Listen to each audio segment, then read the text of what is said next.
hadn't started it till now.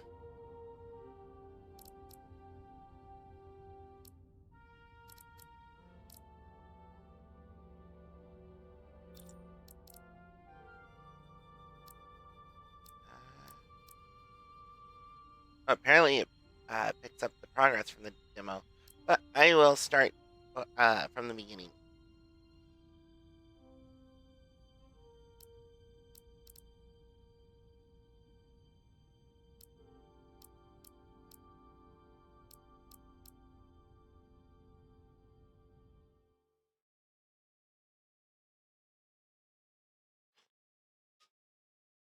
This is a dramatic lab's adventure. Relationships and events you're about to experience will be shaped by the choices you make.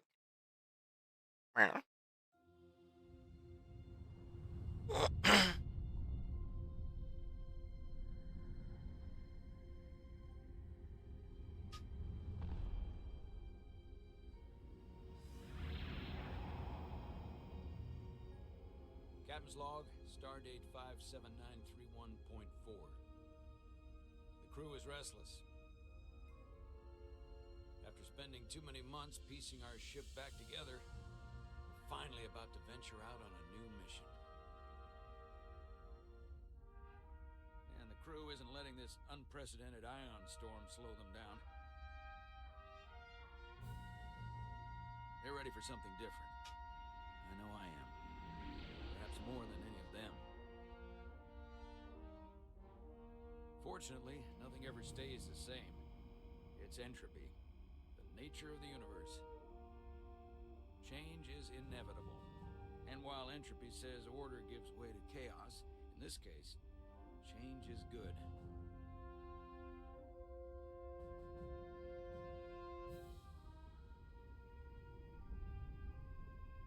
Our new first officer is en route to the Resolute. Jara Rydek. I know she'll bring a welcome dose of new blood to the crew.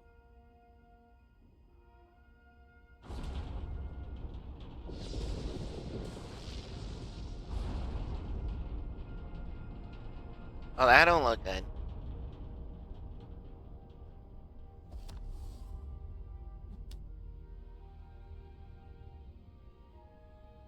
Thanks. No problem. I'm not great with flying. But these little shuttles are the worst. Here's a tip. Don't close your eyes. You'd think that would make it easier, but it only makes it worse. Look out the window, pick a star, and just focus on that. I'll give it a try. Crew is impacted by the things you say.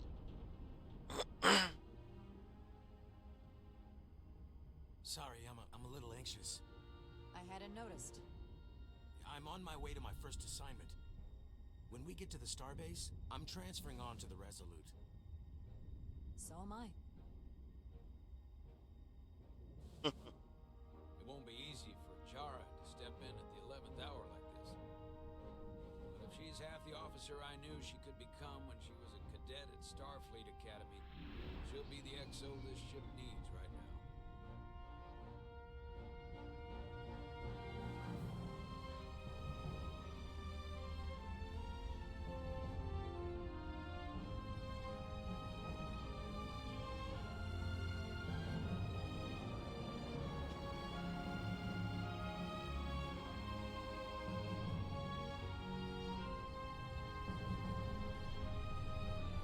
Change of station.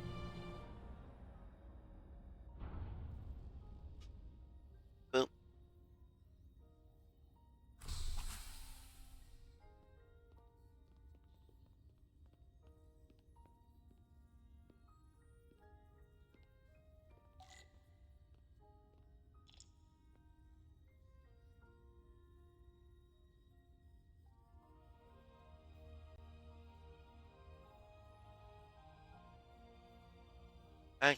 Y'all have to let me know if the volume's alright. Like dialogue volume and such. Ensign Calloway was grateful for Jara's helpful guidance when he was nervous on the shuttle flight.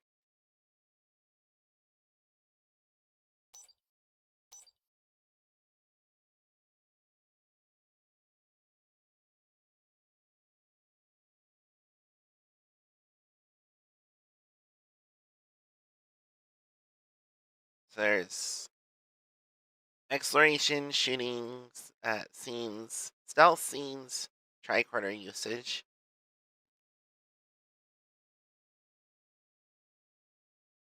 Um, Phaser.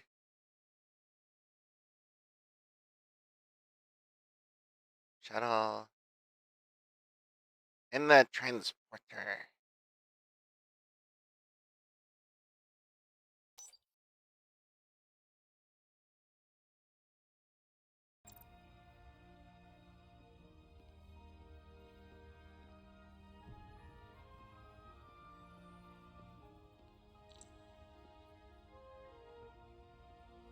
That looks really great. Hmm.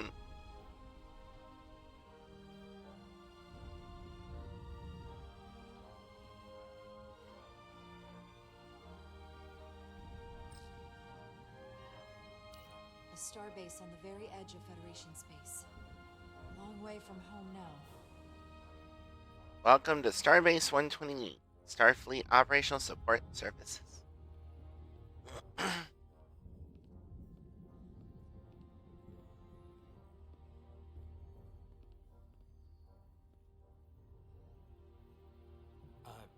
Commander? I'm not usually such a nervous wreck, by the way. I actually did well at the Academy. Oh yeah? Maybe you've heard of the Torvalin test? Sounds familiar. It's a tactical simulator that makes the Kobayashi Maru look like a picnic on Pintaris 5. Anyway, I finished in the top 20. Not just in my class, I mean all time, in the history of the Academy. So, there's that. Really? That's quite impressive. Thank you. It was tough, but you know, I set my mind to it and it paid off.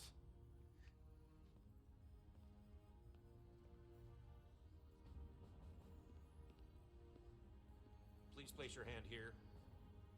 Hold it there for a few seconds.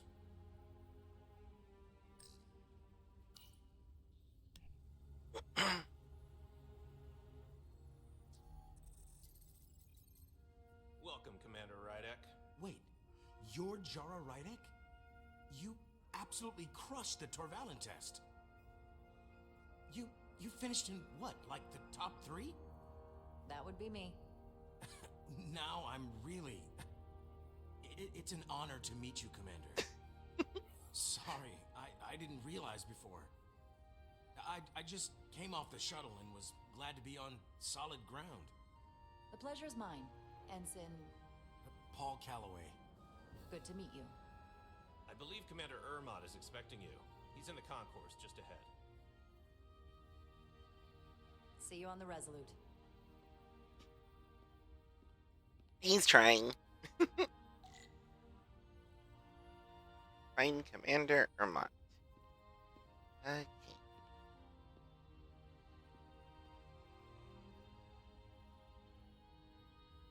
We're up there. And there's an elevator over there. Good day, Commander. Oh, jeez, he was loud. Maybe dialogue down a little.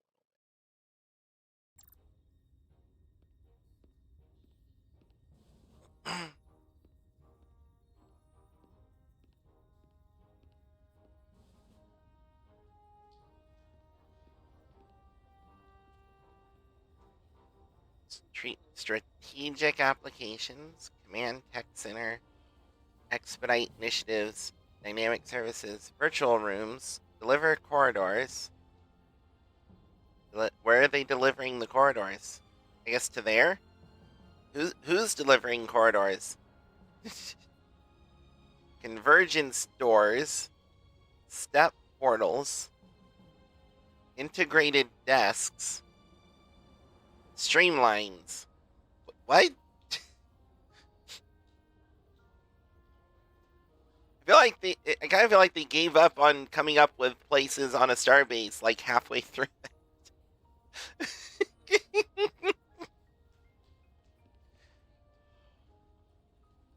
Loaded information. distortion amplitude, analog software, full power, space tech, space tech, traffic full. Okay. Maybe they didn't expect us to actually stop and read the whole thing. If I remember my briefing, Commander Ermont is a Bolian, so I'm looking for someone with blue skin. Hair status.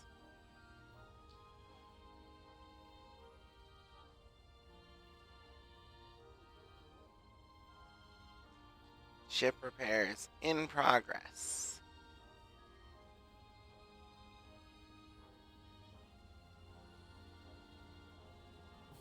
Tractor beam something.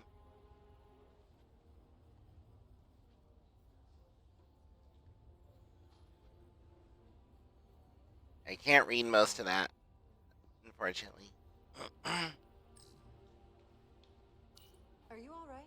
Yeah, I'm just. Well, I'm not sure where my departure dock shit. is. Why so The loud? Resolute's gonna leave without me. Look here. The Resolute is leaving from this dock. Ah, you're right. Nerves must be getting to me.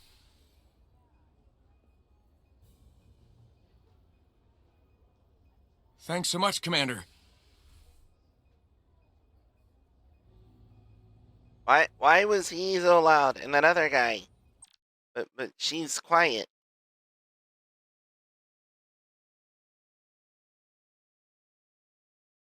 I don't know what setting, how to adjust that. Maybe if I do this, maybe it may affect them and not her.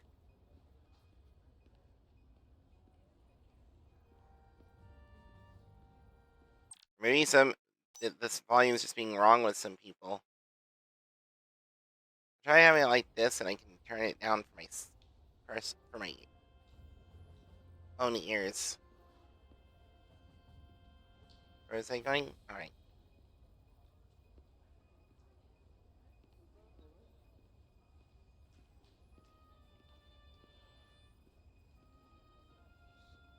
You're going to the Resolute too? Yeah, not the ship I was hoping for. Why's that? Well, you haven't heard? Some kind of accident. Their warp core overloaded. Oh, whoa. That's a big deal. They spent 6 months fixing it up. Was it the captain's fault? That's the rumor, yeah.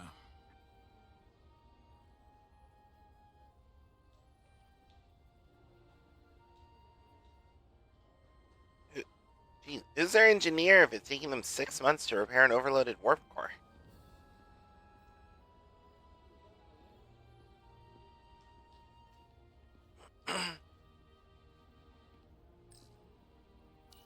Starbase 128 has 4 docks.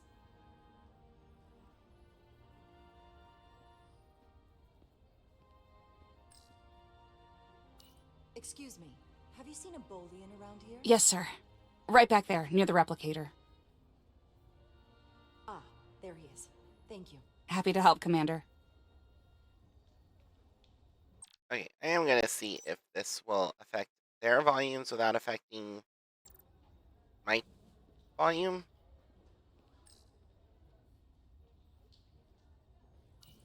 I'll replicate myself a meal once I'm on board.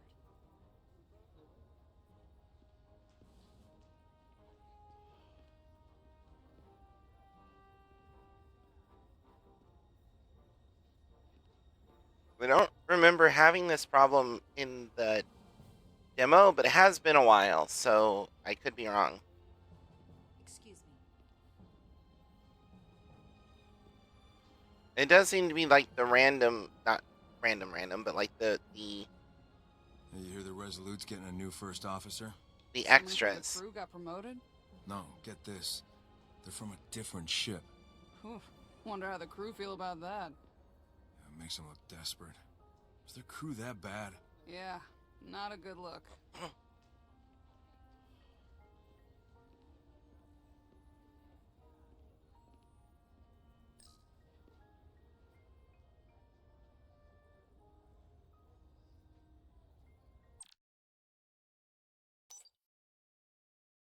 Okay, this doesn't seem to be affecting their volume, so I don't know.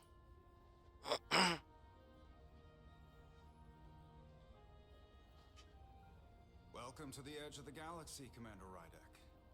I'm Commander Jan Ermat, Operations Officer on the Resolute. Commander? I hope there wasn't too much trouble getting here. This storm isn't making anything easy for us right now. I know conditions are less than ideal at the moment. It takes more than a little turbulence to rattle me. I'm sure that's the case.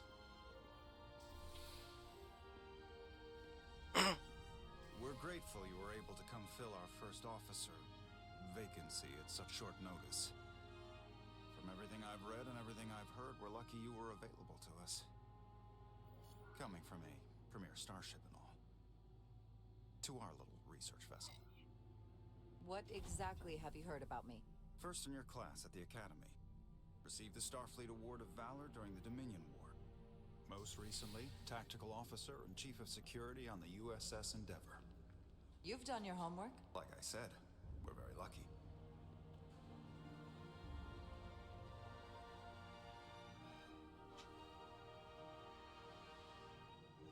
The USS Resolute.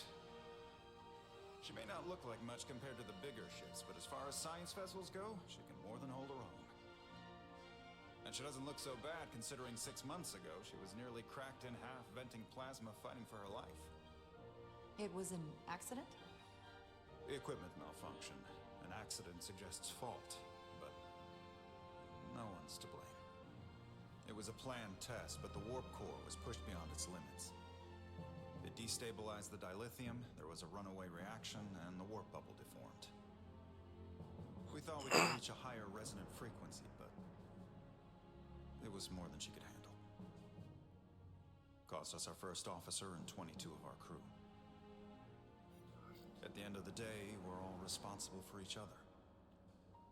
That's what it means to be a crew. I can't even begin to imagine what that must have been like for you. I'm so sorry for your loss. Thank you. It does weigh heavy. There are some things you can't forget. It's been 6 months. What's the attitude among the crew now? Unsettled. But I hope that a new mission will help them move forward. If not, move on. Listen. I realize you've known Captain Solano for quite some time, and I'm sure you're ready to bring your best. But I should warn you that when the captain announced you would be the new first officer, there were those who felt it was a mistake, that he should have promoted from within. So you might want to tread lightly at first. Until they come to value your contributions as much as he does. Thank you. Always good to have a sense for what you're walking into. I just thought you ought to know. I appreciate it. Starfleet has assigned us a high-priority mission to the Hotari region. I'll let the captain brief you on board. Jara made a good first impression with Commander Ermont, coming off as inquisitive and appreciative while showing empathy for what the crew of the Resolute suffered.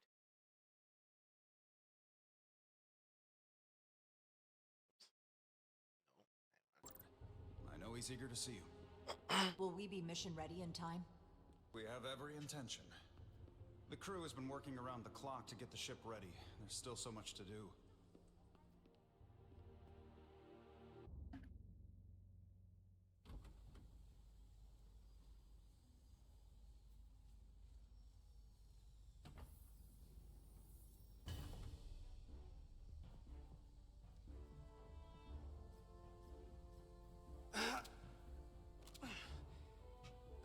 Stuck.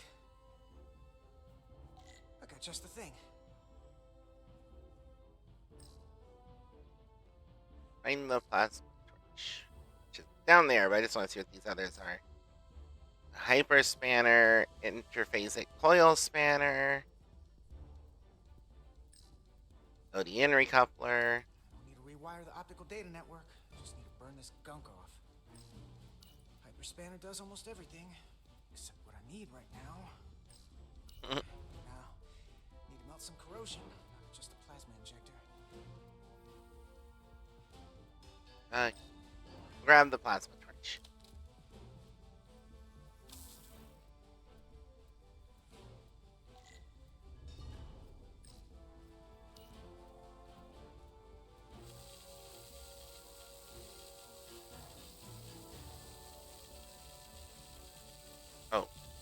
I see what I need to do now. I wasn't understanding the image.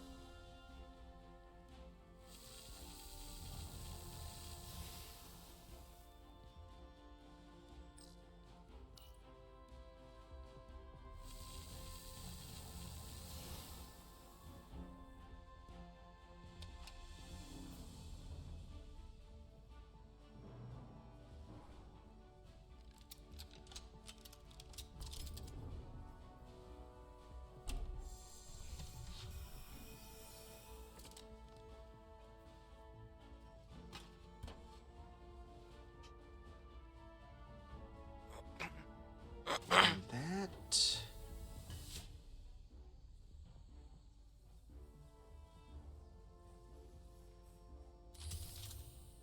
Is that. There we go.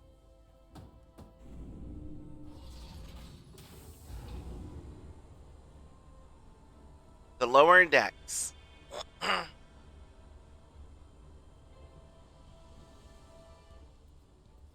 thought that thing was totally fried.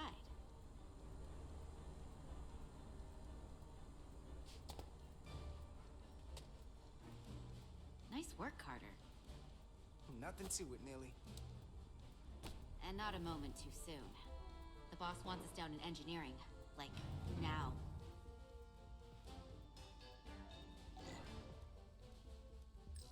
Follow Edslar to engineering. Corrosion in there was pretty extreme. Nothing I couldn't handle, though. Everything okay? I dropped a non-ferrous connector between the coils. Gonna have to remove a few of them to find it, and then... Whew, then another hour of recalibrating. Ouch. I'll leave you to it. Come on!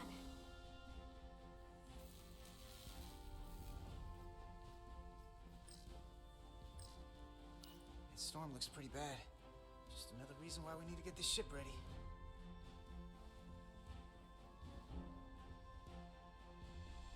Carter Diaz! Hey Diaz, have you seen a hyperspanner around here? I last saw it near the shuttle, Ptarmigan. I'll let you know. Okay.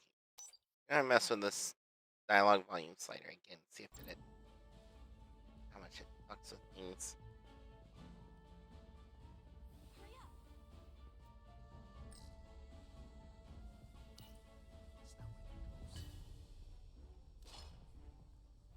Figure out where you're supposed to be.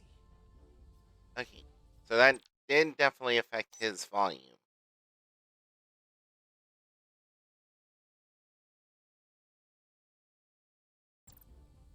Let's see if it affects. Time's wasted. Oh, hey, there it is. You're a lifesaver, Diaz. I don't know about that, but I try. Okay. Okay. So I've definitely confirmed that this is not affecting the volume of these people who are way too loud for some reason. So I'll just turn his volume all the way up. And yeah.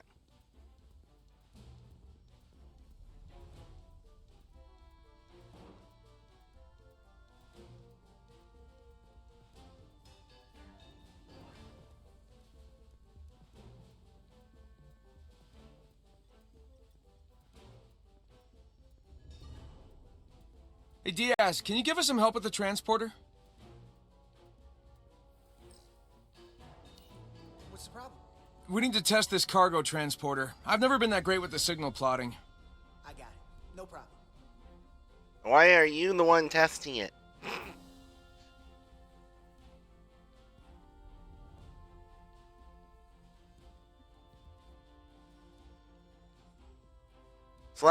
Routing. Select waypoints to create a path through the ionic interference. The line connecting the points will lose stability if it passes through the interference. The yellow bar indicates stability of your path. When full, you will succeed. Use to aim and hold to select and drag waypoints.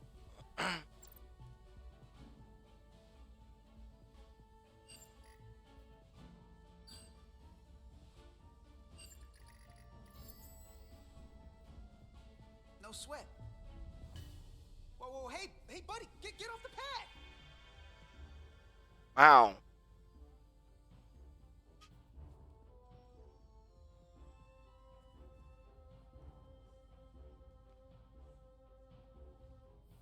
Don't tell Chovak. Not a word.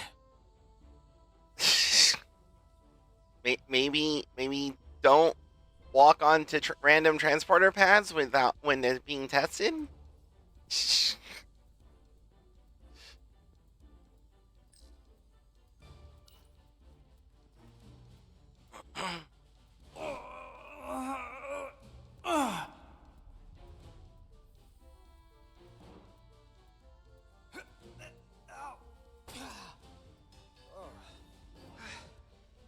Oh, these are heavier than they look. Makes more sense than zero G. You're welcome. So clean I can see myself. And you know what? Not half bad.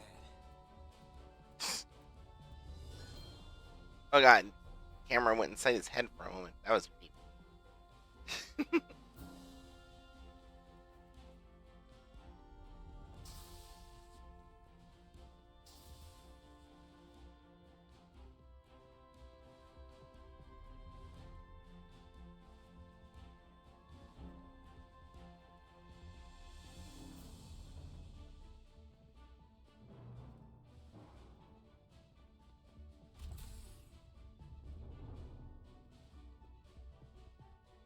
Engineering. I heard the new EXO just arrived. Won't be long before we get underway. I just hope whatever Chovak called us down for, it's something good. I can never tell with him. I'd rather not end up degaussing plasma manifolds. Hanging upside down makes me queasy. You and me working together, we can tackle anything he throws at us. Your optimism is positively contagious.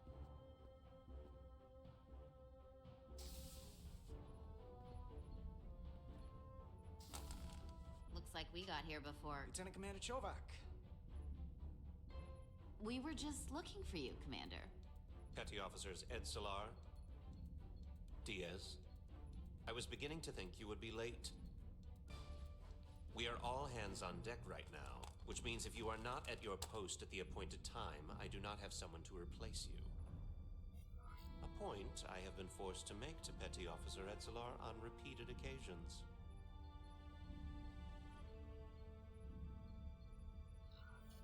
So you're saying we're irreplaceable, Commander? That is one interpretation. Another would be that I would replace you if I could. You can interpret as you see fit. So, I don't suppose you wanted us down here to check in before we go off duty? Equip yourselves in EV suits to work on the exterior of the hull. I need you to tune the structural integrity field for optimal performance. The subspace distortions and ionic interference we are experiencing are preventing the proper calibration. But this ship must be ready to depart shortly, despite the storm. The precise nature of these disturbances are not fully understood. But many systems have been affected by the wide band of emissive activity. Whatever it throws at us, we'll be ready. We've got the best chief engineer in the fleet. I am a Vulcan, Mr. Diaz. Flattery is not necessary. All that I require is that you do your job. Right now, that entails critical preparations, because long-range sensors show that these disturbances will be more severe at our destination, the Hotari system. You have your orders. Do not delay. Yes, Roger Commander that. Chovak. All hands on deck. What's that? All hands on deck. That's what Chovak said. You know what that means? It means this ship isn't ready to go out and the brass know it. So they're throwing every warm body at it. And they're going to leave on schedule. Consequences be damned. It all comes down to us, Nilly. We're the ones who will get it ready. I know what we can do. But this isn't just any old refit or any old relaunch. Oh, whoa. Excuse me. A lot of new faces coming on board. It's gotta be tough coming as a replacement. That's for sure. They seem all right. Something that happened 6 months ago while they were off on another ship? Well, that's nothing to hold against them. Yeah, you're right. I guess getting a little new blood on board doesn't hurt. Hold on. Now there's an old face I didn't expect to see again. Hey, Miranda! You weren't gonna leave without me, were you? Miranda, you're here? We thought you were staying on the Adirondack. Transfer came in at the last minute, so I figured I'd slum it on this bucket of bolts. Looks like you got her back together pretty nicely. I wasn't sure what to expect. I'm gonna take the high road here, pretend you didn't say that, and welcome you aboard. He's a better diplomat than I am. He still owes me a bottle of Saurian brandy. Don't think I forgot. Oh yeah, it's coming back to me now. Maybe Carter can rustle up that bottle and we can give you a proper welcome. As soon as we wrap up this quick little spacewalk.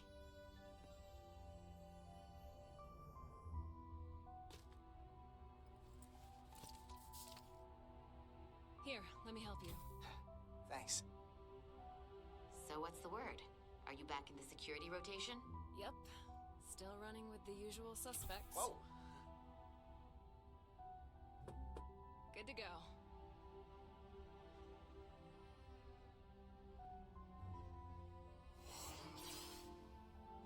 See you on the other side. Activating magnetic souls.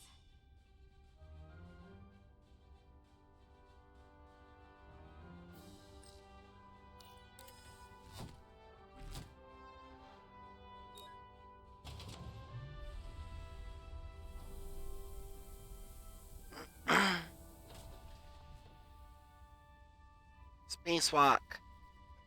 Whoops.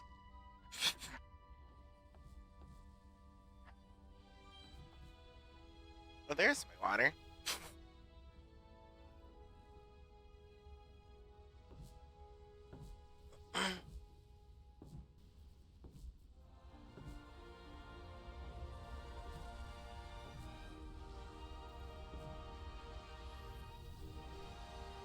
That view never gets old. Let's go.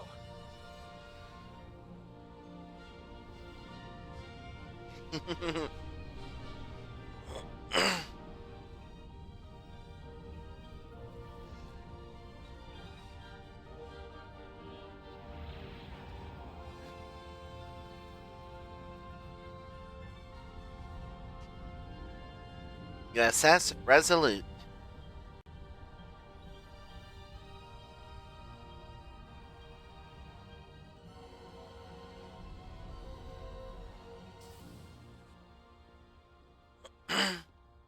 All hands. Captain Solano should be here momentarily.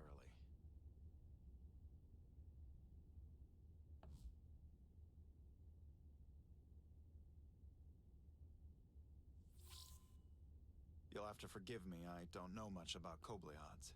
But my understanding is you need a steady supply of duridium to keep your cell structure stabilized, or bad things start to happen. And we have plenty of duridium in sickbay, so there's no risk of running out. Thank you. Feel free to make yourself at home. And help yourself to whatever you like from the replicator.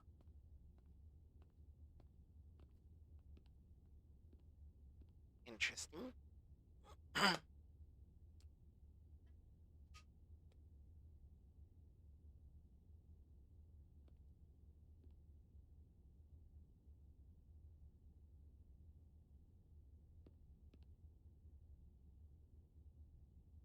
That was a weird thing that happened with her hair.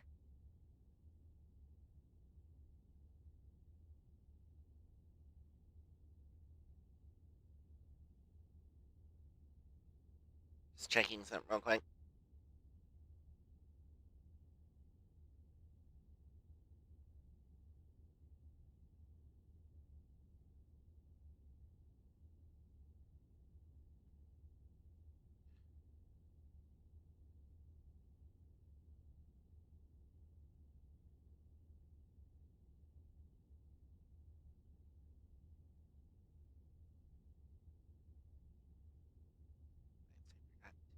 This. There we go.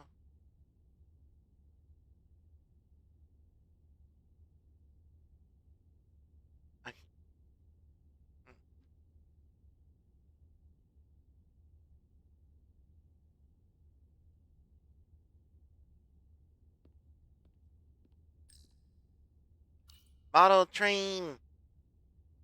He's still got a thing for trains. The warp engines of their day, apparently. No, they're the steam engines of their day.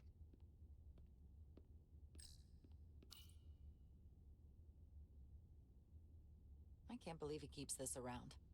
Don't even know where mine is.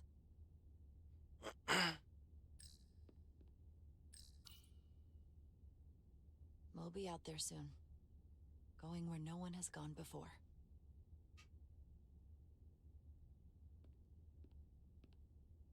That's a door.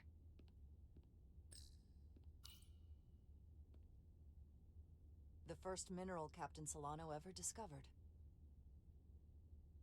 Always was the nostalgic type.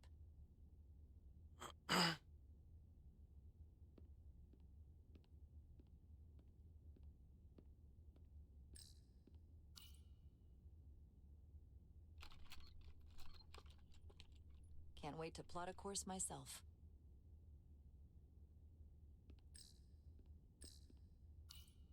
Just a sip of something.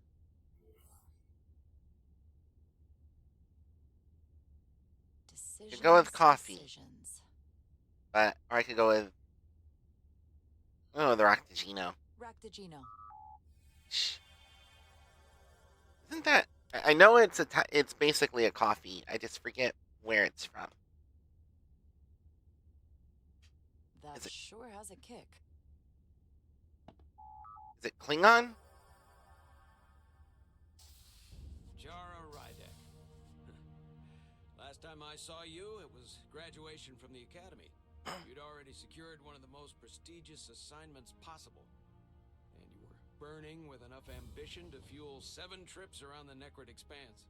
It's good to see you again, Captain. That's certainly a mustache. I'd be happier to have you on the Resolute. My only regret is that we couldn't provide you with a warmer welcome. The arrival of a first officer to her new ship deserves a bit of fanfare. But, unfortunately, we've had our hands full with the refit. That would be totally unnecessary. I don't need any pomp and circumstance. You've been here all of 5 minutes, and already you're trying to make us more efficient. I like it. As I'm sure you've heard, we've had a rough go of it these last 6 months. The ship suffered some damage, but not nearly as much as the crew. You'll have to forgive me. I don't really know the details. Starfleet has been kind enough to keep the story contained. Probably because they want to protect me. But I don't mind telling you. We were on the verge of a major scientific breakthrough. A quantum leap forward in warp core technology. 10,000 teradynes per second. The ability to travel at a sustained rate of speed longer and faster than we ever dreamed. What would have been the crowning achievement of my career? Right there. Within our grasp. Until it all went so horribly wrong. We pushed her too hard, and a warp core malfunction overloaded the system, creating a pressure gradient way beyond what the ship could handle. It was heartbreaking. We lost some of our best people. As captain, I have to take full responsibility.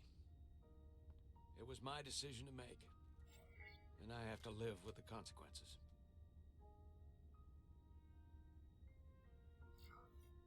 We all know the risks when we sign up. There are no guarantees. As much as we tell ourselves otherwise. True. But as captain, my job is to mitigate and manage the risks as much as possible. And that's where I failed. In my defense, I will say, I might have avoided the whole ordeal if my senior staff had been willing to trust me. There was a lot of pushback from my former XO, and I think that cost me his confidence. I don't want you to pull any punches. Well? Certainly not on my account. But once we decide on a course of action, I need everyone to fully commit to the mission. Anything short of that just won't work. And that's when things start to go sideways. Whether I agree or disagree, I can promise that I'll be honest to a fault. Good. That's exactly what I'm looking for. But at the end of the day, it has to be my call. Look, I'll be blunt. We can't afford another mistake. Or at least, I can't. I feel like my career is hanging in the balance here. We need a win. Something to restore the crew's confidence. I understand. On a more positive note, Starfleet has tasked us with what they're calling a mission of the highest priority. Escorting a senior diplomat to Hotari space.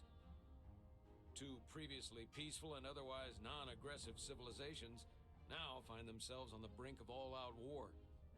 So it's a peacekeeping mission. I see it as a golden opportunity to not only prove what the Resolute and her crew are truly capable of, but also a mission for which we're uniquely qualified. This ionic storm. Our long-range sensors suggest it's several orders of magnitude stronger than anything on record. A total anomaly like nothing we've seen before. And you'll never guess where it leads. Hotari. Exactly. Very nearly in the precise location where we're headed. Where I imagine the interference will be exponentially greater. But the diplomat will brief us on the details at the rendezvous. Who is the senior diplomat we're escorting? That I don't know. Starfleet hasn't said. But I don't want to get ahead of myself. I expect we'll have some rough sledding when we arrive, so I need you to prepare the crew for the worst. There's just one more thing I want to clarify up front. The metric that for me will be the ultimate measure of your success. What is it? If after serving as my first officer, you don't one day find yourself with a ship of your own, then I will consider it my personal failure. When that might happen is entirely up to you. But it goes without saying, you have my full support. It's been a dream of mine since before I can remember.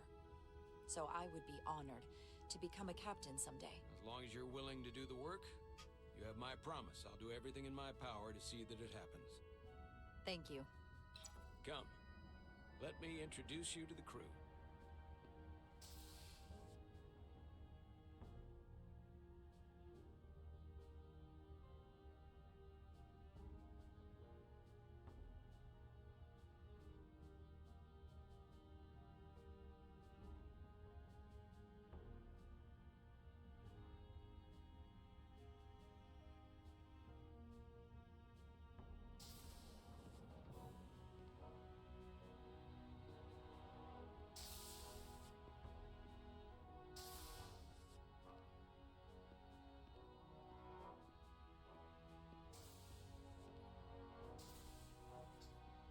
Peek around here.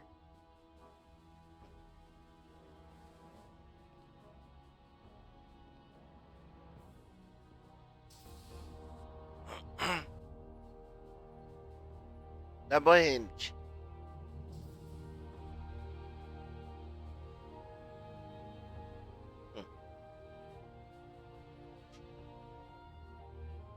Everyone, if I could have your attention for a moment. I'd like to introduce Commander Jara Rydek, our new first officer.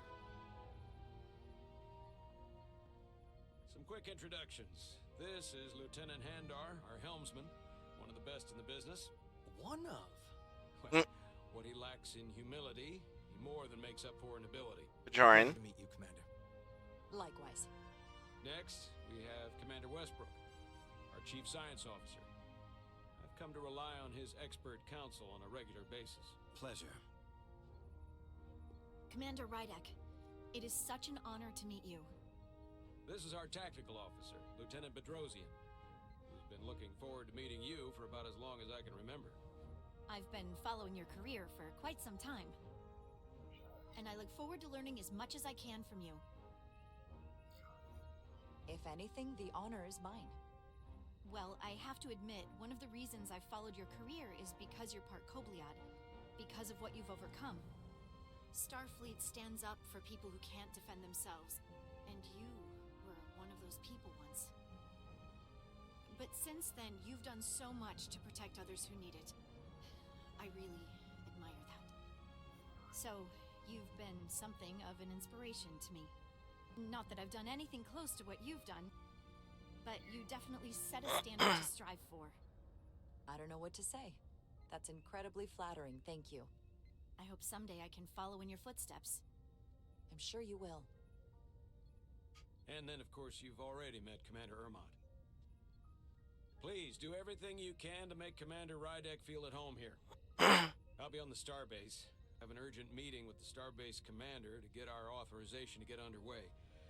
If they drag their feet any longer, we won't make our rendezvous. The bridge is yours.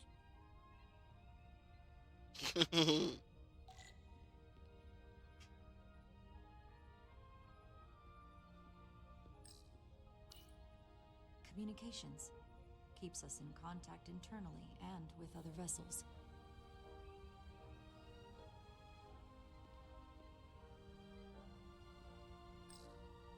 Operations. Staffing, supplies. There's a lot to keep track of on a starship. Good thing we have Commander Ermont.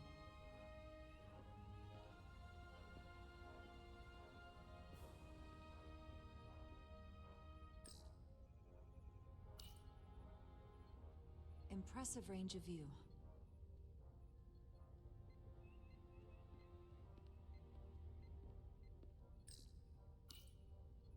The helm. The Resolute is a refitted Centaur class, meaning it's capable of quick maneuvers. Can't wait to see what she can do.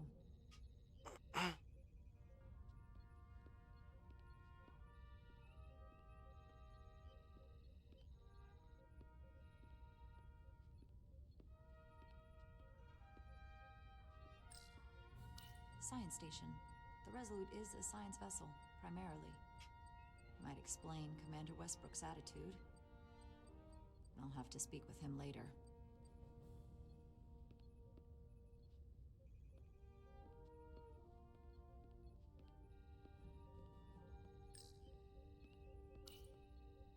So many decks. Full of crew that are now my responsibility. Tactical station. Hopefully a diplomatic mission won't require we use our weapons much. But if it comes to that, we'll be ready. Okay, she's barely tall enough to use this station. They maybe should make it a little adjustable. The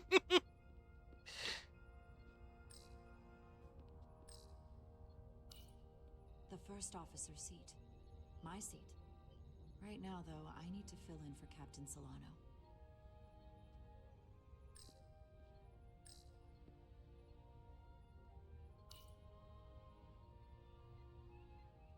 Commander, Chief Engineer Chovak needs to lower the structural integrity field. He's sent a crew out to recalibrate the emitters in response to the danger posed by the storm. We just need your go-ahead. Permission granted. Lowering structural integrity field, now. Entering maintenance mode. Condition blue.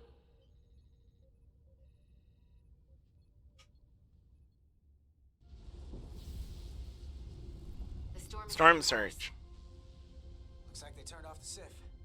Great. Let's get to that emitter.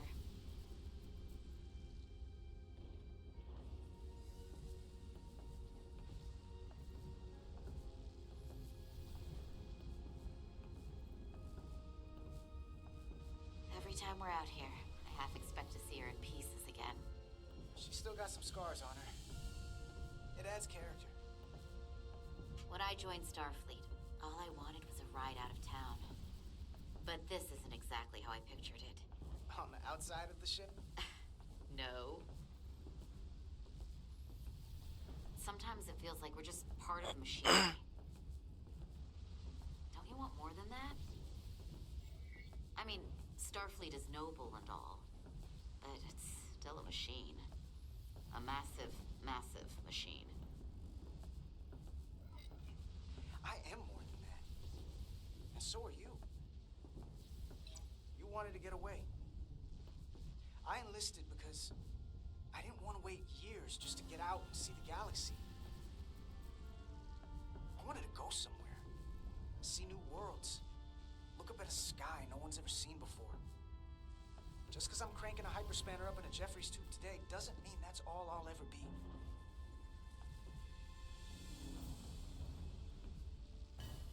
Diaz to Commander Chovak. We are at the SIF emitter. Acknowledged. You may proceed with the recalibration.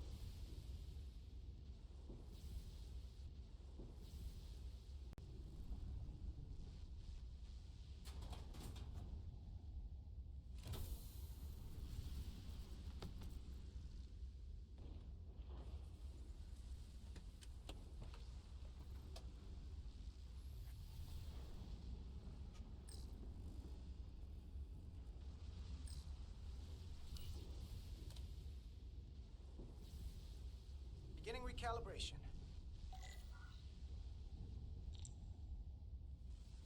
Turn nodes to center the circular indicators. Tune nodes.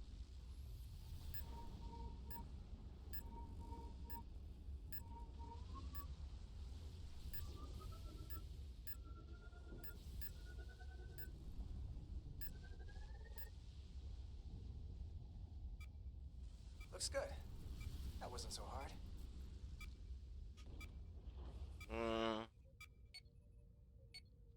That sounds like a problem about to happen. Commander Westbrook, right? Chief Science Officer. You remembered my name and my rank. Impressive. Yes, I am the Chief Science Officer, and I have the dubious honor of being the most senior officer on this bridge. I know this ship inside and out. Better than just about anyone. What a very impressive list of credentials. This is a research and discovery ship, first and foremost. Now with a former tactical officer as its new first officer. I'm curious, though. A Kobliad, or half in your case, is an odd choice for first officer, given your vulnerable condition and all. But if, as an example, we found ourselves in a hostile situation, and you were suddenly incapacitated because you needed an infusion, what would happen then?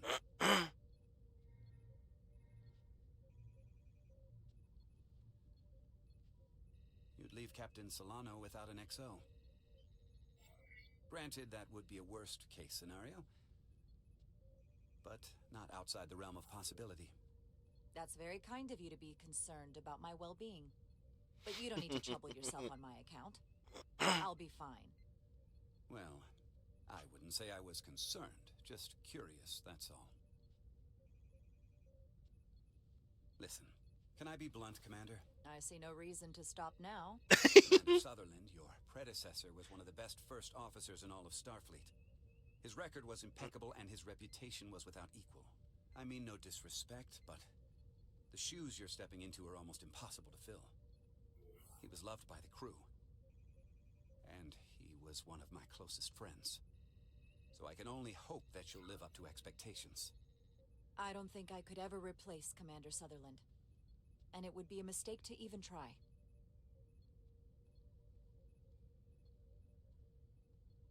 Seeing as Captain Solano is on the starbase, let me give you an update on this ion storm we're flying into. It's unusual, unlike anything I've ever seen. At the moment, I can't tell you if the Resolute will shrug it off or if we're putting ourselves at risk. However, if we learn more about its patterns, its nature, we can come up with a scientific countermeasure. Just a moment. That's just a countermeasure. We've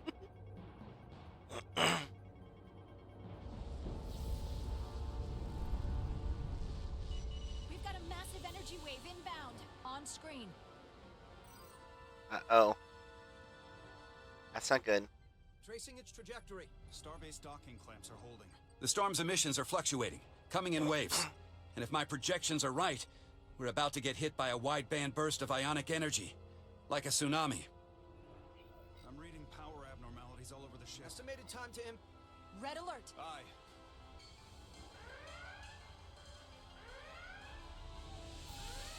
I want to get that structural integrity field back on. Evacuating main gangway and retracting. Putting sensor visualization on screen. With the structural integrity field shut down, we can't take a direct hit. Time to impact. 1 minute. Shield systems are severely impacted. We have limited protection. I need every available solution. What are our options? We can weaken the impact of the storm with a deflector pulse. There's a better way. I'm sending all auxiliary power to the deflector dish. Send the aux power to the shields. We can't reactivate the entire shield bubble, but it's a directional threat. So we can orient all we have towards the wave. You have to believe me. We only get one shot at this. We can't afford to get it wrong. That's right, which is why we need to send power to our shields. Petrosian, get those shields up. Rerouting power to shields. Stand by. I need a heading. We've only got one shot. Understood. On my command.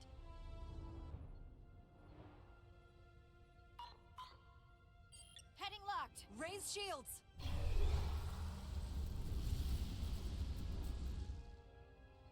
This is it! All hands, brace for impact.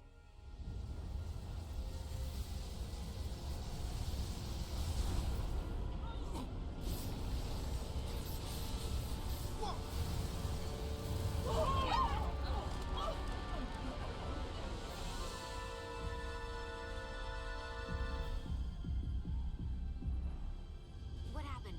We have experienced a surge of radiation. Uh-oh. Oh, you don't say. This radiation supercharged the plasma, forcing it to backflush through the system and creating a dangerous imbalance. Blow out every primary system on the ship. Just tell us Uh-oh. what you need us. I need you to traverse the hull to the access port to recalibrate the port nacelle plasma regulator.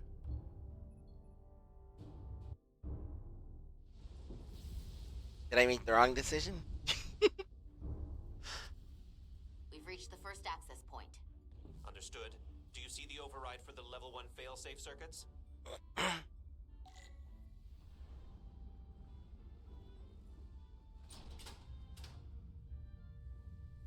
Affirmative. Engage the override. It should allow us to stop the EPS flow to the warp engine without triggering an automatic core shutdown.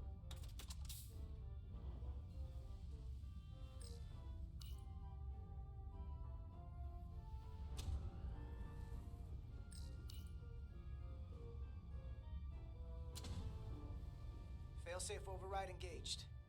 Are you sure? I am registering some crosstalk in the bypass circuit.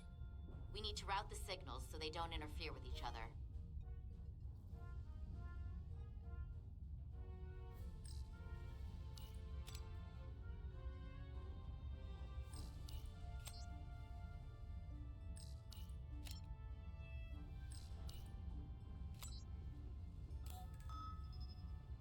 Diaz to Resolute.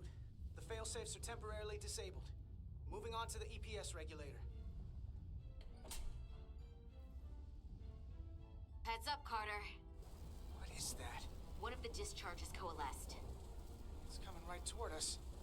I'm gonna try to disrupt it with my phaser.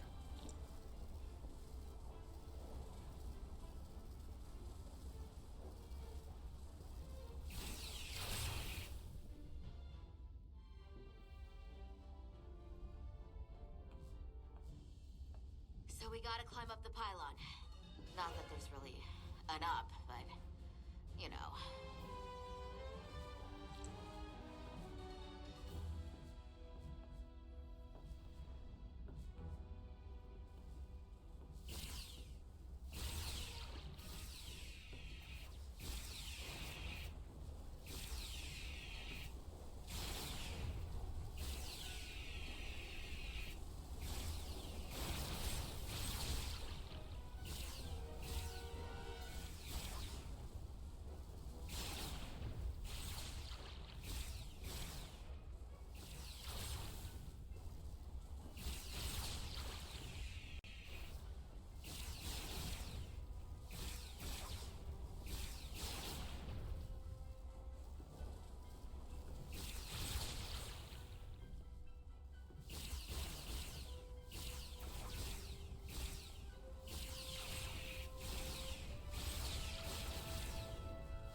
Marcel, we have little time before it causes an overload in the engine.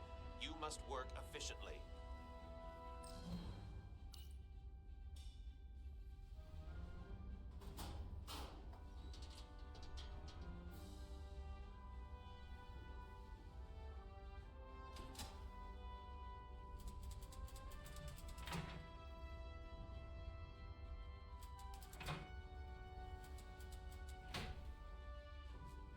EPS manifold adjusters reset to neutral.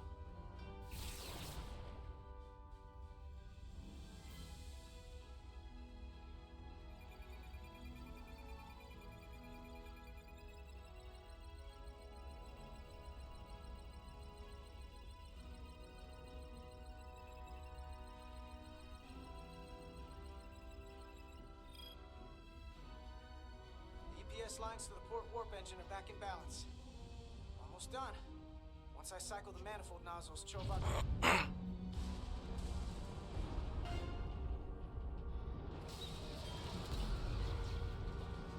Uh-oh.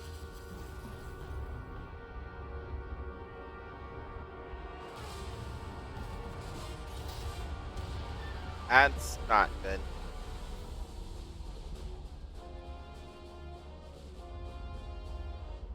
I think I did make a... The thing I thought of with the shield thing is that protects the ship, but doesn't necessarily protect, DS to bridge. We just lost the docking clamp. the station. The other option would have maybe protected the A lot of station. debris coming down. Hull vibrations, too. We can't finish the EPS regulation in these conditions. Please advise. We have to release the ship from that other docking clamp or the hull will be ripped apart. There's a problem. The clamps are supposed to disengage automatically in an emergency, but it's not working. Not working. What are our options? The docking clamps are fitted with exploding bolts for an emergency release. We've got crew out there. That'd be like setting off a bomb next to them. Maybe there's another way. Starbase is hailing us. Put him through. Resolute, the remaining mooring arm is failing. You need to disengage from the starbase now. The damage to the station will be catastrophic.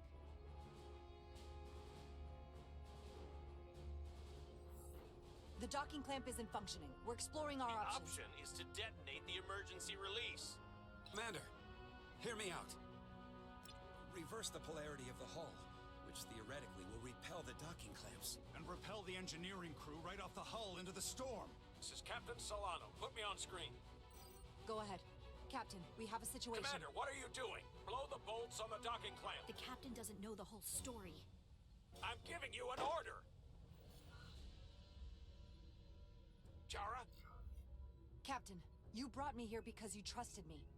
Can you trust me now? You better be sure you make the right decision. The captain made himself quite clear. They're gonna get hammered with debris out there. Reverse the polarity. There is protocol. And there are lives. Starbase, stand by. We're gonna flip hull polarity to disengage the clamps. Yes, Commander.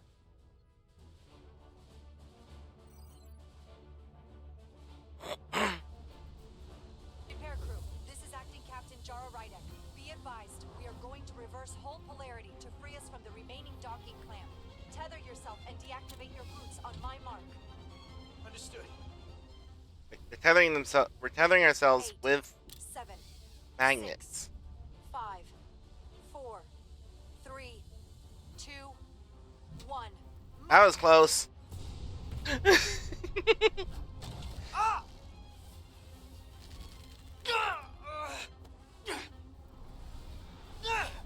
Grab my hand. I got you. Thank you. The plasma imbalance is reaching critical condition. We are moments from primary system failure. I got it.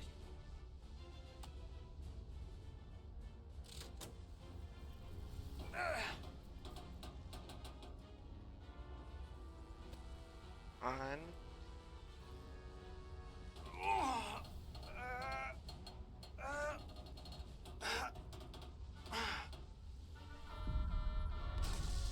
Um.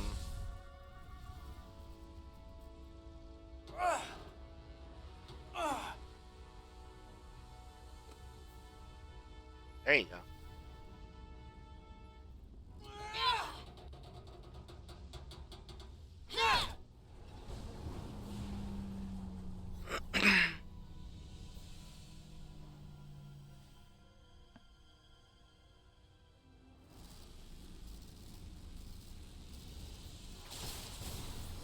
Look out! Uh-oh.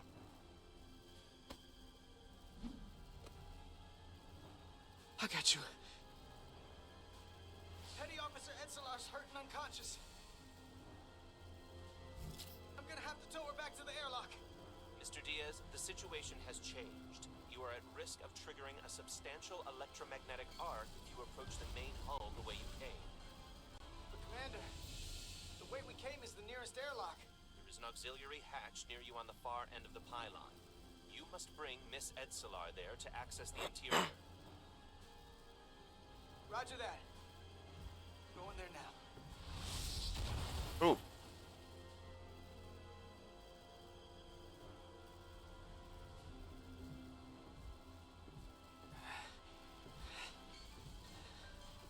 I'm at the auxiliary hatch.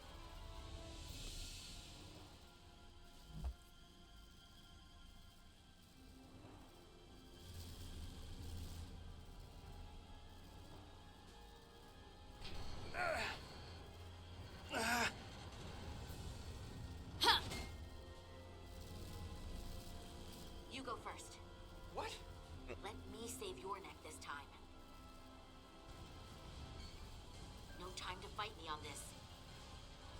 Get in there. Not on your life. Let's not let it come down to that.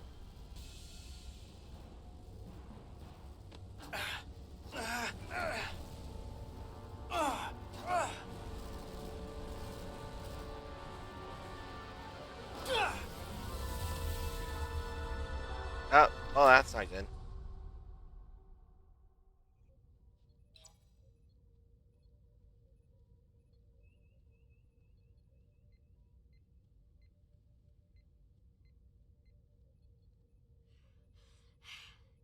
We made it.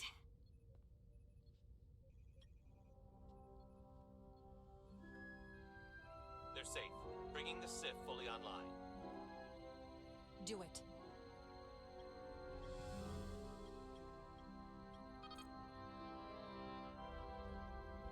I see a hint of a smile from the Vulcan.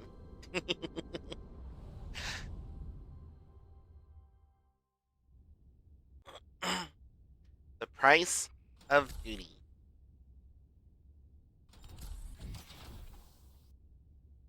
Nilly. I'm good. Help me with him.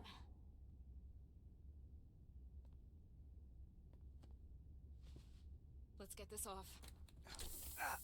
Ooh. That looks painful. Medical. Got one wounded at my location. Carter.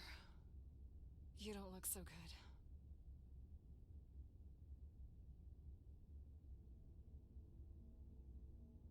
You gotta be more careful. I just got here. I'm not ready to see you two get blown to space dust just yet. Now let's get you down to sickbay. Great.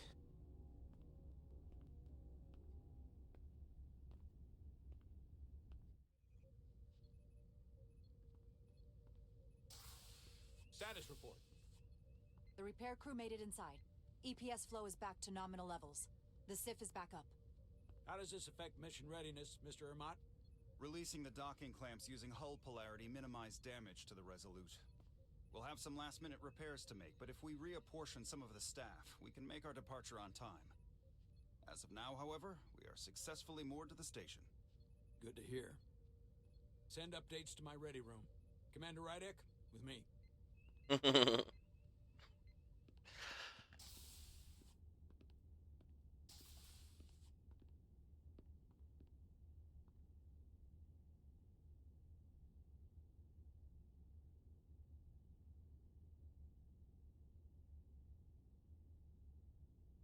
You disobeyed my orders. Well? Respectfully, Captain, I made the right choice given the You information I had. disobeyed my orders! not just in front of the bridge crew, but the Starbase staff as well. That's going to get around. My name's already tarnished around the fleet. But what is it going to do to my credibility on this ship? From the top to the bottom. Bridge to lower decks. Captain, I told you I'd be honest, so here it is. Maybe I shouldn't have disobeyed a direct order, but you were wrong. You weren't on board, and you didn't have all the information. So I made the right decision for the ship. If you're worried about your credibility, put your ego aside and trust your crew. Trust me. You might have won some fans on the bridge with that stunt. Everyone. Lieutenant Commander Chovak has already bent my ear. I'm sure he doesn't take it personally. He'll get over it in time. Mr. Chovak is more complicated than he would want to admit. I guess we all are. And, if I'm being honest, I'm not sure what I would have done in the moment either. You never really know if you weren't in those shoes. So, let's just boil it down to you did what you had to. That'll have to be good enough for me. Thank you for understanding, sir. I'm sure no one knows the burden of command as well as you do. I'm sure you will, someday. Despite it all, we got our final Starfleet clearance to depart. So if you'll fetch Mr. Ermot, we'll knock out the final details of any outstanding repairs, and then we'll set out for Hotari. Yes, sir.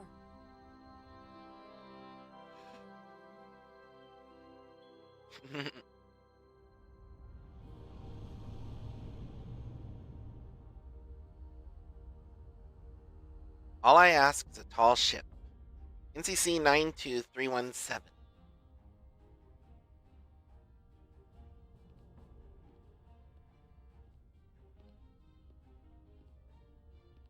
All departments reporting full mission readiness. We've got our full complement on board. This is my favorite moment, right now. The start of a new mission is always full of possibility. The Orion Syndicate could sell it as a drug. Don't let the Admiralty hear you say that.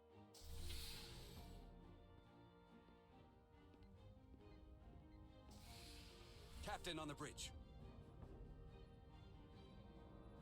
Sit. Sit, everyone. You all know, I'm not big on speeches. We're embarking on the first mission since our refit. Let's make it a good one. Disengage docking clamps.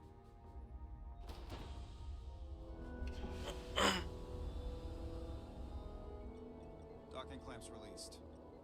Thrusters ahead, Mr. Handar.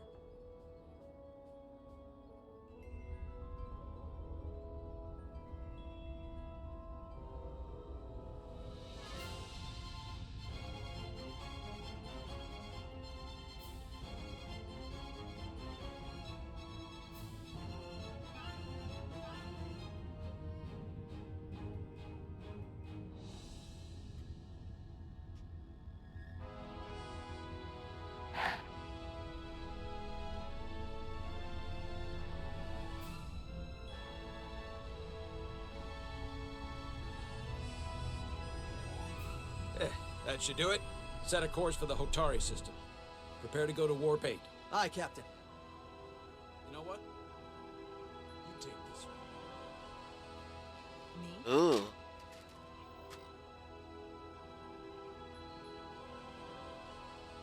Gotta go for the classic. Engage.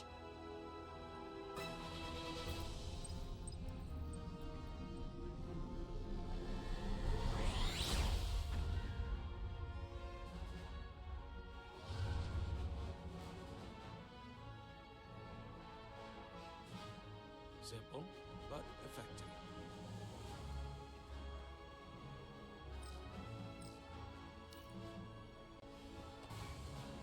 Easy. Thank you. I'm fine. Really, You don't look so good.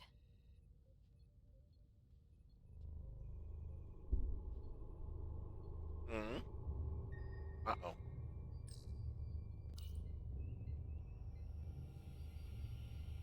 I have to get to sickbay. Go.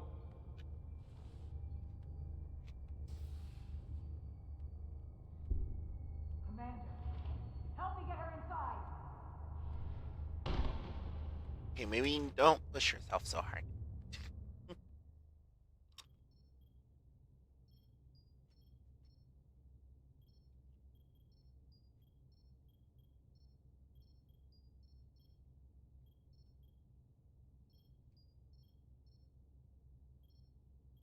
Well, that was quite a scare. A few minutes more, and it would have been one of the shortest tenures on record for a first officer. Is that the engineer that was out on the hull? That storm did a real number on him, but he'll live. Just needs rest. You should worry about yourself. Your deridium levels got dangerously low and destabilized your cell structure. This is definitely one of the more memorable first days I can think of. My name is Dr. Aram Duval, Chief Medical Officer. To be honest, I've never met a Kobliad before. You're... rare. I know. I was going to say special. Your people's numbers have dwindled, despite the Federation's efforts to find a more readily available alternative to the deridium you need to survive. Yet you joined Starfleet and managed to thrive. I imagine the responsibility must be overwhelming. Maybe even a burden at times. I know what it means. And I know the responsibility that comes with it. But I can't be anything more than who I am. And if someone has a problem with that, or expects something else, then that's their problem, not mine. That's exactly right. And don't worry, I won't treat you like a science experiment. I just do the science and leave the experiments to Solano. You don't agree with his methods? I don't agree with his definition of acceptable risks. Not when the lives of your crew are at stake. My professional opinion is that the accident took a toll. More than he's willing to admit. He's overstressed, operating in the pressure cooker of his own mind. Which is never a good headspace when the lives of your crew are at stake. What concerns me is that now he's even further away from the thing he's been chasing his entire career. Breakthrough discovery. The major innovation. Something he can put his name on. But the more the time passes and the further out of reach it gets, the more risk he'll be willing to take. People become blinded by their own ambition. I've seen it happen before. I hear you. But that's my job, isn't it? To make sure that doesn't happen. And we don't lose sight of the bigger picture. Which is exactly why I'm so glad you're here. We need you now more than ever. And I have to give you credit for what happened on the bridge. It took guts to defy a direct order. Huh. I guess word travels fast around here. It's a small ship. And everyone's curious about the new XO. Fortunately, your cell structure's almost completely stabilized. And I'll spare us both the lecture, but I do feel it's my responsibility to remind you, without regular infusions of deridium, you will not live. It's as simple as that. Understood. Then, my work here is done.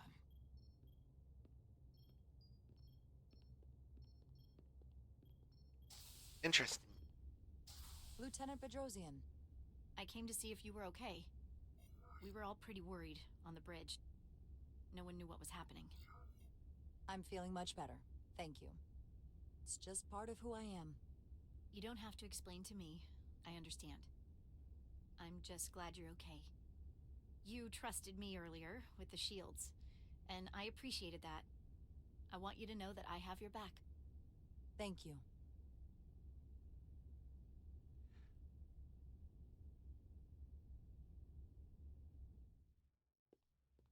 Now, Carter, the emissions that gave you that burn are quite unusual, like everything else that goes with this storm.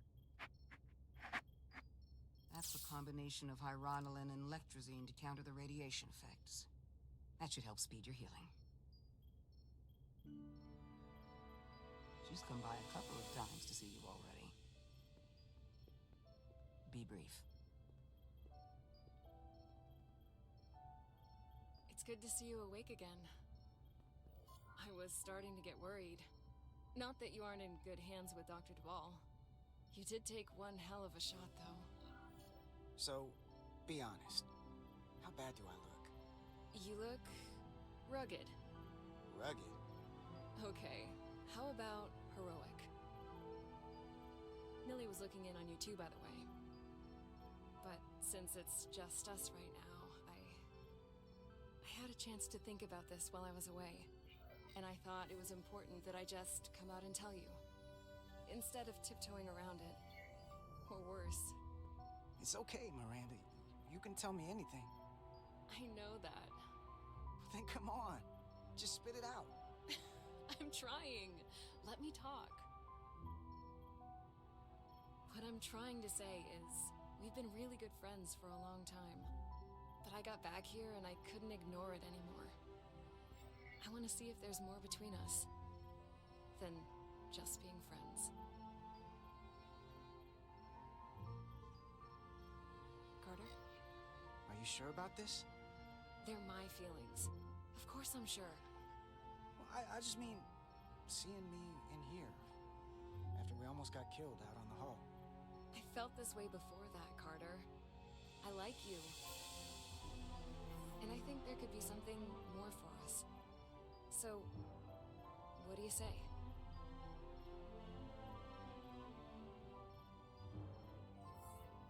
I like you too, Miranda. And I'd like to see where this goes. Good. I was really hoping you'd say that. Sorry to interrupt, but the patient needs to rest if he wants to get back to his old self. Of course. I'll see you again soon.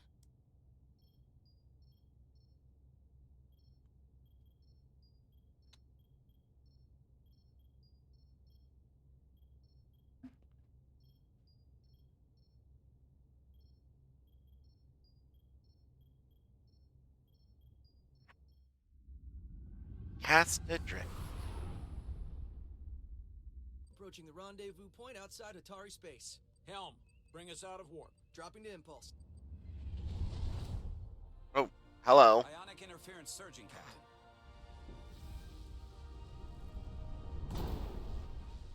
Shield integrity holding. Well, We can take it. We are at the correct coordinates to meet the shuttle. Commander Rydek, find us our diplomat, if you will. Aye, Captain. Let's reduce the noise. Filter out environmental signals. I can manually tune what's left for Federation signal types.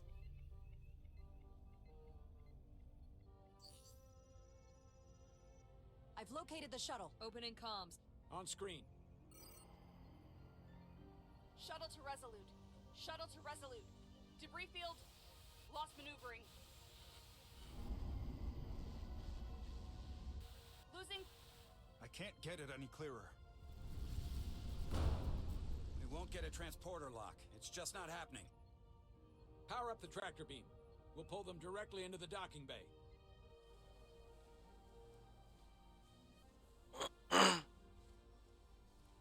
Diaz, you good to run the tractor emitter? Yes, sir. You sure? I'm sure.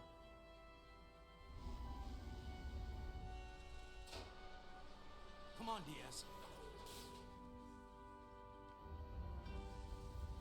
First thing, lock onto the shuttle and stabilize the rotation.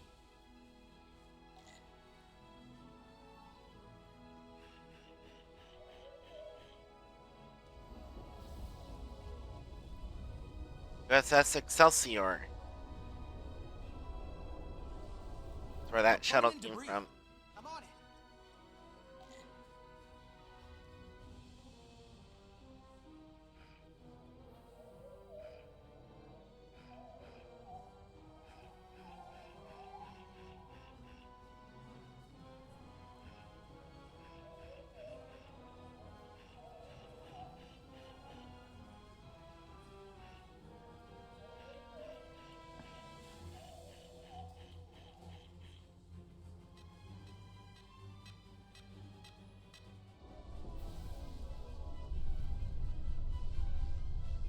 That's gonna take out the shuttle.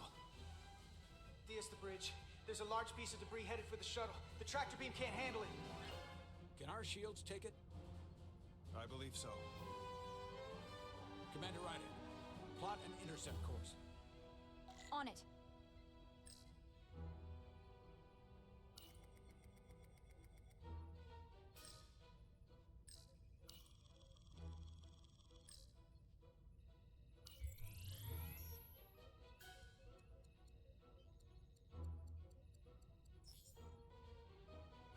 Here we go. Maneuvering thrusters bearing 53 Mark 17. 200 meters on an intercept course. Maneuvering.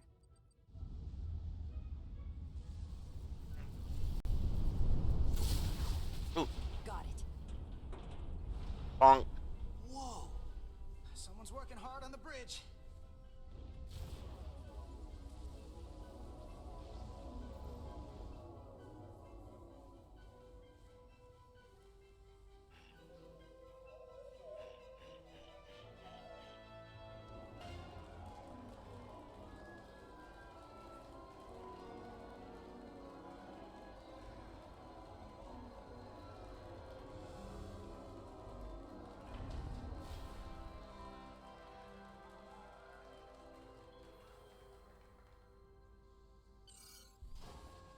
We've got the shuttlecraft on board. Good job. We're on our way down to meet them.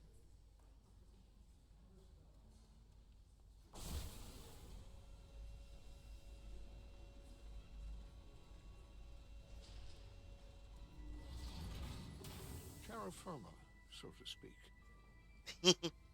Ambassador Spock.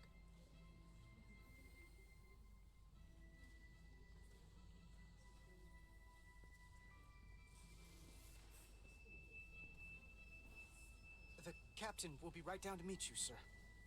In that case, I will wait for him here.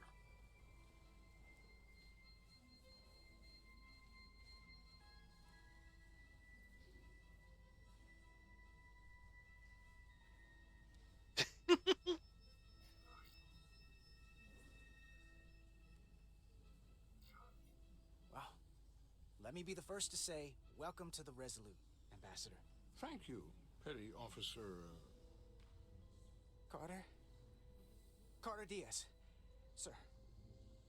I am pleased to meet you, Petty Officer Carter Diaz. It appears I have you to thank for my safe arrival.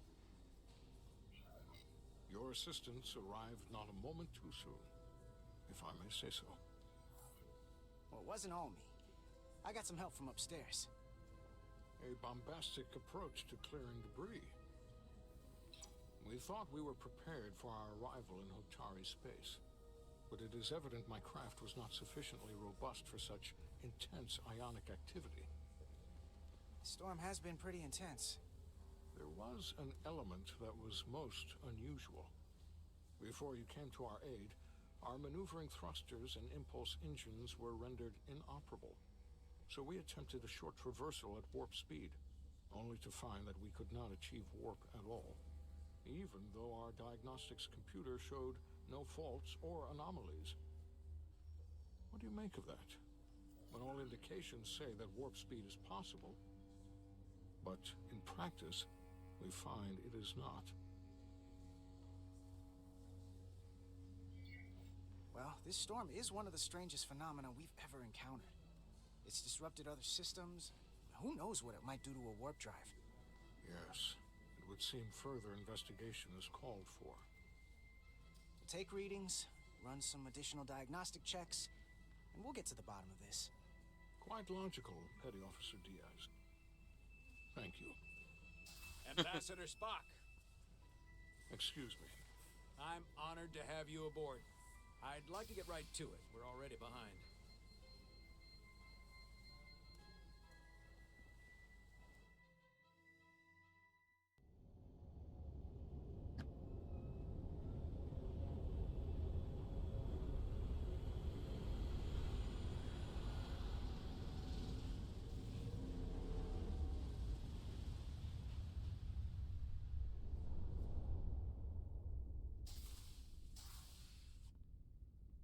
Ambassador Spock, my senior staff.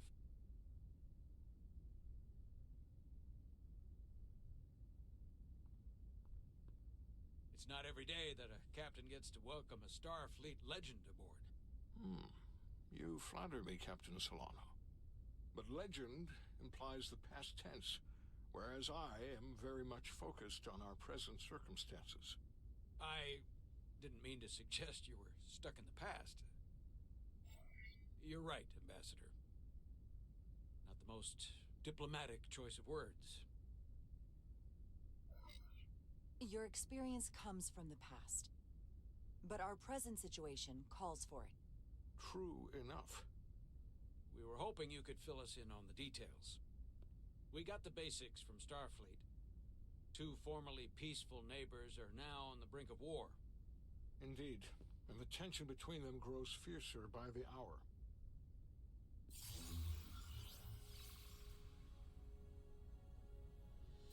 Lydia and Hotari. The Lydians are the more advanced species. They made first contact with the Hotari over a century ago. This is Tau, the Hotari moon. It is rich in dilithium, and for decades, the Hotari and the Illidians have shared a mining operation there. The Illidians provide the technological resources, while the Hotari served as a labor force. The stability of that arrangement was the source of their peace, until recently. The Hotari have suddenly and forcefully seized control of the mining operations and expelled the Illidians from their system. That is the official story, as told by the Hotari when they requested Federation mediation. But the details remain scant. Communications between all parties have been limited by the ionic interference.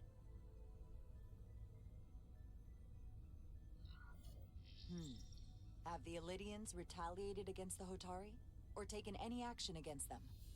Surprisingly, they have not yet responded in kind. They were open to a Federation presence, but it is unlikely the relatively primitive Hotari forces would stand a chance against the Illidian fleet in open war. Left unchecked, this conflict will result in more bloodshed, which is what we are here to prevent. And the dilithium trade hangs in the balance. Clearly the Hotari have been exploited in this relationship. Maybe we can persuade them peace is the more profitable alternative for everyone. They both profited from the mines. And for the Hotari, something is better than nothing. Peace is our objective, after all. We can call it profitable or mutually beneficial, but at the end of the day, the Hotari are still being exploited for their own resources. True peace is not merely the absence of war.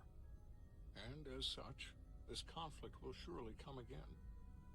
Neither the Illidians or the Hotari are members of the Federation, so we can't make them do anything. There is an additional complicating factor I should mention. In the past, the Federation has relied on the Illidians as a source of dilithium. That certainly changes things. Federation sources its dilithium from a lot of places. Yeah, and this is one of them.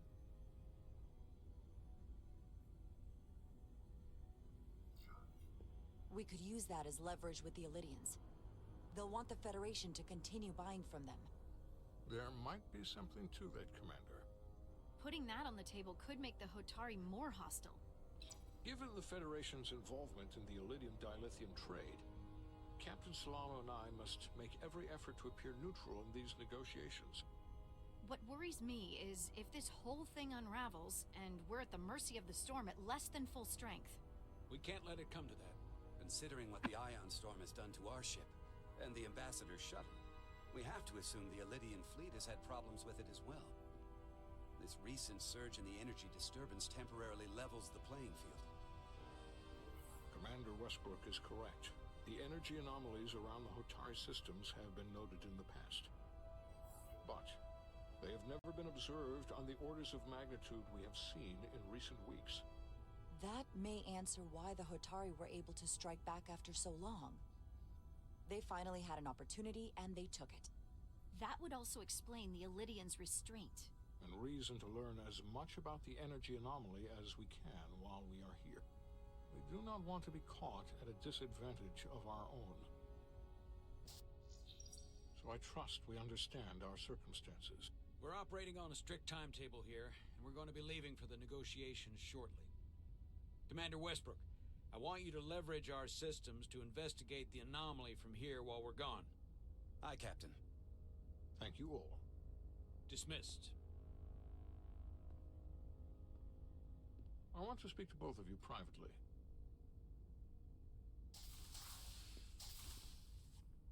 Ambassador Spock, I'd like to make a formal introduction. My first officer, Commander Jara Rydek. Commander, as you are aware, there are limits to what Captain Solano and I can do in our official capacity as representatives of the Federation.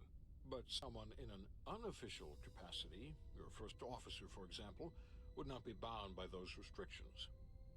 Commander Rydek could ingratiate herself to certain parties behind the scenes, where they may be more candid in revealing information that could lead to a resolution. She certainly goes her own way. Maybe that helps in this case. I'm honored to be included in the negotiation process. You're not just included, you are instrumental. Well, I hope Commander Rydek will have more luck finding out what really happened than we will through official diplomatic channels. The fate of the negotiations, the interests of the Federation, and the prospect for peace may very well depend on it.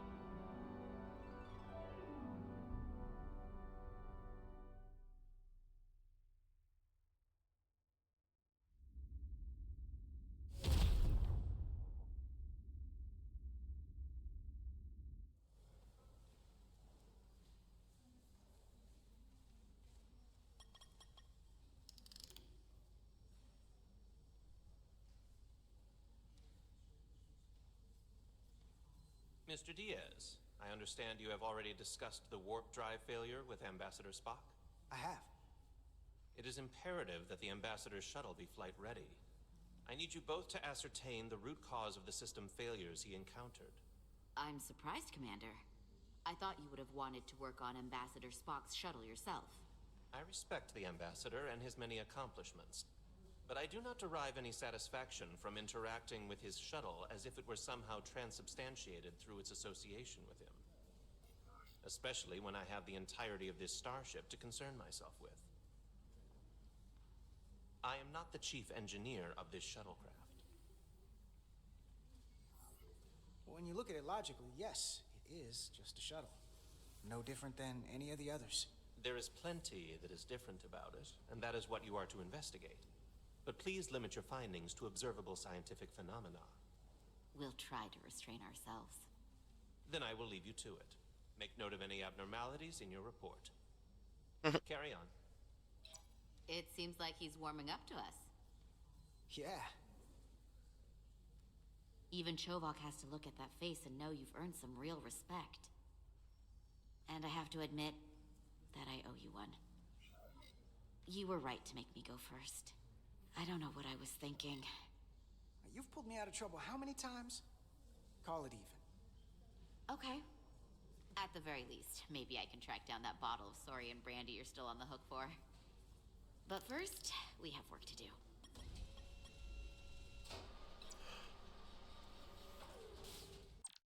Take a look here. Jara, let's see. Captain Solano's fury over having his orders defied was compounded by Jara's continued rebellious attitude and stubborn opposition to his leadership, leaving him questioning his choice of first officer. Lieutenant Bedrosian appreciated Jara's leadership skills when Starbase ordered her to disengage the docking camps, and she thought highly of Jara's efforts to explain the complexity of the situation to Captain Solano. She was relieved when Jara defied Captain Solano's orders and made her own command decision in the moment. Ambassador Spock noticed Jara's keen intellect and unique insight into the dynamics of the Hotari-Elidian conflict during the mission briefing. Ambassador Spock also noted Jara's humility when presented with her back-channel mission. Commander Westbrook was impressed by Jara's leadership skills when Starbase ordered her to disengage the docking clamps. He applauded Jara's efforts to explain the complexity of the situation to Captain Solano. Ultimately, he was thankful when Jara defied Captain Solano's orders and made her own command decision in the moment. Commander Ermont was impressed by Jara's leadership skills when Starbase ordered her to disengage the docking clamps, and he appreciated Jara's efforts to explain the complexity of the situation to Captain Solano. Commander Ermont respected Jara's rational approach when she defied Captain Solano's orders and refused to put the crew on the hull at risk. Dr. Duval was impressed by Jara's sense of responsibility to the crew and was encouraged to see her thinking independently when she defied Captain Solano's orders. Lieutenant Commander Shovak did not approve of Jara's unwillingness to follow protocol when she defied Captain Solano's orders to blow the bolts from the docking clamps. Ensign Calloway was grateful for Jara's helpful guidance when he was nervous on the shuttle flight. For Carter, Edslar was reminded how much she values her friendship with Carter when he said she doesn't owe him anything for letting her go first on the hull. Miranda was thrilled to learn Carter's feelings for her tend toward the romantic, and she looks forward to seeing where this relationship might go. Lieutenant Commander Shovak agreed with Carter's purely logical approach to working on Ambassador Spock's shuttle. Ambassador Spock was impressed by Carter's skilled use of the tractor beam to rescue a shuttle, and he was left with the distinct impression Carter is a team player.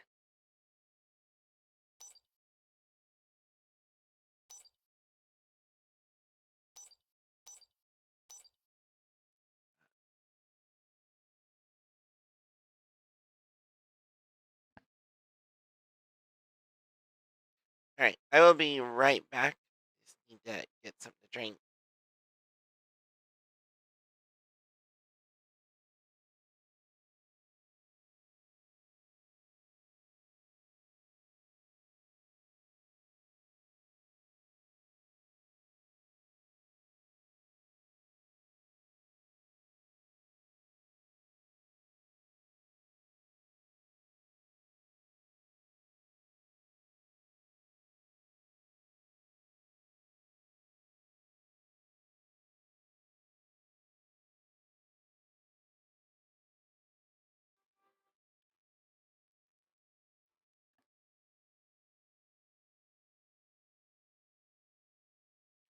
Okay, I am back.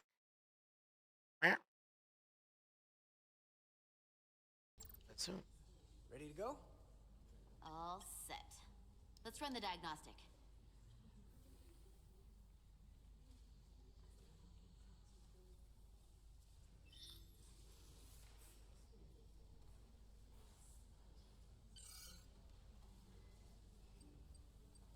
So, I know about your talk with Miranda. You do? She sent me a Priority 1 dispatch right after your conversation. I'm happy for you. Both of you. Thanks. But I'm only going to tell you this once. Don't screw this up.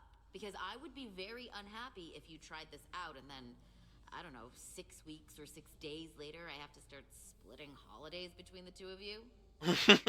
All because things went south and you're not on speaking terms.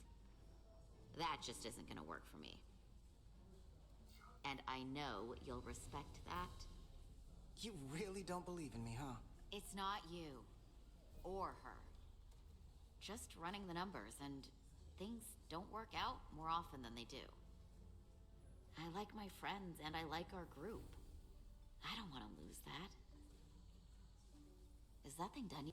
Yeah, it's wrapping up. Let's see. The relays along the primary EPS are blown, but the backup relays are all intact. An EPS overload from the warp drive could cause that. But how did the shuttle end up dead in the water? Hold on one moment. I'm gonna try some.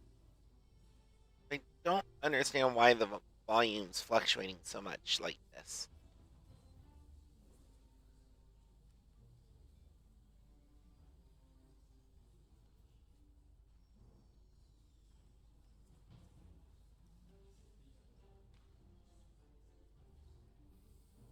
I'm starting to wonder if it's anything like when it was happening in Black Ops 6 the other day.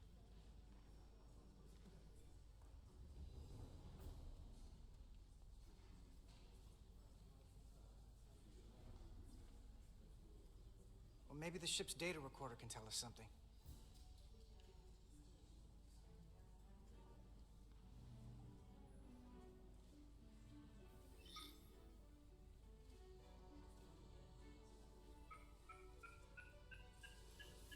Here.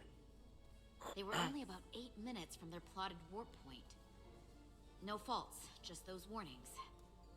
What are they?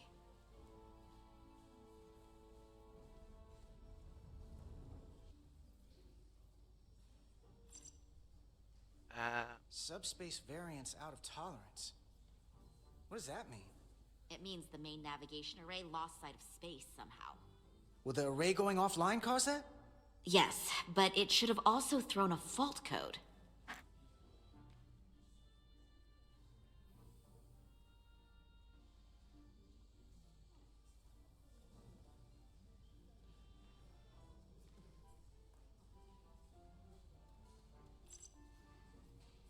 The warp field became inverted suddenly. I've seen this happen when the center warp coil cracks. A cracked warp coil throws a fault code. Still, we should take a look.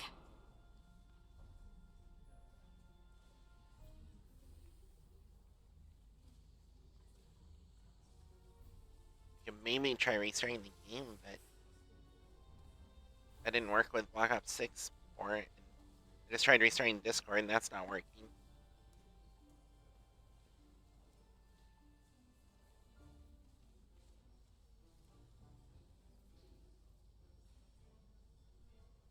I'm not sure what's going on with this.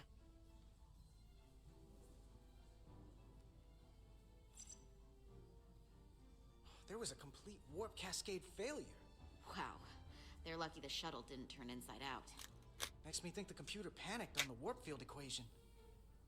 Any one of these failures should have thrown a fault. If it was caused by a system failure. None of this caused the relays to blow. Roll forward to when that happened. Yes, ma'am. So here, they take a moment to get their bearings and they attempt to re-engage the warp drive. There. That's the relays blowing.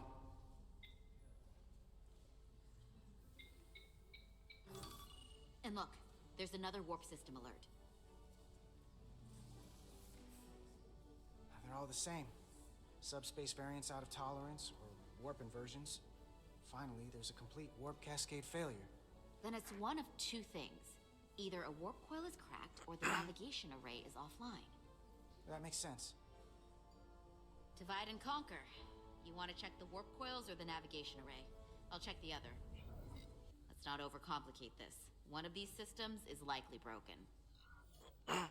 I'll check the nacelles for a cracked coil.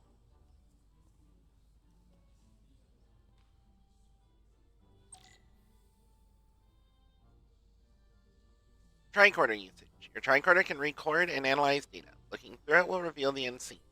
Use 2 to equip a holster or holster a tricorder. Hold left click to scan glowing objects.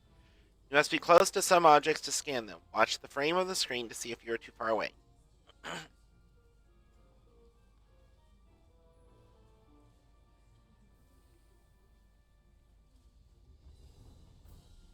Also, thank you, Atsu. I'm gonna quickly try restarting the game to see if that fixes this weirdness with the volume.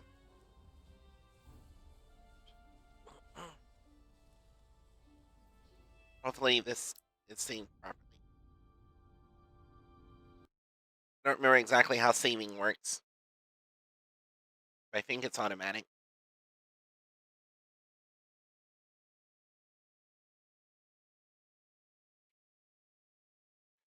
But I'm not sure what the problem I've been having is.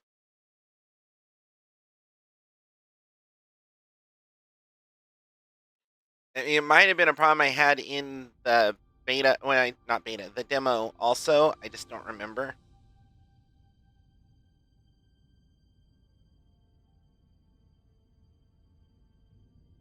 But hopefully this fixed it.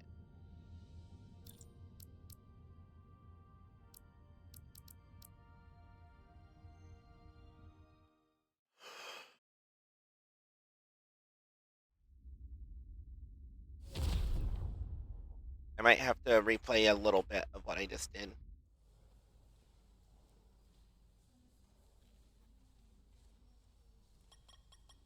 Okay, yeah, a little bit.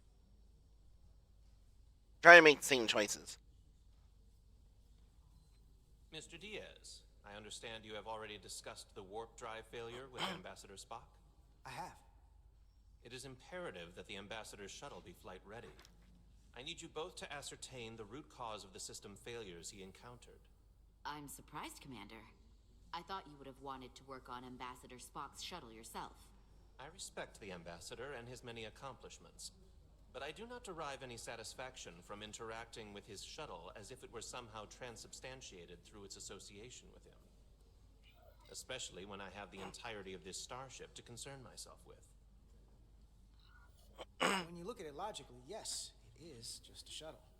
No different than any of the others. There is plenty that is different about it, and that is what you are to investigate. But please limit your findings to observable scientific phenomena. We'll try to restrain ourselves. Then I will leave you to it. Make note of any abnormalities in your report. Carry on. It seems like he's warming up to us. Yeah.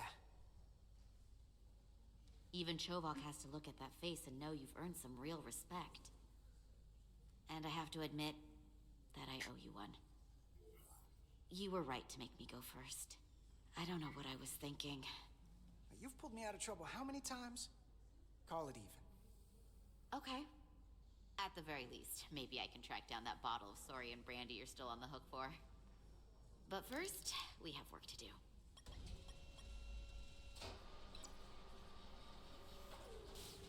Well, so far it seems better. All set. Let's run the diagnostic.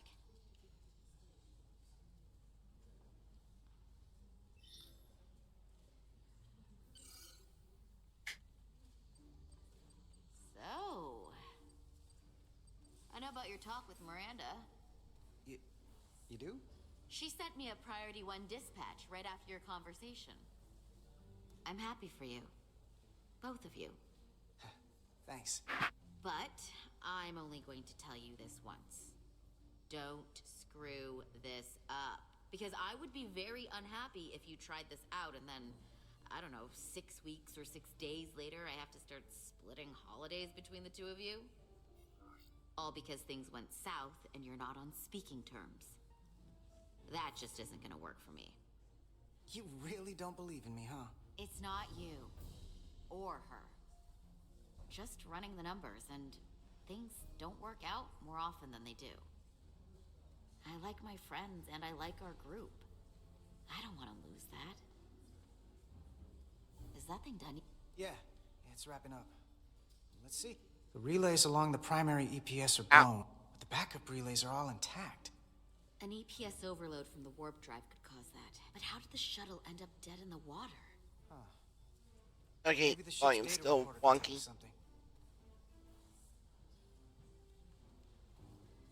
So it does seem like just a problem with the game. I'll have to take a look and see if I can find any solutions.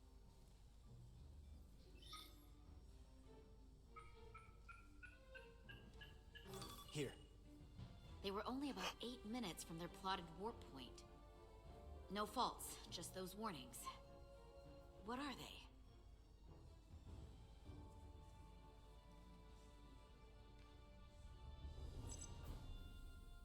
Subspace variance out of tolerance.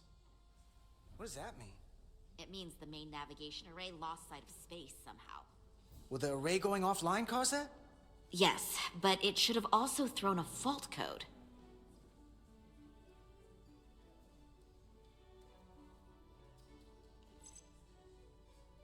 The warp field became inverted suddenly. I've seen this happen when the center warp coil cracks. A cracked warp coil throws a fault code. Still, we should take a look.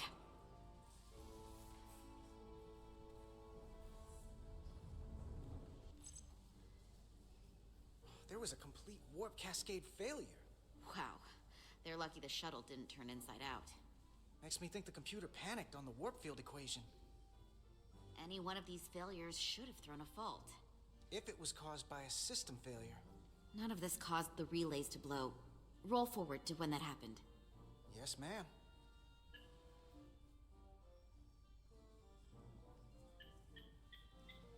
So here, they take a moment to get their bearings and they attempt to re-engage the warp drive.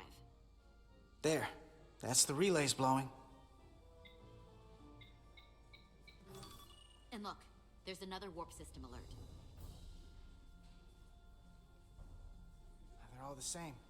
Subspace variants out of tolerance, or warp inversions. Finally, there's a complete warp cascade failure. Then it's one of two things. Either a warp coil is cracked, or the navigation array is offline. That makes sense. Divide and conquer. You want to check the warp coils or the navigation array? I'll check the other. Let's not overcomplicate this. One of these systems is likely broken. I'll check the nacelles for a cracked coil.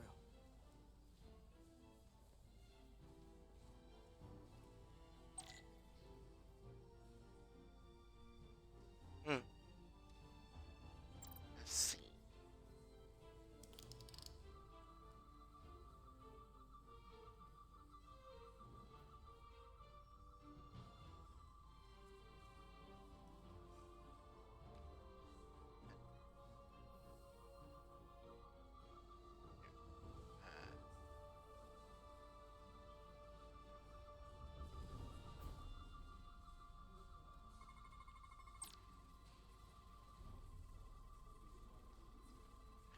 Some objects you scan will activate a deep scan.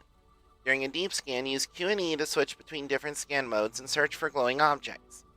The mode indicators on the tricorder will blink if there is an object to find in that mode.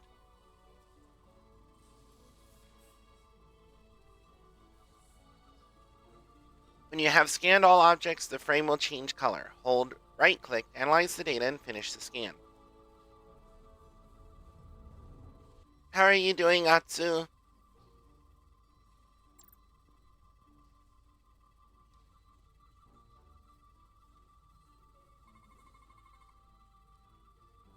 Static field. In their standby state, warp coils produce a residual electromagnetic field. No deviations detected.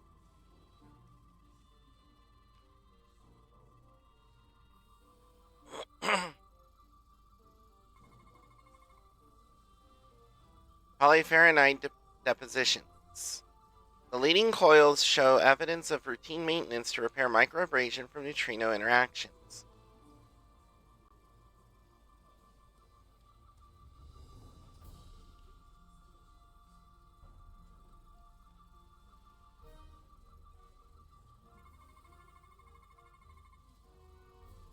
Sinusoidal coil cluster. The center coils guide the warp field through its focal event, maintaining a collimated thruster vector. No fractures detected.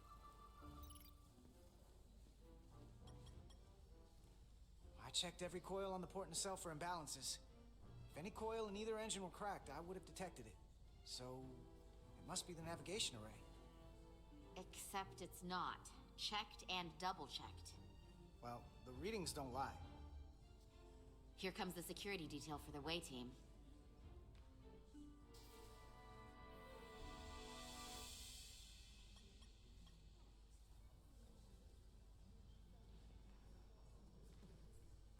Hey. I'm not here. We're escorting the negotiating team to the surface as soon as they come down from the bridge. I don't want to interrupt some important work. I was just hoping to see you before I go. The captain and the others will be here any minute now. Should be an interesting ride down to the surface. Come on, I'm never too busy to make time for you. That's not true. No. But I am glad you came by. No, that's more accurate. I gotta be precise with you, huh? Hey, Maris. Aren't these those button pushers you're always hanging out with? And you're the phaser jockeys we always beat in Parisi squares, right? All aboard for Hotari. That another one of the captain's railroad things? Gotta be. I just usually zone out by the time he gets to the whole, steam engines were the warp drives of their day part. Catch y'all later. You don't want to miss your train. I do have to go.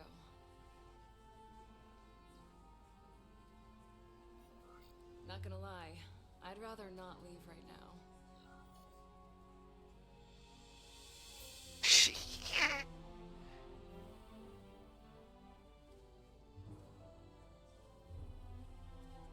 was nice. Yeah, it was.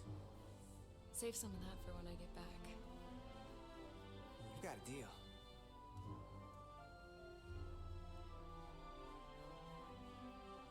Be seeing you.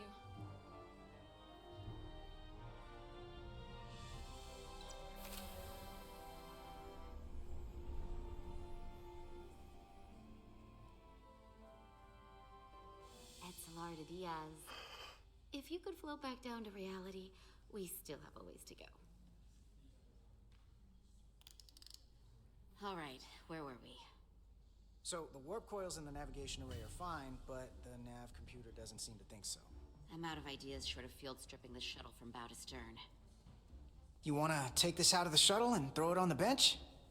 Oh, real hands-on maintenance. I like it. Okay, the nav computer is patched into the ship. The ship's computer can double-check our work. If the shuttle's nav computer is putting out false data, we'll know it. Let's run through the shuttle's logs again. Running now.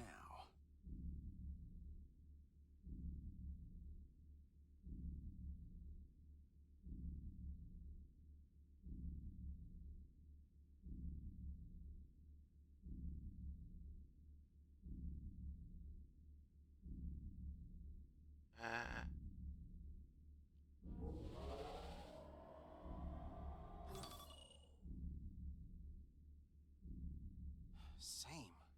Warp field inversion and a cascade failure. However, the Resolute computer doesn't show the same subspace variance. We're in the same conditions that the shuttle was in when it failed. Why wouldn't the ship's computer get a matching result?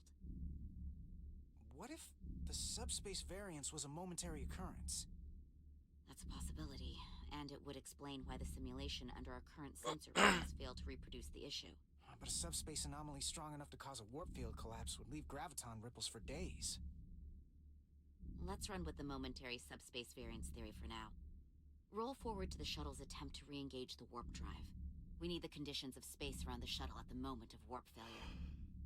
Resuming simulation.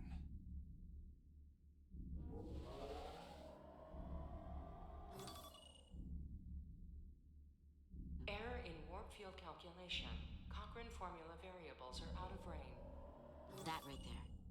Take the shuttle sensor data from that moment. Computer, why did the warp field calculation fail? Warp field pressure return non-orthogonal. Results are undefined. That doesn't help. Wait, what if we use a different ship? Put the Resolute into the simulation instead of the shuttle. Yeah, it should warp just fine. Unless... Computer, run the simulation with the Resolute. Resolute simulated. Computer, give me manual control on the warp power. Static field intensity, warp 1.1. 1.2. 1.3.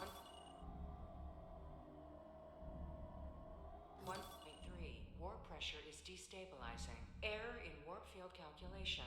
The warp drive has experienced a system-wide cascade failure. Warp field collapsed. Subspace variance is out of tolerance. Cochrane formula results are undefined. Bingo. What-o? The same moment when the shuttle failed to warp, so did the ship. Whatever happened to the shuttle just happened to us. The Resolute will not sustain warp.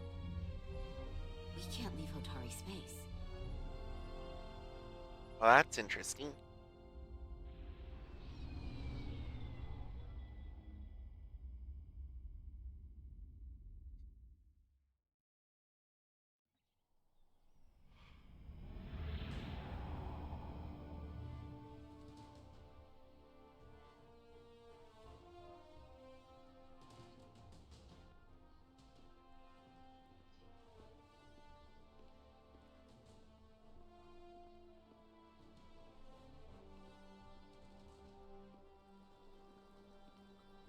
Ambassador Spock, Captain Solano, welcome to Hotari. We are honored you have come. My name is Tylos Altaris, Minister of Diplomatic Affairs. The honor is ours. And this is Commander Jara Rydek, First Officer aboard the USS Resolute. You'll find she has a keen mind. and unique insight into the dynamics between the Hotari and the Illidians. We are honored to be here as representatives of the Federation. I'm so glad. These must be the representatives of the mighty Federation, the reigning authority in the galaxy. Or so we've been led to believe. Whether that's true or not remains to be seen. But, either way, we're grateful you've made the time to come to our little corner of the universe. And you are? This is Galvin, and this is Sidron, the heroes of the revolt in the mines.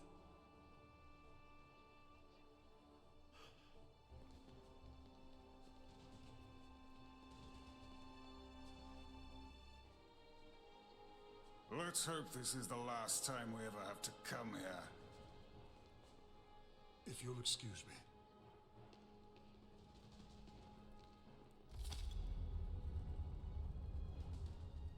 I think we're about to begin.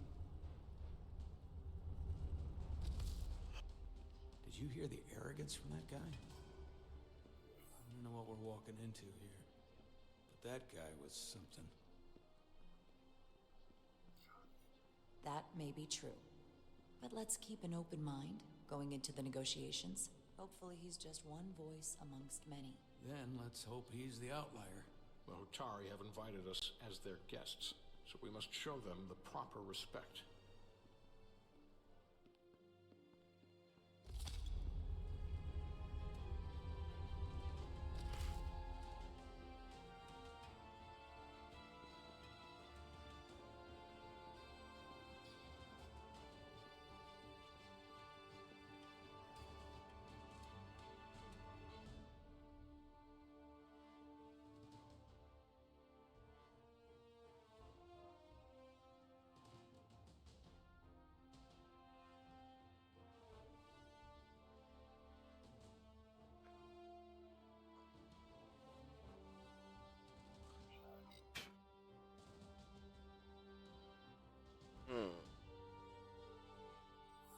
Don't. I think I should have chosen the other. I didn't interpret it correctly. Ambassador Oh well. Welcome to Hotari Prime. The honor is mine, Your Majesty. That the Federation would send one of their most respected representatives is not only an honor to the Hotari people and their queen, but a recognition of our stature and importance. Let's get on with it, shall we? With all due respect to the Federation and their ambassador, they have no authority here. We are not members of their alliance. We are not subject to their rule, nor yours. We demand the immediate return of all mining operations to Illidian control, as it has been for centuries and will be for centuries more. That has always been our understanding. That understanding has changed. Then you invite war. And if you cannot remain silent, you will be silenced. But his point is well taken. What is the Federation's interest in this matter? Perhaps you would have us trade one oppressor for another? The Federation remains neutral. Our only interest is the peaceful resolution of this conflict. We are here at your request, Your Majesty. For now. I'm trying to keep an open mind here, but it's not easy. I thought they wanted us here. Was there something you wanted to say, Captain? Oh, no. My apologies. And what about Bakobliad? She's not part She can speak for herself, can't she? Then let her.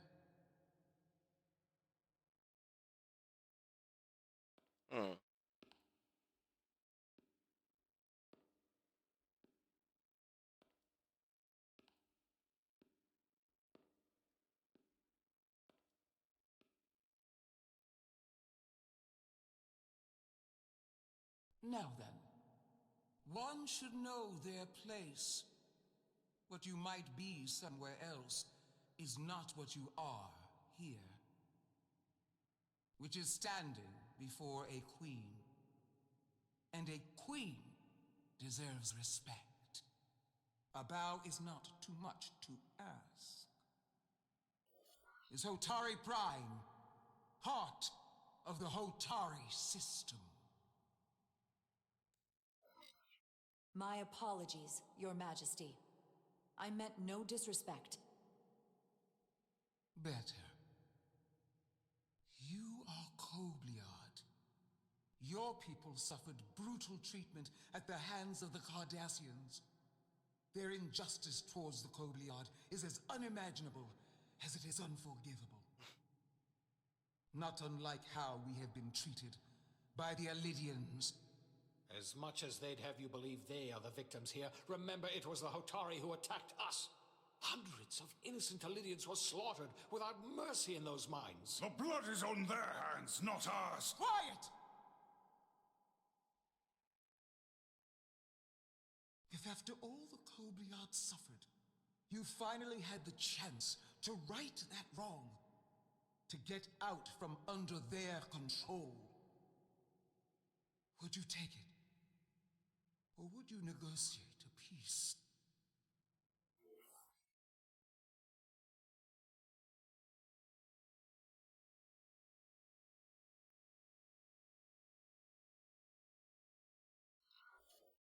If the opportunity presented itself, and I wish that it had, more than you can know, then I would right the wrong without hesitation. For the sake of the Kobliad, we suffered enough. Of course you would. It would be foolish to do otherwise. The Federation is the most powerful, most advanced alliance in the galaxy. It's widely known we have an abundance of dilithium in our mines.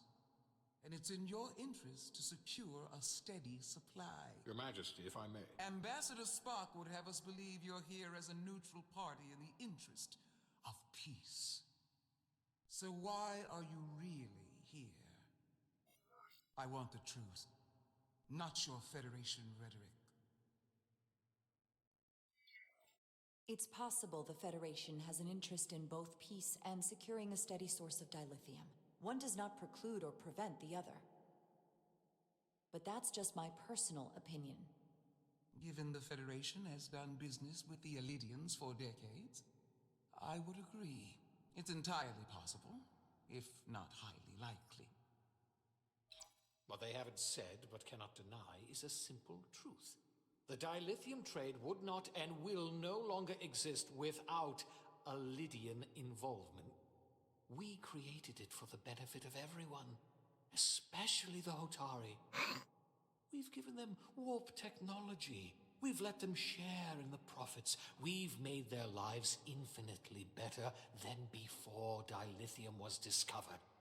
All of that goes away if the Federation turns a blind eye to their treachery. That is enough of your lies! Yeah. Hotari are quite capable of running the mines. We've done so for centuries. Don't tell me, who deserves control of the dilithium trade and the mines on Tau? Who should the Federation recognize? The Hotari or the Alidians? Can only be one or the other, not both. If I have to choose only one, then it would have to be the Hotari. Well said. How could the just and wise Federation make any other choice?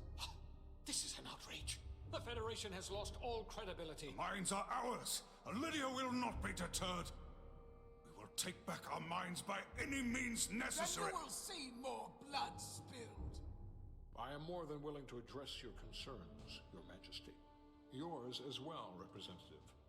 But I suggest we could have a more productive conversation with a smaller group. Perhaps only the most essential representatives.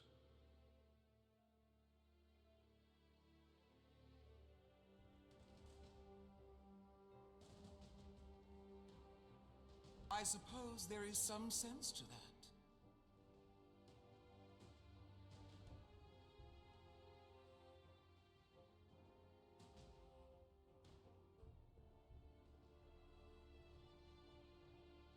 I hope we meet again Commander Jara Rydek, Your Majesty. It's been a pleasure, Commander Rydek.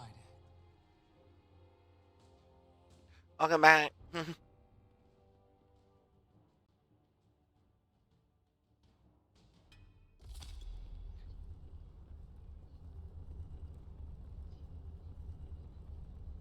Spock and I will cover everything on the diplomatic front. You make nice with the locals and see if you can get some answers. We need to find out why the Hotari are so willing to risk war. What happened in those mines?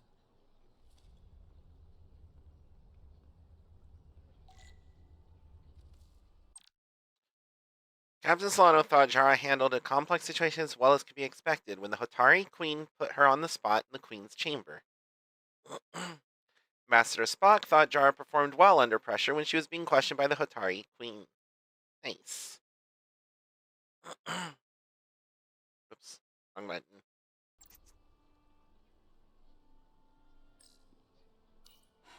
The captain and ambassador have it handled. I've got my own mission.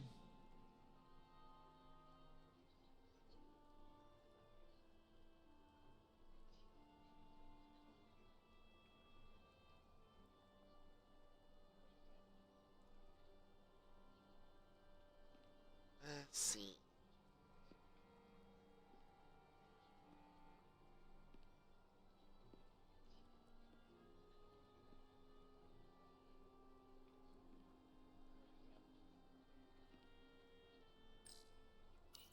Such rough terrain.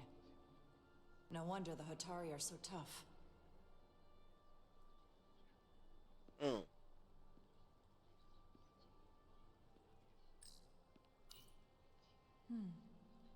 Soothing.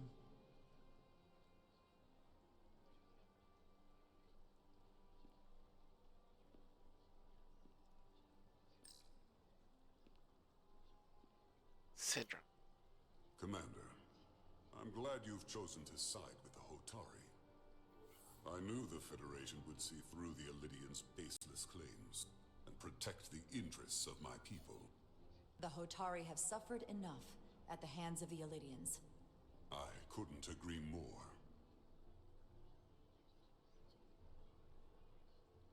I assume you were there the day the mines were seized from the Elydians.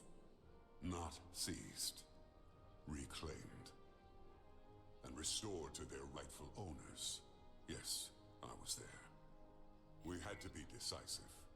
Before the Elydians could even realize their worst nightmares upon them. I'm curious why the Elydians haven't fought back. They have the ability to retake the mines anytime they want. Ability is one thing. Courage is another.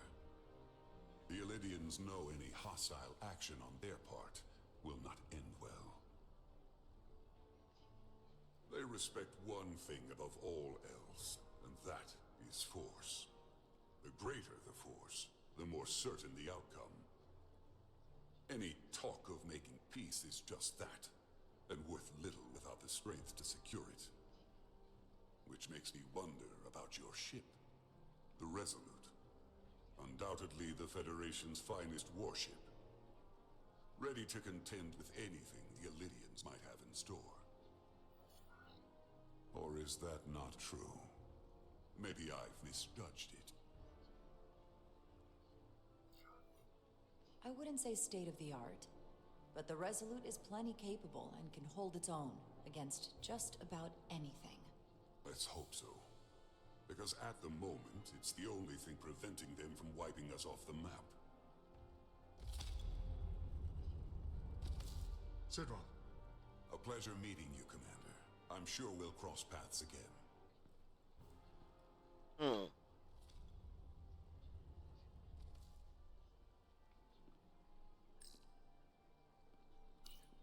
Commander Rydek, I'm encouraged to see the Federation supporting my people.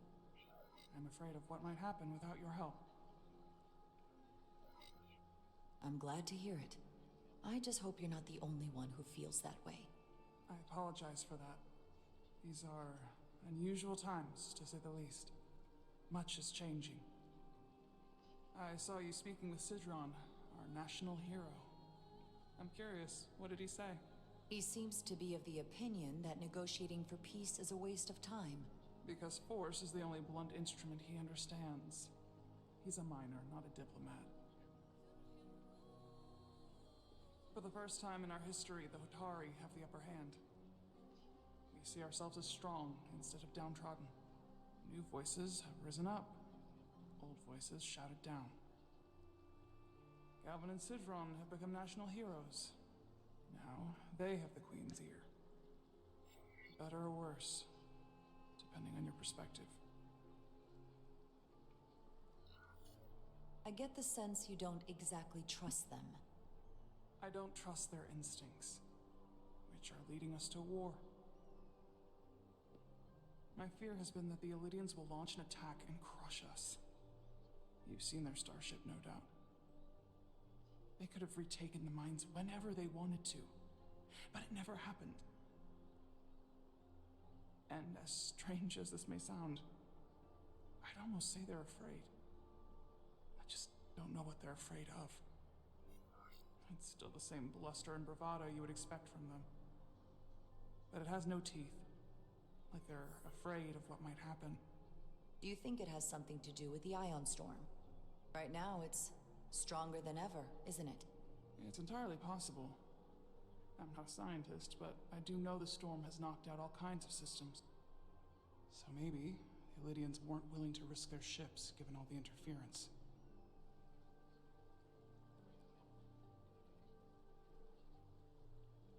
Since the day of the revolt, Galvin has seized control of the mines and restricted all access.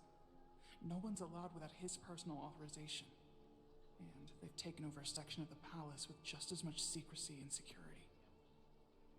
I'm told it could be something they brought back from the mines. I've made inquiries, but everyone pretends it doesn't exist. I strongly suspect they're hiding something. Are you sure of this? It's been the talk of the palace since the day of the revolt. How can we know?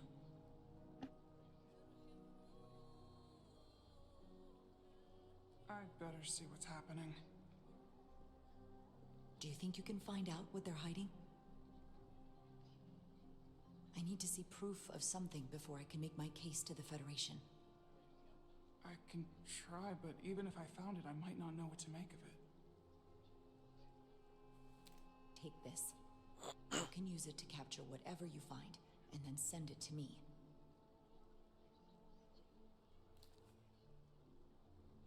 Thank you. I will let you know what I find. And I look forward to our meeting again.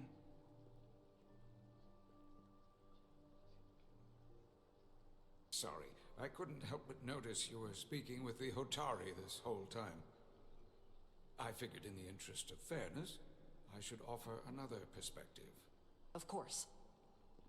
I'm probably not telling you anything you don't already know, but these negotiations rely on the Federation's neutrality, as does any hope you might have for a supply of dilithium in the future. So, why you would choose to side with the Hotari escapes me. Without Illidian involvement, there is no dilithium trade. But clearly, you weren't aware. Of all my concerns, dilithium is not one of them.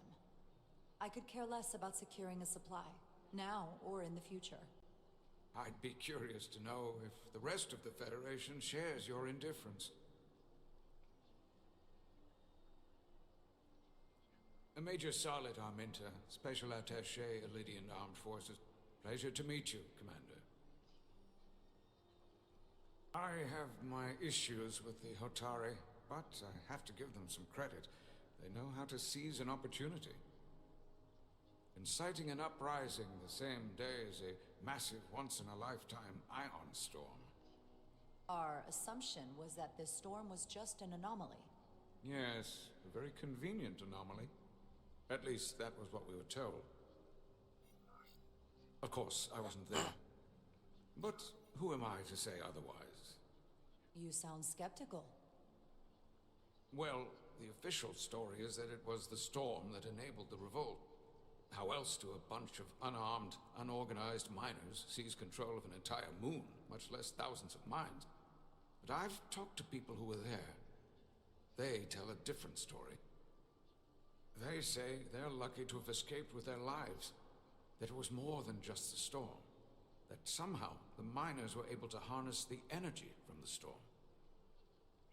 I know it sounds crazy. I'm not even sure I believe it myself. But that's what they said. You said the Hotari were primitive. Well, they are. Except for the part about weaponizing ion storms. If you'll excuse me, Commander Ryder.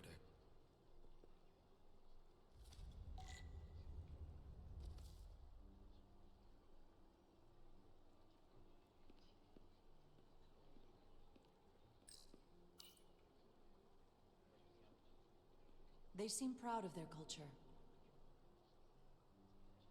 Pride can lead to rash action.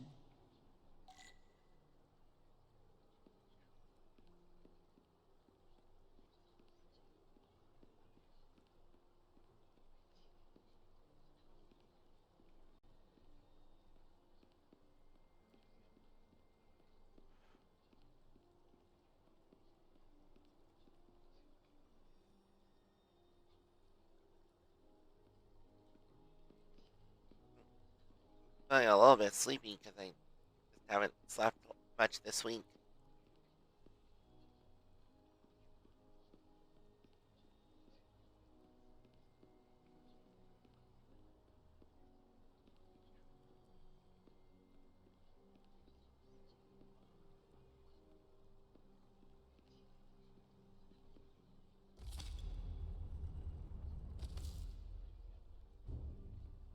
Well, that was a disaster. What happened? The Hotari refused to concede anything, so the Elydians stormed out. The Hotari did not invite us here as peacekeepers. I hope your efforts were more fruitful than ours.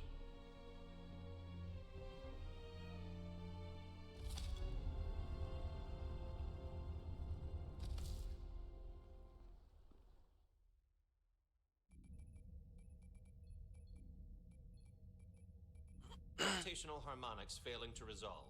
Warp bubble stability degrading. Increase output to maximum.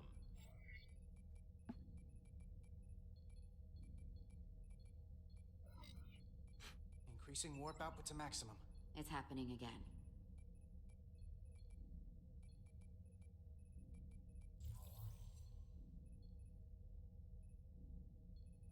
It is evident that presently the Resolute cannot achieve warp propulsion. Since our diagnostics rule out any problems with our warp systems or anything about the ship, the problem appears to be the fabric of space itself. Space itself?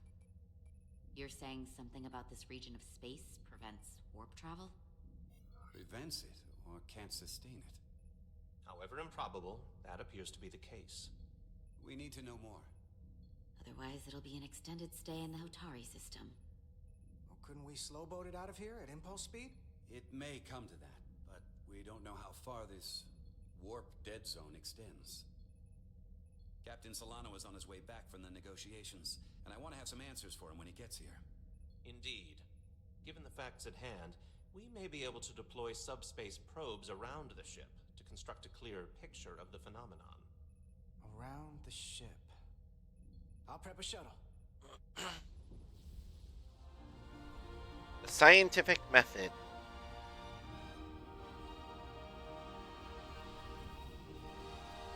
I am liking this game so far. I just wish I knew a solution for the audio issues. I'm setting up a waypoint at a distance roughly corresponding to the edge of our warp field. When we get there, I'll deploy the first probe. Fly the shuttle to your objective to complete a mission. Use W to fly forward, use D to fly backwards, use mouse to turn, use Q to ascend, and E to descend. Storm will push your shuttle around. Stay focused to maintain your course. Hazards. The ionic storm will fill your path with dangerous hazards. Green lightning will damage your shuttle. Taking damage 3 times will fail the mission. You can Fly through the rings created by the storm if you pilot carefully. Follow the lit path to reach the next waypoint. The navigation computer displays information about the area around you. I indicates a storm hazard. Oh, exclamation point indicates a storm hazard. Parentheses indicates an asteroid.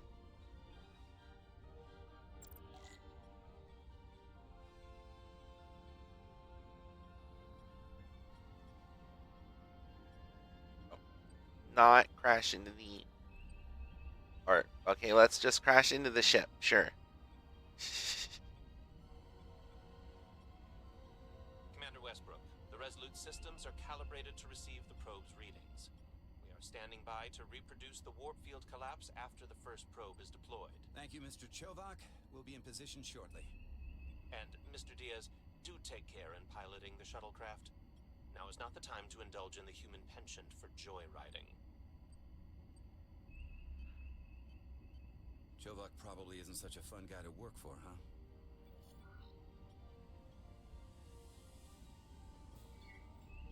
Nah, I just don't take it personally. At least I try not to.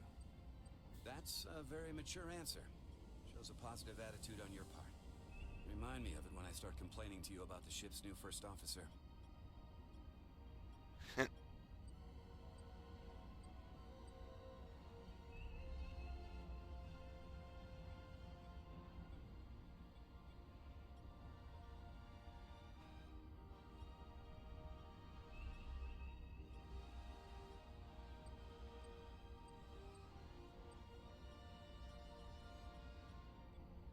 This is far enough.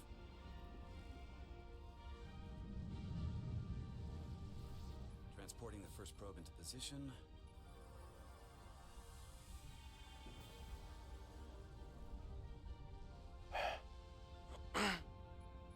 Westbrook here. The first probe is deployed. Understood. We are reading it. We are about to replay the simulation.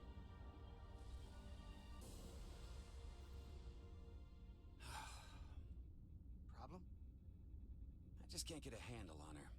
Commander Rydek. She rejected my plan to use a deflector pulse against the storm surge. But on the other, she did listen to my advice and use the whole polarity trick to get you through that excursion alive. I'm not saying there's anything wrong with the new XO. I'm sure she's a fine officer, even if we don't see eye to eye. But she didn't go through what the rest of us did. You know that. And it's hard to figure out why she'd be the one Solano chose instead of, well, one of us. I've heard some good things. You should at least give her a chance. I'll take that under advisement. Test is running. Warp field collapse in 3, 2, 1, mark. Oh. Whoa. That's interesting. All right, that is definitely a problem with the fabric of space. We need to get another probe out there.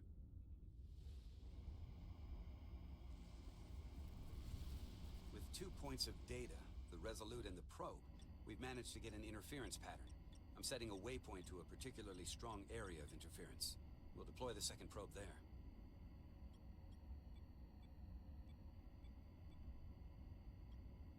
Listen, I'm gonna give you a piece of advice I wish someone had given me. Make sure you're never just one thing. And don't get so focused on what's in front of your face that you lose sight of the big picture. Before Rydek showed up, the captain pulled me into his ready room and told me he didn't think I had the people skills to be first officer. What a load of crap. I mean, if he'd said that about Chovak, sure. I appreciate the advice, Commander. I'll make sure I keep my options open. I don't need to tell you how to operate. You're already well on your way. You're a capable engineer. You're good in the field. Keep up the good work, and who knows? A solid jack of all departments like you could be Commander-in-Chief of Starfleet one day. Hell, Admiral Jellicoe started as a shuttle pilot. And there are places to go in the enlisted ranks, too. Of course, if you get an officer's commission, they'll put you on another ship. You know, I'd be the best leader Starfleet ever had. Lower decks always have to fix all the problems Command causes. Maybe I'd just save everybody some steps. Well, don't forget about us little people when you're ready. Of course not. You gotta remember where you came from.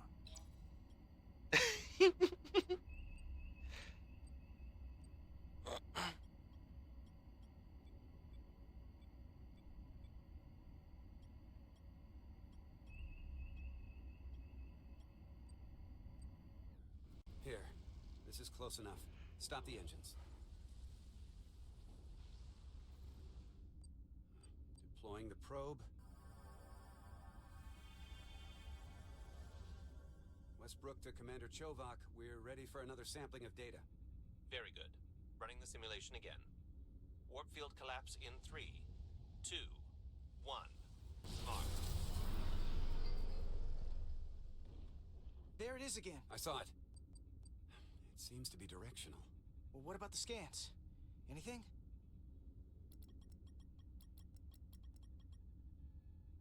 Here's the readings in relation to our local space.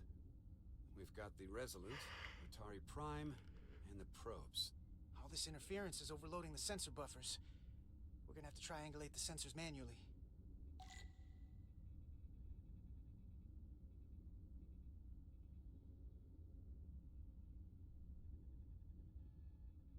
We got something. These markers indicate peaks in the gravimetric interference patterns. Let's see if I can find some more.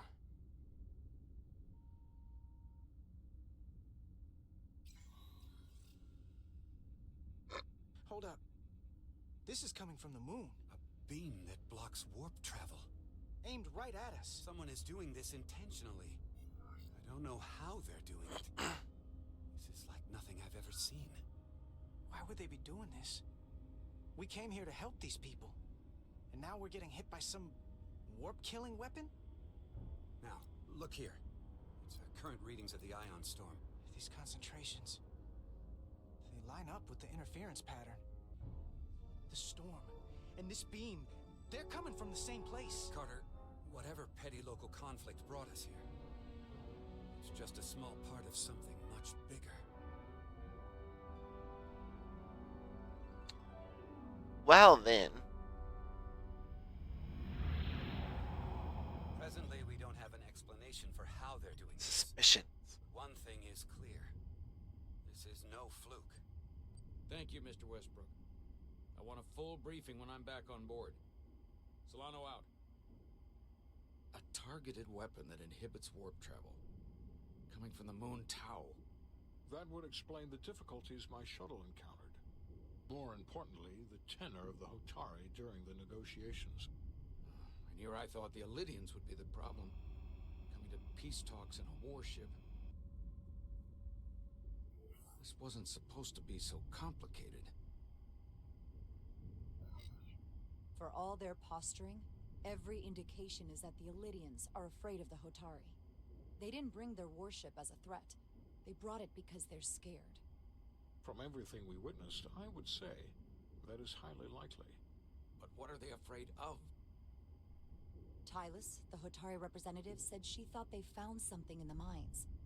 Galvin and Sidron brought it back to the palace, but they're keeping it under tight security.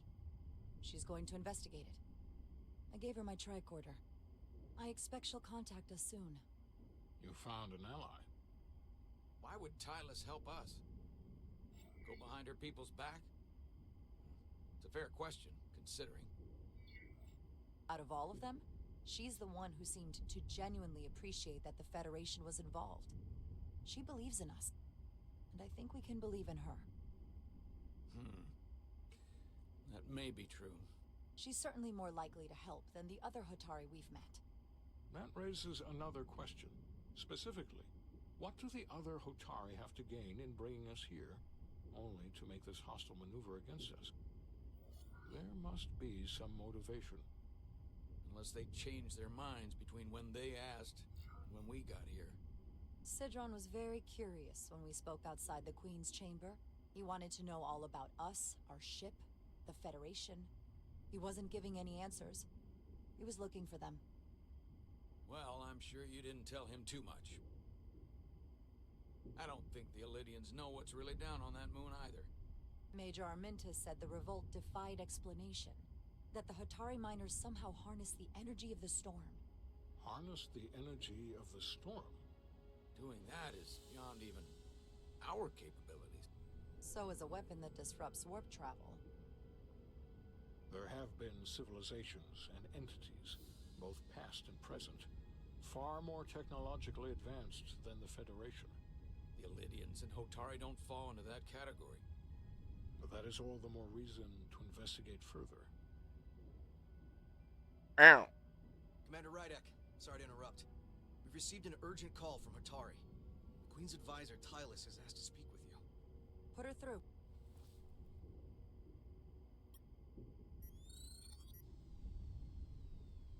Galvin and Citron are still with the Queen. I've enlisted help to gain access to the room they have under guard. I don't have much time. I'm not supposed to leave my post. It's only for a moment. I so appreciate your help.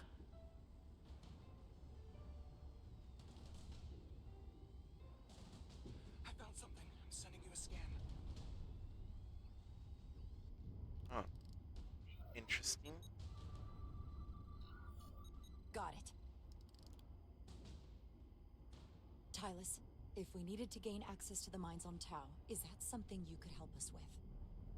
I suppose it wouldn't be easy, but I have to go. Tylus. Can we reconnect? Meowdy. We've lost all contact. We can only hope she escaped without harm. It was hard to tell.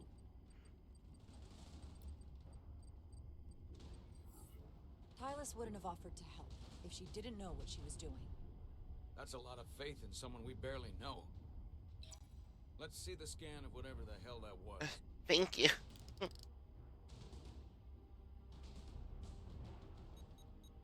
Tylus suspects this came from the mines on Tau. It appears to be of ancient origin, but the markings are unfamiliar. We can run a full analysis when we get back to the Resolute. But if this came from the mines, then it might be the key to how they got the upper hand against the Illyrians. Then we have to go into the mines. The Federation would not allow that. We were, after all, sent here to be a neutral party in a peace negotiation. However, we could demonstrate that the Hotari have acted in bad faith, which would enable us to investigate the mines on Tau with full justification. But of course, we would need conclusive proof before taking action. Otherwise, it could put us in a difficult position.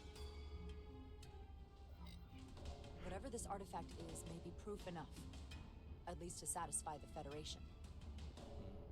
Especially if we can show the Hotari are controlling the warp disruption. And targeting the Resolute. We may have a better understanding once we analyze the device. But a mission to the mines, covert or otherwise, is not out of the question. And I will handle the Federation. I'm enjoying it so far, Atsu. And I'm a woman. Right, pronouns are she, her. Carter, I want all the data I can get on this warp problem. And the negotiating team's shuttle has been recording data all the way back from Hotari. Even better than our probes. So I don't have any issue with them, either. Will do. I'll join you and Chovok down in engineering to run another analysis after the briefing.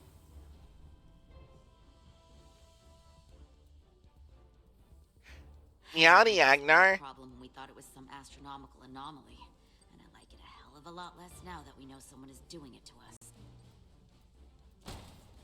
How does it work? What do we even do about it? What do you say we pull these chips and find out? Took some damage on the way.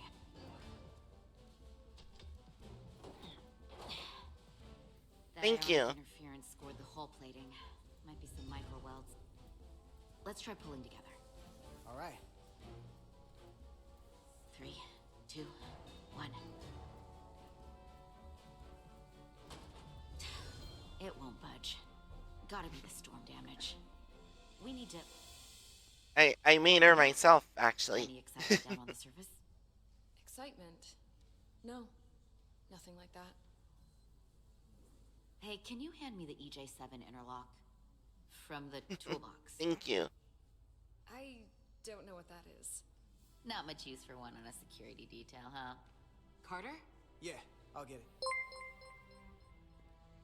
Thank you for the follow, Uwu Princess Sophia.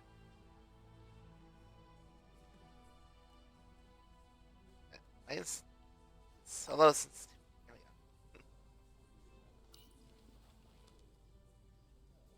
go. We're gonna be professional.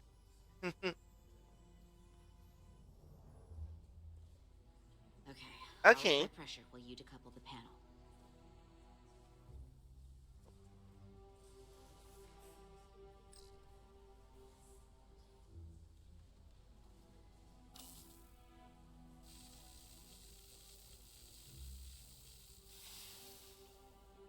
Here, I'll help.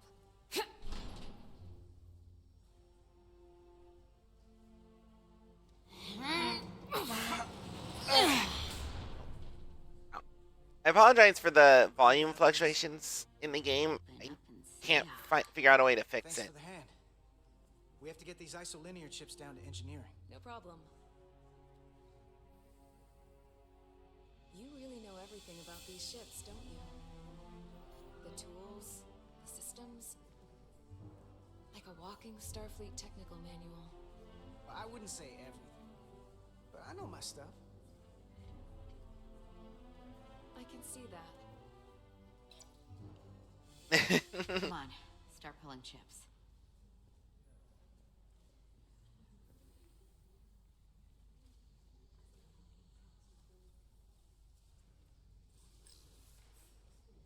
Miscellaneous chip department? Compartment, I think it was what it said.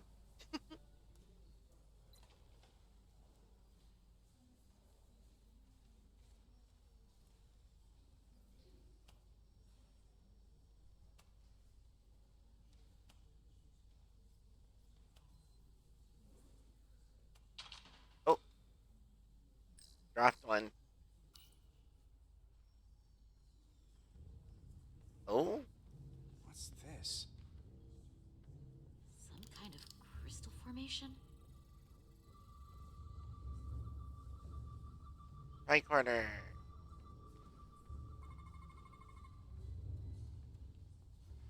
Whoa. This substance is a quantized spin crystallization of hydrogen, carbon, and lithium. It's emitting tetrametric pulses at an interval of 3.8422 seconds. Quantized crystallization isn't natural. I mean, it's only theoretical as a means to engineer matter on a subatomic level. What's it doing in there?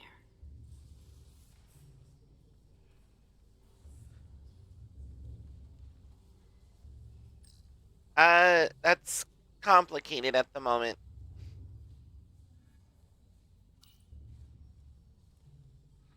Wait. Regulation 364, subsection 9. What? Regulation 364, subsection 9 orders that in the case of an unknown foreign substance infiltrating a sealed system, it will be placed in secure confinement before further examination. Retrieve a containment module. Don't you think we're more equipped to deal with whatever this is? No.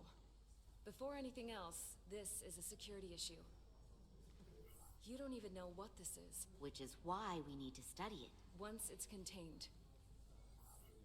Well, if it's not natural, then someone might have put it there. It could be a tracking device. Some kind of sabotage. Or even a bomb. Flirtation is alright. Get it to containment lab. Come on. I can't make an exception. Not even for you.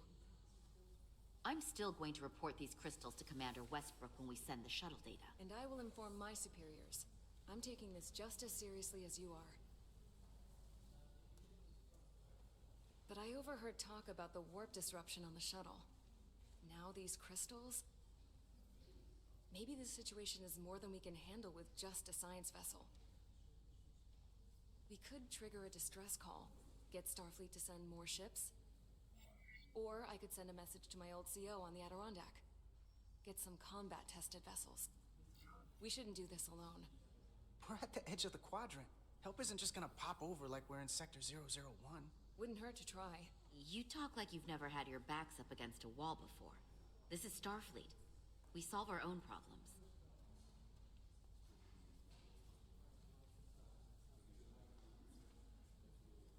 Okay, stand back.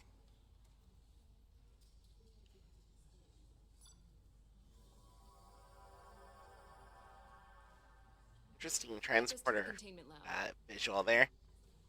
We'll get it set up for you. I'll let you know when it's safely confined. Oh, we'll be there.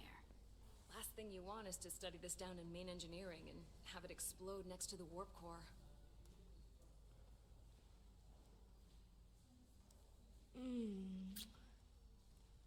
Almost forgot. Can't have that. For a second, I thought she'd gone cold on you. Like she might have changed her mind. But I guess this whole situation has her spooked. Maybe she knows more than us? Or it's because this is all happening so fast? But she usually doesn't scare easy. Well, of course she's taking it seriously, but that's her job. When she's on duty, she's got to be on the lookout for danger. Yeah, but talking about sending a distress call on her own? That's going too far. She was probably just thinking out loud. I'm sure she'll come to her senses. This mission has enough complications stacking up. Now, we'll get through it. You, me, and Miranda too.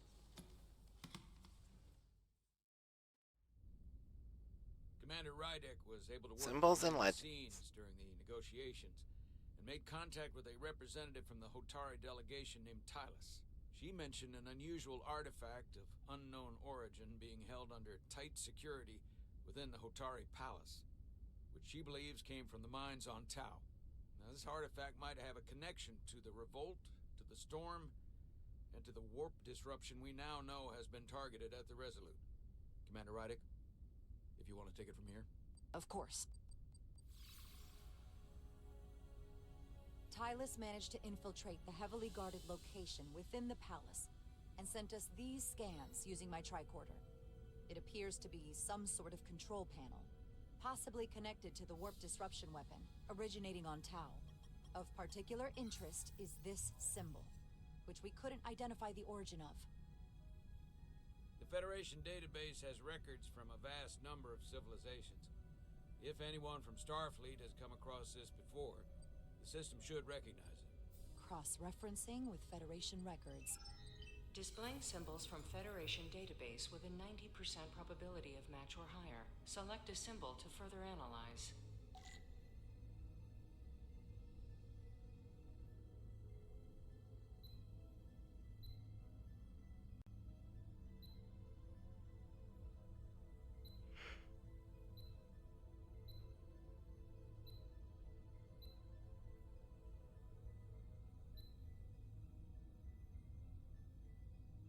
That looks like it.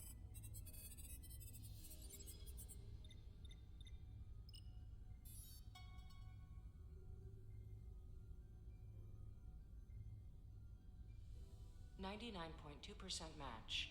Got it.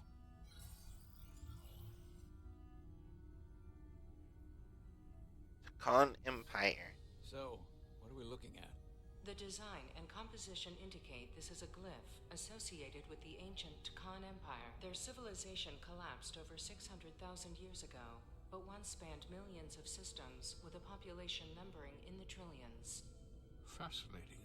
The Takan were once the most advanced, most powerful civilization in the galaxy. Is it possible the Hotari found Takan technology? I wonder if they even know what they have. Our knowledge of the Takan is limited. I have only encountered passing references to them. Actually, I've heard of the Takan. You have? Quite impressive, Commander. Computer, summarize the Enterprise D's discovery of a Takan outpost. On stardate 41386.4, the USS Enterprise D, under the command of Captain Jean-Luc Picard, discovered a Takan outpost in the Delphi-Ardu system. According to the mission summary, an unbreakable energy-draining field was deployed against the Enterprise and a Ferengi ship. The Enterprise was only able to escape after negotiating their release with an entity known as Portal 6-3, Guardian of the Takan Empire. Unbreakable energy draining field. It starts to make sense. What else is there? There's a lot here. Let's take it piece by piece. Select the aspect you wish to learn more about.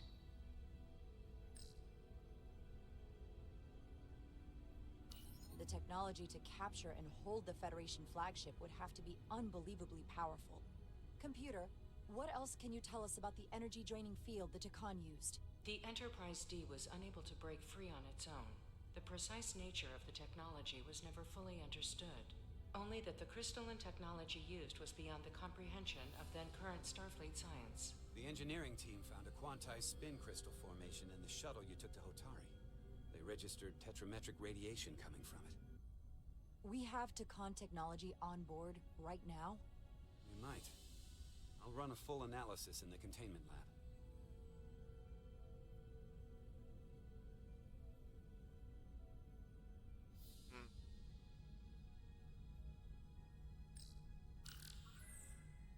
There appears to be some sort of restriction order from Starfleet.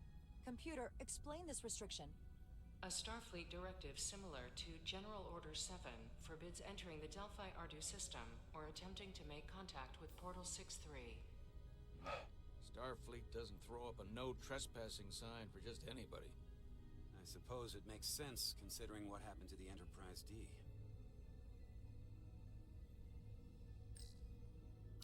What sort of planet is Delphi-Ardu 4? Delphi-Ardu 4 is an M-class planet, a barren rocky world with little to no vegetation and frequent ion storms. The giant crystals that grow there absorb energy, but it is not understood how they do so. The entire Delphi-Ardu system, consisting of 11 planets, was considered completely uninhabited until the encounter with Portal 6-3. Frequent ion storms. That can't just be a coincidence.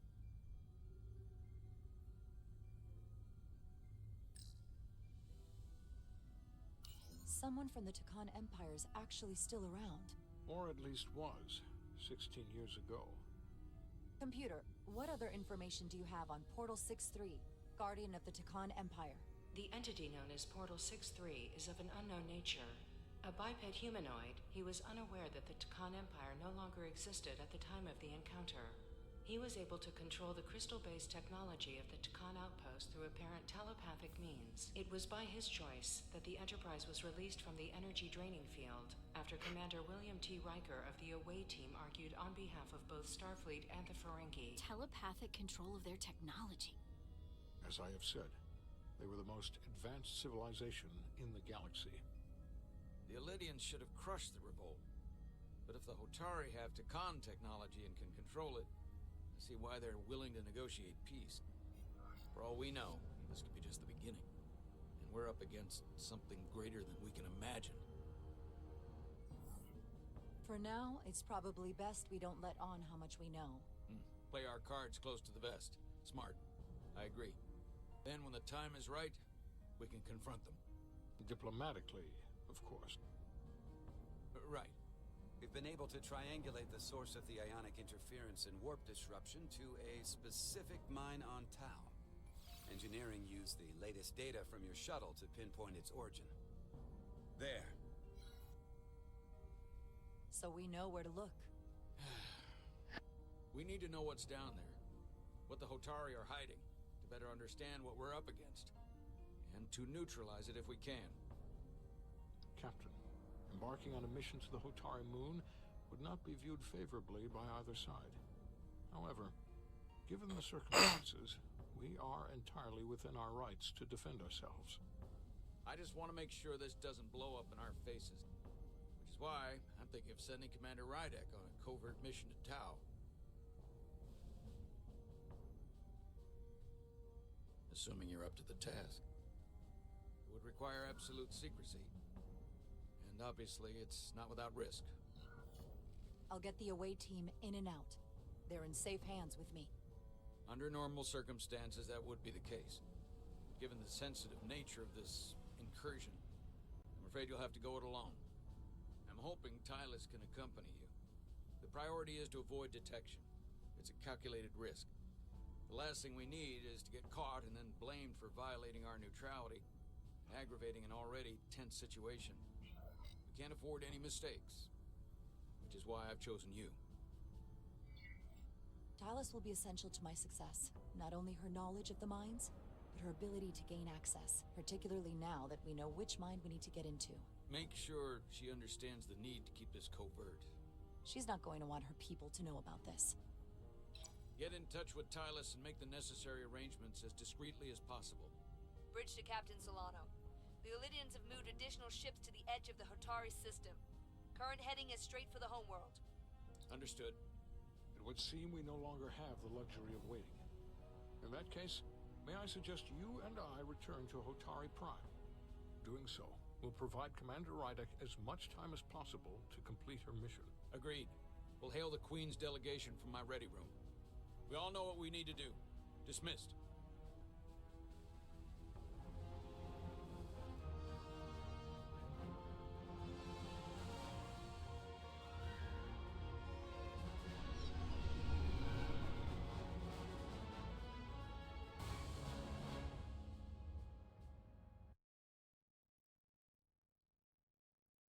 Petty Officers Diaz and Edsolar, where is the crystal formation that you found in the shuttle? I have tasked Ensign Calloway with performing a full analysis of the tetrametric pulses. Security brought it to the containment lab. I was just there. They don't know anything about it. Security never checked it in. Miranda never got there? She's the one that had the crystal formation? Yeah, her and the rest of the security detail from the negotiations. Diaz, Tamaris.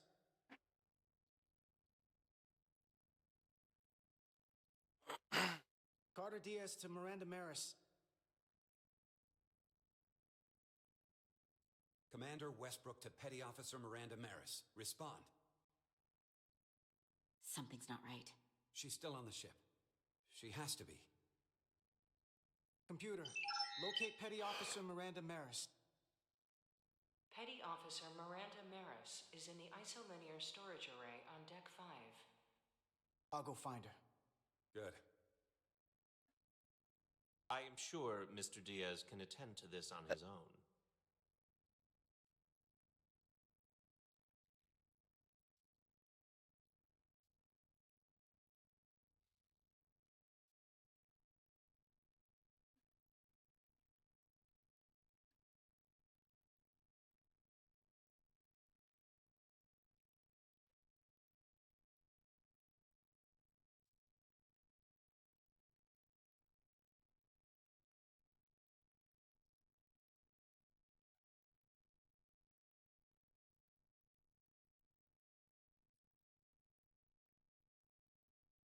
Someone improperly pulled these isolinear chips.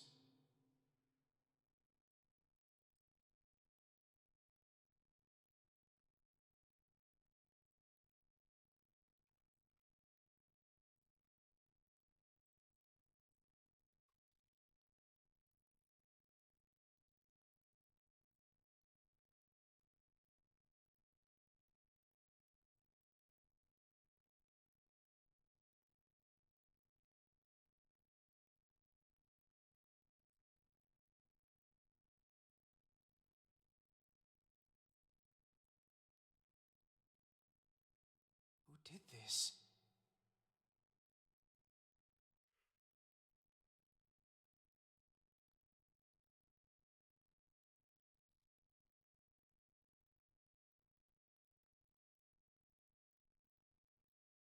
Miranda, you in here?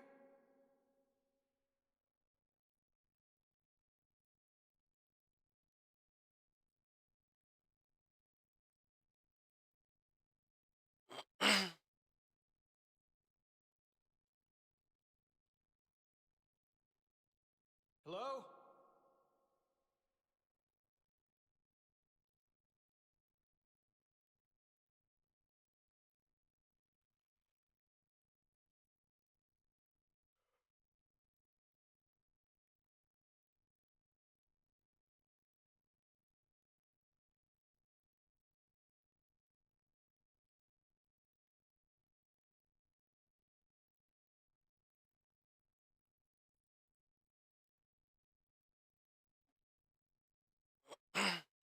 Download complete.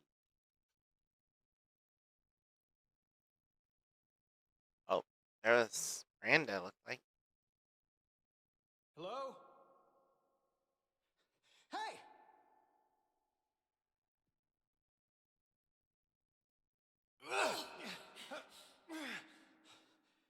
Miranda? What the hell are you doing, Carter? You almost knocked me to the lower level.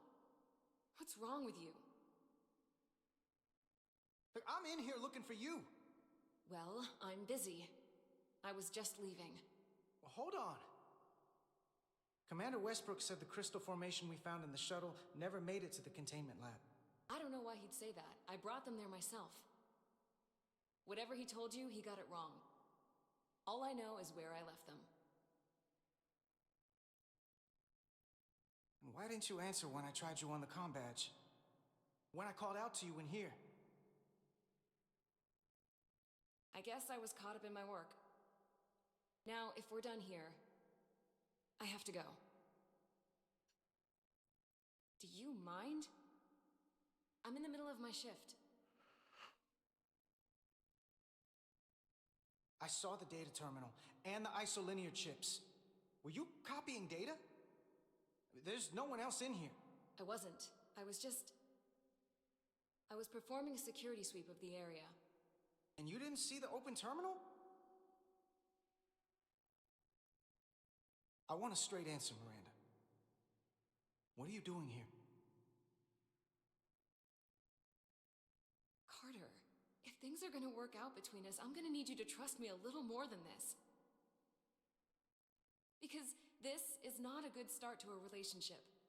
And I don't get why you're acting this way.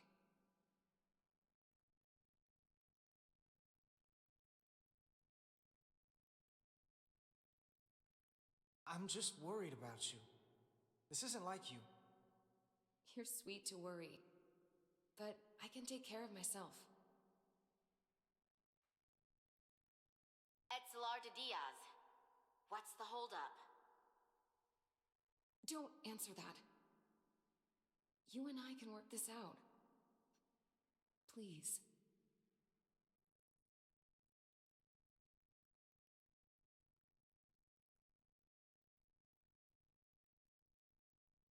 Etzelar de Diaz.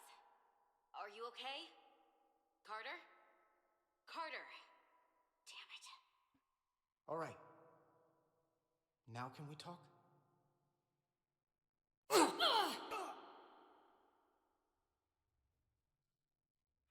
Oh.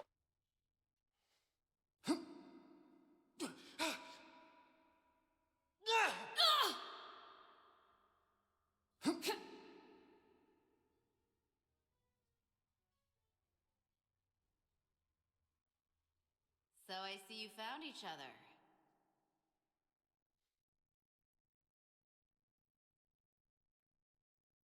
You were taking so long, the commander sent us to see what the problem was.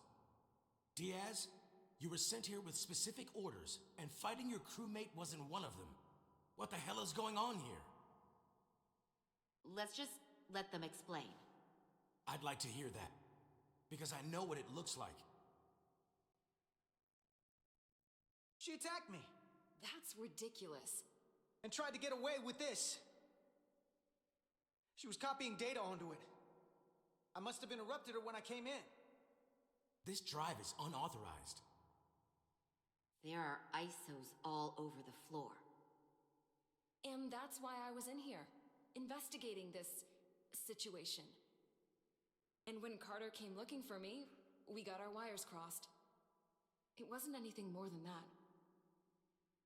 Even if that was true, it still doesn't answer what happened to the crystal formation that she took.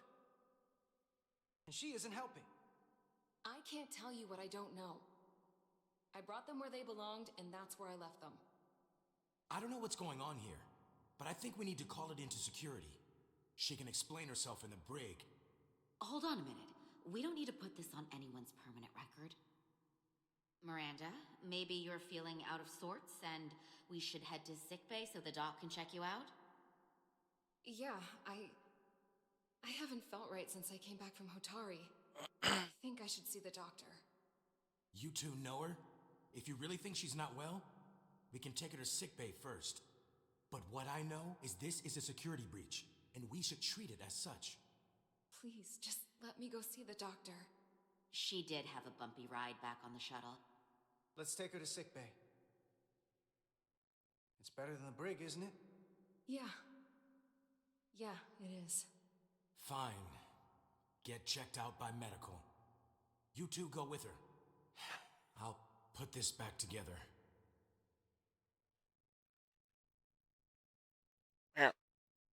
My itches.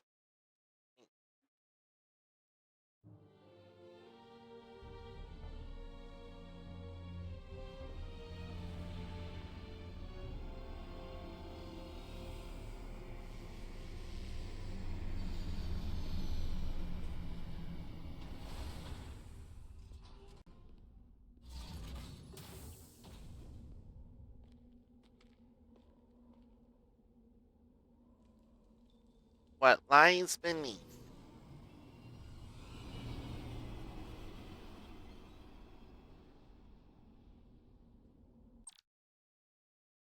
Let's see.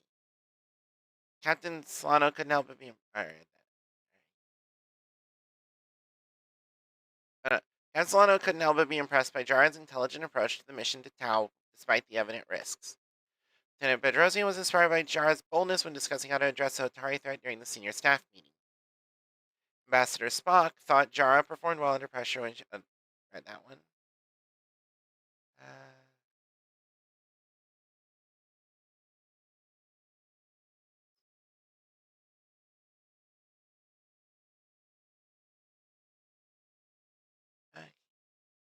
Carter. Etzlar was right how much she values her friendship with Carter when he said she doesn't owe him anything. Miranda took offense when Carter confronted her with accusations in the isolinear storage array, but she was thankful he seemed concerned for her well-being and sent her to sickbay instead of the brig. Lieutenant Commander Chovak agreed with Carter's purely logical approach to working on Ambassador Spock's shuttle. Commander Westbrook enjoyed his conversation with Carter, coming away from the impression he's smart, pragmatic, and confident in his knowledge of the ship. All right, I will be right back.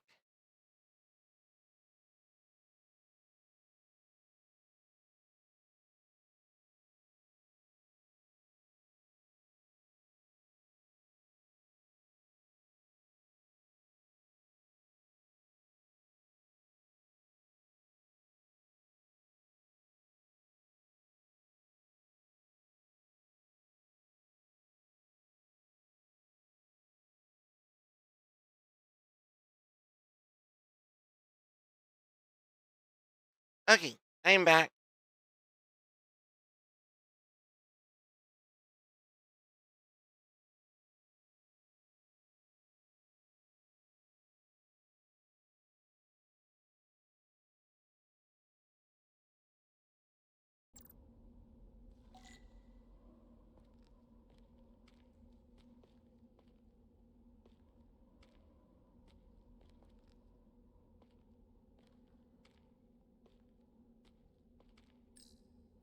Foliage on Tau resembles underwater plant life on Earth. The universe is full of mysteries.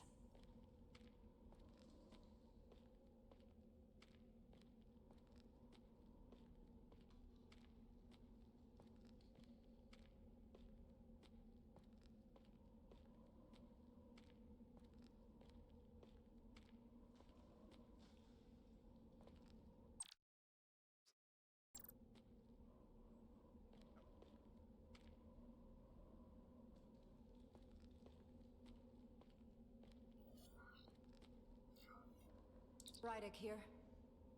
This is Zermatt. Any trouble getting to the surface? I'm really starting to miss transporters. As long as this storm is around, you'd better learn to like shuttles.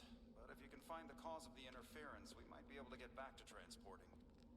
As if I needed another incentive. We both know there's a lot more than that riding on this. Fair enough. You'll need to get in and out of the mine undetected, so I hope Minister Tylus can help in that regard. So do I. And to keep this covert, we'll refrain from contact unless absolutely necessary. Understood. Rydick out.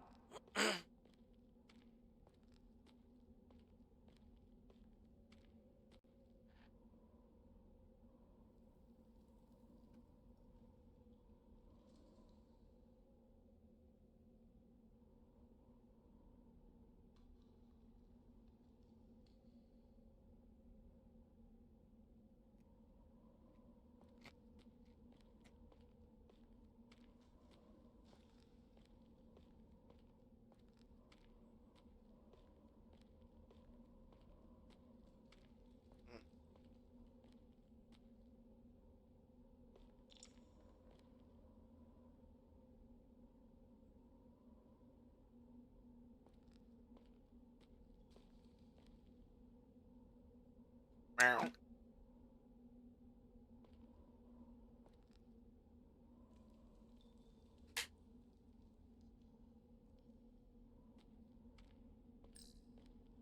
The ionic interference is coming from underground. I should find a safer way down there.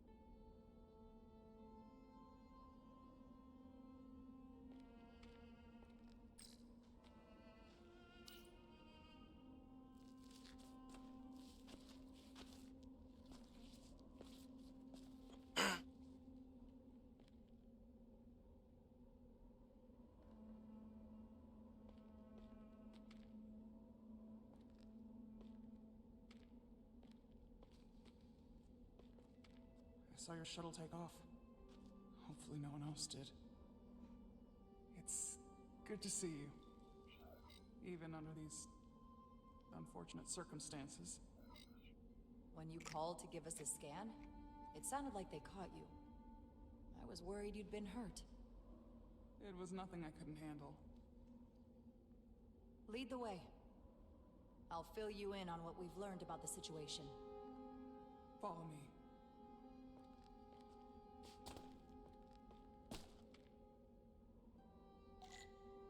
The device Calvin and Sidron brought back from the mines is being used to control some sort of warp disruption weapon that has the Resolute trapped in Hotari space. According to our readings, the power source for that device is on this moon, at the specific coordinates I sent you. That sounds impossible. It explains the rumors of the Hotari controlling the ionic storm.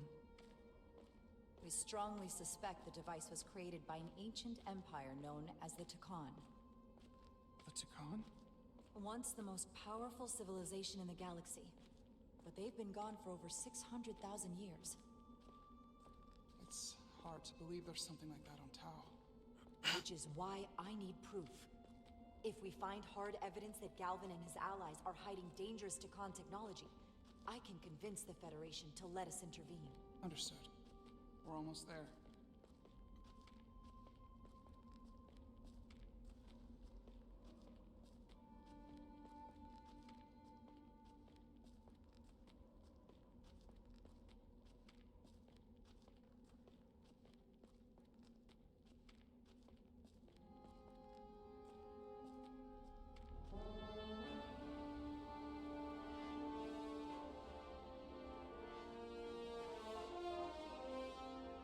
That's the mine? Prospect 614 North, Subdivision 20.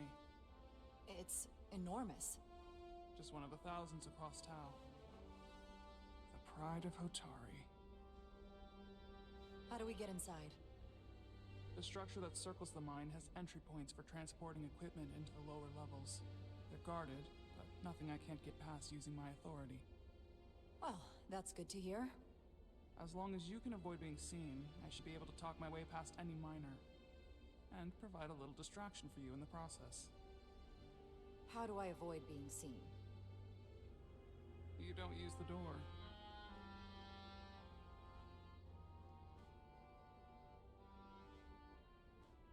How dare you! Don't you know who I am? I am Tylus Altaris, Minister of Diplomatic Affairs. That's not... The Queen would be furious to hear you tried to deny me entry. The Queen? But I just... You just what? Just now realize the trouble you've made for yourself? And who exactly do you think you're going to report this to? Because I'll be reporting it as well, to someone much further up the ladder. You have no authority here. Do you understand who pays your wage? I can inform the Queen directly of this insolence. There's no You'll need regret everything you've said here today. You should have opened the doors the second I appeared before you. That's not the protocol. I didn't know Each second you delay my entry will be recorded, processed, and permanently marked on your record. I can't believe this. Does your brain function? Do you speak our Someone tongue? takes the breaks up here. How could a fellow Maybe the same Praetorian guard not who left understand that this? window You're unlocked. digging your own grave. I suppose the view is I've reached nice. the end of my patience. Escort me to the maintenance bay. I told you I can't just... Now! But fine. A wise choice. Lead the way, and be quick. Not going that way.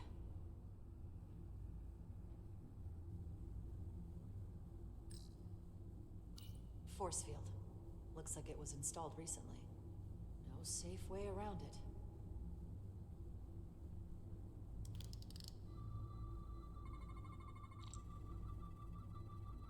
Okay. Let's get a look inside you.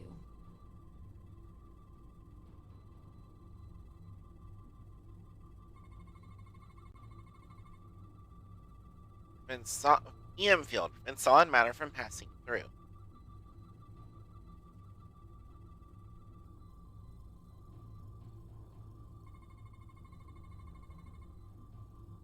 Emitter component focusing the pattern of the force.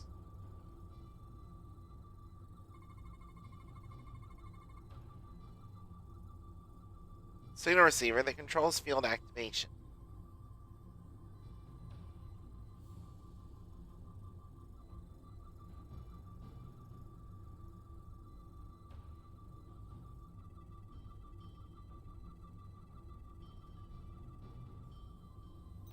Full system access. Let's see if I can just... Bingo.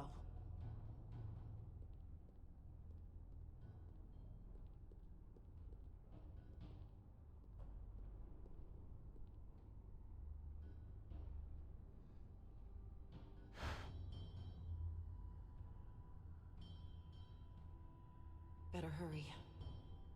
Not sure how long she can keep him busy.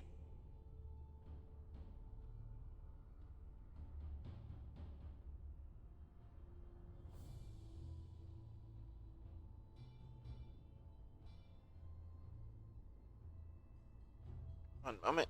Eye is burning. Meow.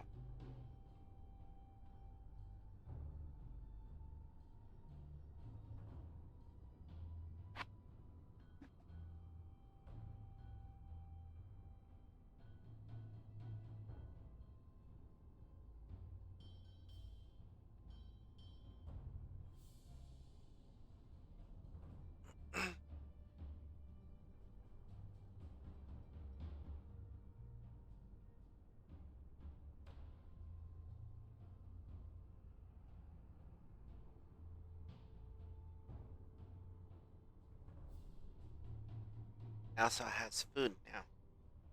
Meow.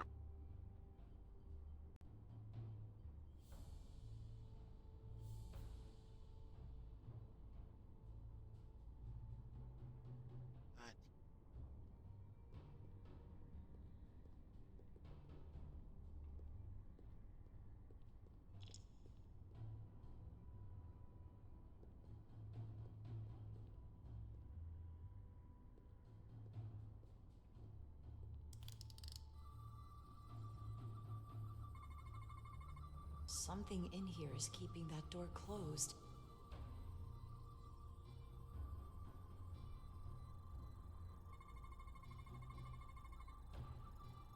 Data storage contains records of personnel with access to this facility. DNA processor component that processes DNA scans of those that attempt to enter the door. It does not store records and used only as a trigger for activation. Power regulation prevents solid matter from passing through. Got it. Should remove the security check on the door.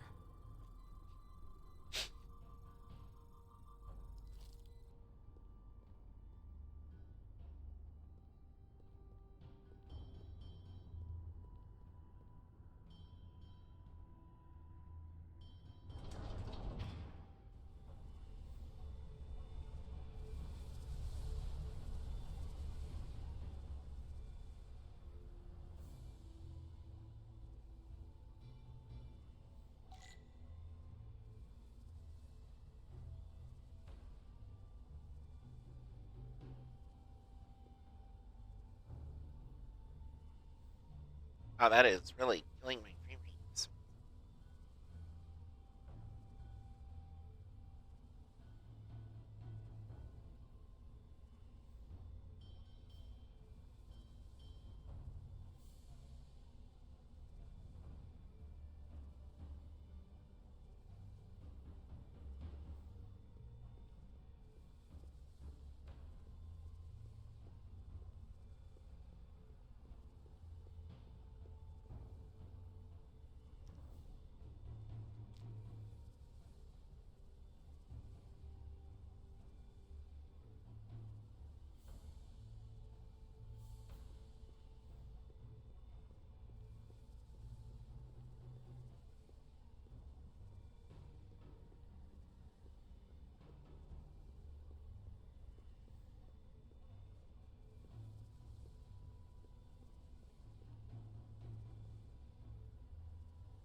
I didn't come here to educate an imbecile on royal protocol. Of course not, Minister. So I will be about my business here, and you will take yourself out of my sight.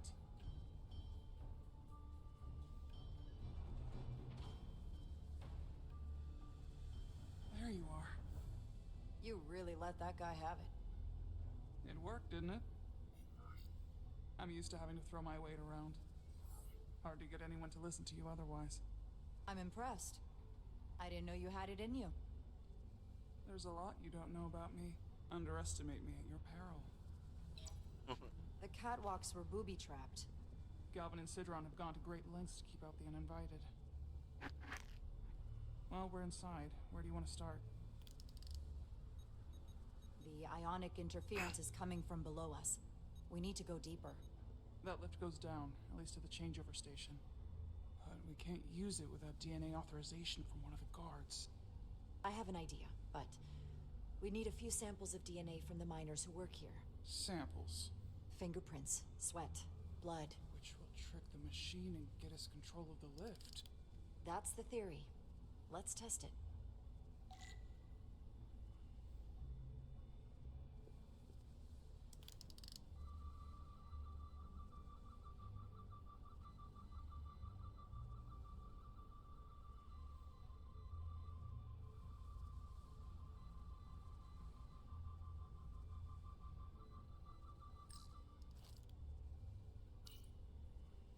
No luck. Unless this console thinks I'm a Hotari guard, it won't work. The guards work out of that building back there. Might have some DNA.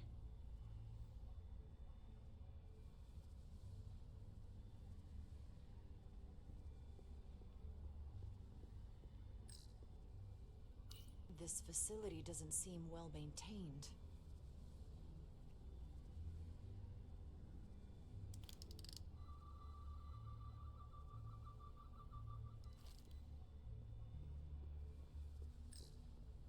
An Illydian console.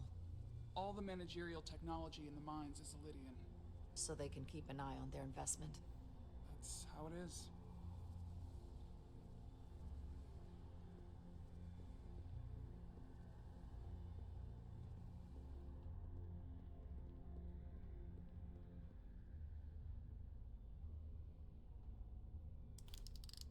Wow, that is a lot of DNA.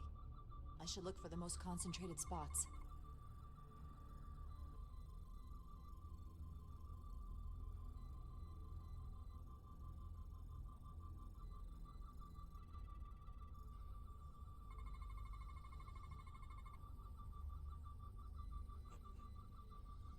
Hotari fingerprint. Digital oil deposits reveal a distinctive pattern of ridges and valleys, consistent with a fingerprint belonging to a Hotari male, approximately 36 cycles of age.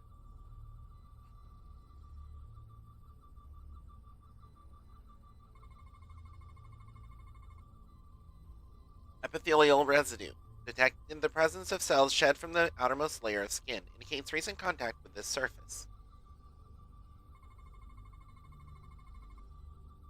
Dried saliva. Pattern of saliva consisting with sudden bursts of air from the nose and mouth, both likely caused by environmental irritants. That's a stable DNA sample. It's only partial, but a few more should do it.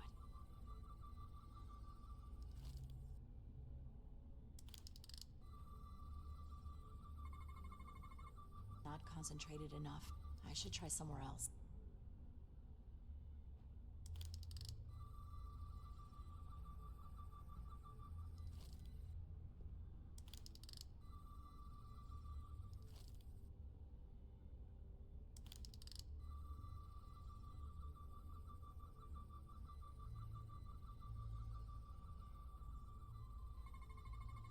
I can use this.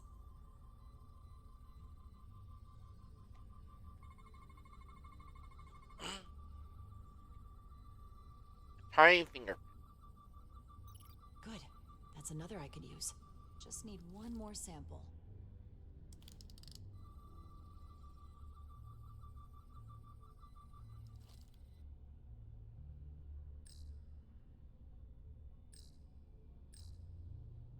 Hotari must be tough on the inside, too.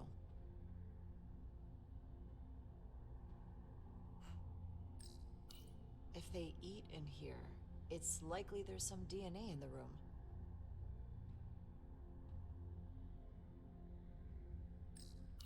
Almost looks like coffee. Almost. I'll have some Ractigino when I get back to the ship.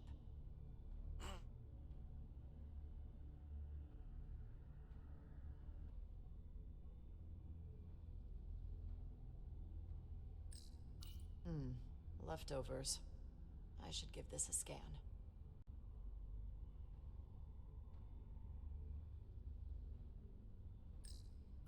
Some kind of glowing mineral being used as a light source. Might want one of these for my cabin, actually.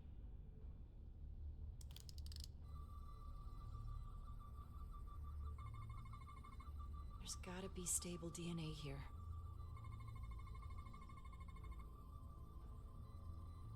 Cup. Saliva residue. Hotari saliva is viscous to accommodate their harsh diet. Hotari food. Dental prints of a Hotari male. 24 cycles in age.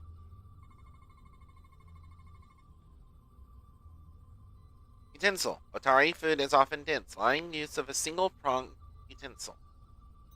Perfect. That's enough to make the DNA profile. Time to go back to the lift.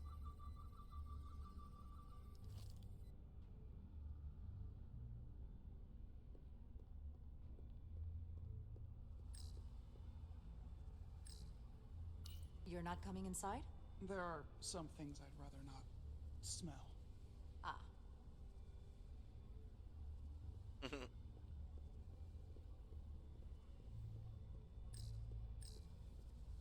What's in all these containers? These contain mining supplies, tools, energy packs for machinery.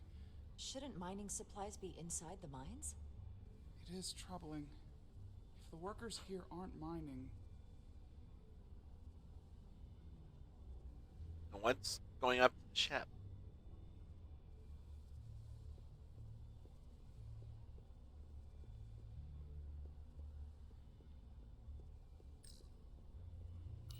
That's an enormous tractor beam. One of our strongest. The miners dump everything they find into the center, and the tractor beam moves it all up into the collector ship. You sound a little proud of it. The Illidians may have given us new tools, but the methods of excavation are all Hotari designed.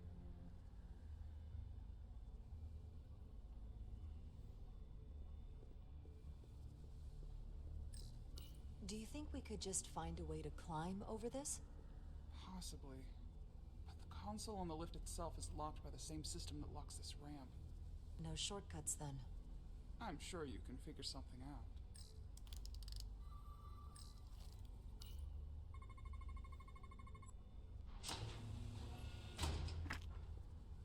It worked. Theory proven. I'll get it started.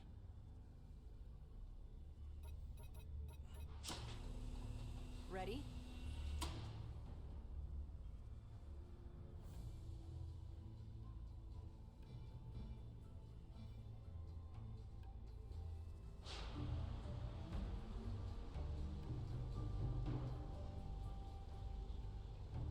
afraid of what we might find down there. We'll be okay. I've survived worse than this. Well, I haven't. But I'll put my faith in you. For now. I like that. Well, I haven't.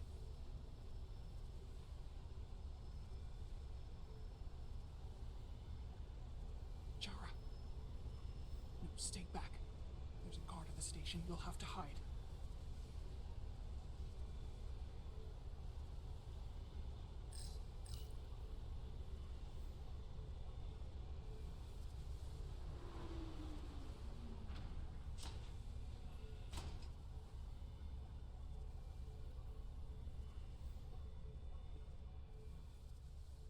Who are you? What are you doing here? You watch your tone with me. I'm Tylus Altaris, Minister of Diplomatic Affairs. I speak for the Queen herself. This is a restricted area. No one gains access without the approval of Galvin or Sidron. Wait. Jues Gawad Abawincha. Let me go!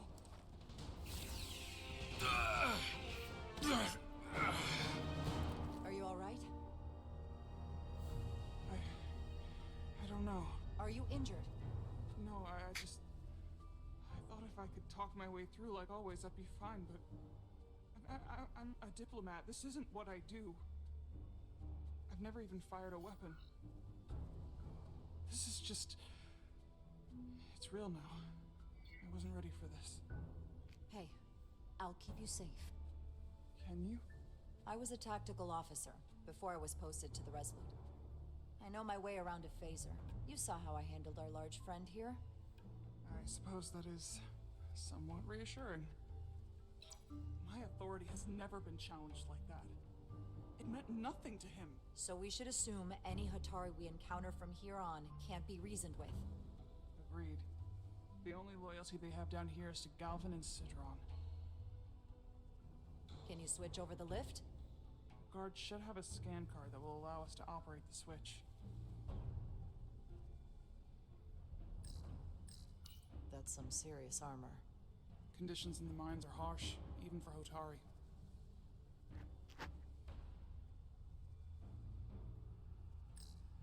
An Illydian disruptor. I assume the miners took weapons from the Illydians before they fled the mines. That explains some of how the uprising happened, but not enough. Should we take it with us? No. My phaser is more efficient. Unless you want it. Oh no. Weapons aren't my thing.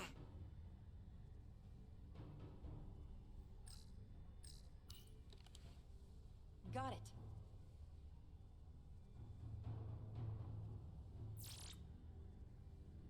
He's not dead, is he? He's still one of my people, and I didn't come here to take Hotari lives. My phaser's set to stun. He'll be perfectly fine, just unconscious for a while. I see. We don't have that sort of technology on our weapons. Good to know.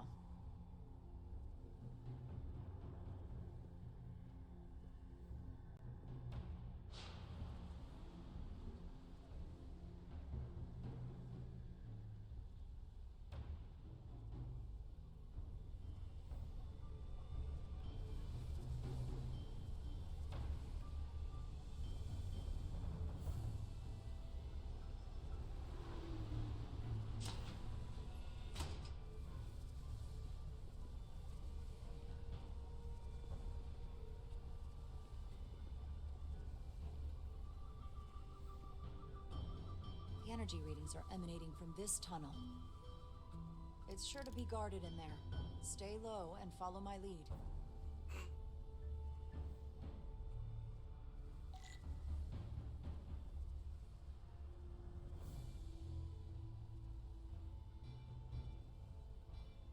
Ay, Danny.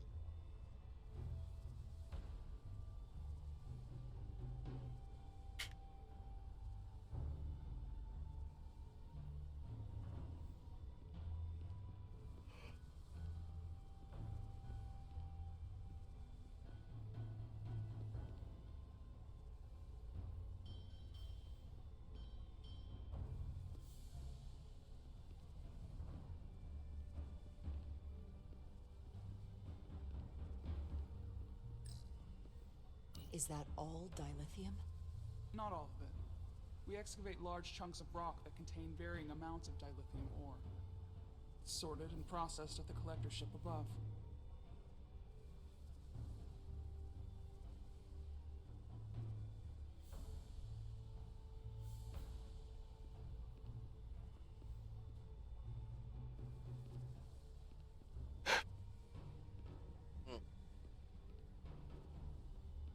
That's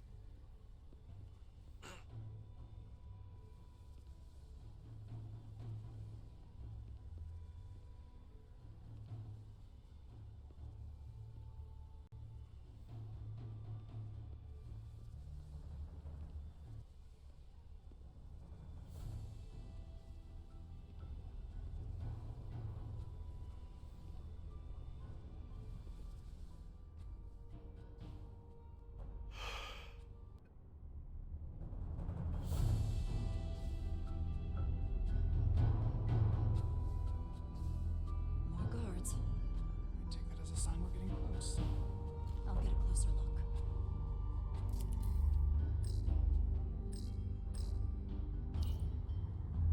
Looks like they've improvised a barrier. Yes, we must be getting closer.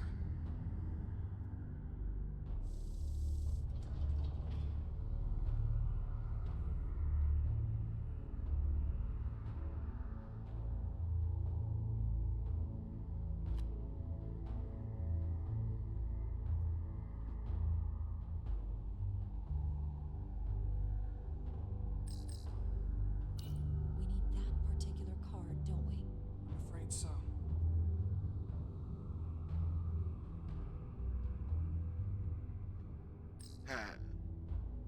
We don't have time to wait for them to finish whatever they're doing.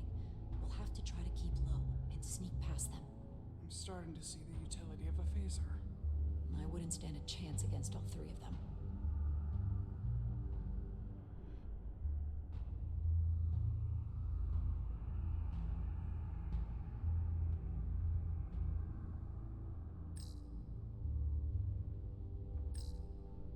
Can you open that door? Not without that scan card. I don't like our options here. I have to get us that card so we can open the door. How? If they detect you, Galvin and Sidron's followers are clearly willing to kill to protect whatever's in this mine. Hey, I'm trained for this. I'll be fine. What should I do? Avoid being seen. Stick to the edge of the room and meet me at the door. alright. Time to see how well stealth is and how good stealth is in this. Stealth scenes. During stealth sequences, there are enemies that, if alerted, will hunt for you and try to catch you. If you are caught, your mission has failed. Enemies can see you if they are looking in your direction. Stay crouched with control and avoid their line of sight. Use shift to sneak faster while crouched. If an enemy sees you, that symbol will appear. If it fills up all the way, you will be caught. Get out of sight quickly to lose their attention.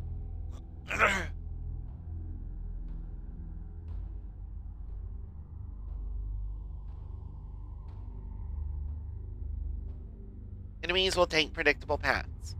Watch them and learn their patrol patterns to find a time to move forward safely. In certain locations, there will be interaction points that distract the guards. Use these to draw the guard to that location. This may open a path they were guarding.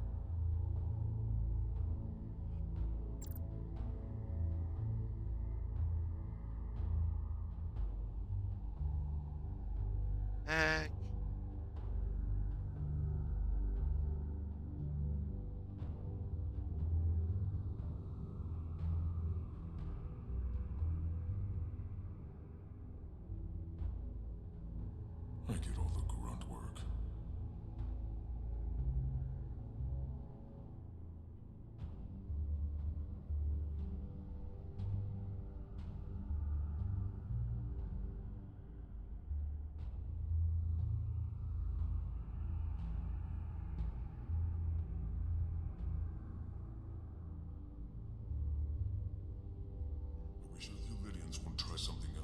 They saw our power, our resolve. They're terrified of us. Until the plan is complete, we're vulnerable. Then get back to work, and we'll complete the plan more quickly.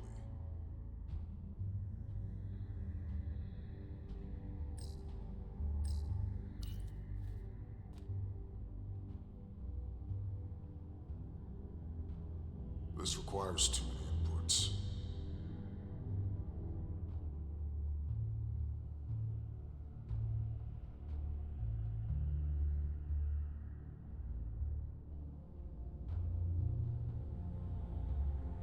Are you hiding from me?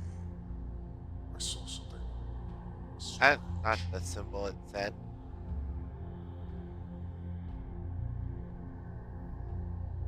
That's weird. It's just a matter of time.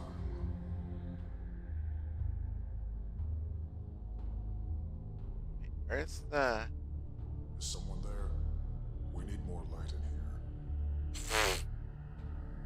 Almost complete.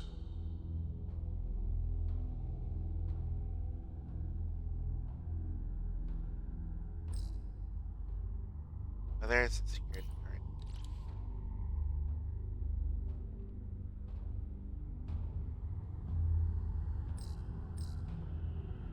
Who's there? Guess I was wrong.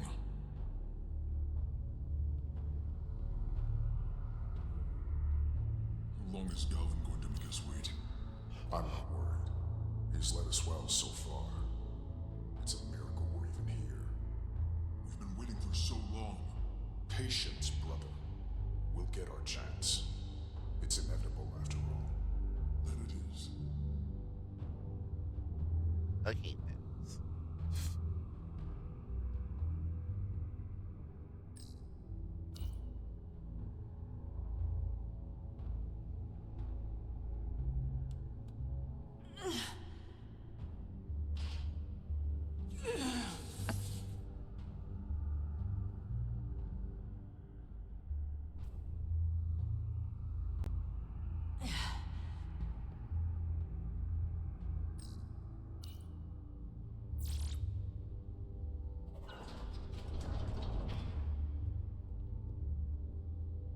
Did they not notice?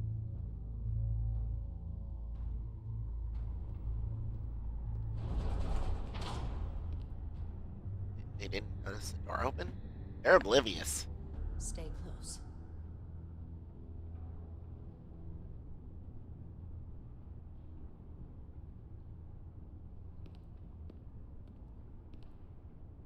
Stop! What? Motion sensors. They'll trigger an alarm. We'll be found.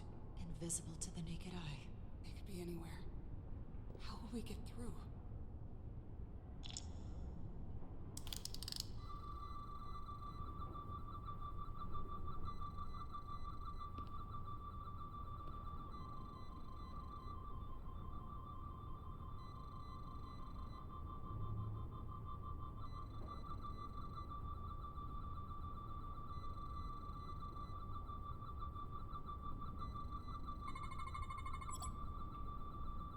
Motion sensor.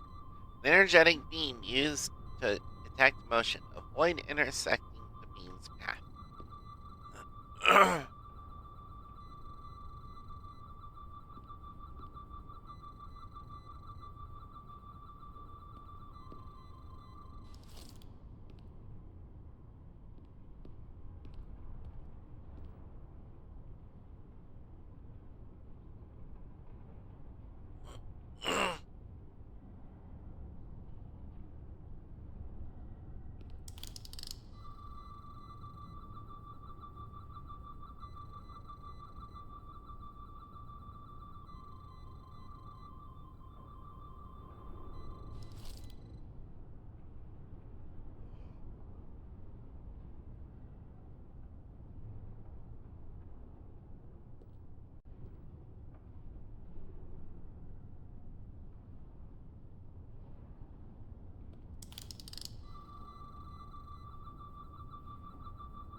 Sakura Tintor.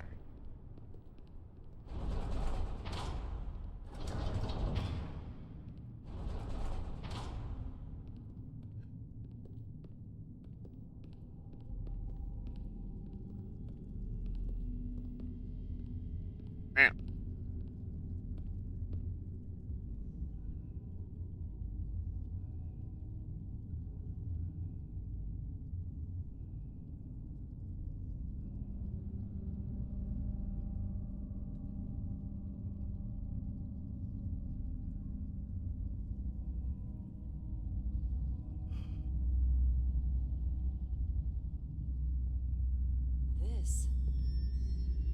It's where the uprising started.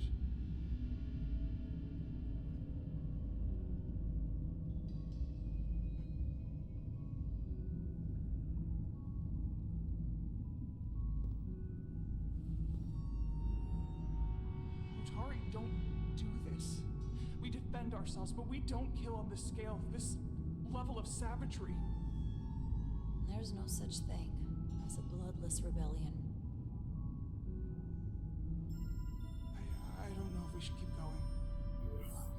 So much death. I don't want to end up like them. We'll make sure they didn't die for nothing. What we learn here could save the rest of your people. Okay.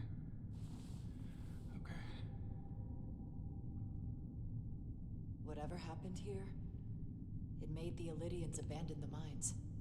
Let's find out what they're so scared of.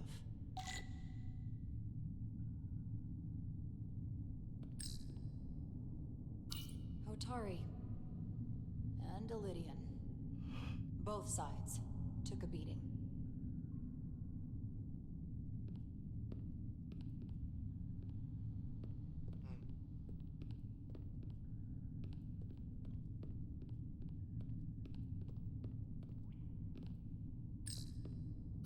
These crystalline particles, they're not dilithium. Are they common in the mines? Not that I've ever seen.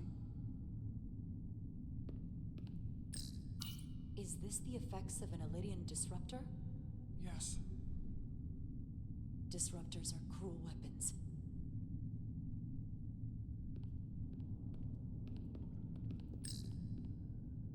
The Hatari fortified the side of the room opposite the door. It's a good tactic, but a few crates aren't going to stop fully armed Illidian soldiers. How did they win?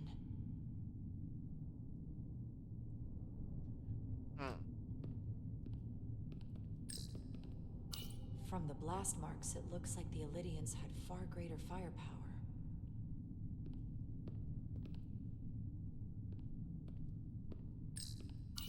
Footprints. Illidian boots. Running back the way we came.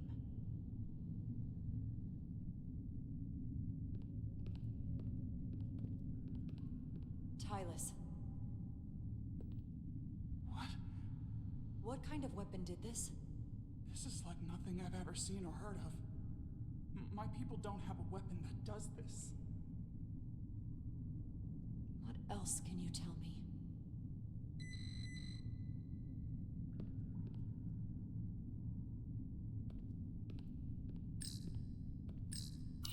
Killed by the same crystallization as the Illidian. Whose side was the killer on? The Illidians shot to kill. But if they killed him, why was he shot in the back? Huh, you're right. The shot came from the side the Hatari were defending. We don't kill our own. And he wasn't just caught in the middle. Interesting.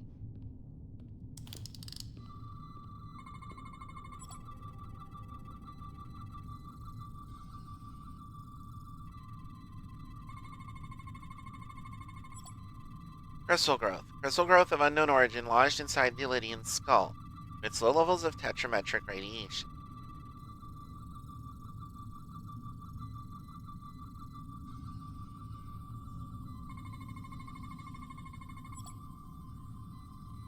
Illidian flesh. The crystals appear to have grown from inside the flesh after initial penetration. The process ruptured several internal organs randomly, Process may not have been fatal instantly. Lydians have 4 hearts. All are stopped, and the veins that feed them are clogged with quantized spin crystallization. What an awful way to die. This must be why the Elydians are so afraid. Technology that surpasses their own, in the hands of the Hotari that they've lorded over for centuries. Where did this weapon come from? Well, the crystals are giving off tetrametric pulses. If I set my tricorder to search for that frequency, it'll lead us right to the source. Radiation compass. Radiation is visible through your tricorder and will lead the way to scannable objects. The 4 green lights on the left will fill to indicate the tricorder is facing a source of radiation.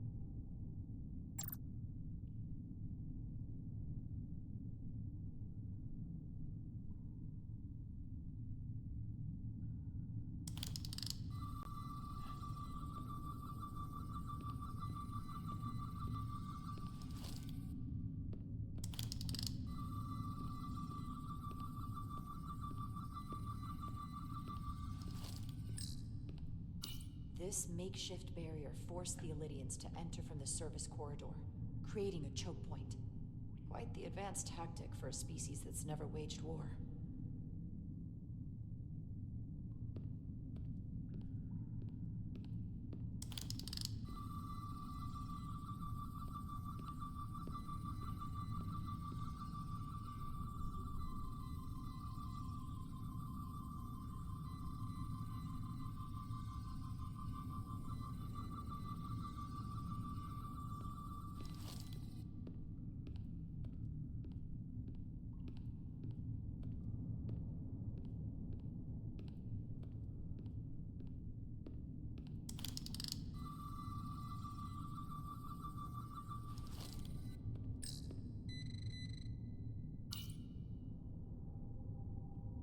Tylus, you may not want to look down there. I've come too far to...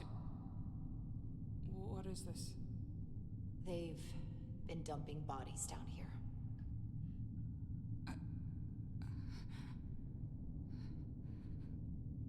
Unforgivable. Galvin and Citron will be made to answer for this.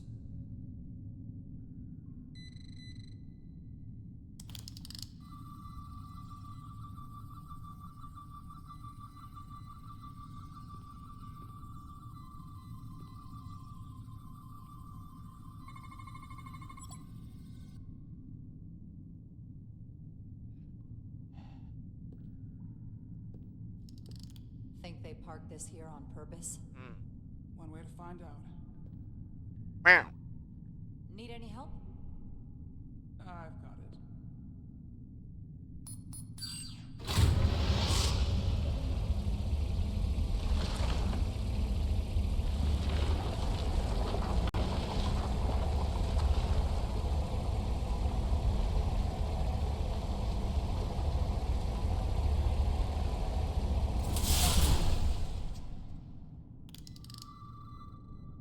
This concentration of tetrametric radiation has Meow. never been recorded. Meow. Whatever they're hiding, it's right through here.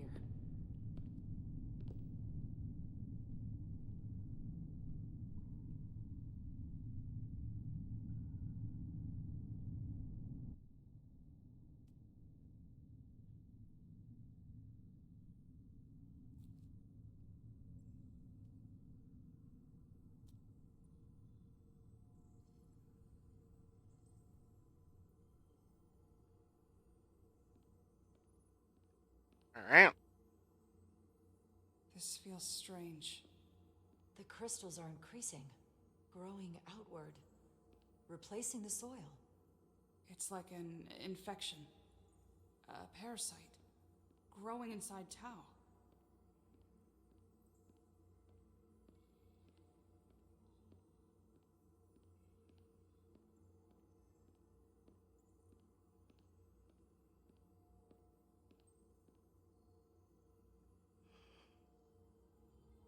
Incredible.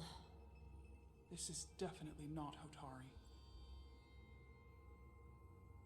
This would appear to be Takan.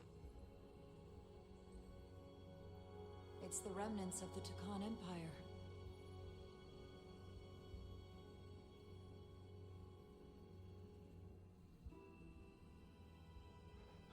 should be here. This is exactly where we should be.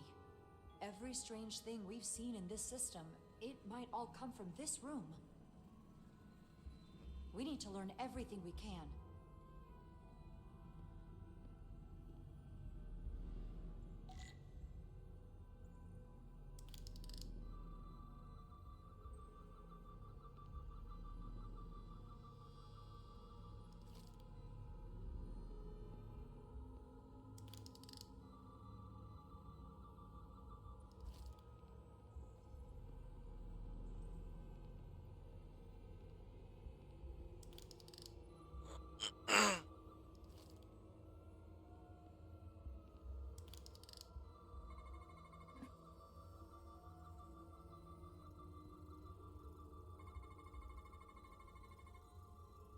Storage device. Empty and full slots are differently constructed. Does solid matter change form?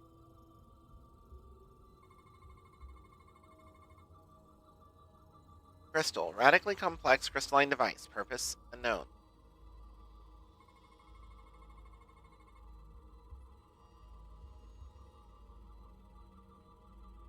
Crystal radiation. Petrometric radiation. Consistent with other devices nearby. This suggests there's some type of complex life form contained within each crystal. Life form? There's something alive in these tiny crystals? That's what it says, but hard to imagine how that's possible.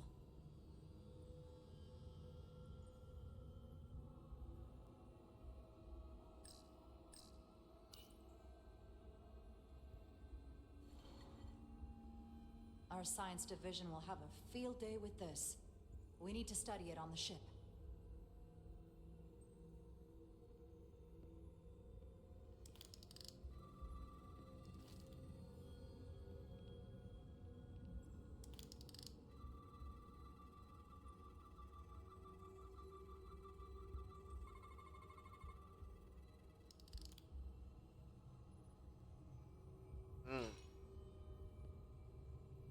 Crystallized lithium compound. Its internal structure is extremely ordered. In fact, the states of these crystals on a subatomic level suggests a storage device of some kind. Energy levels are both stable and ordered, like information. Some of them appear to be depleted.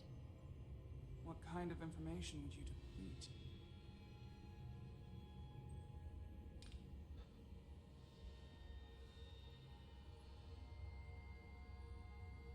Huh.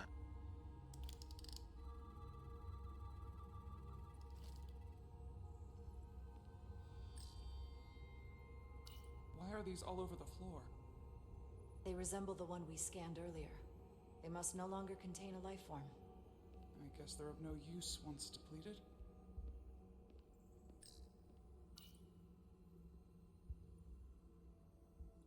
They look different than the others. These haven't been depleted yet. How are you holding up? I knew Galvin and Sidron were dangerous. Now I know they're more powerful than I could have imagined. But the worst of it is knowing they got there by turning our people against their own. This place feels wrong. I'll get what I need, and we can get out of here. Thank you. Is it too, convenient that we found this place unguarded? There's an old Earth saying about never looking a gift horse in the mouth. What's a horse? Never mind.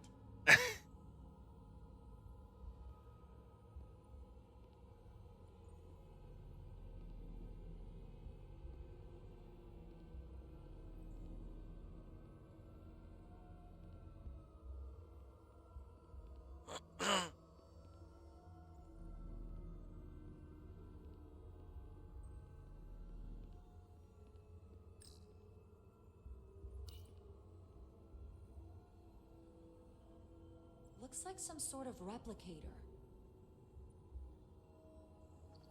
I can't get it to work. It has power.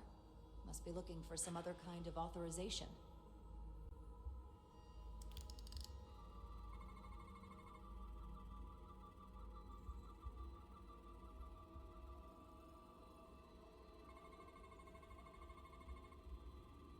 Interface. Parent control surface. Unknown how to interface with the device.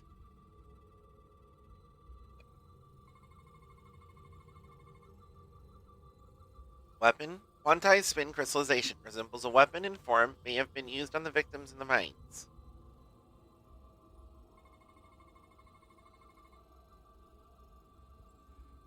Lithium processor. Focuses energy to perform replication of matter.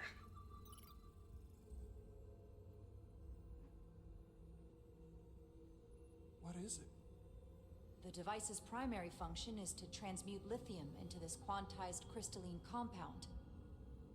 Possibly for the creation of weapons. Do you think one of these was used on that Elydian in the tunnels? Such a cruel weapon.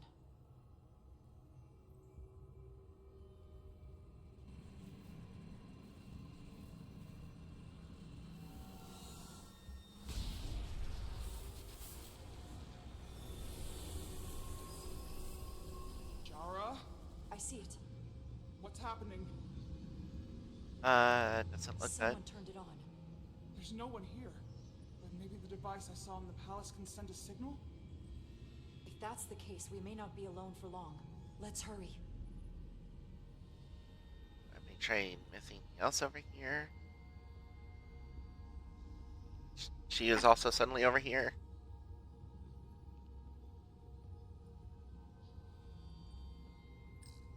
Can your device read this? It can roughly translate the words, but we don't have enough Taconian language on record to understand how it's structured.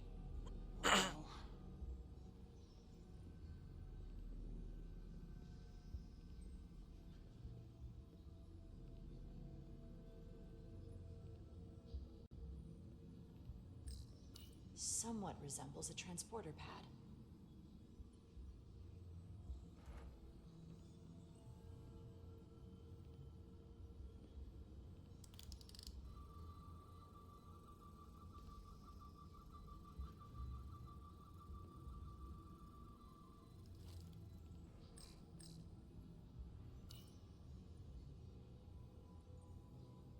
Look familiar? It's almost identical to the console Galvin has hidden in the palace. It looks like a control surface.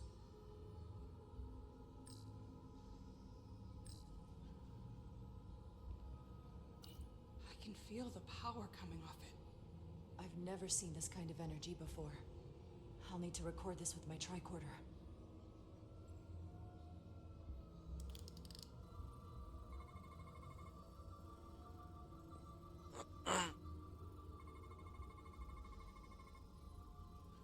Crystalline structure connected to many energy conduits. Its internal construction defies known laws of physics.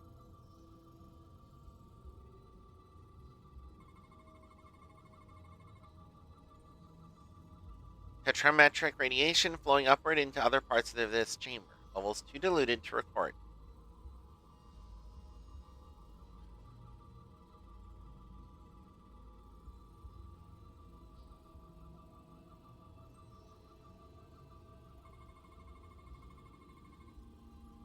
Control surface. Apparent control surface lacking any known markings or input devices.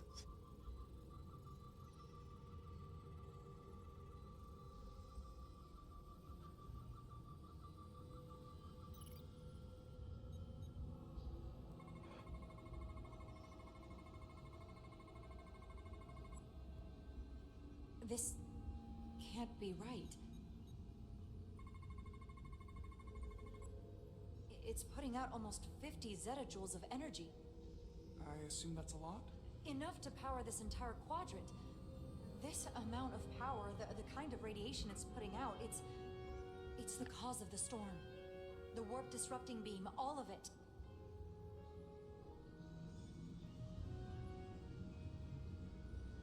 What do we do now? We get back to the Resolute. They have to know about this. Come on, let's...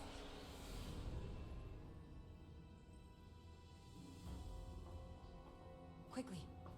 We have to hide.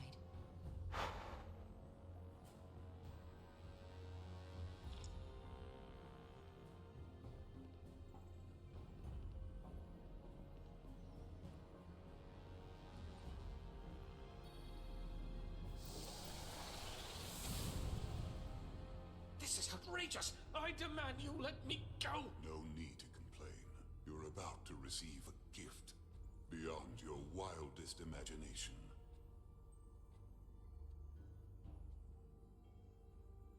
If anything, I consider it an honor.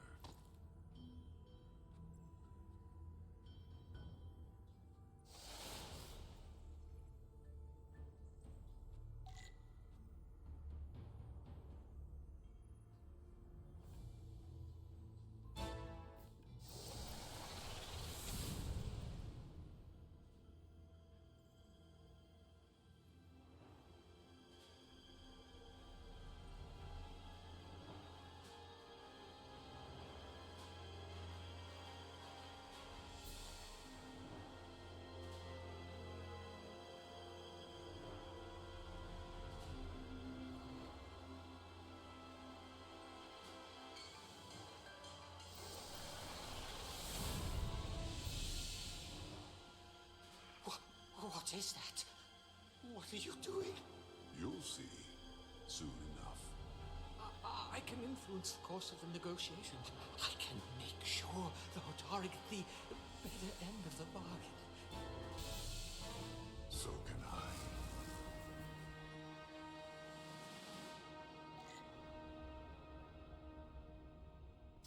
Face to face.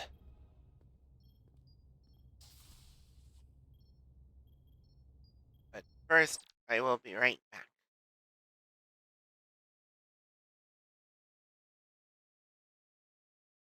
After I checked this. Hylas felt proud after Jara supported the way she handled the guard in the mines on Tau.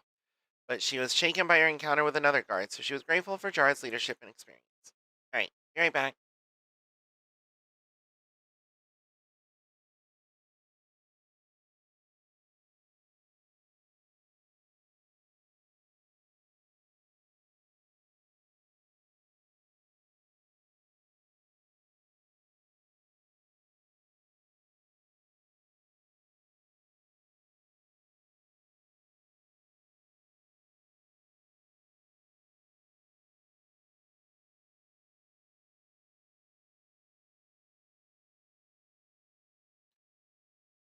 Okay, I am back.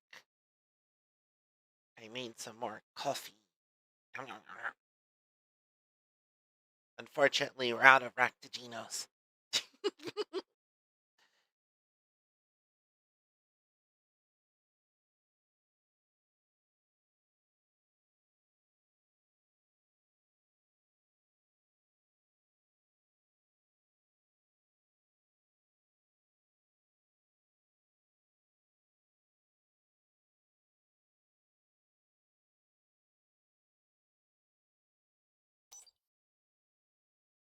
Wrong button again. There we go.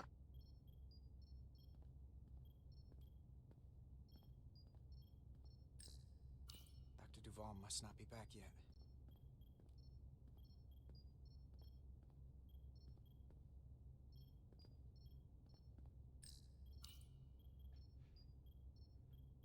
She'll get better.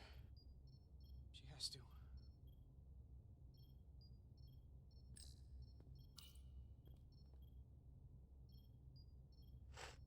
The doc's on her way here to check Miranda out. We did the right thing, bringing her here. She was off, from as soon as she came off the shuttle. Talking about a distress call? I just want to make sure she's okay.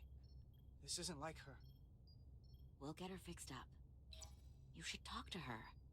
Keep her spirits up.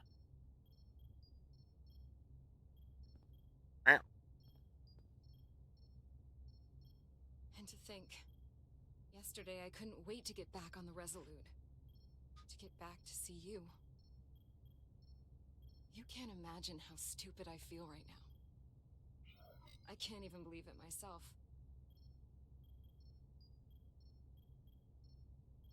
I wonder what they're up to on the Adirondack right now. You're not stupid. Not by a long shot. We'll figure out what's happening. And we'll get you fixed up.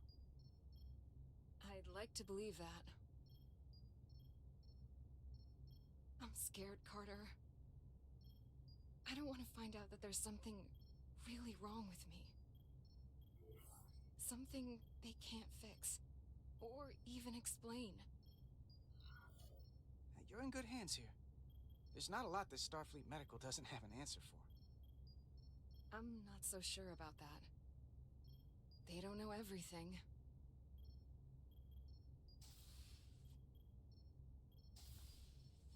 There she is. It's good that you brought her here. Petty Officer Maris and the rest of the security away team skipped the bioscan when they came back from Otari. And they've been impossible to track down since. We don't know what kind of pathogens they might have picked up. Is that going Sit still. This will just take a moment. You're looking at me like I'm some kind of science experiment. Or a monster. It's kind of freaking me out. I don't know how, but I'll make it up to you. I promise. You can't sweet talk your way out of this, Carter.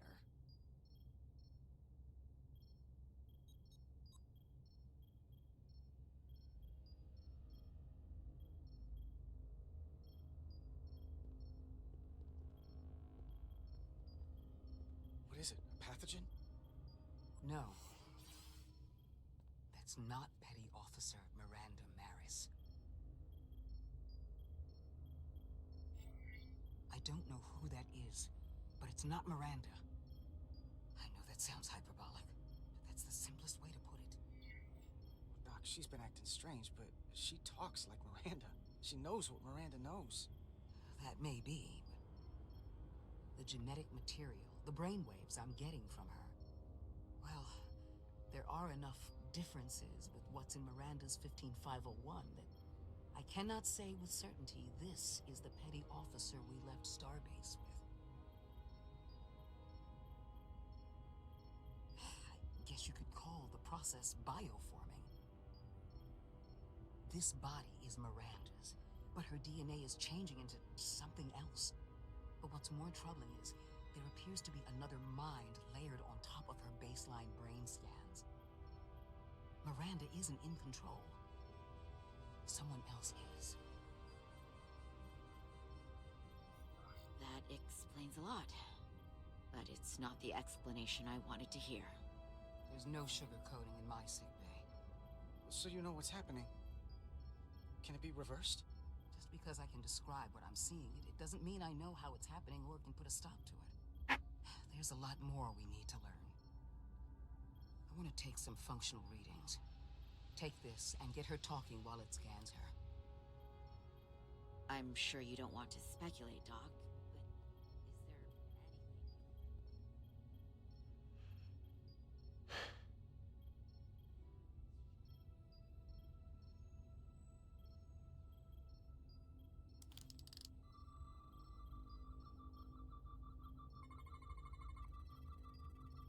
I don't want to be incinerated as biohazard.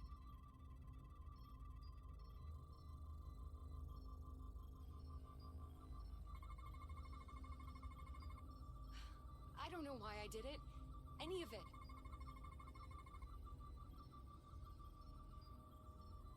Circulatory organ. 4-chamber circulatory pump. Higher than average circulatory displacement is detected. Synaptic cluster. Anomalous synaptic frequencies detected. Beta wave and delta wave output outside established norms. But it's like there's a voice in my head. It was telling me to go download the data.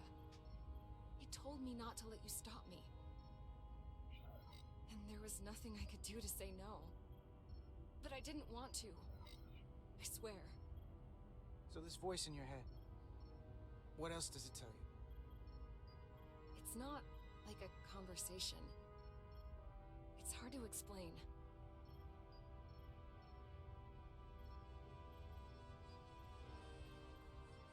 While I still can, I just want to say, Carter, I'm sorry. I really am. I hope you know that.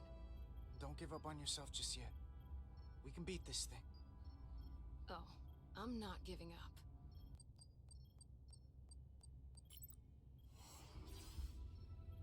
What the? They didn't think things through there. Ow. Erect a force field between biobeds 2 and 3.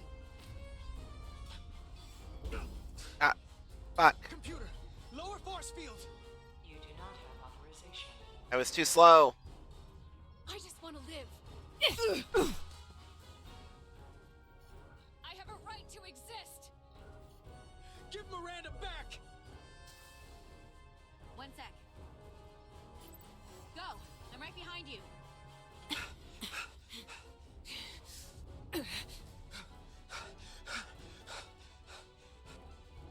Osmia Kelam Kalujo. Which is I go notice texta. What the hell are they saying? It's not in the universal translator.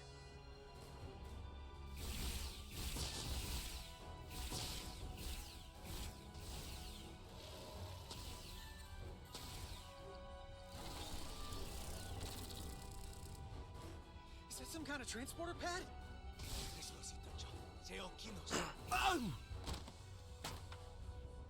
The drive!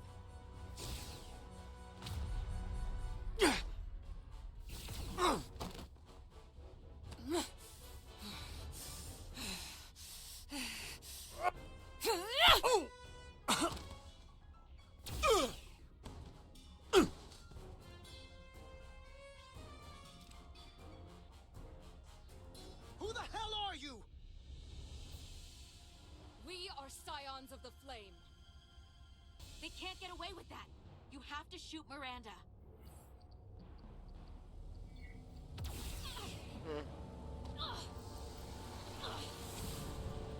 But that didn't stop them from getting away. I don't like the sound of that.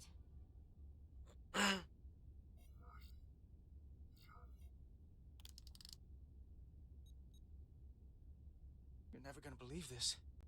The reason the Universal Translator didn't recognize that language is because it's only ever been read. It's the Takan language. Yep. The seed of violence. Filthy Hotari, hands off me! We'll burn your planet to the ground. Animals. Wait. No.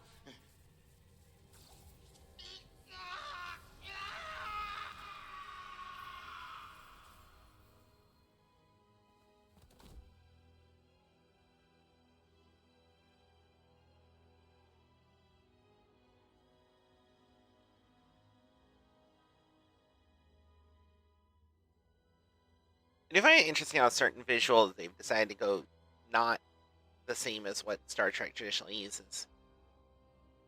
Rise, brother. Rejoin the flame.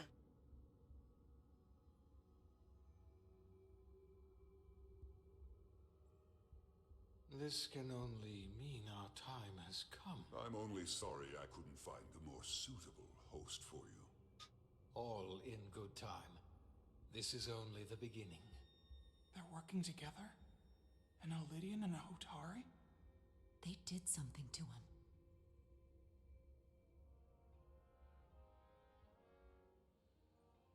Secure the Cartabula. Cartabula. Cartabula? It's the energy source.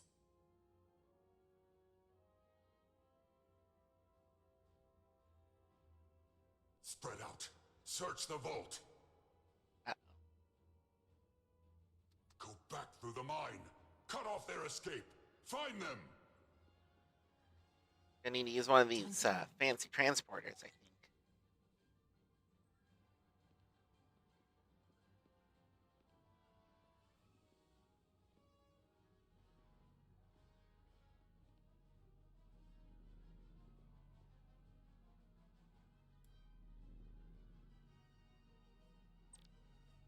Shooting scenes. Use your phaser to take out the enemy. Hold right click to leave cover and take aim with the mouse. Use left click to fire. Enemies may require more than one shot to stun.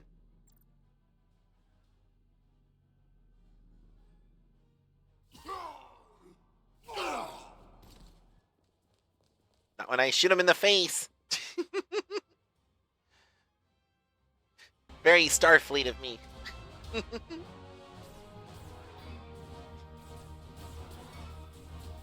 Ooh.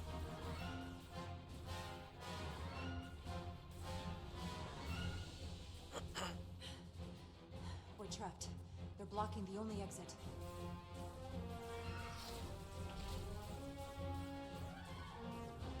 Ooh.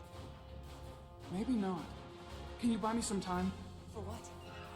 This vehicle looks a lot tougher than that barrier.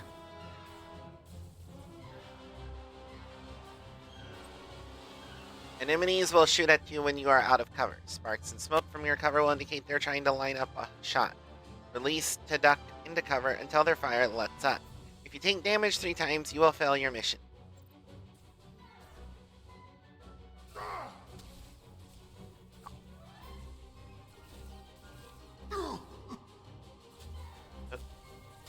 Up.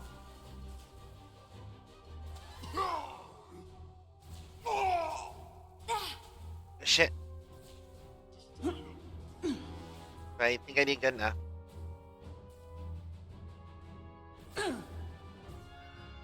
Shoot the Hotari woman!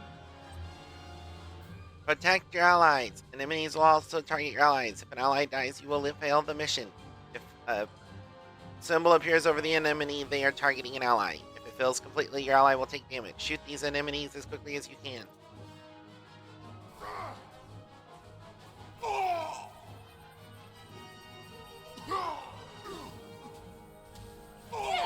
Oh. That was weird. Retry.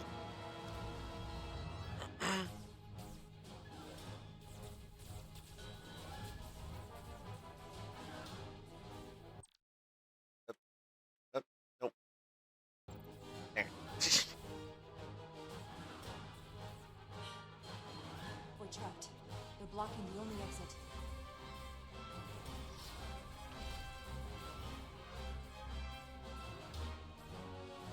Maybe not.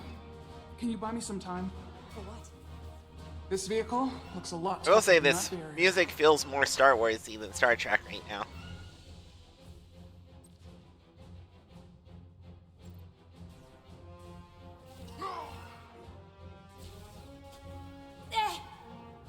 Wait, what? You're outnumbered. But how did that? I'm not sure. I'm not sure how some of these count as hitting me. Like, they're just shooting what I'm behind, and then I don't know.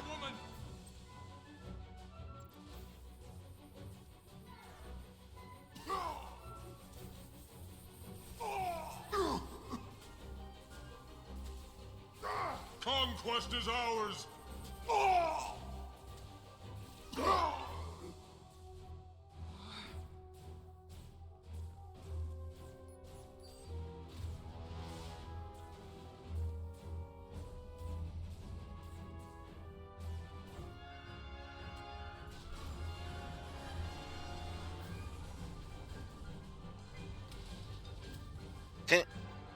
Jara! Get on!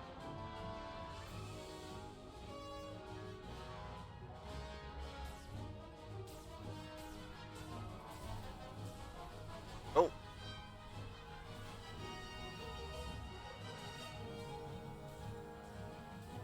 Hold on to something.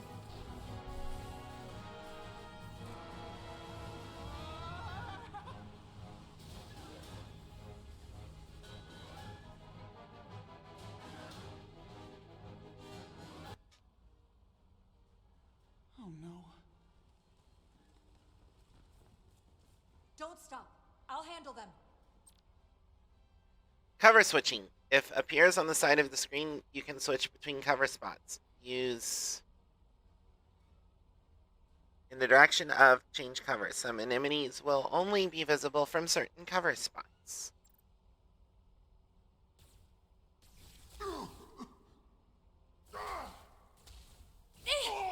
Shoot the one driving the machine!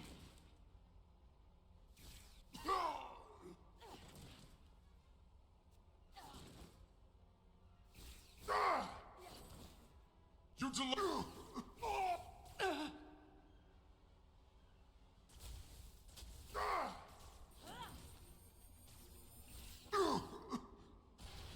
Okay. I think I did well enough.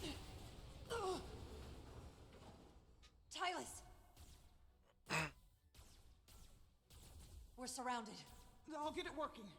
I just need some time.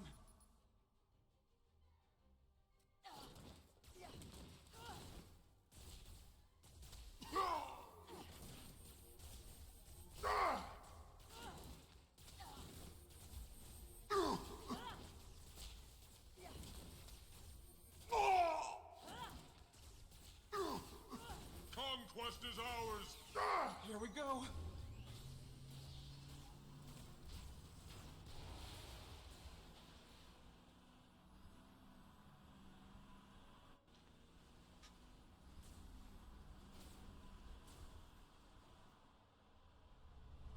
So are you just gonna ramp up into the tractor beam?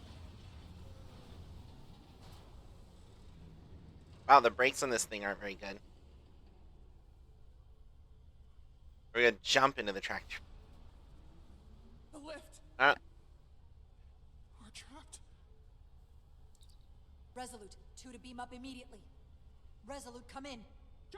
oh, no.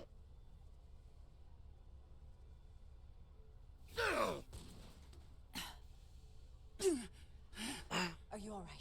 I think so. It hurts.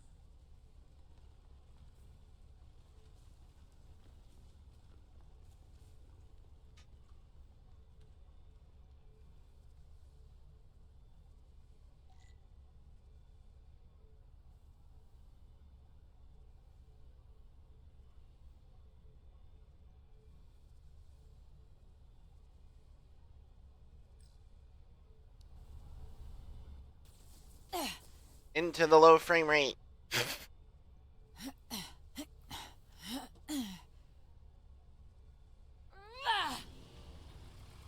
What are you doing? Hold on to me.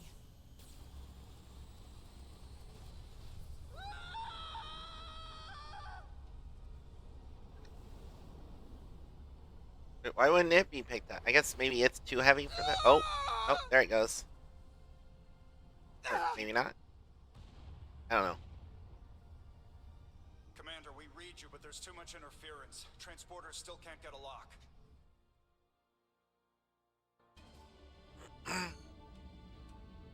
Miranda was able to transport through the storm. There has to be some path through that we're not seeing. Tetrametric radiation is saturating our sensors. There is too much interference to pick up the residual transporter signature. Wait. Tetrametric radiation.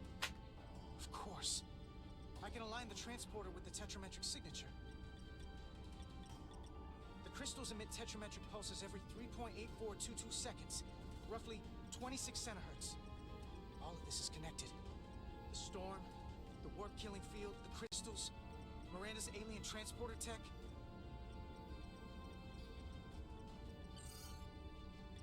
Okay, I've got the transporter in calibration. There are a lot of biosigns in that mine, all stacked on top of each other. I need something to identify the commander signal.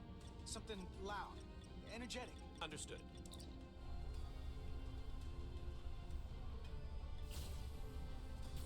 Commander Rydek, we have penetrated the storm's interference, but we are unable to pinpoint your signature. We need you to generate a high-energy event to help us... High-energy event. Got it. Tylus, are you still with me? I am. Good. I'm going to shoot my phaser at some dilithium to cause a piezoelectric rupture. What? Why? Signal flare.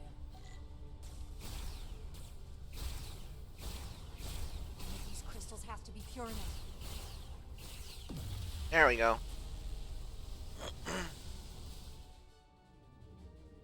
Whoa! Dilithium explosion. Is that energetic enough? More than enough. I can lock onto their biosigns now. Clear debris and select targets to transport. You must select all targets to advance. Use to aim. Use left click to clear debris. Use right click or left click to select targets.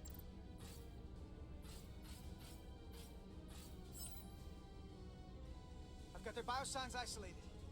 Commander, we have your signal. I'm gonna tunnel a path through the ionic interference.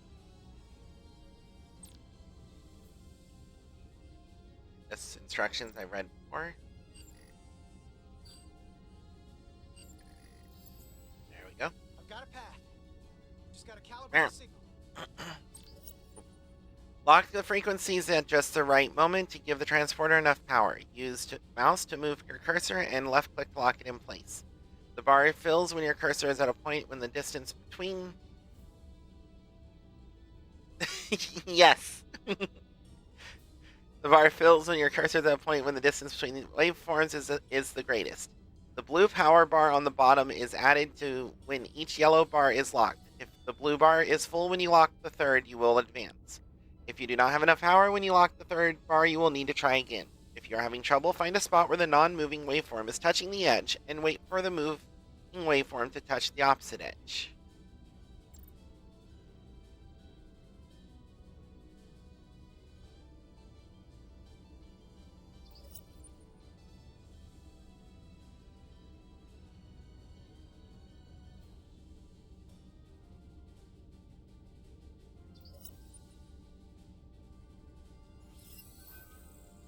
I've got a lock. Energize.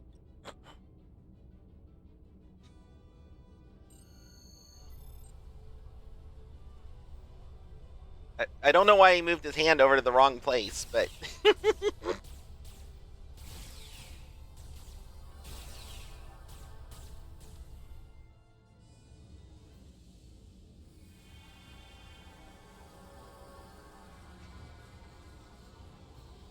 Petty Officer Diaz. We're losing Uh-oh. her. The pattern is degrading. Can you hold the signal? I'm trying.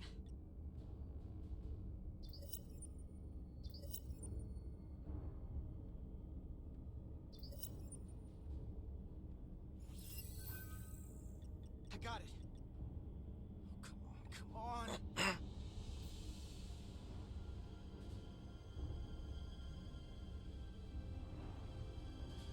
I think it's really like the imagery for the transport is still like there's definite Star Trek theming to it, but it's not quite. I just think that's interesting. Get her to sickbay. I wonder why. Captain Solano and Ambassador Spock have just returned from Hotari. Take a look at that. Rydick, I need you on the bridge, now. She just hands it to us and take a look at that. Like, okay. I'm here. The Elydians are preparing to attack Hotari. Status report. Your systems are now fully powered. All torpedo tubes open. They're preparing to fire. We should hail the Elydian flagship, Captain. Readying phasers if you want them. Stand by. Await my order.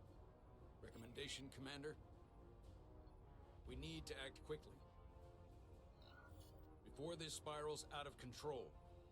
Hail the Elydians. Maybe we could talk some sense into them. Hail them. No response. Try it again. Still nothing. The Elydians. They've powered down their weapons. Odd. You sure about that, Mr. Irmont? They're venting some kind of gas from their ship. Hold on. Now all of their systems have shut down. That's unexpected.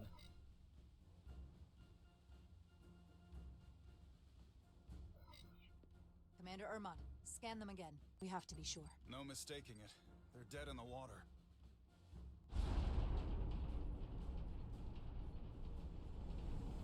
What's happening? There's an energy dampening field coming from Tau.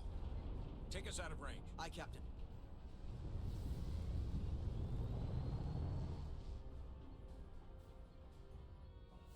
Captain, the flagship is hailing us.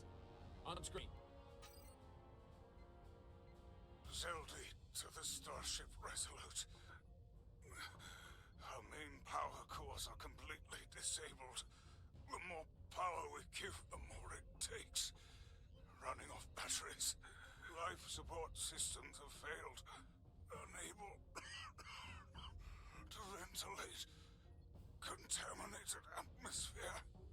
Admiral, you are about to launch an attack on a defenseless planet. Kobliat, you sided with the Hotari in the negotiation, but that does not matter now. My crew is going to die. Please, I beg of you.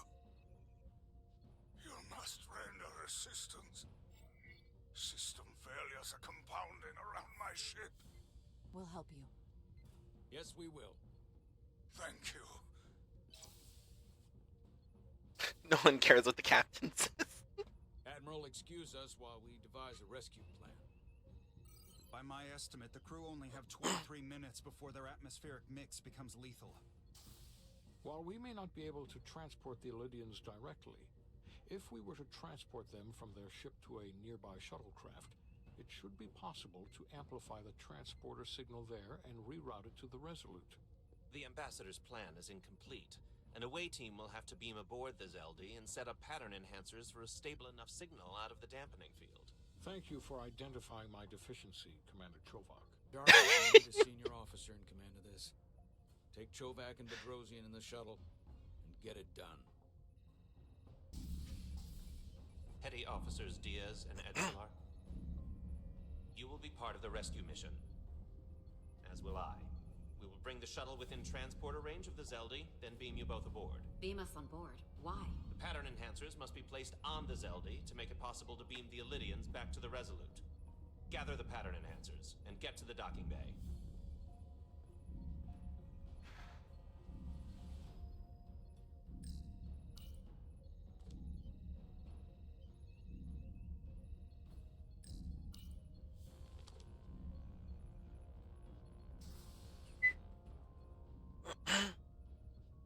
We're going on the wrong mission. What's that? We're going to rescue the Illydians, the people that oppressed the Hotari, when we should be going to rescue Miranda. This thing that's happened to Miranda is like the Trill symbiosis joining, only worse.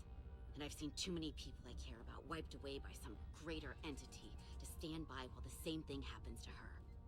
I wanted no part of it then, and I won't stand for it now. Their bodies stolen and used like puppets. I'm not giving up on her either. We'll get her back. Whatever it takes. Right now, we've got other lives to save. Yeah. Interesting to see a Trill who feels very negatively about the joining rituals. And the joining overall. The away team is ready.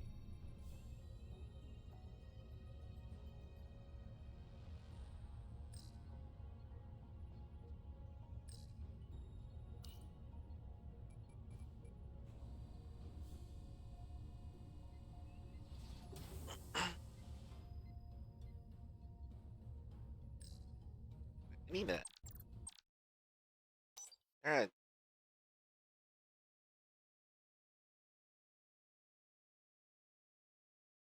Wait, aim sensitivity?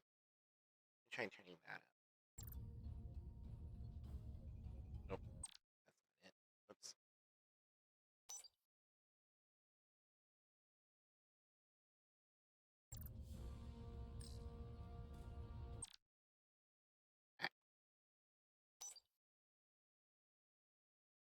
Not the camera sensitivity. Try this. Nope, it's not. Okay, so it's just a sensitivity that you don't have a setting for.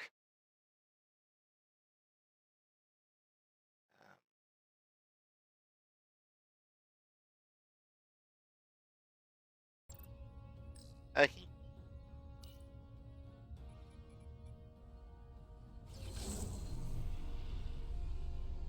This is not the best game ever, but I am still very much enjoying it. Resolute to Shuttlecraft Melville. You're cleared for takeoff. Acknowledged, Resolute. Melville taking off.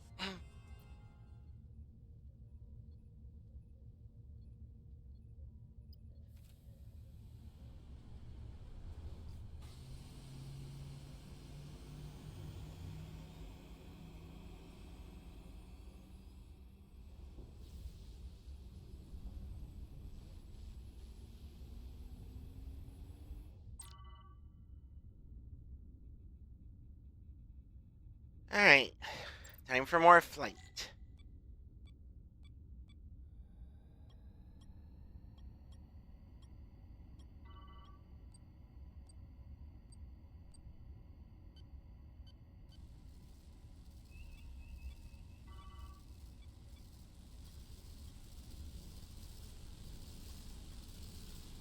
Oh, God. Um,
There we within go. range. Any closer will put the shuttlecraft at risk.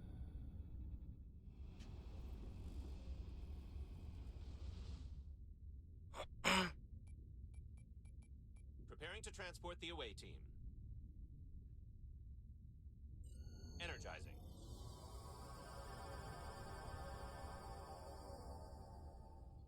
Looked like I just got transported without my mask.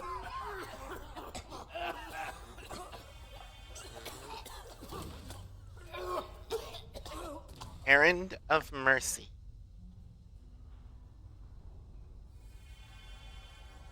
The ship's life support. It's almost completely drained. And the other systems, too. Oh no. We gotta get to their transporter room.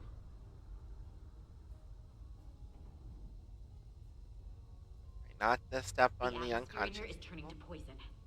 All of these Elydians are going to die if we don't get them out of here. These must close in case of emergency. They don't have enough power left to function. Carter, give them a charge with your phaser. Should make them open.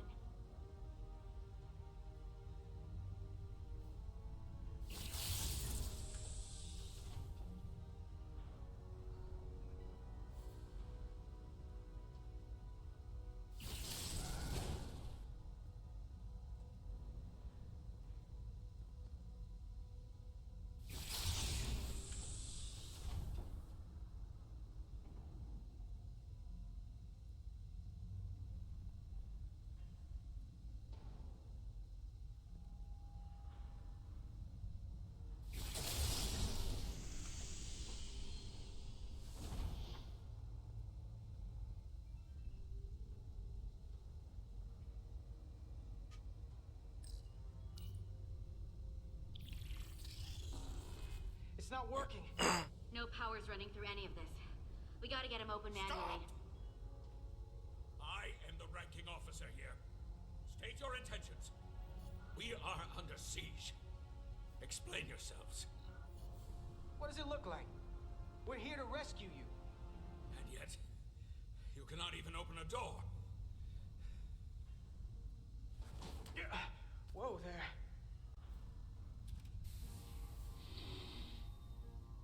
I am still able to stand. What are you trying to do? We gotta get into your transporter room. Then we can get your people off this ship.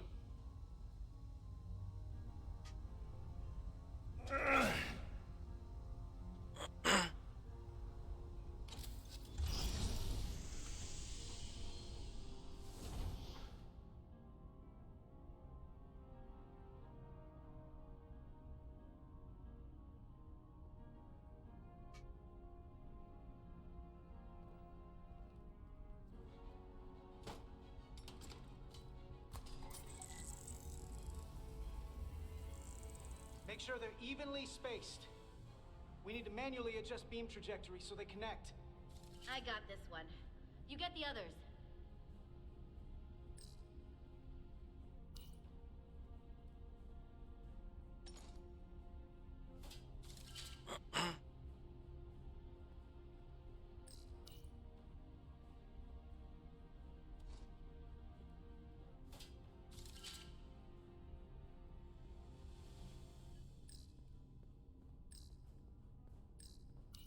I can handle this one.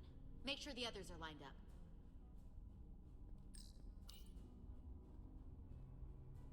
up. Why is it gonna take her as long to do one as it takes me to do, like, 20? I mean, not 20, but 4. As soon as she's doing the calibration for the whole thing while I'm getting the others set up. It still sounded funny.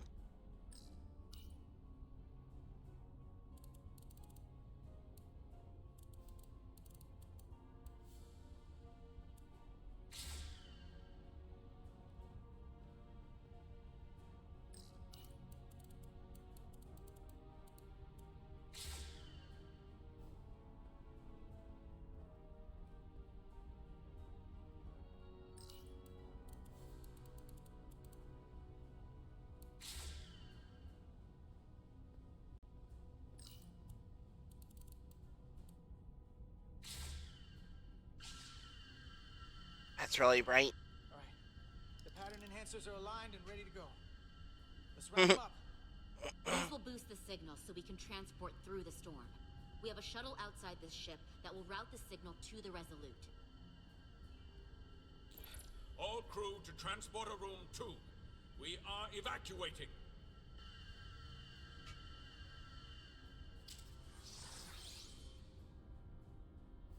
We're live.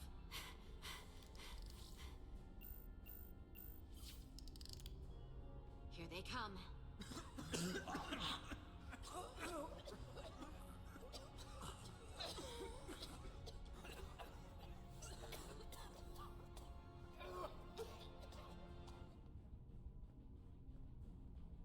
Okay, coordinates. Beam status. Energizing controls. Please step on the platform so we can evacuate you, Admiral. The crew goes first, Alminter. Sir. I mean it. You! Get on the platform already! Okay, the interface is in Elydian, but the layout is the same as a Starfleet transporter. I just gotta do what I did before. Select the people to transport. Plot a path through the ionic interference.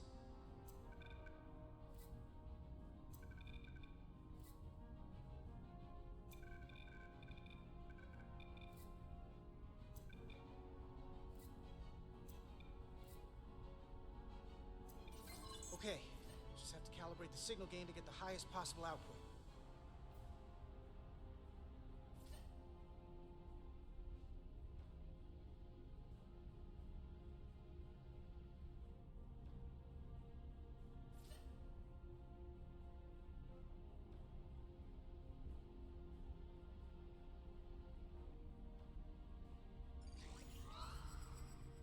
Even at this range, the interference is too much. The system is suggesting better transport coordinates. It's the shuttle. You're sitting right in the thick of it. I'm sending you specific coordinates for a clear signal path.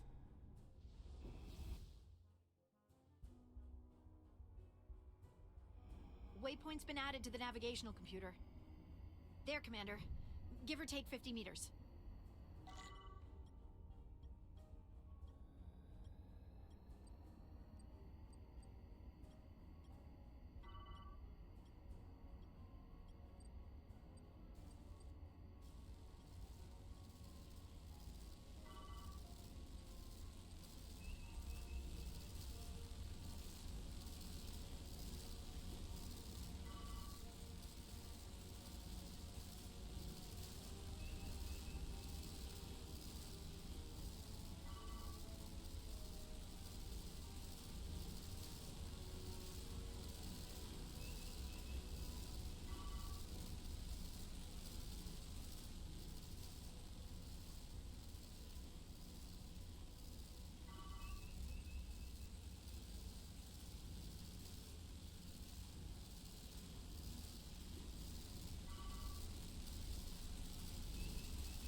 Melville to away team. Energize. I have the first group of Elydians in the pattern buffer. Redirecting and transmitting to the Resolute now.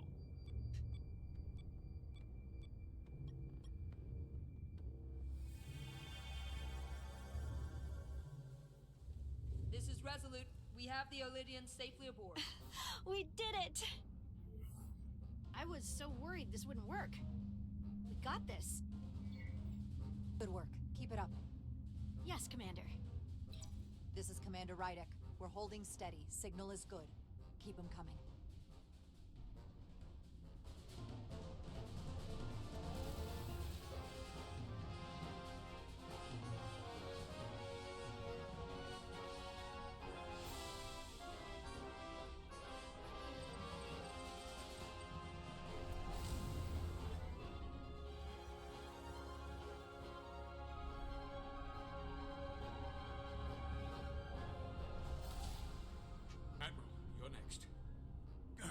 it clear. I only leave after those in my charge. Sir, I must insist you go so you can lead our people. I will see to any stragglers. Yes, that may be for the best. But first, let me thank our human saviors. I'll pin medals on your uniforms when this is over. For all your brave work. We're not out of the woods yet, sir. So if you don't mind... Ah, yes. Forgive me. We're ready for transport. Get the Admiral to safety. Energize.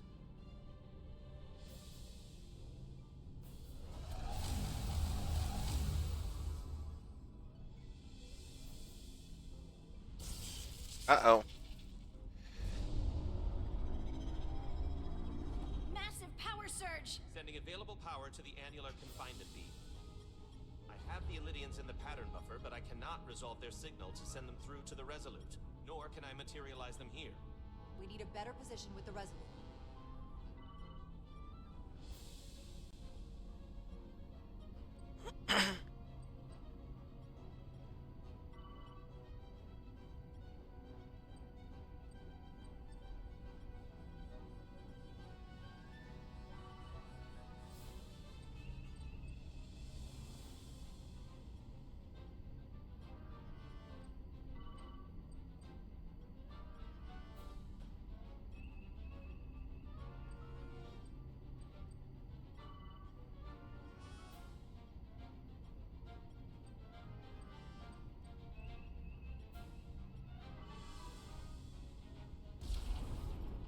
What? Oh, there was an asteroid above me. Oops.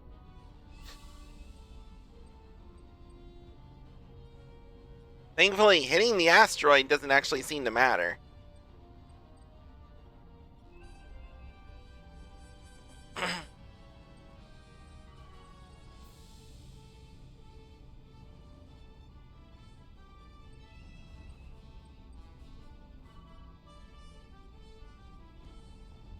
I am losing their patterns.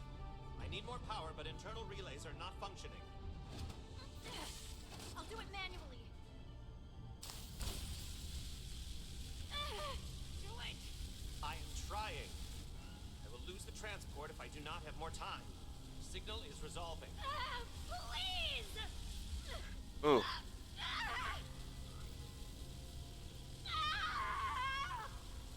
Finish the transport. I have them. Transport complete.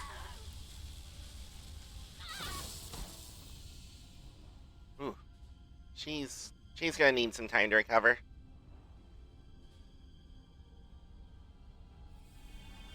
But she should have been looking away from it once she got it started. She is injured. Lieutenant Bedrosian has been injured, but the last transport was successful. Thanks, B. Unfortunately, our shuttle systems were damaged by the power surge. We can no longer serve as a transporter node. Carter, these readings are off the charts. The source of the storm is on this ship. That must have been the power surge when it came on board. You're right. That's a con energy source. They call it the Cartabula. It's here. Is that? The intruders are preparing to bring the Zeldi to war. And we're about to be stuck on it. There is an old Illidian saying about leaping off the hot skillet and falling to the flame below. Yeah, we got that one too.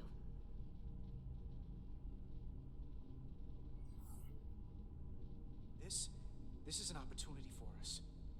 We're on this ship. We can stay in the shadows, see where they're taking the Cartabula, and do something to stop them. You always wanted the chance to do something big. That's all well and good, but if we're not getting off this ship, we're really backed into a corner here. We can't get off this ship. But maybe I could target somewhere on the ship. We are reading the warp engines powering up. Yeah, we picked up on that. We do not have a way to evacuate you from the Zeldi. The shuttlecraft is too heavily damaged. That's all right, Commander. We We have a plan of our own. We're gonna stay on this ship. That is very bold of you, Mr. Diaz. Live long and prosper. I hear voices down the corridor. We will be here. Aw, he likes us. I'll guard the door. Just get us out of here, Diaz. Hey, Stretch. Help us with this map. Find somewhere as remote as you can. They're almost here.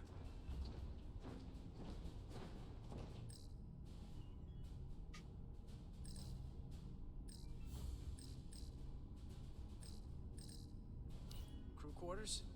High traffic, easily accessible. There.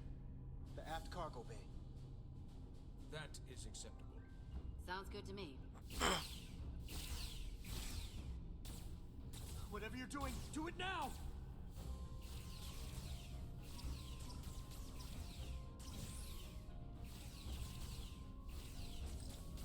We're locked in. 40 transport.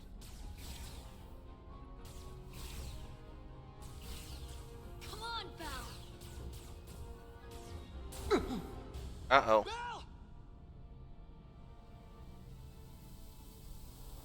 Well, he's gone.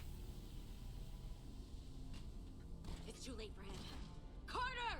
3 to transport.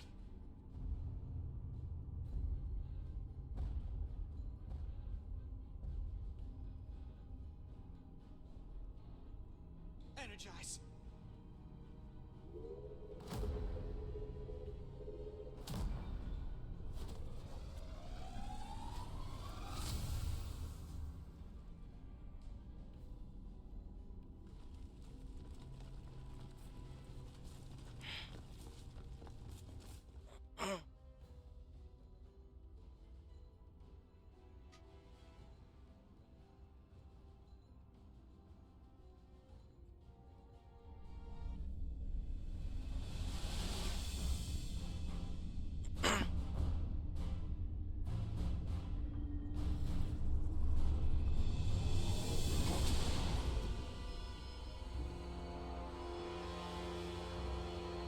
Zeldy does not appear to have left any warp signature at all. I cannot track its trajectory. Our duty often calls for sacrifice. She knows it, and our people on the Zeldy know it. Contact the Resolute, Mr. Chovak. Have them bring us back. And tell them we'll need medical waiting for Lieutenant Bedrosian. Yes, Commander. Maybe grab a med kit and get started? At least give her something for the pain?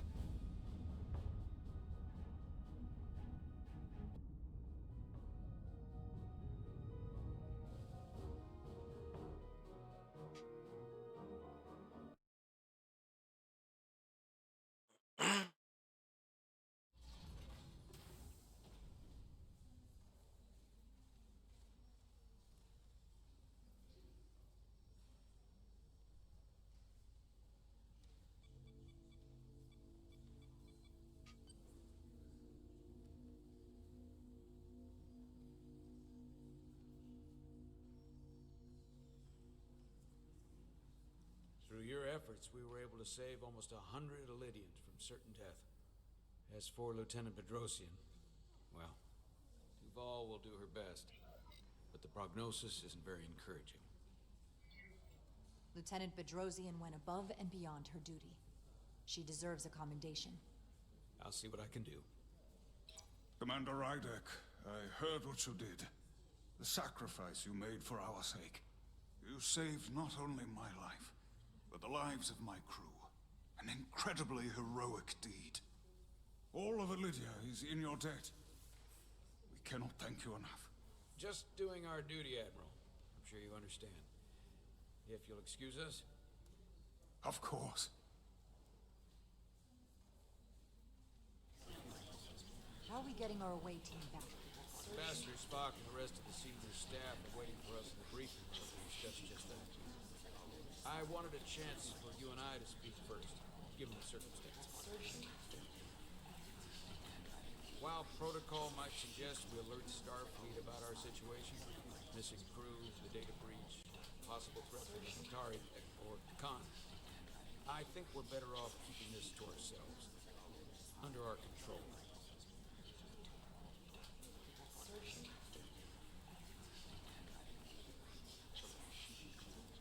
The hell?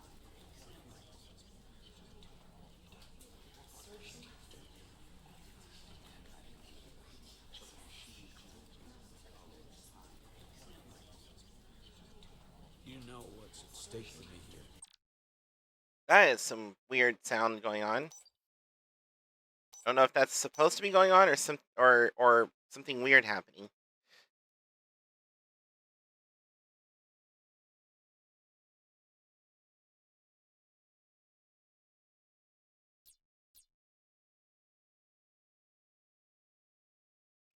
You cannot phaser your allies. That violates Starfleet regulations.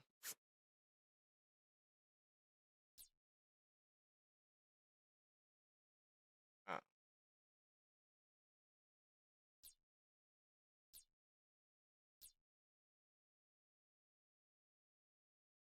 Anyway. That's interesting, but here.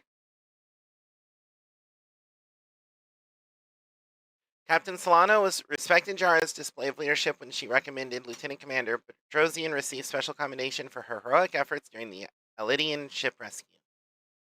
Lieutenant Bedrosian was thrilled to have Jara's support and encouragement during the Elidian rescue mission,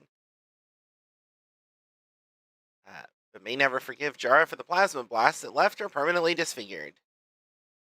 Ambassador Spock thought Jara performed well under pressure when she was being questioned by the... Oh, that's earlier.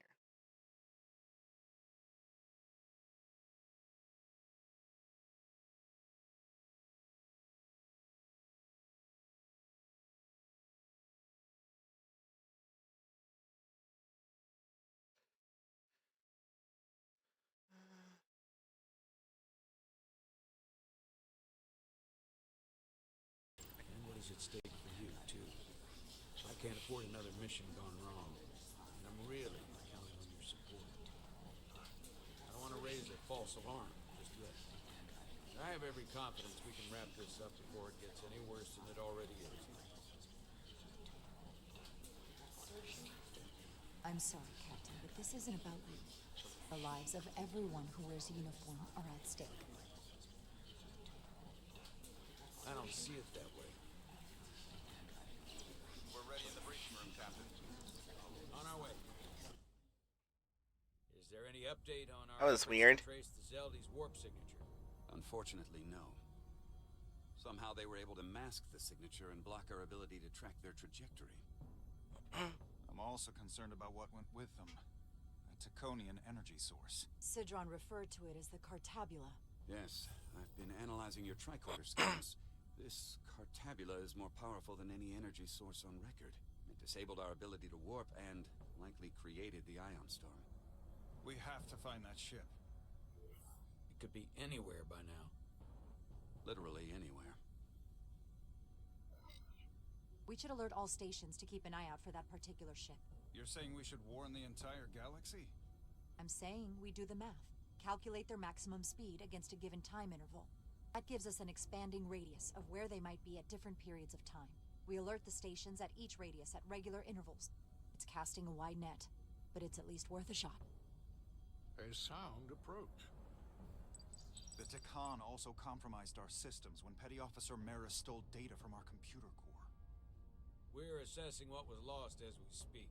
It's just too soon to say exactly what they had access to. Starfleet needs to know about this. We're not contacting Starfleet until we fully understand the situation. There are too many unknowns. They stole our data. That's reason enough to warn Starfleet. But the captain does have a point. It might be better to wait until we know more. We either sound the alarm prematurely and look bad if nothing comes of it, or we keep this to ourselves and take the blame when it blows up in our face. Either way, we can't afford to get this wrong. Indecision is not without its own consequences.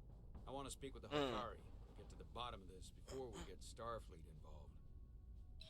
I expect we'll meet resistance. The Hotari think we violated our neutrality by entering their minds. Assuming the negotiations are off, we no longer have an official role here. We still have a responsibility to the Hotari and the Elydians. The Takan are a threat to both their civilizations. No. They're a threat to us all. The device Commander Rydek found in the Taconian Vault is an advanced delivery mechanism for a complex biogenetic transformation process. Meaning what, exactly? Not only are they bioforming innocent hosts, transforming them into Takan, they're taking the DNA and engrammatic data of a specific Taconian and displacing that of its host. It's a hostile takeover on a cellular level, bringing individual Takan back to life, one by one. Is there some way it could be reversed? That's exactly what I've been trying to find out. So far, it appears the answer is no. Once the Taconian takes control, the displacement of the host is irreversible. And the bioforming appears to be permanent. Petty Officer Maris called herself a scion of the Flame, but the computer had no information about it. She also shot the hell out of my ship as she escaped and nearly killed a few of our crew. So we know this about those scions. They're dangerous. The Takan have crossed a line. That much is certain. However, meeting with the Hotari could offer insight into their true intentions. Under the pretense of an apology for betraying their trust and trespassing on their territory. Given the options, this might be our best chance to find out more about what they have planned. I couldn't agree more. With the Cartabula gone, I can confirm we have regained warp capability and the use of our transporters. Excellent. Commander Ermot, see if we can arrange a meeting on Hotari as soon as possible. As Ambassador Spock suggested, under the pretense of an apology. Aye, Captain. Nice work, everyone. He's not happy with... You're long overdue for a Duridium infusion. Looks like I am.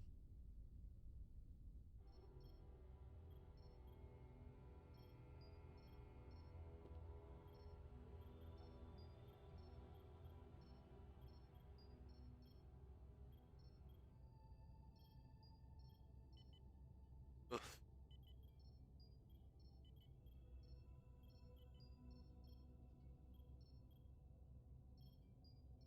I'll give you two a moment, but she needs her rest. I understand. Commander Rydek? Is that Gotta you? be painful. Thing is, she might not have I thought nerves. I heard your voice. How are you feeling? Better, I guess. But my head's still ringing. Before you say anything, I just want you to know I don't blame you for what happened. I heard that last transport made it through. That was our mission, to save lives. So, I'm glad it was a success. And Dr. Duval tells me she can get me my sight pack. Eventually.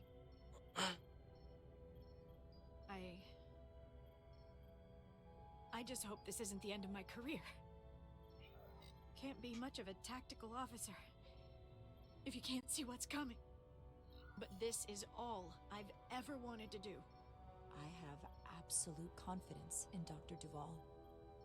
If she says she can restore your vision, then I truly believe it's possible. Get some eyes like Jordy.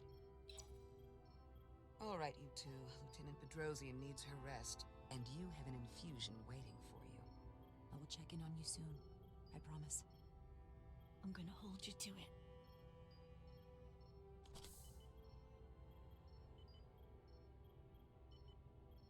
Aside from life running out of Duridium, you're in good health. Nice to get some positive news for a change. You I don't worry about. The captain, however... Go on. You see it, don't you? He's desperate. Withholding intel from Starfleet just to save his reputation. That's not normal behavior for a captain. And you've dodged the issue. We can't make mistakes. My go down as the most obvious thing a first officer ever said. You've spent enough time with him now, seen enough of how he runs the ship. If there's something wrong, as the ship's doctor, I need to know. Don't sugarcoat it. You know I wouldn't. To be honest, I'm worried about him. It seems like the stress of this mission is getting to him. He has so much riding on its success, and I am concerned he'll do something rash to ensure it. Good to know we see eye to eye on this. And I want to be clear, I care about Solano, I really do. I've been his doctor for years. There are more important things at stake than offending an old friend. If it gets any worse, you know where to find me. Yes. Jara. Hey. Monitor your duridium levels. I'll be right back. How's your wound? Like it was never there. I feel lucky you were there with me. Without you, I'd be, well... Thank you for saving my life. Even with the wonders of your technology, it wouldn't have mattered if you'd left me for dead. I should be thanking you. You took that disruptor shot for me. Without you, I might be the one in sickbay, or worse. Well, I couldn't just let you die. Not after all you did to help. I won't forget it.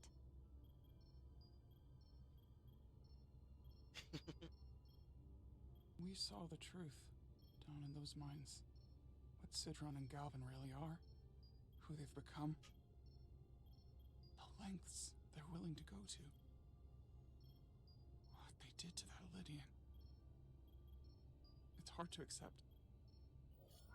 That everything I thought I knew, so much was a lie. The horror of that underneath our feet the entire time. It's always better to know.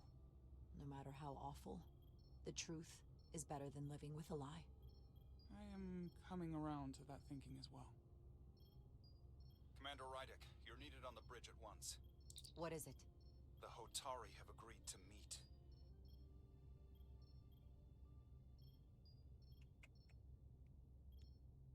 Meow.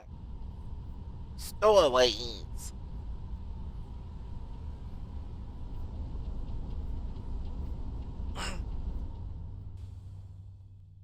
They haven't found us yet.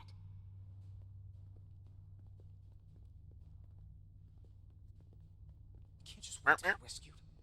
We have no idea when or if the Resolute is gonna catch up. But if we can get access to the Zeldi systems, we might be able to figure out what the Takan are up to. You got somewhere we could do that?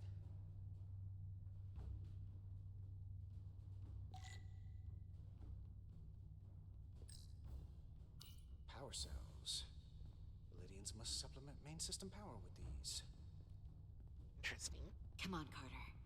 We need to stick with the tall guy. Wait, she said that. Made it a lot easier to transport across the ship. If we took another second, Miranda might have... For how uptight the Lydians are, their cargo bay is kind of a mess. I don't think that's supposed to be like that.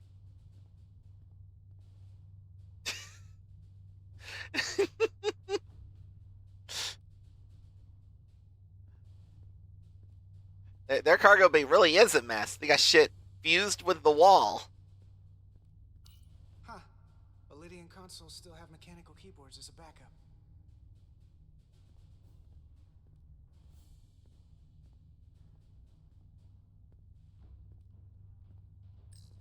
Looks airtight and climate controlled. Must be where they put the precious cargo.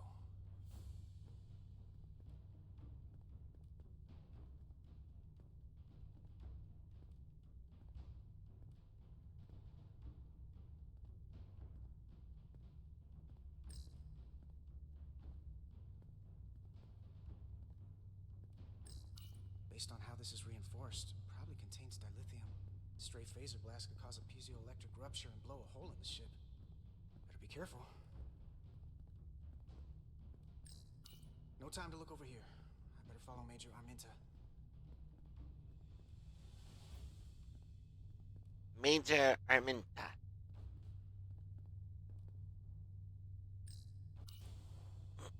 Up there? Right. Etzelar, let's do this. The internal sensors. The what? When they scan the ship for life signs, they'll know right where we are. There must be devices that perform the scan. Right there. And there. There's several of them around the room. Got it. We'll disable them. How? They're too high to reach, even for me. Not too high for our phasers. Low power, Nilly. Let's not set off any fire alarms. I got the ones over here.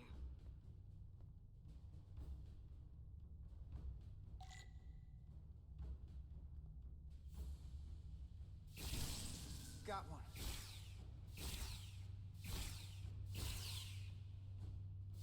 I guess I just need to shoot the thing, not. Hurry, Carter! I am. Only one left. Where is it?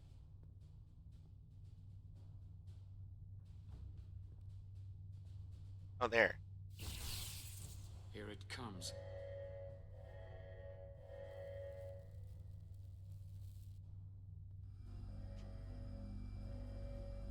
Will they not notice that they're not working? It worked. They won't be able to detect us. That buys us some time. Now that the Zeldi has its power again, I might be able to access some of the ship's systems from here. I'll take care not to give away our position. The Takan might not even know we're still on board this ship. Miranda only saw us transport away. She probably thinks we're back on the Resolute. Miranda. Don't give up on her yet, Carter. She had you in her sights, and she didn't shoot. That means the real Miranda is still in there. The Takan don't have her. Not completely, at least. She must still feel something. That is a reason to hold out hope. And a reason to remember that Takan haven't just hijacked this ship. They've hijacked every body they're in. I know she played us, used her sympathies, your relationship to break out of sickbay. But maybe there's a way to turn her back and Miranda could help us stop the Takan. Here, on the ship. Just because the Trill joining is permanent doesn't mean the Takan bioforming has to be. I've heard enough of your prattling on about your friend. You have to think like a soldier. She's our enemy now. She'll be dealt with like the rest of the Takan. My friend Miranda is not responsible for what she's doing. The Takan have taken control of her mind. We certainly can't kill her for it. Speak for yourself. If anyone threatens the Empire, they are the enemy. It's just one life, and it's already been lost. You don't get to talk about Miranda. You don't get to ignore the truth. We don't like this any more than you do. The Takan are a threat to all of us. They turned our crewmates too. Do you really think they're gonna stop there? No. And yet we still risked our lives to come help you, and not everyone made it. I'll grant that you showed your grit and effectiveness. More than I can say about accessing ship systems. They've blocked out helm control, propulsion. They're closing down systems faster than I can check them. They're always changing these interfaces. I can hardly keep up. Let us help. Fine.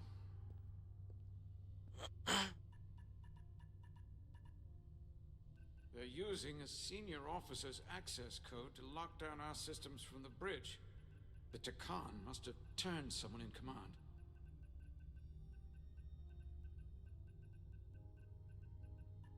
Here's something. I can see the course they have plotted in. Long way from Hotari space. I hope the Resolute is all right back there. The Zeldi. That's where we are. That's not exactly news. The Lydian fleet has explored a lot of systems, but It's all in the opposite direction of where we're going.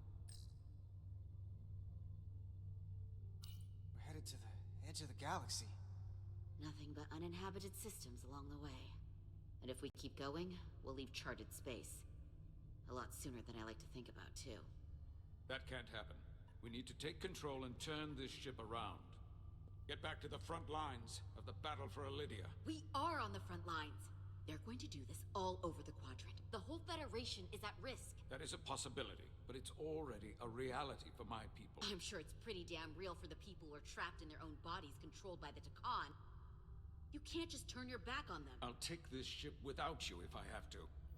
And I'll bring it back to Elydia, or I'll destroy it. I won't let it stay in the hands of the enemy. Think strategically. We stand a better chance by working together.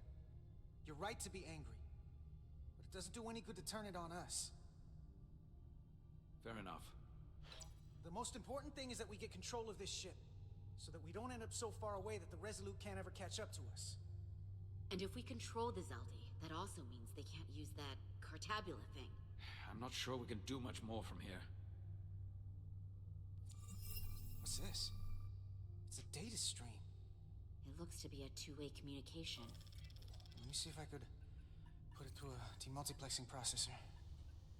Can you get that clearer? I'm trying.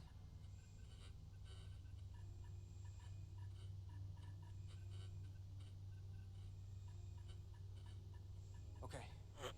That should do it. Hello? Can you read me? Itasca, is that you? Major! It's my lieutenant. Where are you? I'm here with some of the others. We're trapped in the ATP. Our artillery targeting platform. The bulkheads are sealed, and ruptured power conduits on the other side are discharging at high voltage. Major, we've seen Sidron and the other Hatari, and if we can get free, I think we'll be able to overpower them and take back the ship. Itasca, are you still there? Itasca, are you still there? You shouldn't trust anyone else you meet. The Hatari have been transforming people on this ship. We've seen it happen. Bioforming. It's only a matter of time before any remaining crew are turned against us. You have to come and help us. I gotta ask, are you sure that's really your comrade? It's Itasca. You're going to have to trust me. I know Lieutenant Itasca well. That's her. Clear and not under duress beyond our current circumstances. I'm sure of it. Trust goes both ways. We trust you. You trust us. I'll go with that. Until you give me reason not to. Back at you, Stretch. We'll make it to you undetected, and we'll free you from the ATP. We'll be ready and waiting, sir. I may not know the computers very well, but I know every inch of this ship. I can get us there, safely, through the back routes.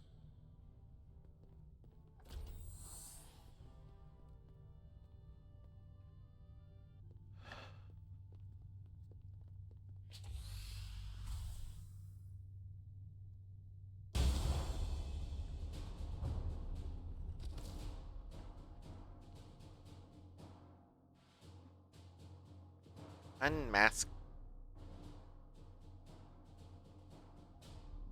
Here does some weird things sometimes when I alt tab.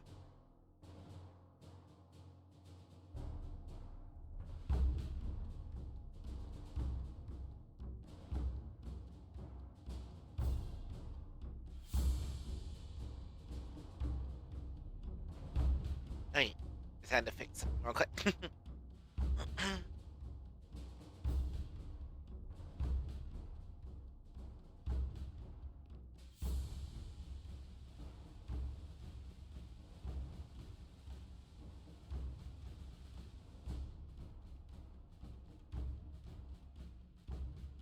You may approach. Your Majesty, an apology is in order. The Federation... Spare us your apologies, your excuses, your pathetic explanations. You said you were here under the pretense of peace, yet you trespassed into our minds. I should have known you couldn't be trusted when you sided with the Elydians. Your intentions, have been clear from the start. I take full responsibility for my actions, which were entirely my own, not the Federation's. How noble. Your Majesty, if I may. Her actions nearly caused a war. I was addressing the Queen. Galvin speaks for the Hotari now. Fortunately, we were able to resolve this ourselves despite your interference. The Illydians have agreed the mines will remain under Hotari control. We now recognize the Hotari as the sole authority in this region. Your presence here is no longer necessary. So you can consider the matter resolved. They never wanted the Federation involved. This was all just a ploy from the start. We never needed the Federation involved. But we're so thankful that you've come. That being said, the sooner you leave, the better. The hell we will. What about my crew trapped aboard that ship? Or what you did to my security team? The data you stole? I want to make one thing clear. No one is to leave Hotari space without Federation approval. No one. You think you have that power, when in fact you have none. You came here under the presumption you would be the ultimate authority. That you would show up and render judgment in this petty dispute over precious resources between lesser people. But instead, your arrogance and self-interest was your undoing. Blinding you to the real power at work here. Something far beyond your feeble imagination. Enough of this nonsense. You're not fooling anyone. We know you're Takan.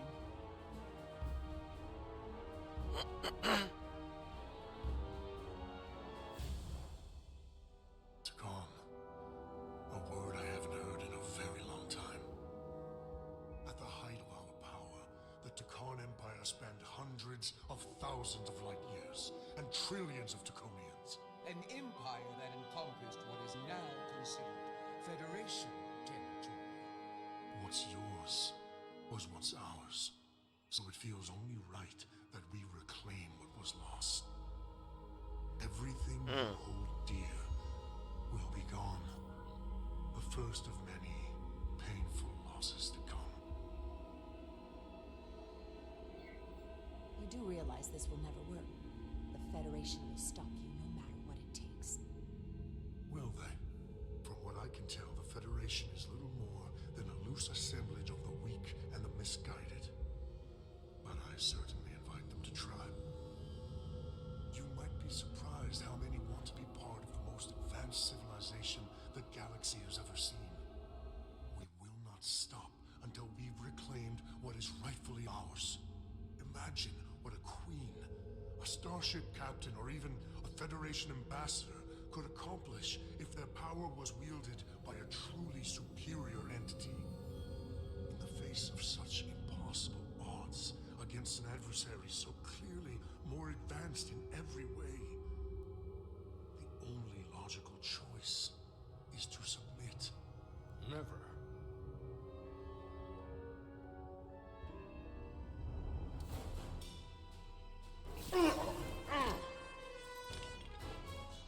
Seize them. Get us out of here. Now!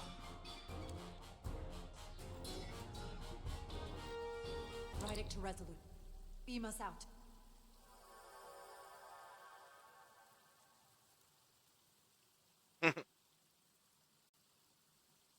You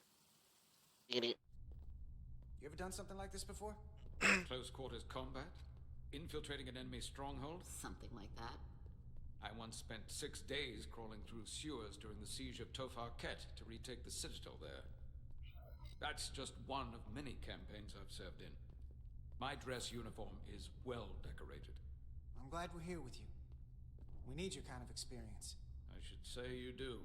I'll be glad to have Lieutenant Itasca with us. She fought shoulder to shoulder with me in that siege. So you're pretty close, huh? She's like a daughter to me. She's saved my life more than once. She's more than just a comrade in arms. Don't worry. We'll get her and the others free. I'll worry less when that's been done. But once we have my comrades, proper soldiers, we'll be able to retake the bridge. Then, our fleets will catch up to us. The ATP is just down that corridor.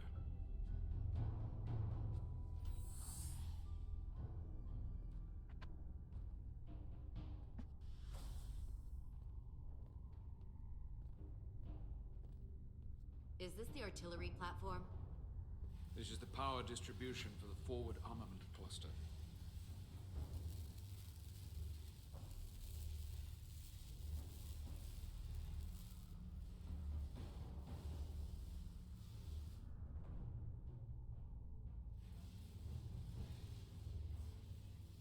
There was combat here.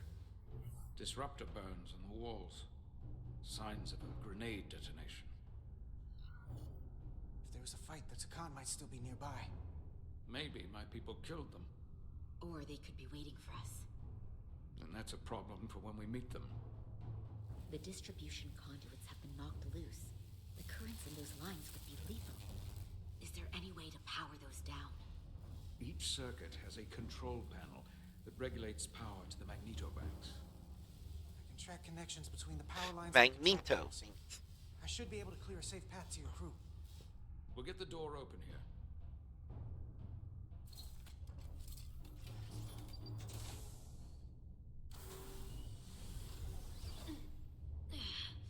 It's heavy.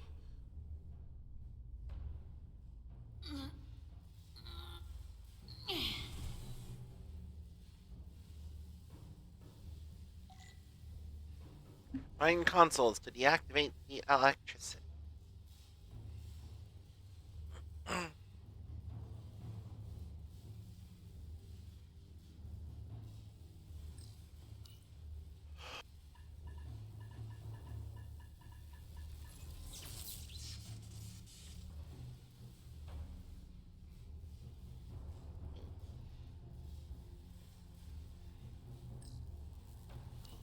Ladder.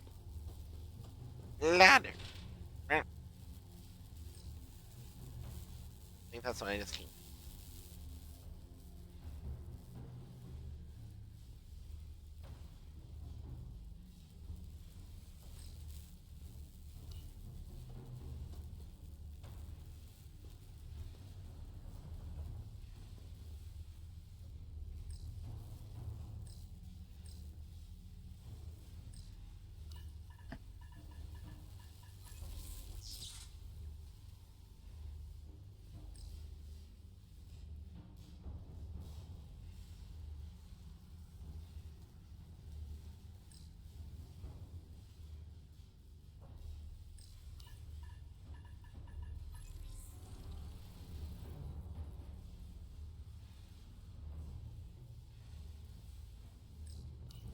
Down another ladder.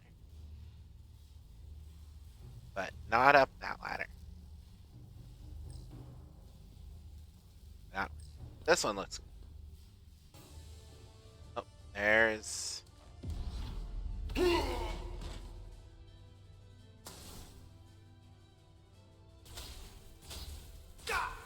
What?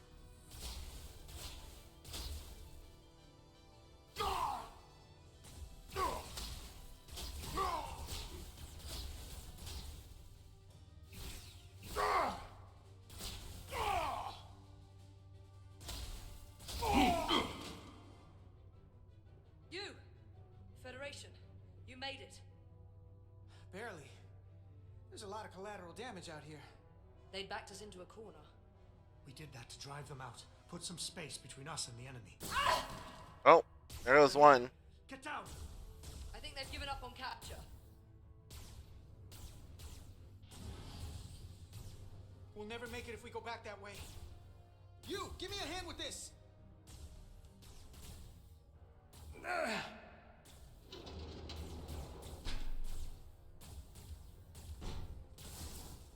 Go! Go! Behind us!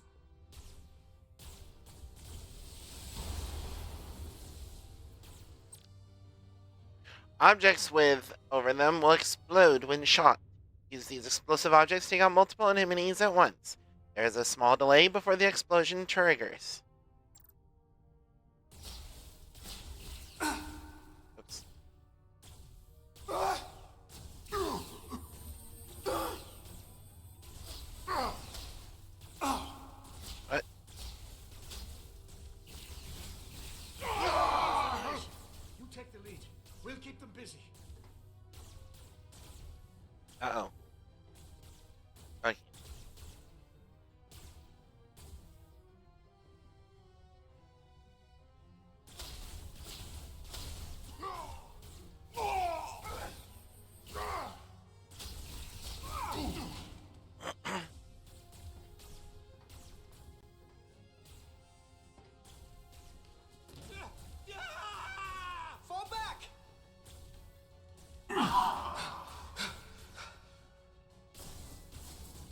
Turn the electricity back on. Hold him back!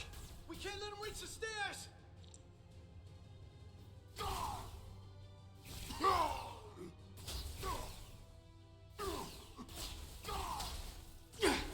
Oops. Ah, shit.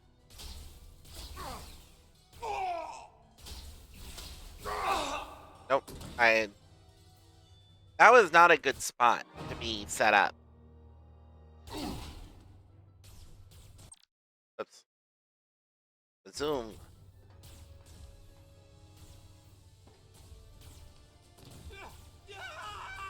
Fall back!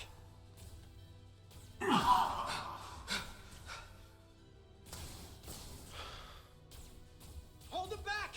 We can't let him reach the stairs!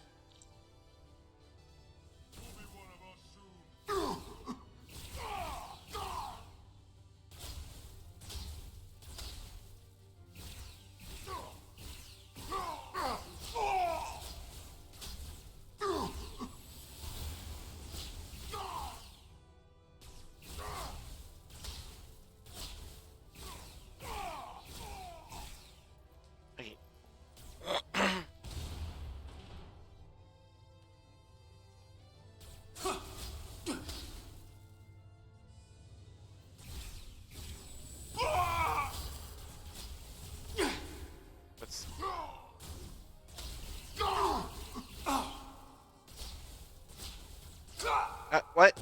Okay, I'm not quite sure what just happened. I was trying to shoot the explosive barrels and nothing was happening. God damn it, it went all the way back to this part. Fall back!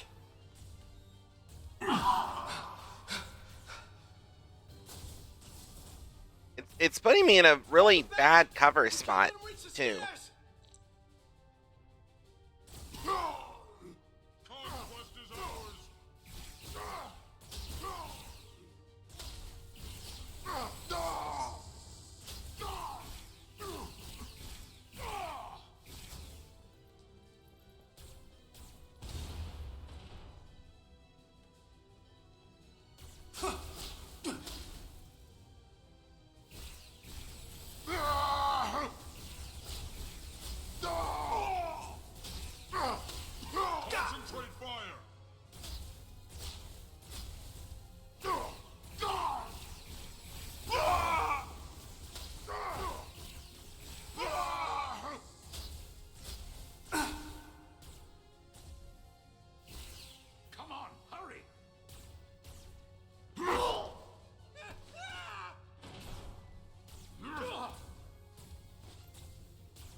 Just run in there.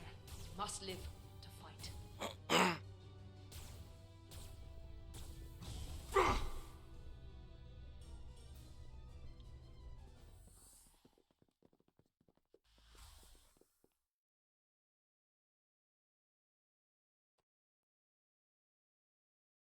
We let the enemy take them. Hadri and Private Turo. They weren't the only ones. But if we hadn't, it would have been all of us. I'll have to live with that, and I'll answer for it when I die.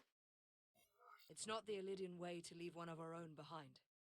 It's a sin to do so. We've lost people too. I know it's not easy. What makes it worse is that when we were in there, trapped, Hadri is the one who said that we had to live to fight. And we all agreed. We said if one of us was taken, the others wouldn't stop. We'd keep going, make our way to the bridge. They died so we could fight on. The Takan don't want them dead. They want to steal their bodies. And steal their minds. The Takan knows everything the host knows. That means they know our plan. They know we're heading to the bridge. Did we do something different? Wait. General quarters. Tylus, you should be in sickbay. I'll finish this. I couldn't just lie there knowing the entire fate of Hotari hangs in the balance. How did it go? look exhausted. It went about as well as could be expected, under the circumstances. Oh, that's a relief, because I was fearing the worst. I heard a rumor that they'd made a deal, that the Elydians agreed to peace. After what we saw Sidron do to the diplomat in the mines, I could hardly believe there was hope, but then... Is that true? I'm afraid the truth is far worse than that. There's no deal. No. They're all Takan now. The Hatari, the Elydians, everyone. No. That can't be true. I'm sorry. Where will I go? I can't go back. I don't have a home anymore. Everything I've ever known is gone. You're always safe aboard this ship. And you're welcome to stay as long as you need. Thank you. The Federation stands with the Hotari. You don't have to doubt it for a second. Yellow alert. Commander Rydick, we need you on the bridge immediately.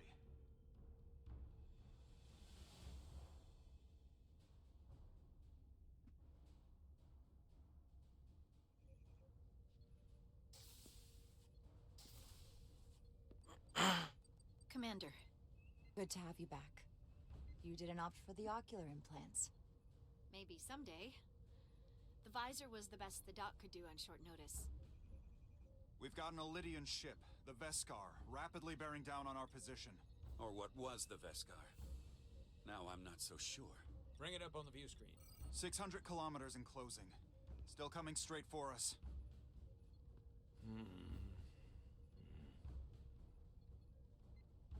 Commander?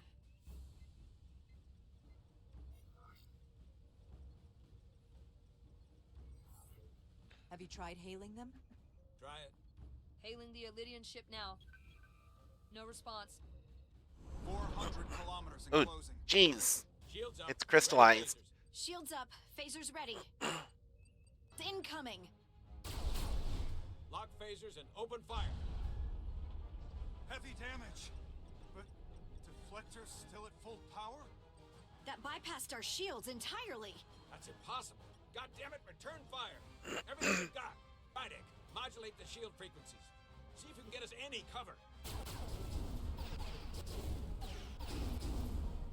Commander, I've got this. Just keep firing.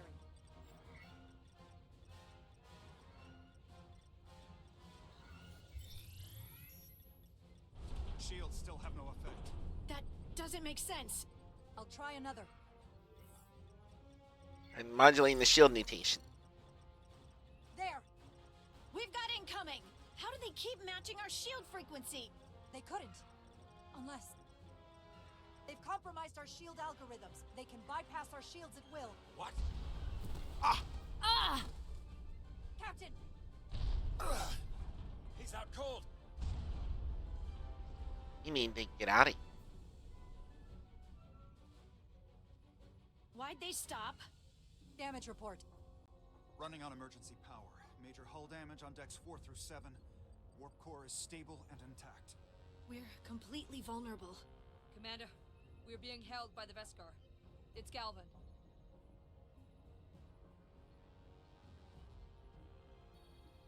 On screen.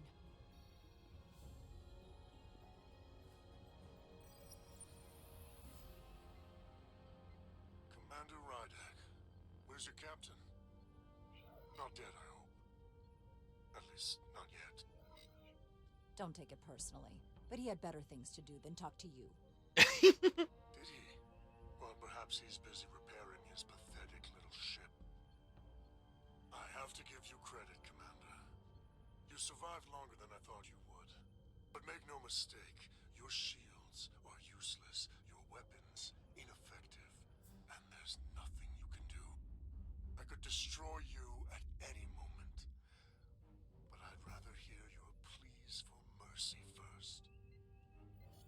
Your existence is entirely in my hands, and I'm not in a forgiving mood.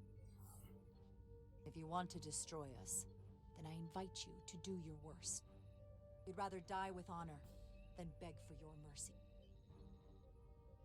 You may just get your wish. I've been thinking about what you said, Commander. That the Federation would stop me no matter what. Your performance in this encounter has not supported that claim. The Veskar's weapons are powering up.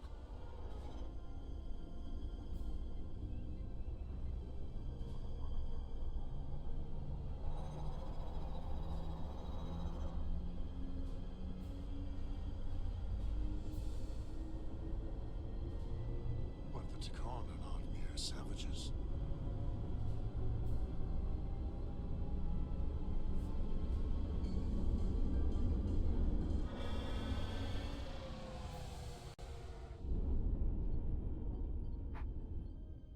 So I've decided to let you live, despite your insolence. Tell your Federation the Takan are as merciful as they are powerful. That you were fortunate to escape with your lives. This isn't over. I assure you, we've only just begun.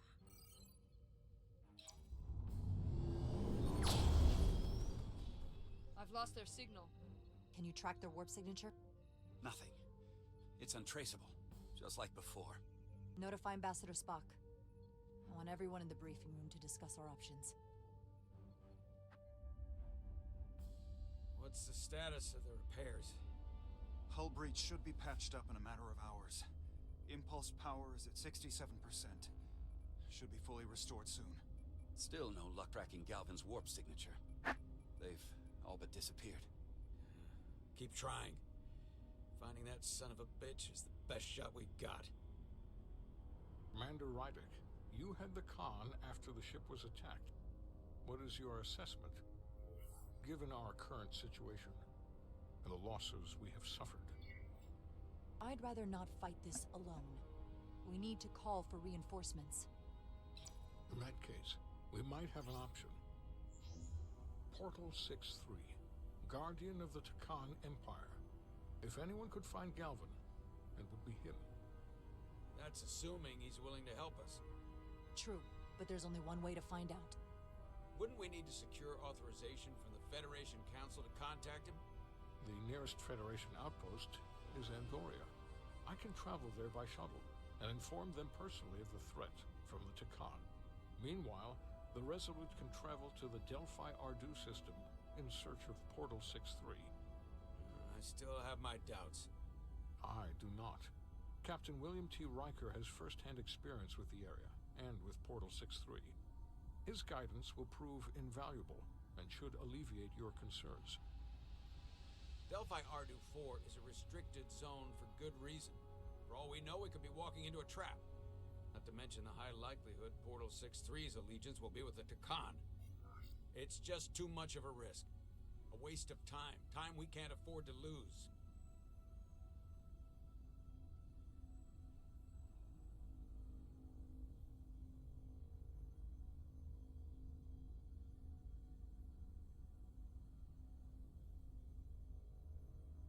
Ah, shit. I got distracted trying to fix something and I missed what was said there.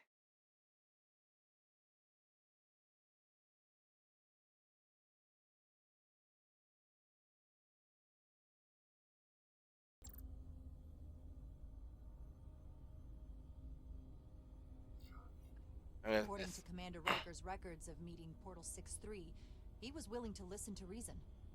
We may be able to convince him that Galvin is wrong. Or he'll just be happy to learn his civilization is making a comeback. In which case, we only compound the problem.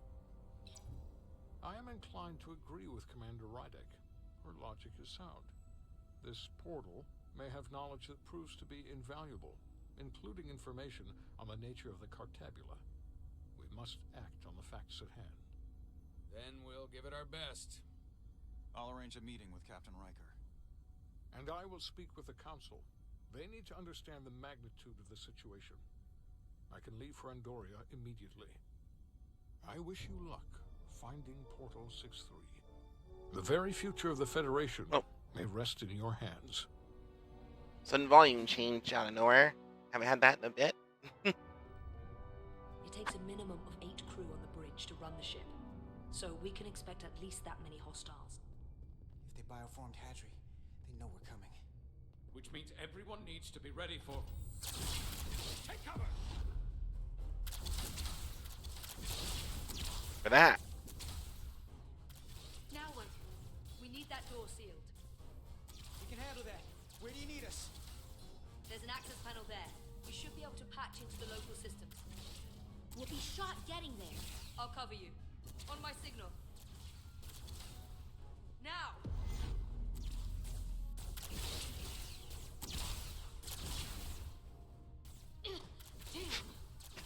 That crouch walk animation.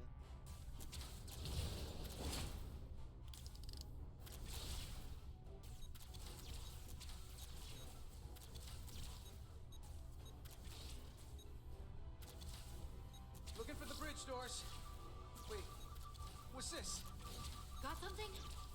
Gravity. If I invert the artificial gravity inside the bridge, that'll throw anyone on the bridge right up into the ceiling. He'll never see it coming. Itasca, get ready to charge! Charge? Reversing gravity polarity. Now! Ow.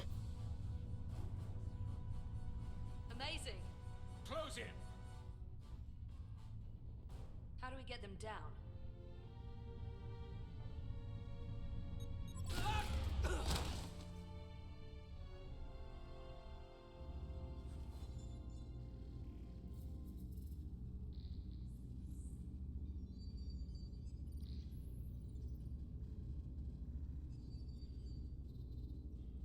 What are we gonna do with them? We don't have time to take prisoners. So you're just gonna shoot him? I haven't decided yet. That's not just up to you. I'm the ranking officer. And we're not in your army. These prisoners can be useful to us. But if you kill them, we'll never know. I can live with that. Well, I can't. You're an engineer, not a soldier. This is clearly my territory. You think you have enemy combatants here? This is a hostage situation. Each one of them has an innocent life inside. I'll keep watch on them. As will I. We can't let our guard down around the enemy. Petty Officer Diaz and I will figure out how to stop the ship. Let's hurry. The rest of the Takan could show up any minute. Crystals. They're all over this place. Huh.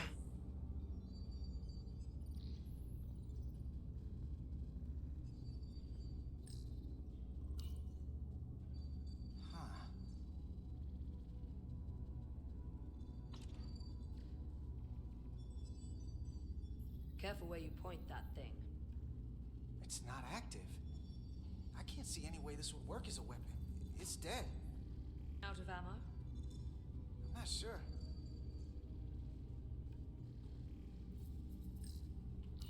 Everything under control? Yes, these Takan haven't made a move. Yet. And what you're doing is working. There's plenty more I can do. But it doesn't have to be that way. As long as they behave.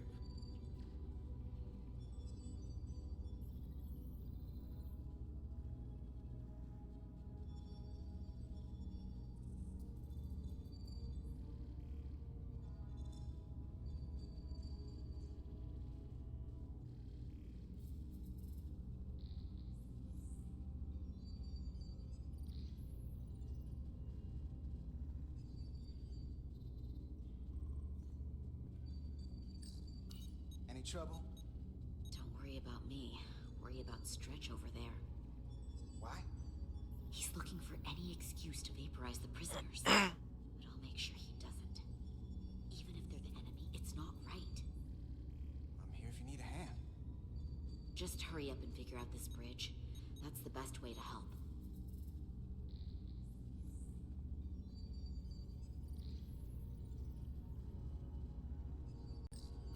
Gotta figure this out before we get wherever we're going. If the Resolute can't catch up to us, we're in a whole different kind of trouble.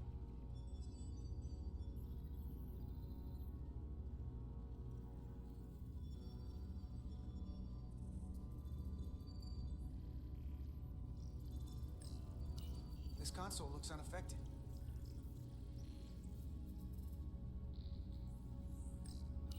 Where's the captain? Captain Ostego did not survive the atmosphere poisoning. I'm sorry to hear that.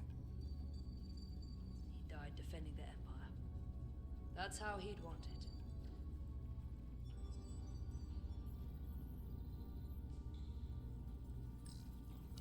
Look here. It's navigational data. We saw that already. Headed to the edge of the galaxy. It's only a display. We couldn't use it to change course or alter speed.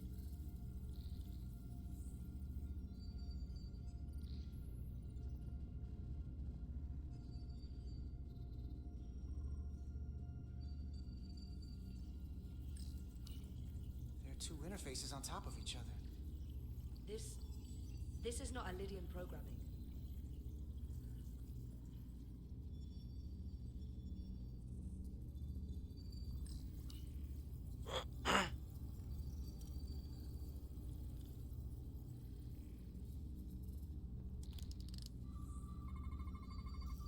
These crystals are Takan technology. They seem to be active, just like the rest of their tech. Tetrametric pulses. Oops. Tetrametric? It's the energy signature of Takan technology. Everything they make gives off this type of radiation. They're blocking the inputs. It's not responding at all. Everything I try, it just ignores me. I thought you had the access codes needed to take control back. I should, but I can't actually get to the surface, so I can't enter them here. Maybe there's somewhere else I can try.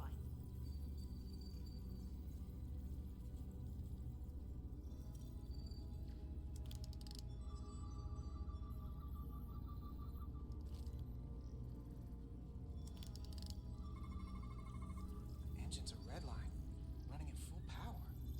But this main drive manifold is spiking way over nominal levels. Very dangerous. Even at 100% output, the warp cores wouldn't push this much plasma to the drive section. That much reactor output would drive us past the theoretical top speed of this ship. So how fast are we actually going?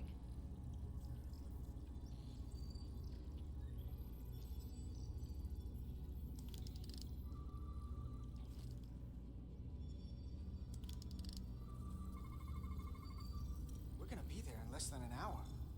We can't let that happen. Hold on, it would take days to go this distance with our fastest ship. We're traveling at a warp factor many times greater than this ship should even be capable of. Even with the engines pushed as hard as they are, they wouldn't produce this speed. Whether it's these crystals or the power from the Cartabula, the Takan have found a way to increase the engine output and top speed. We have to find a way to hit the brakes before we outrun anyone who could help us. We stop it, so they can't get this ship where they're going, and enact the next phase of their plan. That is, if they don't destroy us all first. I would have thought this ship would disintegrate going this speed. But somehow, that hasn't happened yet. So what is their endgame? They're transformed individuals. They've transformed this ship, in a way. How far will they go? As far as we let them. Their technology certainly doesn't seem to have limits. I hate to think what the Cartabula could do if it was plugged into something it was meant to power.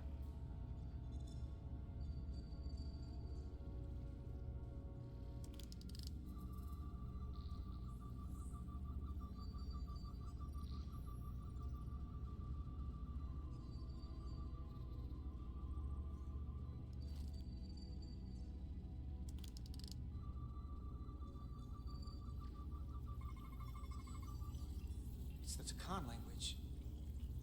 From what I can tell, the ship's systems are actively responding to input. Which is the opposite of how most bridges work. They usually send commands, not receive them. It's from an intrusive program. This control station won't do us any good either.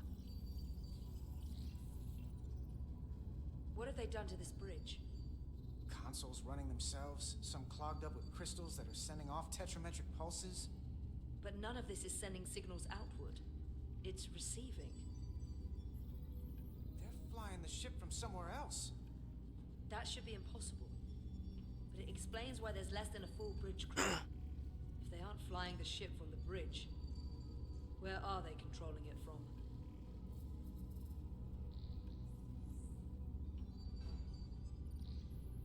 That's everything.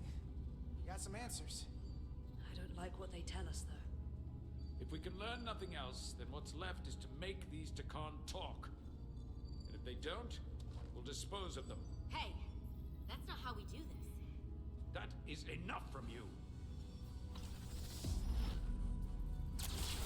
That was close.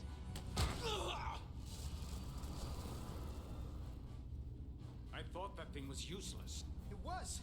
No power. Until he touched it. The weapons must be biocoded. Our technology will only work for one of our kind. I can assure you, this weapon works just fine for me. Slow down, Arminta. You can't control the ship with a disruptor. But I can use it to control you. Ah!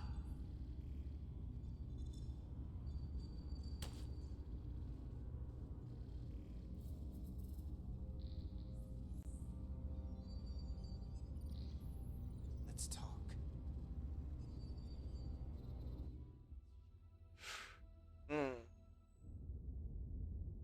Number 1. The Titan's communications officer says Captain Riker will be ready in just a moment. The You Titan. need to see this. The report on the data breach. Damn. It's worse than I'd hoped. They didn't just compromise our shields. They stole the shield algorithms for all of Starfleet as well. Meaning every ship is potentially vulnerable to attack, making this so much worse than it already was. Given the potential consequences, we should notify Starfleet as soon as possible. Yeah. I don't disagree, but I'll reach out to Ambassador Spock about it. I don't want to cause a panic, and I doubt he does either. I have Captain Riker for you. Let's not mention any of this shield business to Riker just yet. Put him through. Riker. Captain Riker, this is my first officer, Yeah. Commander Jara Rydek. My pleasure. Sir. I wish we were all meeting under better circumstances. So do I, although you and I have actually met before. We have? I was a young lieutenant on the Potemkin. You were first officer on the Tuckerman. I piloted you and our science officer in a shuttle to survey quantum resonance in the planetary rings of Residius 6. Ah, yes. Now I remember. You know, he gave me some good advice that day about a very difficult job. Yours. Well, I'm not one to turn down some words of wisdom, sir. Then let me ask, as first officer on a starship, where does your responsibility lie, first and foremost? To the captain, the crew, or the ship itself? Oh, this old chestnut. I am curious to hear what she says, though. Ultimately, my responsibility is to the crew at large. The needs of the many. You have been hanging around, Ambassador Spock. But the truth is, it's a trick question. Every situation is different, and there are no easy answers. And in some cases, it might not be any of those three. It could be the prime directive. Or the mission. Yes, so perhaps we should get to the matter at hand. When you were with the Enterprise, you encountered a Takan entity known as Portal 6-3. The Enterprise was held captive in orbit until you were able to convince him to let the ship go. All of which is detailed in the mission report. What we want from you is what we can't get from the report. What can we use to get Portal 6-3 to help us? I've often thought about that over the years. How a small difference in the encounter could have led to disaster. The most important thing is, don't let him push you around.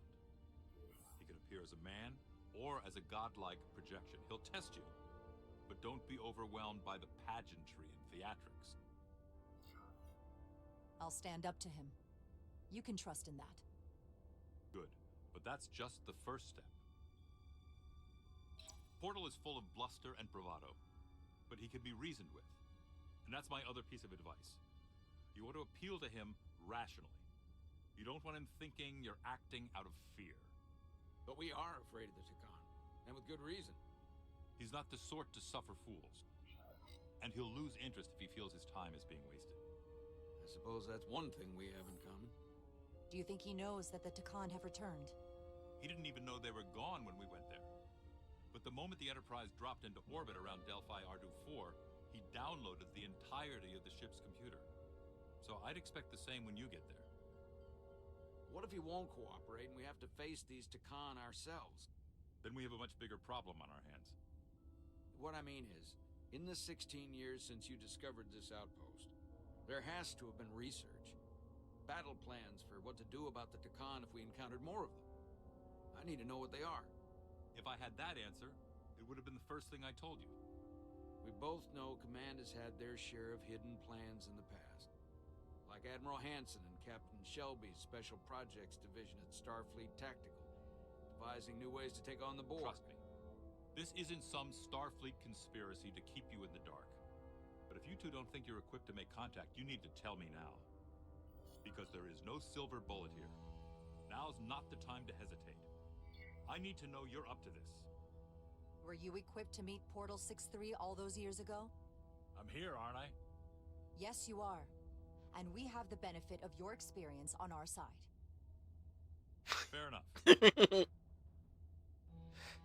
There was a special task force that considered the Takan, and I was part of it.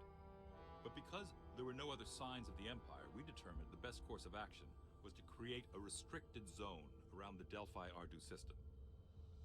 I have my concerns, but I'll clear the way with the brass for your travel into the restricted space. Just remember what I've told you. And it wouldn't hurt to read some Sun Tzu en route. Or Marcus Aurelius. Anything else? Machiavelli? Your advice is well taken, Captain Riker. No matter what he throws at us, we'll stand up to this Takan Guardian. I'm sure you will. Rest assured, the Federation is taking this threat very seriously. You won't be alone out there for too long. Thank you, Captain Riker. One more thing. Ambassador Spock said that Takan stole some data from your central computer. What's that all about? We're still assessing the extent of the breach. Nothing to report as of right now.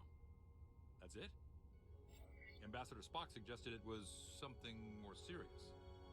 Which is why I'm asking. One thing we know is that they stole Starfleet shield algorithms. The shield algorithms? That could jeopardize every ship in the fleet. We're still making sure our assessment is accurate. We don't want to raise alarms unnecessarily. This is as real as it gets, Solano.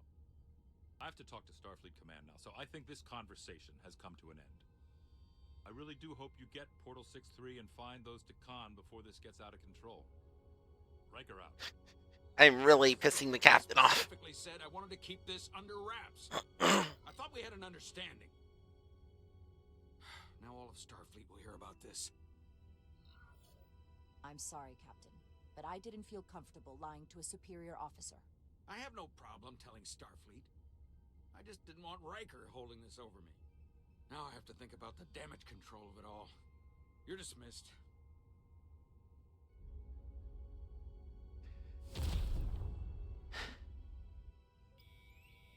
Warning, restricted space. Starfleet Directive Automated 244. Federation warning buoy. Transmitting the disable code Captain Riker provided.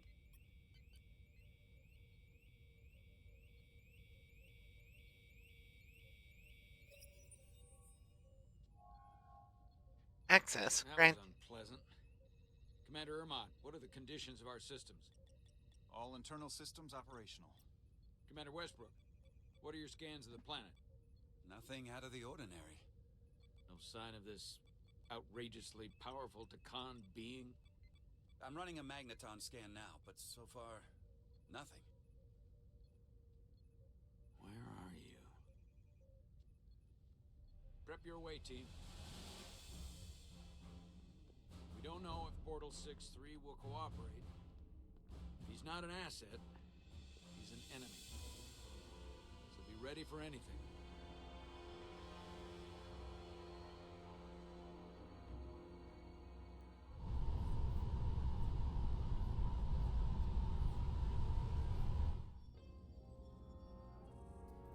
Prove you're worth keeping alive for a little while longer. I cannot stop this ship any more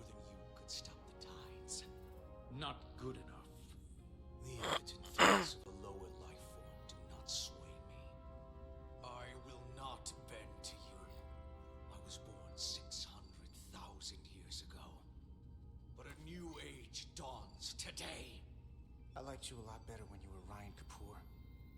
Pain in the ass sometimes, but a stand-up guy when it counted.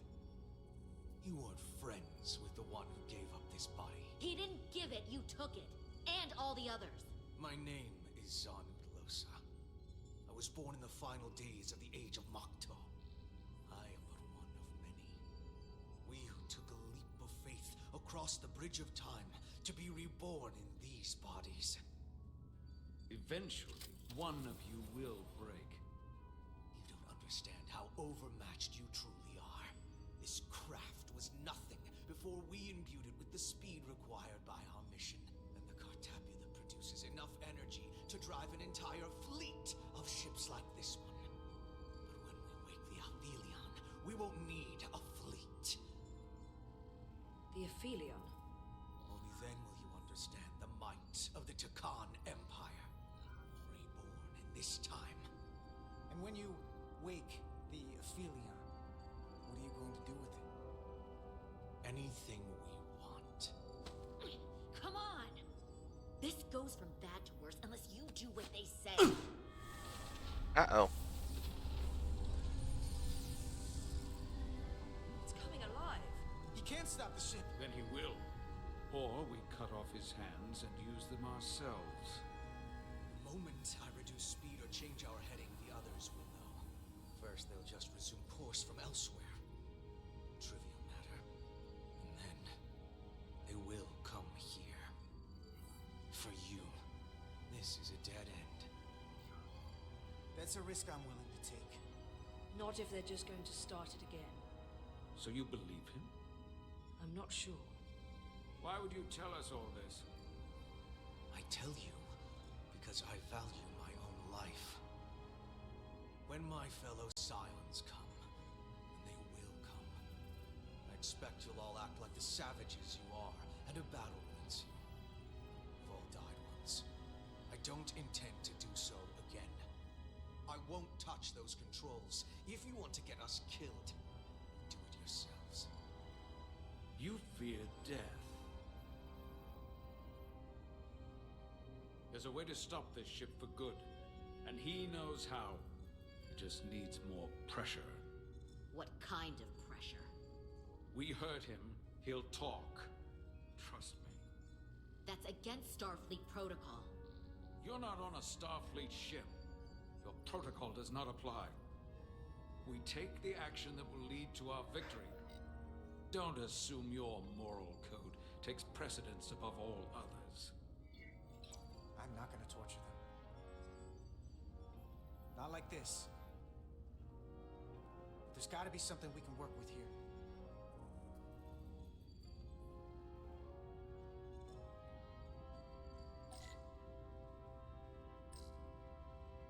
What's this? This display shows the location of the Takan on the ship. This is where the infiltrators are. The central artery of ship systems. Sensors, propulsion, weapons. Doesn't seem to be working here. This is weird.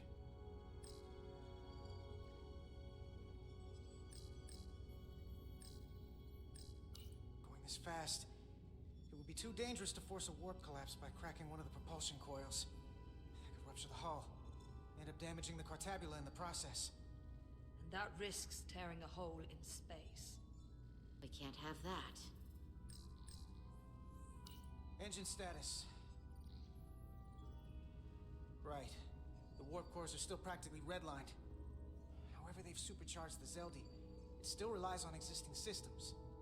They just amplify the output? But the Takan have already interfaced with those systems. The controls will be no use.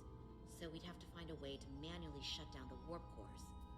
Might not be a manual shutdown as much as it'll be sabotage. No one appears to be guarding it. I think I can get us there.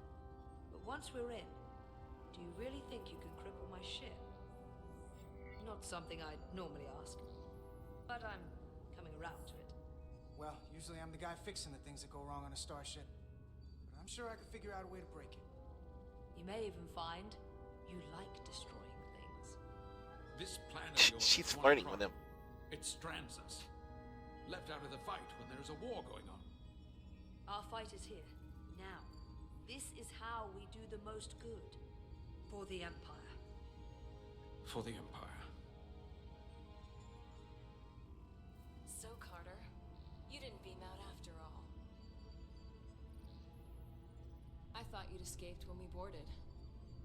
I'd almost hoped you'd made it off. And Nilly's there with you too, right? It's good you two are together. Sounds like you miss me. Miranda might have. She was so hopeful about you. But that's not why I called. You're not a fighter.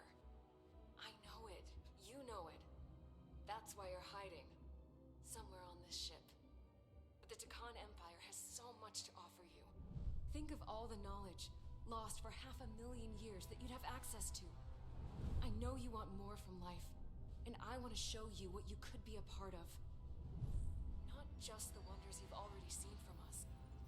In our time, we had the power to move stars. Carter, you have a thirst for discovery. And a part of you would remain to experience the things I can show you. But if you try to fight it... You don't know what you're doing. Miranda, we can help you, but you have to fight. Miranda is a part of us now. She's accepted that. You're lying. I have no reason to lie. Every one of us on this crusade has fought wars more brutal and consuming than you could fathom. But I want to reach a peaceful resolution to this. Carter, we have a plan for you. And for the others, too. We don't want to have to destroy you. I'll negotiate with Miranda. Our Miranda. When you release her. She's still here, in a way. We can continue this conversation in person. I'll see you on the bridge very soon. Our comm badges. She's tracking our location with them. If we have to use force to free our fellow Scions, there will be casualties. We can't stay here. And we need to disable the transmitters. Where'd you go? You don't want to talk to me? She's trying to keep you talking. I mean, I get it. But I'm trying to help you.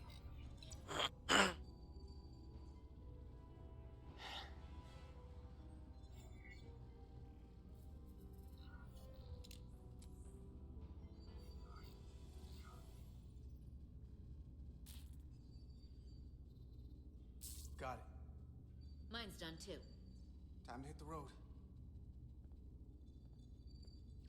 You've forgotten something. They know where we're going. Oh. Set to stun. You're not going to shoot a guy who's unconscious, are you? You keep getting in my way. We've managed this far without doing it your way. We are hardly in control of this situation. You two forget you're on the same side? Come on!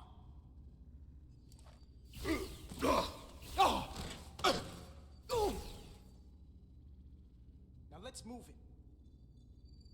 Yeah. Yeah. Meow. Meow. Meow.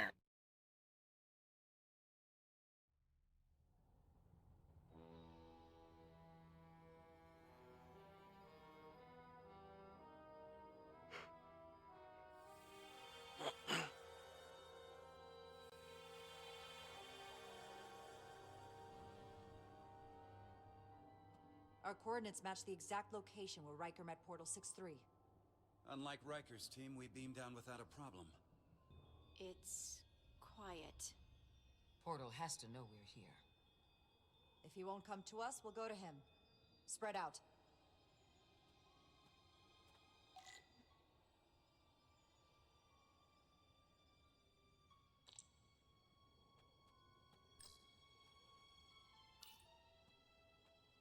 Burn marks. The report mentioned phaser fire being redirected toward these strange crystals. It also mentioned Portal calling down lightning bolts. Better keep our guards up. Yep. Pretty sure this is...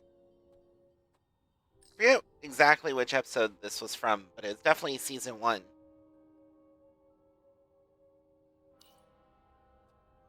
If I recall right, Geordi LaForge transported in here, hanging upside down. I guess we're lucky we were spared the indignity.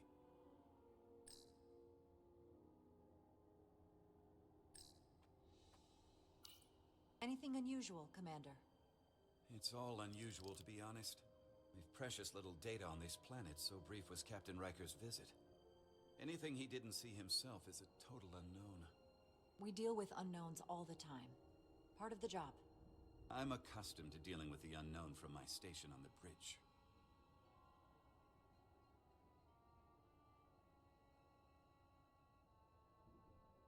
There's also like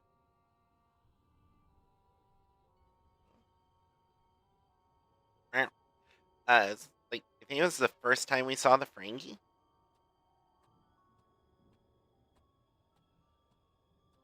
And they were supposed to be scary. They had like electric whips. This is where Portal 6-3 projected his image. He was guarding this bridge. That has to mean something. We'll move forward when you're ready, Commander.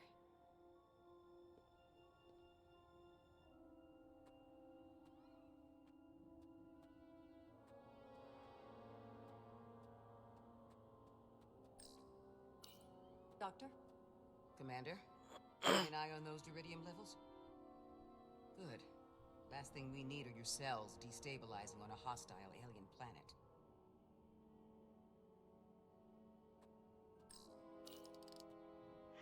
Already gave it a scan. Dead. Whole planet feels like it's been turned to stone. Ow.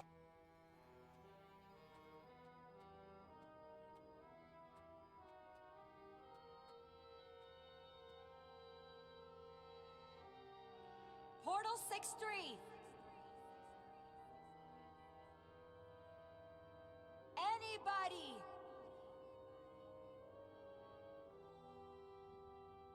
Hmm.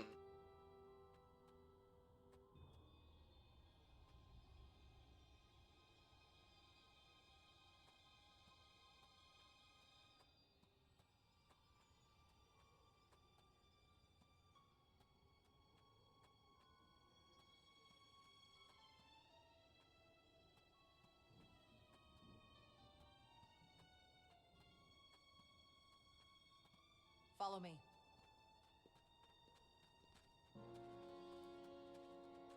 Ends here.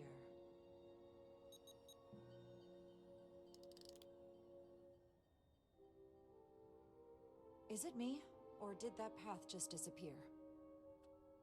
There was a path there a moment ago. There must be an explanation.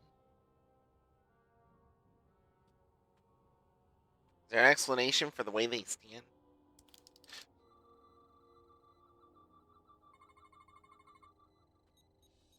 Tetrametric pulses. Same energy as the other Takan technology. Most of the crystals appear dormant. What's different about this one?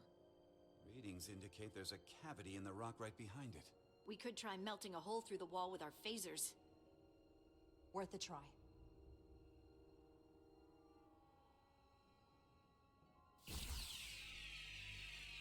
Nothing. There's gotta be a weakness. Somewhere it isn't totally solid.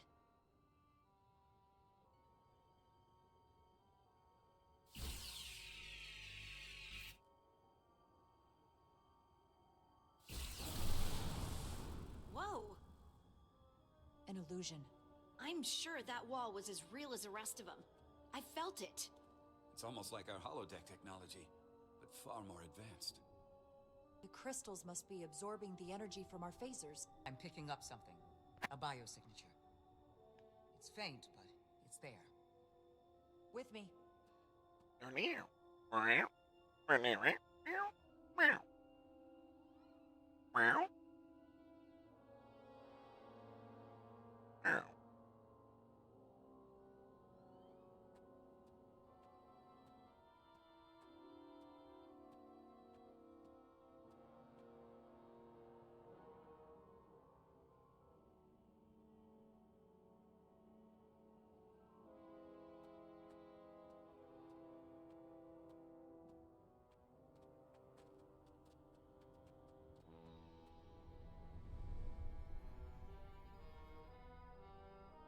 Another dead end.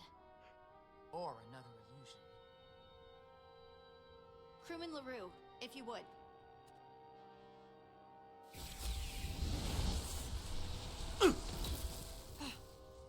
All to Resolute. Beam crewman LaRue directly to medical.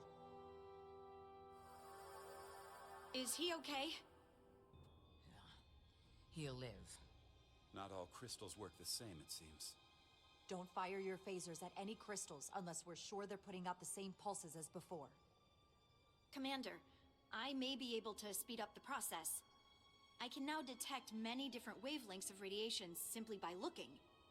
The Takan radiation is unusual, so I can't quite clear it all up, but I was able to eliminate many of the non-tetrametric crystals.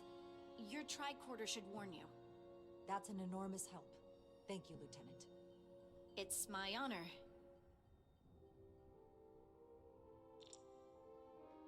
Let's try hard to find tetrametric crystals and shoot them with the phaser.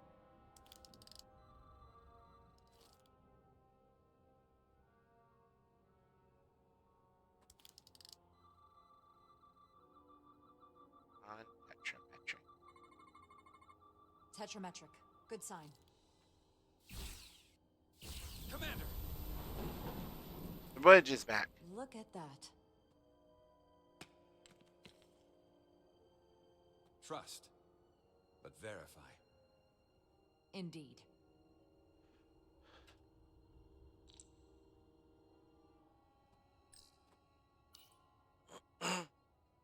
We don't have any data about what's below the surface on Delphi Ardu-4. And I don't feel a particularly strong urge to find out. Then that makes two of us.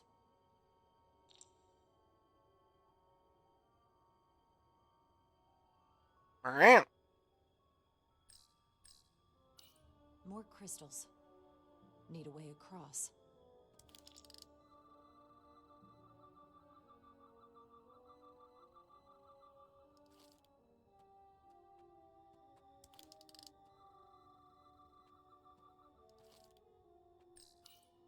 There's something alive beyond this wall. Based on the data from the Enterprise's records, it must be Portal 6-3. I'll figure out how to get us past it. I know you will. The biosignature is coming from this direction. I'm sure of it. But there's no getting through here. There's always a way.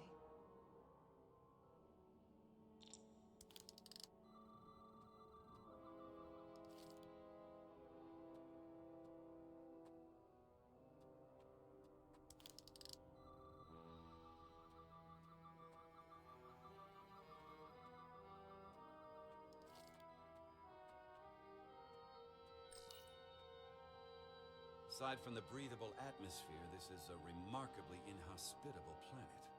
Traces indicate there was once living flora, but it's been dead so long it's practically turned to stone. From what Portal told Riker, it was an outpost to defend the far edge of the Takan Empire. Well, it's not that now.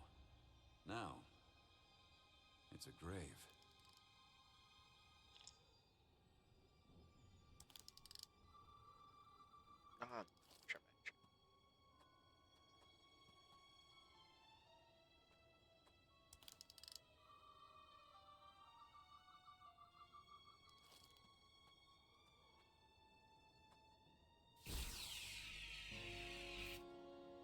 Alright, shotguns.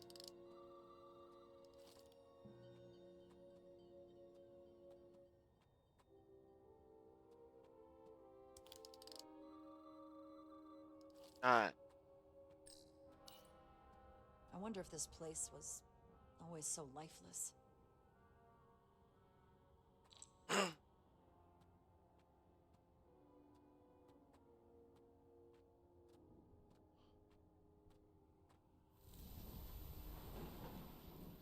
There it goes again.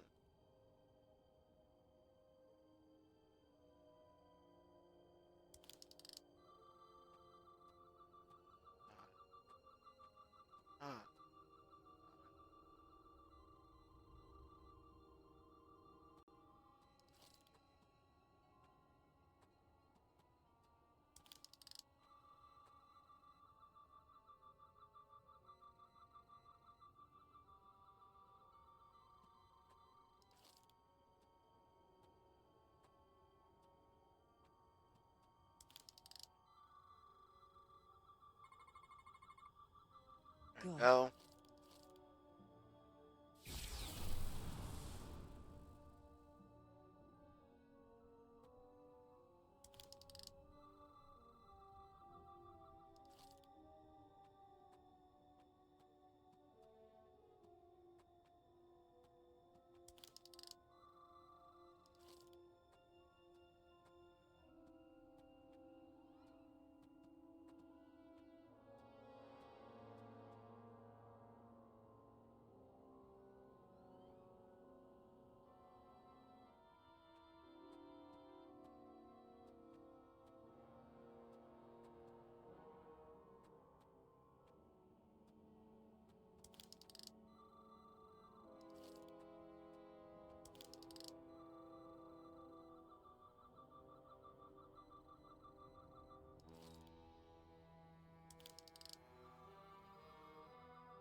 Tetrametric. Better go see what's different. That changed.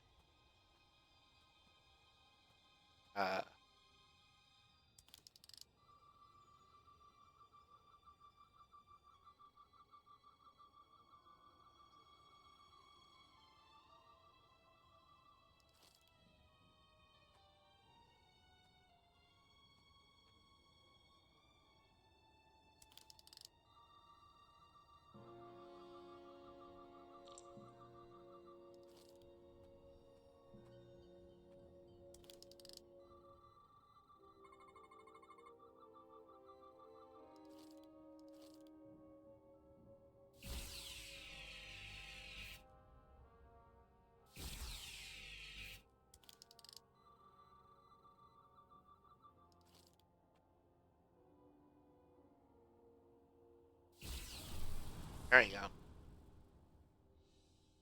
The way's clear. Commander. Now to find my way back down.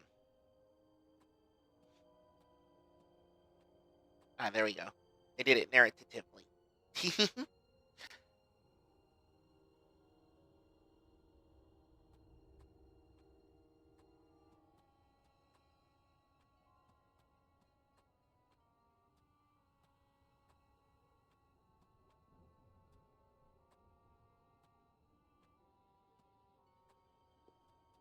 That's a big crystal.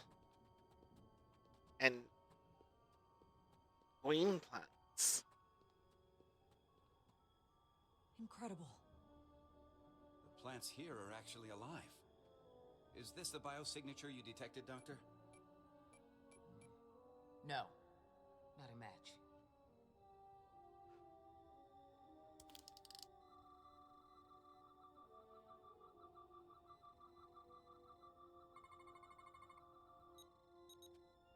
Tetrametric. Then it's creating an illusion as well. Based on the data we have so far. Only one thing left to do. Doctor, be ready to beam us out if it turns out we're wrong. Devolve to Resolute. Lock transporter on away team.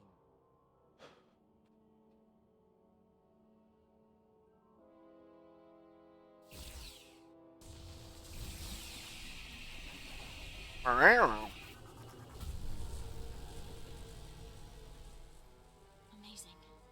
There's nothing like this in any Federation record. The plans.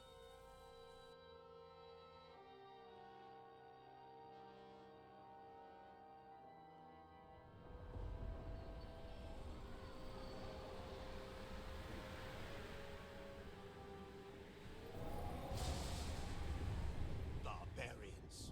It's him. How dare you disturb me?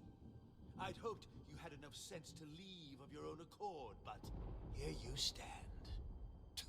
Fools. In another time, I would have destroyed you and your ship simply for setting foot in this place. Fortunately for you, that time has passed. Portal 6-3, Guardian of the Takan Empire. We've come a long way to meet you. Guardian. I am guardian of nothing. The Takan no longer exist. I don't care to be reminded. If this is why you've come, then you should leave. Now. I'm surprised you don't know. With your powers, can't you learn anything? I can. But you should mind your words. The Resolute's database is being accessed. The Takan have returned? After so long, how could they? Explain. Now. Draconian technology made it possible. To enable the transfer of consciousness from one being to another after physical death. We call it bioforming. A group of Draconians calling themselves Scions of the Flame used it to reawaken after hundreds of millennia. Scions of the Flame? Is something wrong?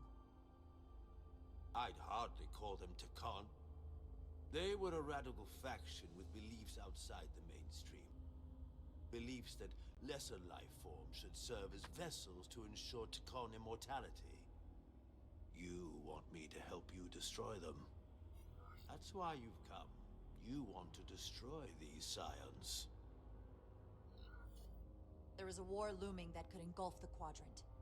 We want you to help us bring about peace before it gets to that point. Peace always comes at a cost.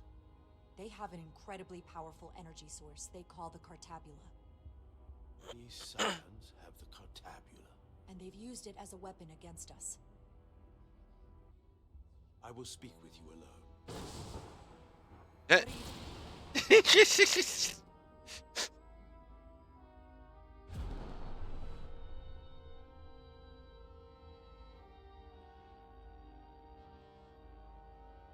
Interesting.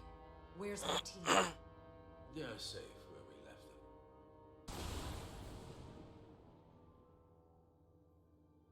That the Scions have stolen the Cartabula is deeply concerning. And to be honest, I'd rather speak with you alone, Jara Rydek.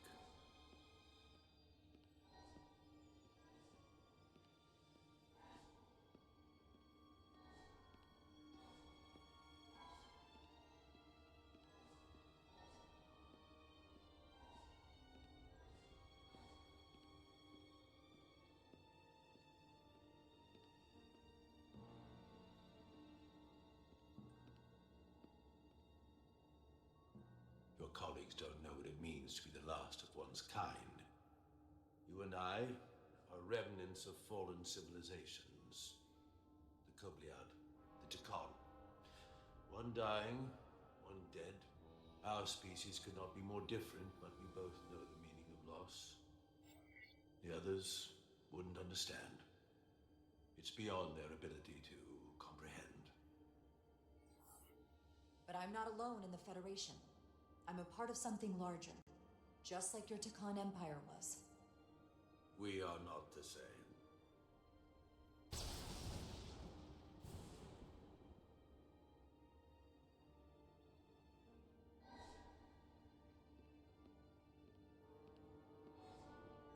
He's better at standing in a normal manner than she is.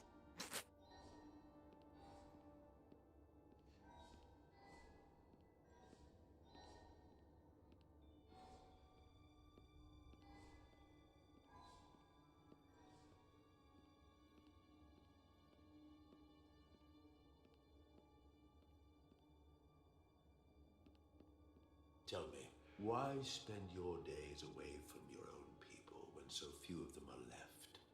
Why live your life working for this federation to which the Kobliad do not even belong? And submit yourself to their authority? It makes no sense. Not by my logic. It's true, the Kobliad chose not to join the Federation when the offer was made. And I could have chosen to stay on my home planet, waiting for the next shipment of Duridium to arrive, biding my time and fearing for the worst. Instead, I chose to embrace the future, not fear it. Joining Starfleet gave me the opportunity not just to help my own people, but countless more. You told Riker you'd wait until you were needed. You're needed now. We need you. As much as it pains me to learn the Cartabulars,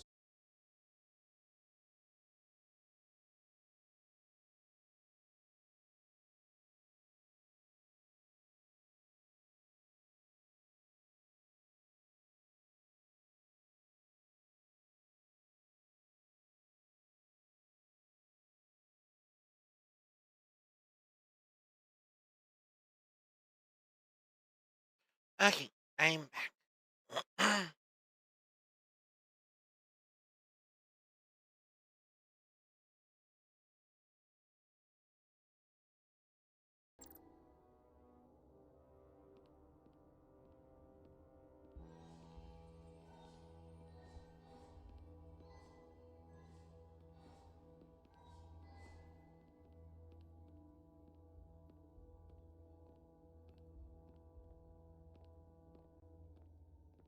to be chosen as a portal was to give one's entire self to the cause of protecting the Takon Empire. I left behind everything I know, and now you want me to turn against my own people. Betrayal of my oath, and everything I vowed to protect.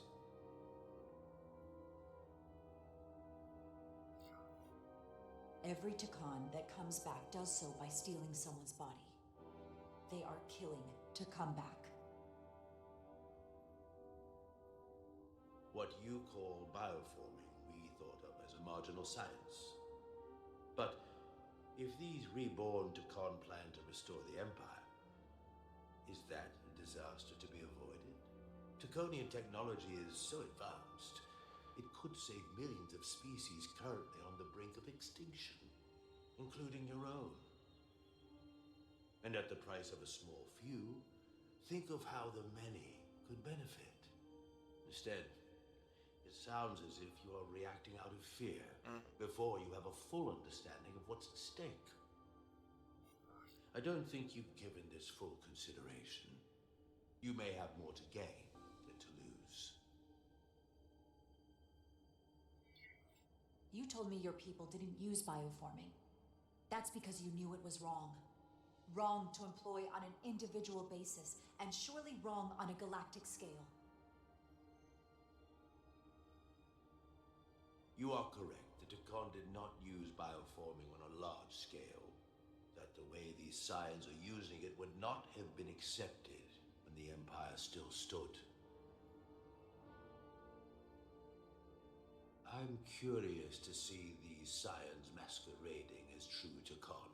So I will go with you, and we shall find them.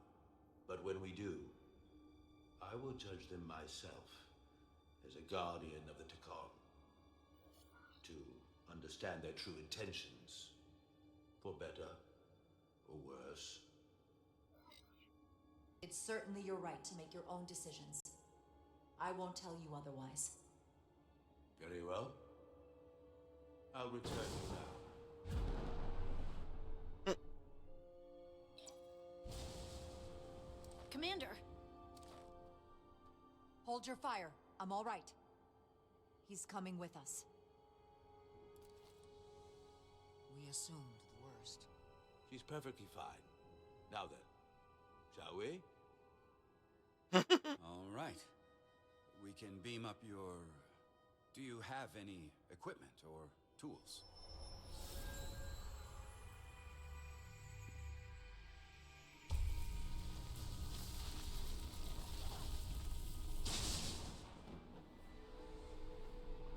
Whoa. This is all I need. Away team +1, ready to beam up. Interesting. Meow. Meow.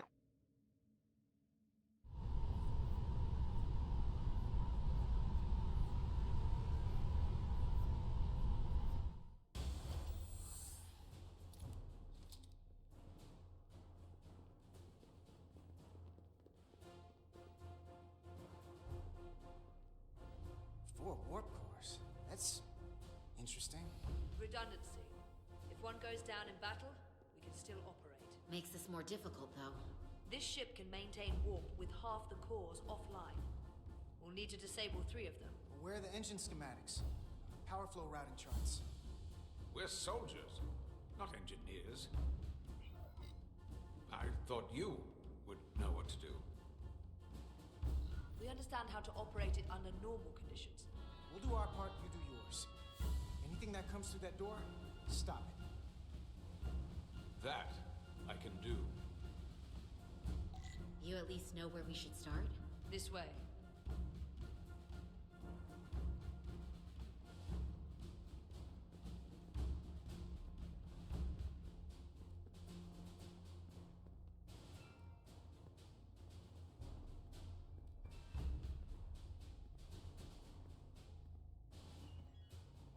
What are we dealing with?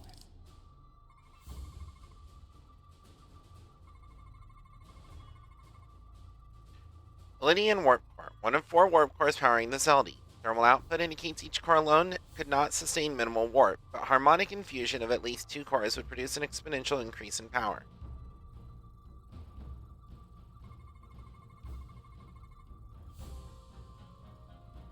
Coolant regulator. The thermostatic sensor relays temperature signals to automated coolant valve controls.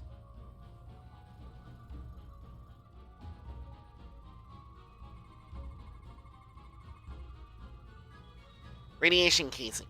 Radiation-resistant casing protecting the warp core's matter-antimatter reaction chamber. Cores are running really hot. Makes sense, since they've been producing at max output since we left Otari space. No ship can run for very long like that. Not before a catastrophic failure hits. It's right on the edge. We just need to figure out a way to give it a push. Bet that console down there could tell us a few things.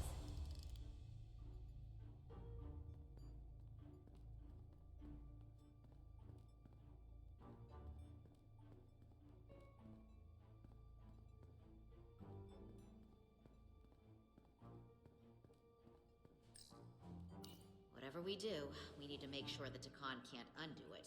So we need a way to permanently disable the reactors that won't destroy the ship and kill us all in the process. You thinking what I'm thinking? Warp core ejection. So the question is, how do we make it happen?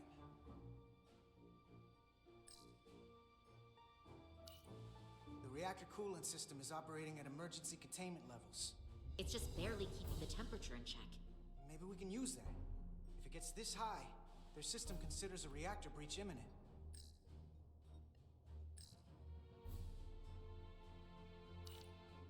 They've locked out the controls here too. No surprise there. I can't release it. So if we want to get the core out, we'll have to force the system to do it. Or trick it.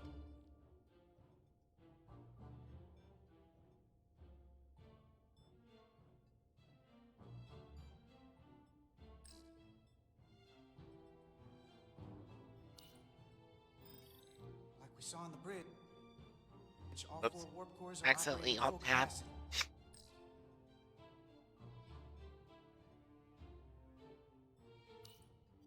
The safety protocols don't look much different from the Resolute. Breach protection. Reduce output, command override. Cease matter, antimatter flow, command override. Emergency warp core ejection. Computer control.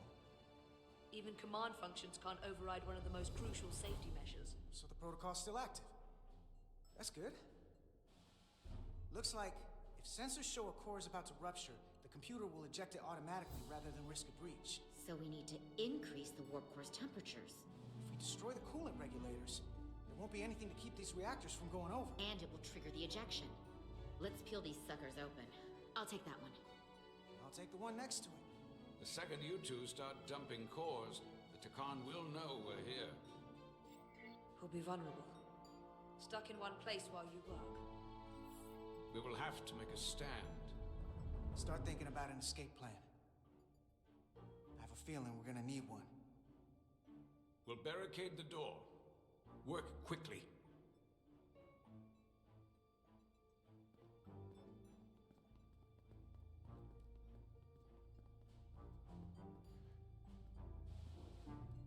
We might not have our tools, but our phasers can do this in a pinch.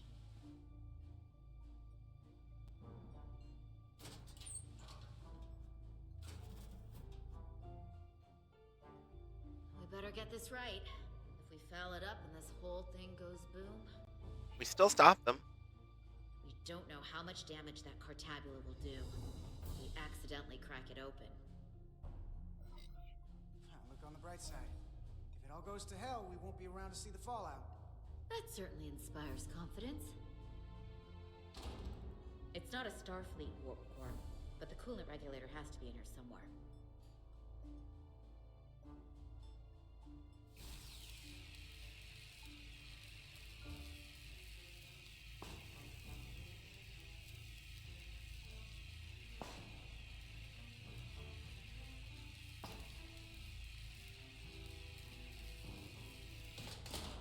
There you are. Time to heat things up.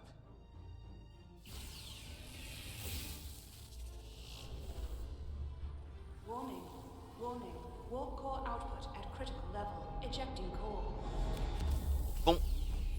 Okay, now Boom. they're definitely gonna know we're down here. Warp core output at critical level. Ejecting core. Boom. Just one more. One more to go. We could go for all 4. They're cutting through the door. They sure got here fast. Much time.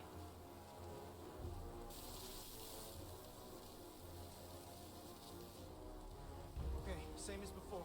We just gotta...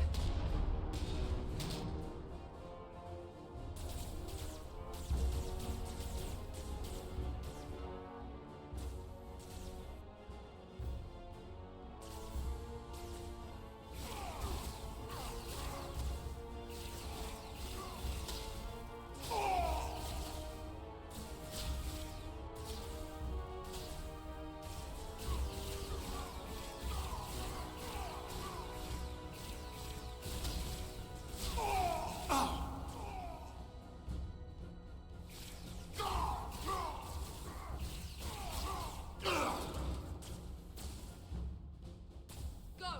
Finish.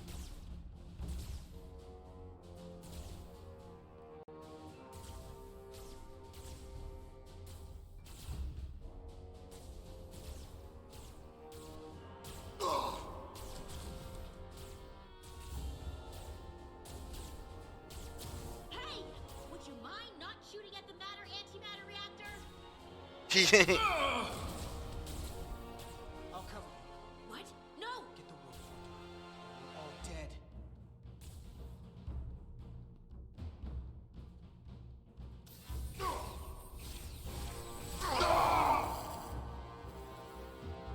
Oh, wow.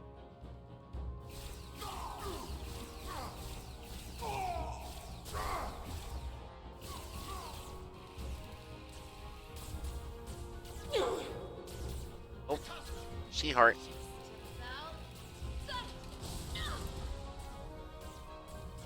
Shoot! Warp core output at critical level. Ejecting core. Boom. Warp drive disengaged.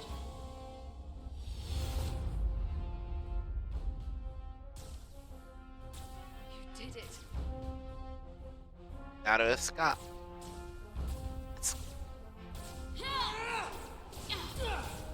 Good green. Escape plan for me? I think so.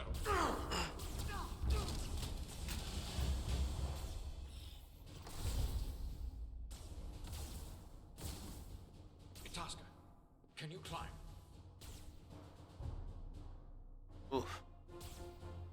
I'll see you on the parade grounds of Sorella, my friend.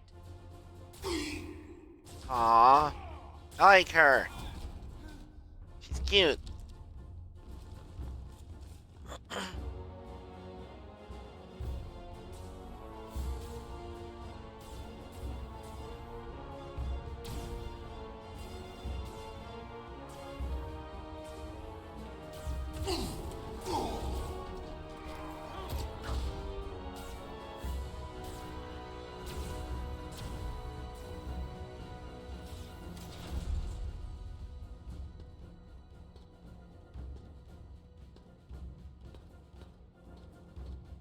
You want me?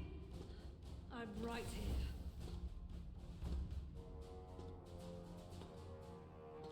Sad. I have to kill off the cute one.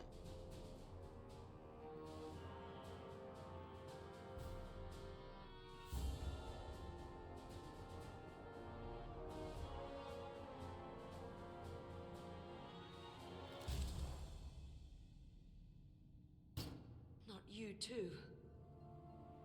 Calm yourself, child. Well, maybe we'll be able to reverse it. It will all be better soon.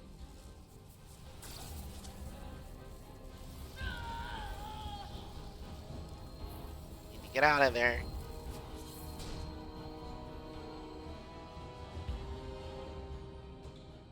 Wake up, Manka Umet.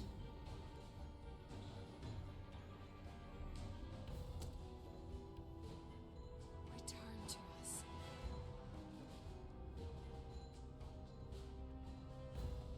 Rejoin the flame. To reclaim what was lost. We don't need to watch this. I do. I want to remember every moment when I make them pay. But this isn't the end. I will avenge Itasca. Swear to me, you will join me in this. How about we try to save her? That's a dream. As long as she's alive and her memories are still in there, there's still hope. Hope is what you turn to when you have nothing left you can do. And there's still something I can do for Itasca. And I shall.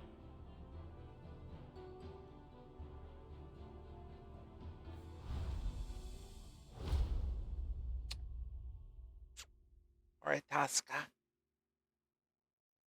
I like her. I want to save her. A stranger among us. Something sus. There's so much I want to ask you. There's so little I can tell you. I'm a portal, not a scientist, but I'll certainly do my best. I can only assume this is one of your older starships.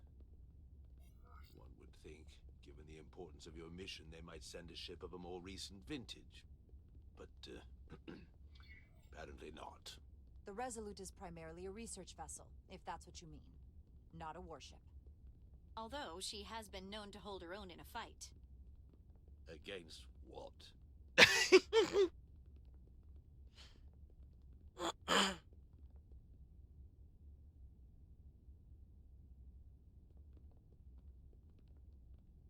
Something wrong?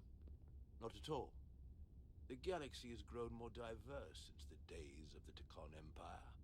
Because you conquered everyone who didn't look like you. To the contrary. Most lesser civilizations willingly joined the Empire to enjoy the benefits of an advanced way of life. But that expansion came with its own set of problems, so I admire your ability to diversify without creating conflict. That was always our challenge. And perhaps, ultimately, our downfall. The Federation prides itself on its inclusiveness. I'd say it's one of our greatest strengths. As the Vulcans say, infinite diversity in infinite combinations. Interesting.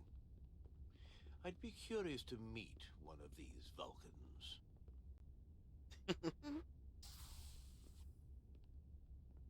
If this is the best you have, then so be it. To locate this scion, Galvan, I'll need full access to your ship's systems. Full access? Huh. You must be out of your mind. No, I'm right here, completely in my mind. Given this is merely a research ship, I won't be able to find him without it. Perhaps I should have made that clear up front. I'll need to make certain modifications. I can't promise anything, but let me see what I can do. Just know, without it, I won't be able to help you. This isn't gonna fly. I'll see you on the bridge. Captain Solano, I'd like to introduce you to Portal 6-3, Guardian of the Tekon Empire. Pleasure to meet you, Captain. Likewise. I can't say I've ever met a portal before. There is no modern equivalent. Not within the Federation, at least. I've learned it's a very prestigious position in Tekon society. Or was, I suppose. Not just anyone is selected for the role. And fewer still are suited for it. How impressive. You spent 600,000 years at your post. That certainly takes an uncommon level of dedication. We all have our duty. Of course. But I'm curious. You were stationed there in preparation for what exactly? Any and all threats to the Empire. An empire that no longer exists. Which suggests you weren't very successful. You said you needed my help.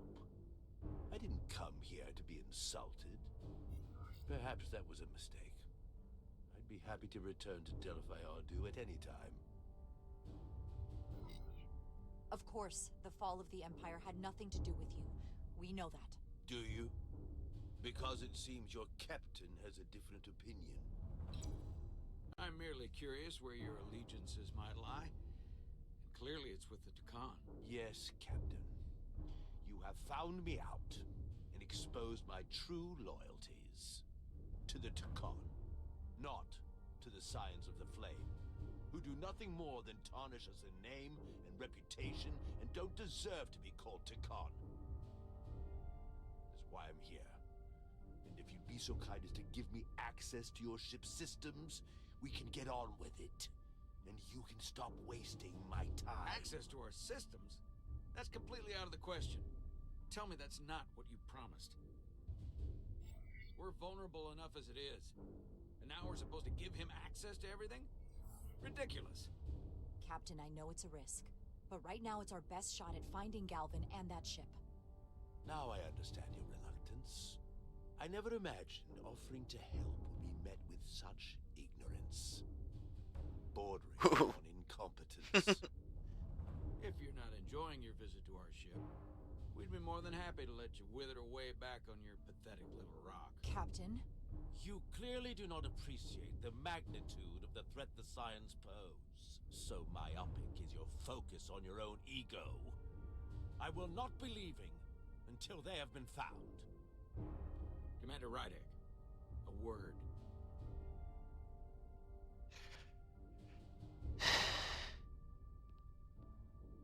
And to think, I waited 600,000 years for this. You realize that's supposed to be in an incredibly difficult position. I was against seeking him out from the start, but now, to give him access to our systems? It's insane. And you somehow expect me to believe his allegiance is with us? You heard what he said in there. There's no way we can trust him. I might otherwise agree, but you're missing the most important point. He's a Takan, and he may be loyal to the Takan, but not to the Scions of the Flame. He's against everything they believe in. You heard what he said. There's too much at stake to be wrong on this. We sought him out for a reason. To help him find our missing crew, Galvin, and those Elydian ships. This is the plan we agreed to with Ambassador Spock. Which I never liked. But here we are. You know what this mission means to us. Not just for the Federation, but for me personally. I can't afford another screw-up. Losing the shield algorithms was bad enough. This could be the end of my career. I'm sorry, Captain. You know I support you, but millions of lives and the future of the Federation are at stake here. Both of which are more important right now than your career. It's not just mine. It's both of ours. Then so be it. I'm going to trust your instincts on this one. I just hope you're right. For both of our sakes. Let me know if you find anything. We're good. You may begin. I will, of course, have to make a few modifications. What kind of modifications? To find Taconian technology requires Taconian technology. If this Scion Galavan modified his ships, then I must do likewise to yours.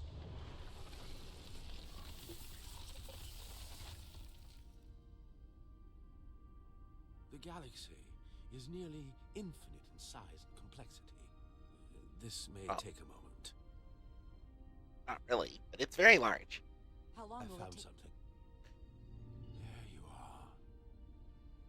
What is it? Galvin? Someone is using Draconian technology. I can't get the precise bearings, but it's located in the Palisades cluster. I'll let the captain know. Rydick to Solano. I think Portal may have located Galvin. I'll be right there. I'm getting all kinds of interference. Almost impossible to lock on the energy signature. Where's he hiding? In the Palisades cluster. Interesting. Can you lock in on the location? Not until you get me closer. Lieutenant Handar, set a course for the Palisades cluster. Aye, Captain. Well, I suppose I owe you an apology.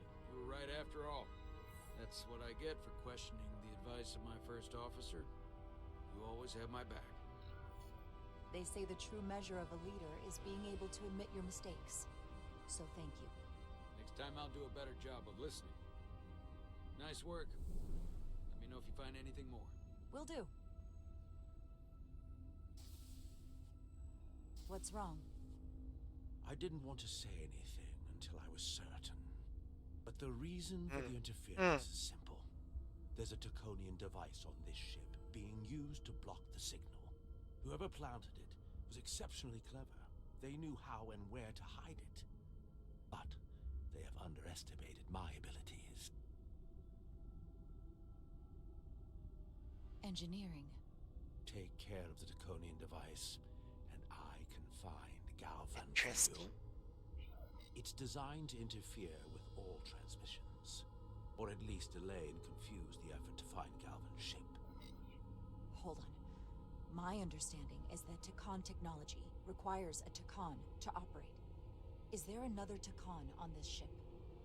The Scions could have someone on the ship, doing everything they can to stop us from finding Galvin. Don't worry, I'll get this fixed. We're going to find that ship. Interesting. Meow. Engineers would have found this device already if it wasn't well hidden. Better to rely on my tricorder.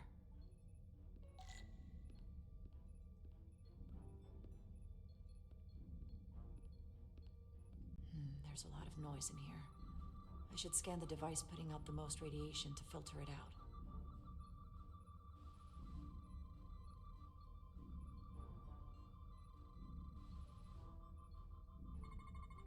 That's better. Most other radiation sources in here are well contained. There's definitely tetrametric radiation nearby. But even with the gain boosted, it's getting drowned out by other sources of radiation in here.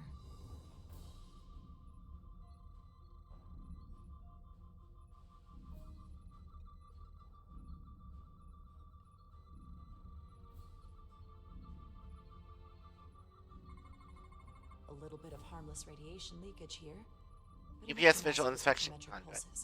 6 layers of transparent. There's still something drowning out the tetrametric radiation. I need to find it so I could filter it out as well. 6 layers of transparent alloys, vacuum barriers, and low-grade force fields contain the raw electroplasma behind these ports. Filtered radiation is primarily infrared and visible electromagnetic radiation between 580 and 1100 nanometer wavelengths. So let me see what that. Resolute warp core. Byproduct radiation of the matter-antimatter reaction. Primarily low-frequency radio waves, free neutrinos, and acoustic kinetic energy. Acoustic kinetic energy. I.e. sound.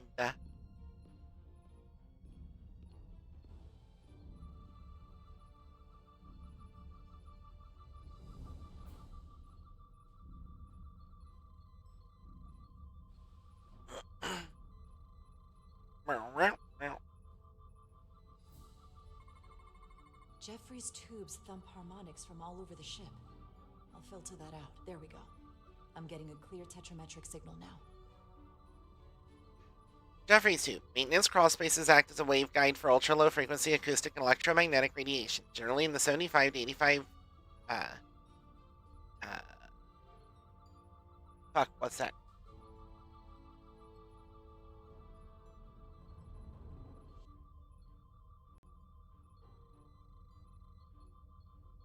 dB range. I forget what dB stands for. Caution labels mark areas of high radiation, recommended a personal protection gear. Okay.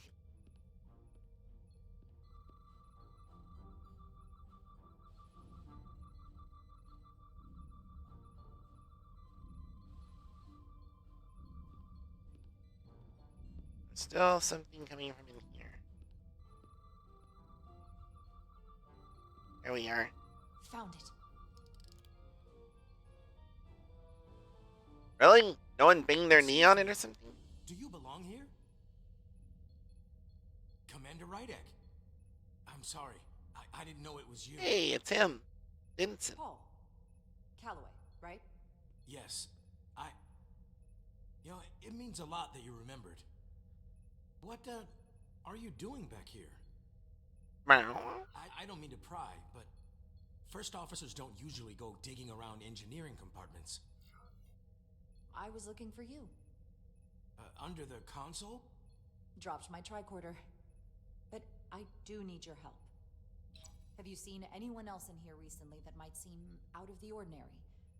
Maybe someone who doesn't work in engineering. Not that I can think of, but I can ask around. I'm here almost all the time, but maybe someone else noticed something? That would be great. Just be discreet about it. I don't want anyone to be alarmed. Discretion is my specialty. If I'll leave you alone already.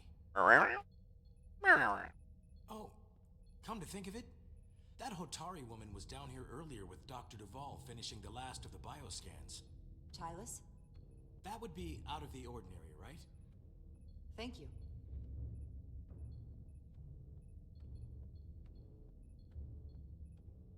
She can't be. That wouldn't make any sense.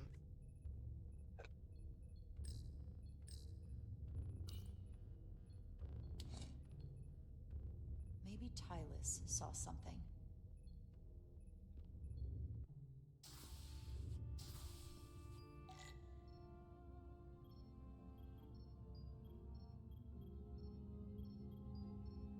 Don't take Tylus from me, too.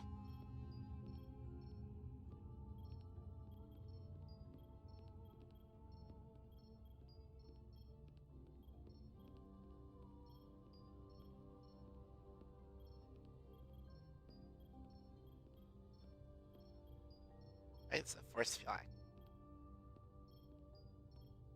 That's weird. Tylus, can I speak to you for a moment? Of course. Is something wrong? There's something happening. I may need your help. This is important. How can I help? When you were in engineering with Dr. Duvall, did you notice anything out of the ordinary? Or anyone? Not particularly. Why? I found this, hidden in a compartment down there. That's Draconian technology. Does that mean there's a scion on board? But Dr. Duvall bioscanned everyone. Every deck, every crew member. I've seen the logs. She couldn't have been more thorough. We have to trace every contact, starting with engineering, which is where the device was planted. At least that narrows the list. But we still have to go back quite a while. Whatever it takes. It could be anyone. That includes both of us. You want me to get scanned? Better to know for sure, right? I'll admit, I was around the Scions as much as anybody. I would feel more comfortable if you did. I understand.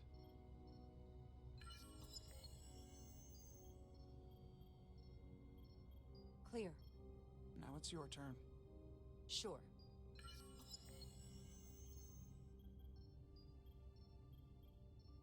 Clear. Don't sound so surprised. You spend plenty of time with the Scions as well. You never know. Let's get to it. The search starts in engineering. Whoever planted the device most likely did it within the last few hours. So I'll start by running a scan, tracking everyone who came through engineering over the last day, in reverse order. This could take forever to sort through the number of people that were in engineering.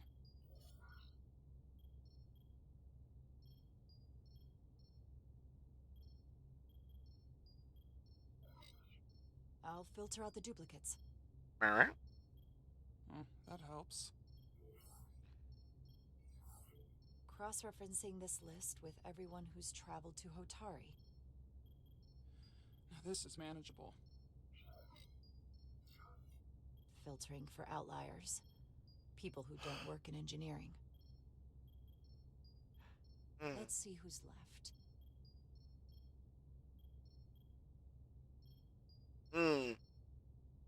Bioscan status pending. This can't be right.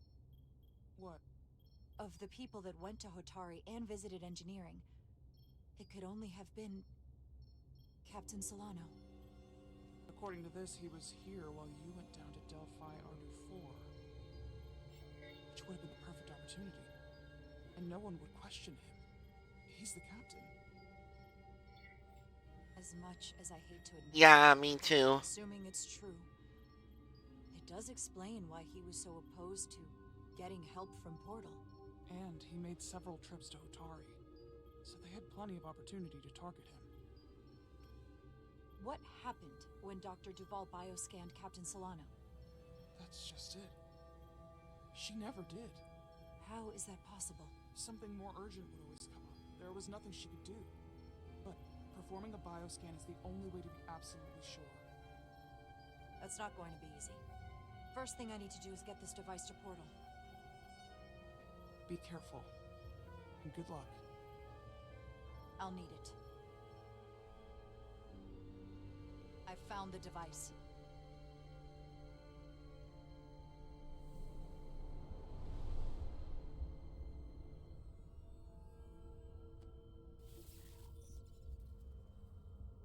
Interference is gone. I have located Galvin's ship more precisely. He's in the Usonia system. So then it worked. This whole region was one of the most sacred for the ancient Takan. What many consider the birthplace of our civilization. See these comets and planetoids in the outer orbits? Based on their current trajectory, that's Galvin's destination.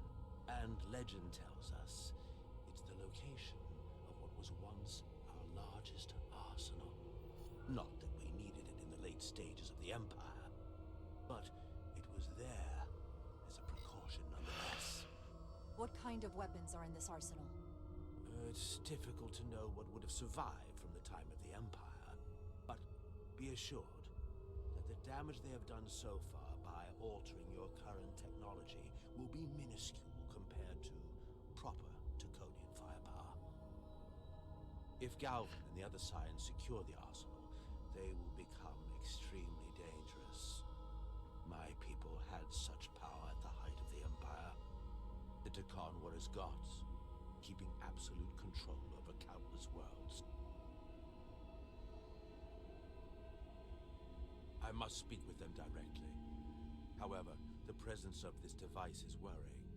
It's highly likely it was placed here by a Scion, hidden among your crew, and it is unlikely this interference device was the Scion Saboteur's only trap. Yeah. If we reach Galvin and the Saboteur cripples your ship, we will be at their mercy. Even my powers will not be able to protect us. Do you know who it is? They may well do more damage if left alone. Time is not on your side. I'm fairly convinced they bioformed Captain Solano. I knew there was a reason I didn't like him. That explains it. Bioforming was so rare at the time of the Empire that I am not able to detect if it has taken place. Proof of your claim is something you will have to produce yourself. Then we have to bioscan him. I'll talk to Dr. Duval. It's quite the claim. Told me you were worried about him. But I never imagined this was what was wrong. I wouldn't be asking you if there was any other possibility. That would explain why Solano has been too busy for a bioscan lately. As the ship's doctor, you have the authority to declare him unfit to serve. If you're right, this is the worst case scenario. Challenging your own captain is a tall order. Are you sure you're prepared for this? If you fail, that's it. The end of your career. Maybe your life. I am. I have to be. Good. You know what this is going to take. I'm in. But we can't pull this off with just the two of us. I technically have the authority to make Solano undergo a scan, but in reality, he can and will refuse to do it. We need at least another member of the senior staff to support your claim. Or this could all blow up in our faces. long and hard about who you can trust.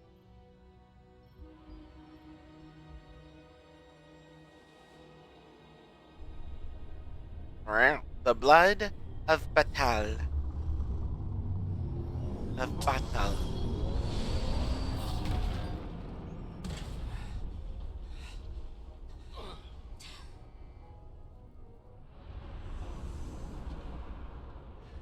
Down to one reactor. Thought we'd be stopped dead. At least stuck at impulse power. The Takan enhancements must be able to brute force limited bursts of warp output. Yeah, but they won't get to wherever they were headed at this rate. They're just limping along now. So where does that put us?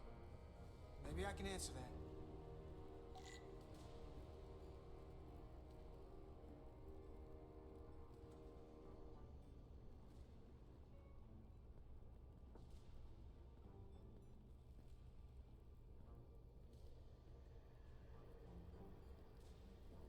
Is there anything over here to look at?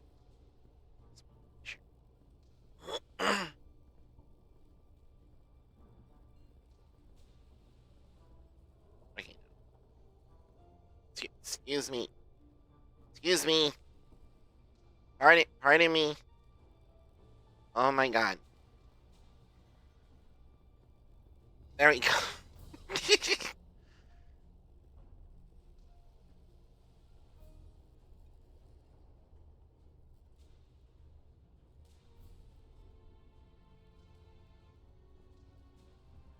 Don't you just love when NPCs get in your way and you just can't get past them?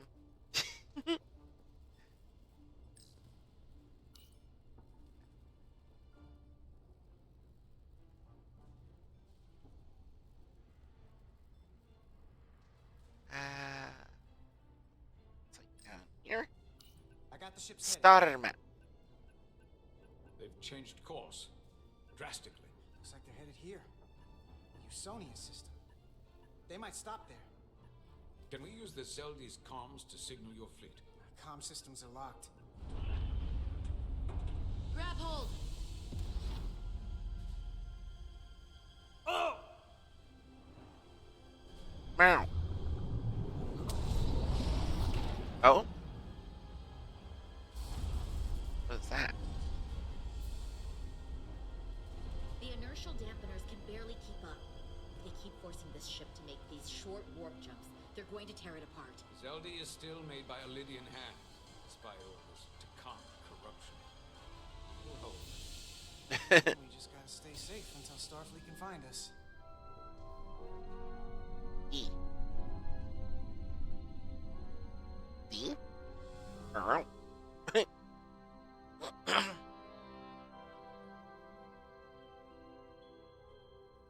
Your people. Is there somewhere you go when you die? Life after death? No. On my homeworld, some people think they can cheat death in a way by joining with the Trill symbiont. But that's not a life to me. What about you? Is there another plane of existence for you? With every passing battle. I believe there's an afterlife. You do? Yeah. Then you should understand this.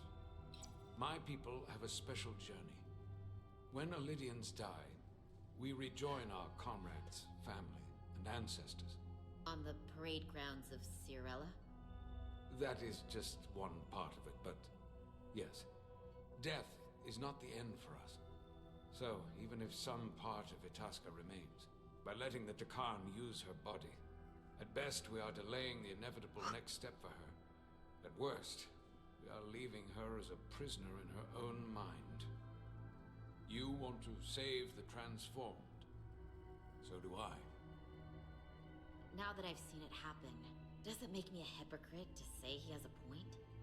What if we can't get them back? We can't leave them like that, right? I think Itasca would want to be released. I know it's awful to think about, but if they're still alive, we can still try to help them. We lose that option once they're dead. I had a sister, a twin. It's very rare among the Trill. You never told me that. She was one of the youngest hosts to ever join with the symbiont. sentient creature that lives in our body. It's considered a great honor. The symbiont can bring centuries of knowledge and wisdom to the host.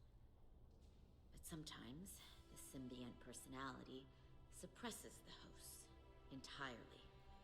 My sister was the closest person in the world to me. I knew she would be different after joining. But she drew more and more distant. The room we shared growing up was foreign to the both of us. And eventually she, or whoever she'd become, cut me out entirely. So I left for Starfleet and swore I'd never go back. I couldn't stand the thought of seeing her. You should try to see her again. When all this is over. Maybe things have changed for her after you've been away for years. I couldn't go back. Not now. You remind me of Itasca. I do? Bonds are not made by what runs through your veins, but the blood you spilled together. Itasca was my family in that way.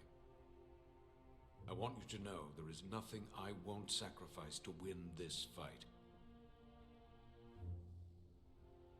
But if we're lucky enough to survive, I'd be honored if you'd count me as one of your tribe. As Itasca was. Even a couple of engineers like this? I don't need to wait that long. We've bled together. No one else will know what we've been through. That makes us a tribe. Right here. I'll take that. Aww. Will they not cease this madness?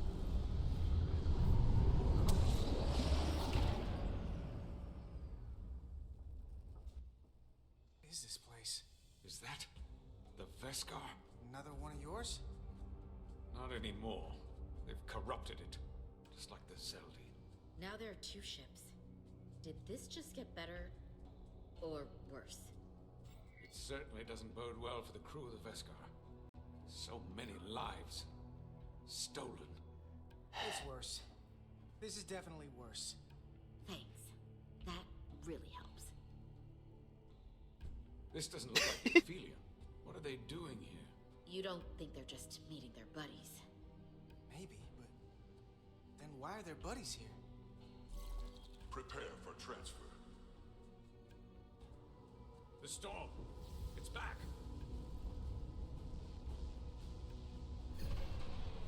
What happened? Hold on. Oh. Scanning. They sent the thing over to the other ship. Dropping. The Zeldi's dropped to minimal power levels. It's running off just the one warp core now. That means... They've sent the Cartabula to that other ship. Mm-hmm.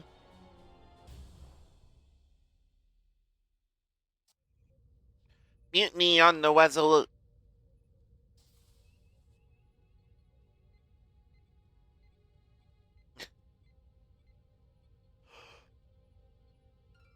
I never did trust that mustache. Something wrong, Captain? No, nothing's wrong. In fact, I was just going to call for you. I'm needed down in engineering. The bridge is yours. Mm-hmm. Sure he is.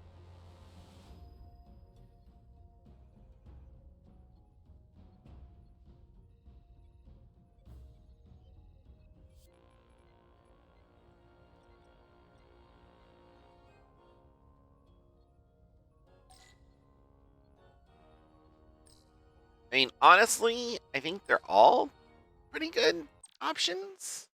Like Lieutenant Bedrosian felt reassured by Jara's confidence in Dr. Duvall when Jara visited her in sickbay. Like Jara really, really likes us. Commander Westbrook,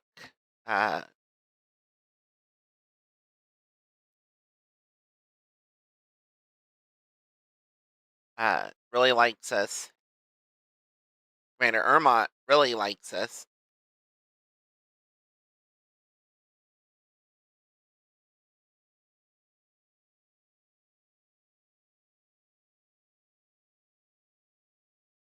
Captain Riker was struck by Jara's confidence when discussing seeking help from Portal 6-3,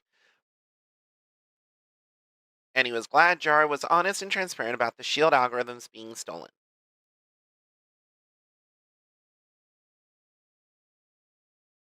Vincent Calloway was flattered to learn Jara had come looking for him when he discovered her lurking in engineering, even though it did strike him as rather odd.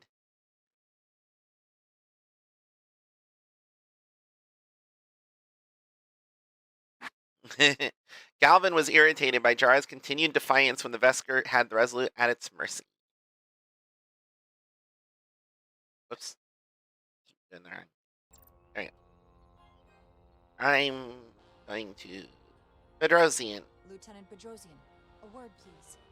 Yes, Commander.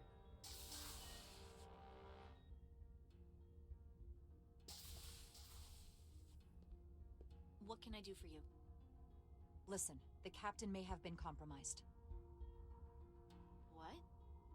I have every reason to believe he has been bioformed and is now actively working against us. Hold on. This makes no sense. Did Portal do something to you? I'm dead serious. Someone is sabotaging the mission. They planted a Taconian device in engineering. Captain Solano was in engineering while we were on Delphi Ardu 4, and he purposely evaded Dr. Duval's bioscan. He's not Captain Solano anymore. He's a Scion. Which would make you Captain. So you're saying you're taking command of the ship? Because if you are, that's one hell of a bold move. And you better be absolutely sure you have your facts straight. With your help and your backing, yes, I have to. I'm not signing myself up for mutiny. I have Duval's support. We're going to ask the captain to undergo a bioscan. When he refuses, I need you to back me up. I've already sacrificed a lot for this mission. I hope to have a long career, one just like yours.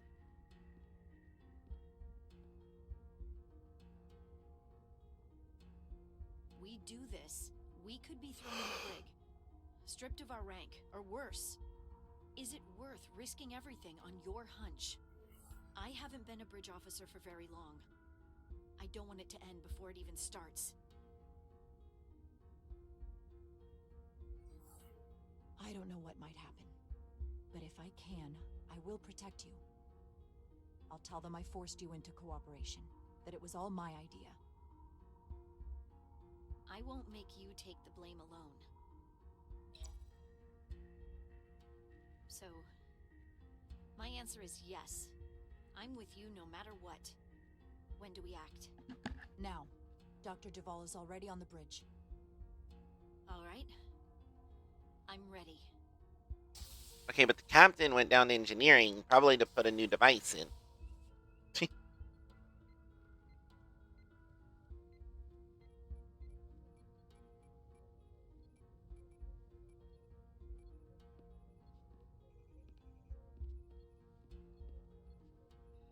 Alright.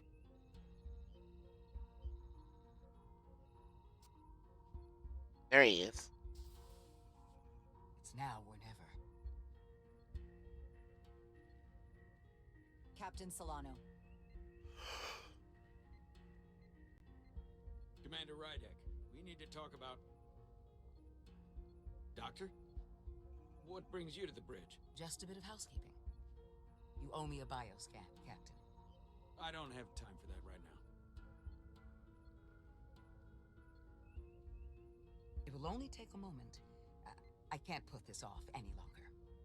You can, and you will. Well, that's a pace. Especially with the mustache. What I find is that I'm quite reasonably under stress given the circumstances, and you aren't making it better. I'll find you in sickbay when I'm good and ready. Or, if you're gonna stand in the way of the mission, I can find you in the brig instead. It's merely protocol, Captain. All officers that touch alien soil have to be bioscanned. I know the protocol. It's not more important than chasing down these Taconian marauders. Commander Rydek is right, Captain. We all have to follow the rules. What is this? We need you to comply with the scan, Captain. That's enough. Drop this. All of you. I'm giving you a direct order, Commander Rydek. Stand down and go back to your post. Now. Do not make me tell you again. I've been a starship captain since before you were in the academy. I won't stand for this. I'd follow that order, if you were actually Captain Solano. Wow, that expression. Well then, there's only one thing left to do. Security to the bridge. Chief of Security is right there. Arrest Commander Rydek. Take her to the brig. On what charge? Conspiring with the enemy and mutiny. Get back. Give her a chance to speak. Let's hear what she has to say. That's enough, Lieutenant Bedrosian. Step aside or you'll join her in the brig. No. This is not Captain Solano. He's been bioformed. He's a scion. You're out of your mind. She can prove it.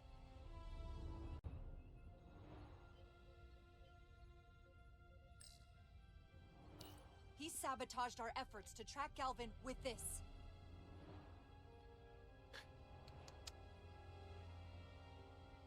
He planted it in engineering while we were down on Delphi Ardu 4. Lies! Perpetrated by the only Takan in our midst, Portal 6-3. He's actively trying to divide us from within. Captain Solano has refused to be bioscanned because he knows it will reveal he's a scion. Take her to the brig or I'll do it myself. Oh!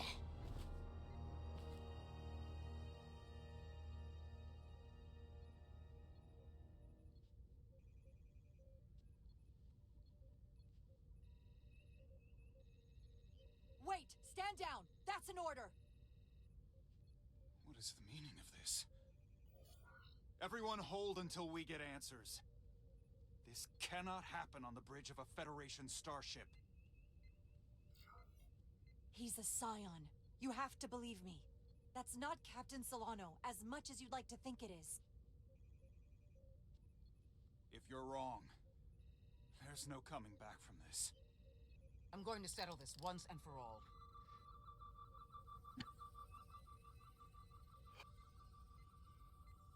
It'll be really interesting if I am wrong.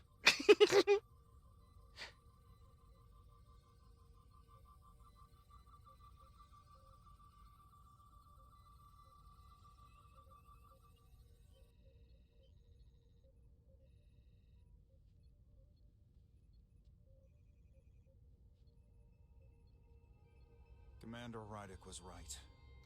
Captain Solano has been compromised. He's been bioformed into a Takan.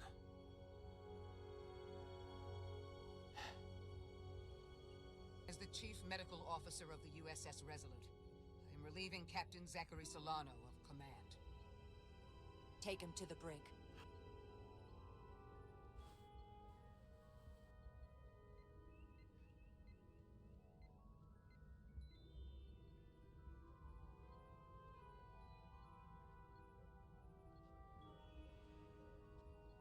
I don't know what I expected, but not this. I can't believe I shot the captain. I don't think Starfleet likes it when you do that. If it helps. That wasn't really the captain. I mean, intellectually, sure. I understand that. But he looks and sounds exactly like him.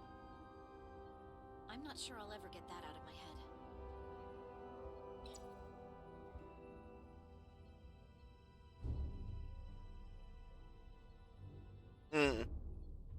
I didn't realize that, because there was the whole ego thing that had been going on from the first moment I stepped on the ship, as well.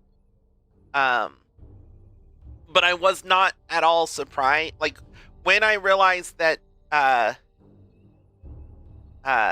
there was, or when Portal mentioned the interference in the device and such, I'm like, oh god, the captain's a Takan.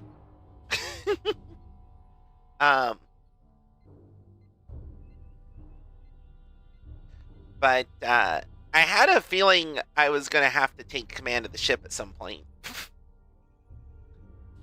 But also, like, her Bedrosian being worried about Starfleet not liking it when officers shoot their captain. I mean, it is a relatively common occurrence. At least on the ships that are the stars of the shows.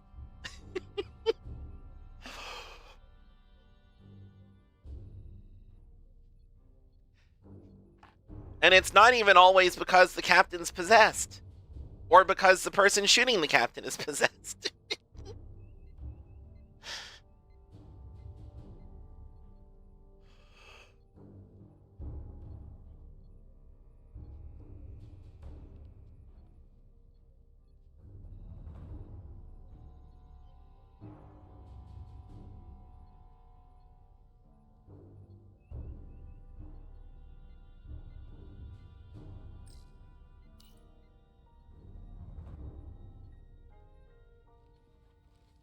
Set course for the Usonia system. Maximum warp. It's time to face Galvin. Yes, Commander. Sorry. Captain.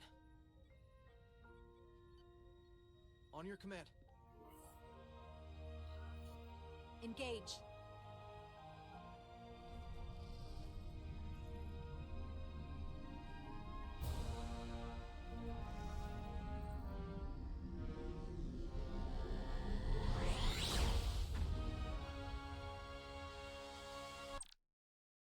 I do want to see.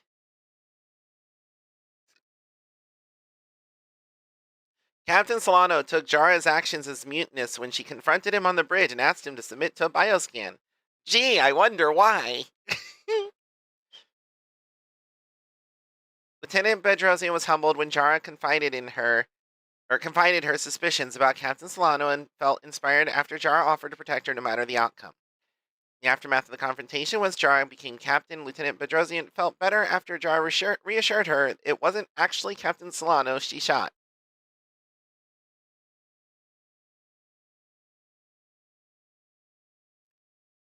Commander Westbrook was stunned after Jara chose not to confide in him before confronting Captain Solano on the bridge. Captain Ermont was deeply disappointed when Jara chose not to confide her suspicions about Captain Solano before confronting him on the bridge.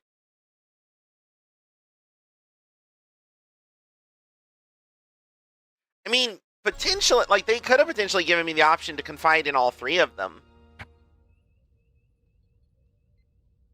That would have made it a lot easier.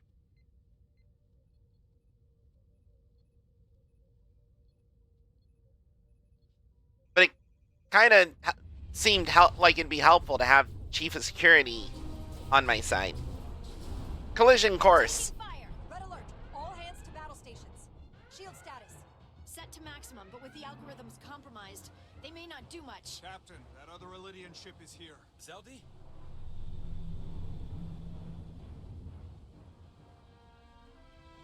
We're outnumbered.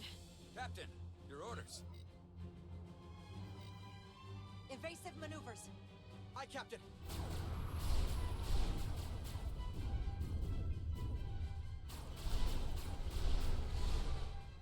The Vescar's warp engines are powering up.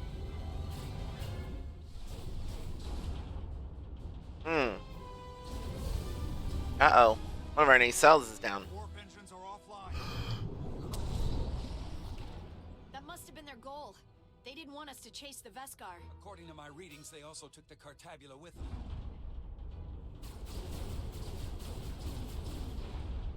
They're not breaking off. We have to destroy the Zeldi before it destroys us. With Diaz and Edsalar still over there? They'll need to evacuate.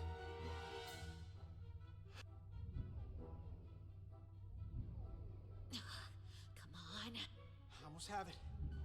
They gotta know we're here. Meow. Hurry. You got it? Got it. Diaz to Resolute. We read you, Diaz. This is Ermont. It's good to hear your voice. Is Edsalar? Is she with you? Everyone wants to know. Are you kidding me? I couldn't get rid of her. I don't doubt that, Betty. Can you get us out of here? I can't transport you out while the Zeldi's shields are up. A phaser fire won't even get through. Is there another way off that ship? We'll find a way. Whatever you do, you'll have to be Can't give you much more time. Can't evade the Zeldi forever. Understood. Diaz out. We're gonna have to get out of here the old-fashioned way. Lydian ships have no escape pods. We can leave out that cargo bay we transported to before. But then there's the vacuum of space to contend with. Those freight containers. Maybe we could use those to make an escape pod? Is that even possible? We're gonna make it possible. Unless you have a better idea. All right. Let's go. Let's go. I've polarized the hull plating. That should allow us to take a few more hits. Oh, going old school. Enemy phaser impact dissipated. Heading, Cap?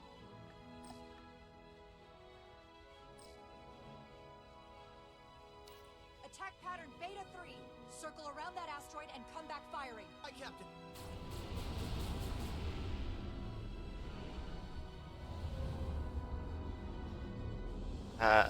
Wait, where'd they go? There they are. Zeldi, in range. Fire! Frame rate's being a little wonky. Zeldi shields down to 82%. Let me see if I can help that a little.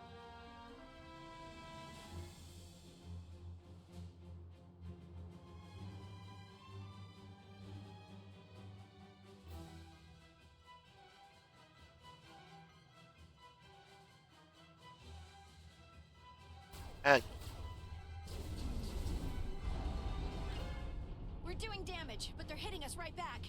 We'll run out of hull before we. That's better. Perhaps I can be of assistance. I can modify your impulse engines to amplify their meager output and avoid more of their attacks. But I will need full access to your propulsion systems. That goes against dozens of Starfleet regulations. It's not a security risk if the alternative is destruction. I mean, that's not entirely true. And hope you can weather it. Or will you put your trust in me? I've left everything behind for you. The least you can do is put your faith in me. Commander Ermot, give portal access to the propulsion systems. You're going to have the ship in your hands. Don't let me down. This will take a moment.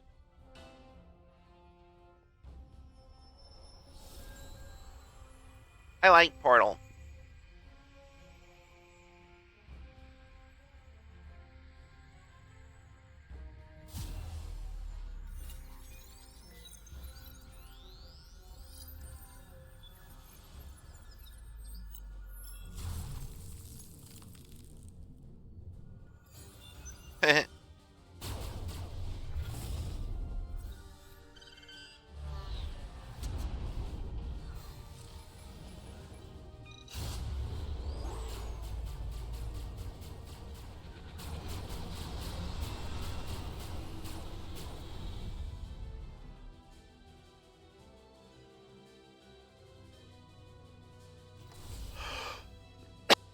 Your ship has let up its fire.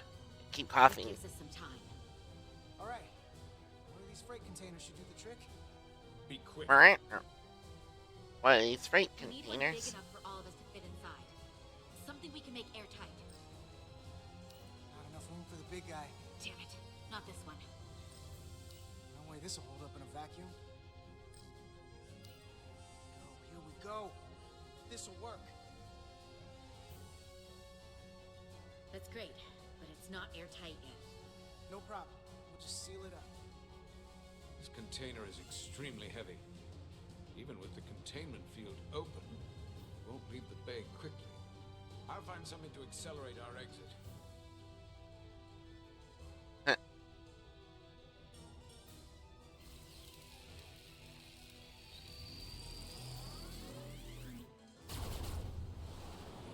So...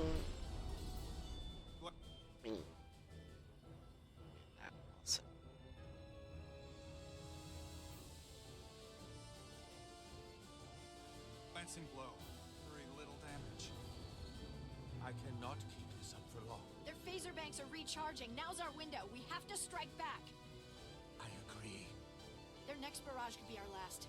Better make this count. Target their weapon systems. Take the teeth out of their bite. That could make them run. Just like the Veskar, we'd lose Diaz and Etzelar again. Hit their engines. We've already lost the Veskar. We need to protect ourselves first. Target their propulsion systems. I don't want them going anywhere. Targeting their engines. Also, it keeps them from maneuvering as much, which will make it harder for them to shoot us.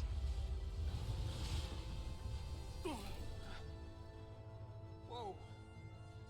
We gotta move it now. These will give us the push we need. Those are explosives. We'll ride the blast right out of here. All set. I'll set the containment field to deactivate, and then run back. We can detonate by remote. We'll need to seal the doors from inside the container once we do. Before all the air sucks out of the cargo bay.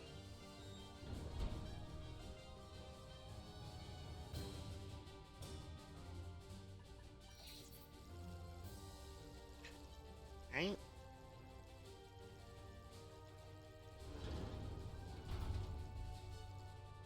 Just a few more moments. Hurry! Uh-oh. What are they doing in there?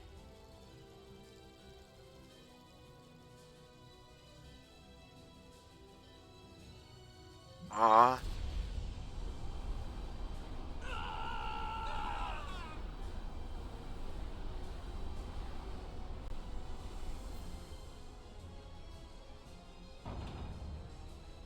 Uh-oh. Please, help me. No. The Takan get what they deserve. Don't leave me to die. I don't know. Can we really leave her? Look at her, she's not a threat. It's now or never. This ship can't fly. Sidron set it to self-destruct. Please, Amenta.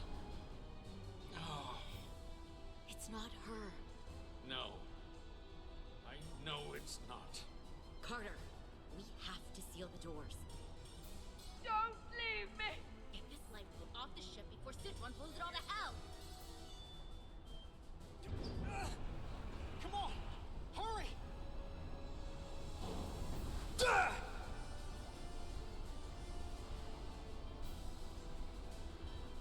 She's too cute. I can't leave her behind.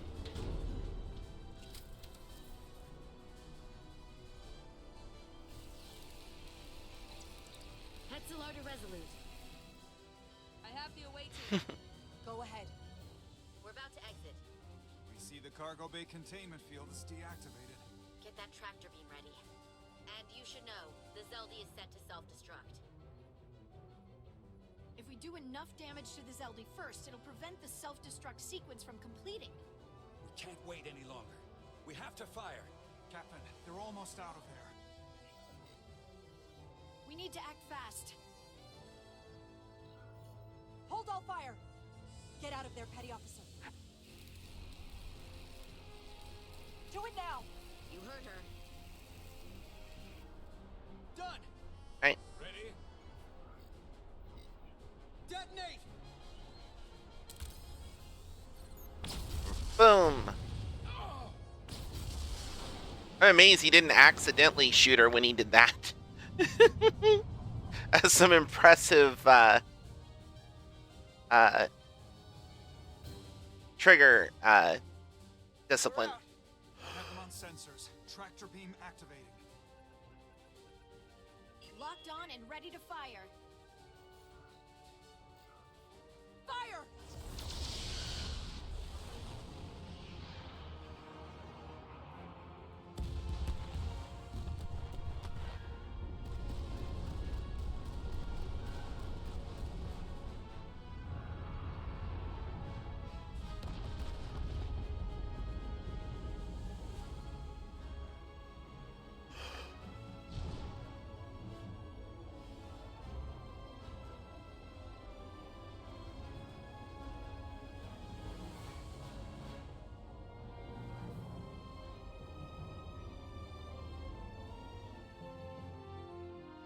We did it!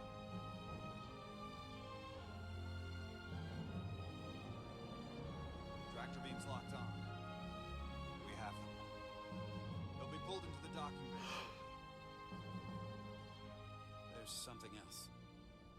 I tracked a transporter signal to the planetoid moments before the Zeldi detonated. Sidron.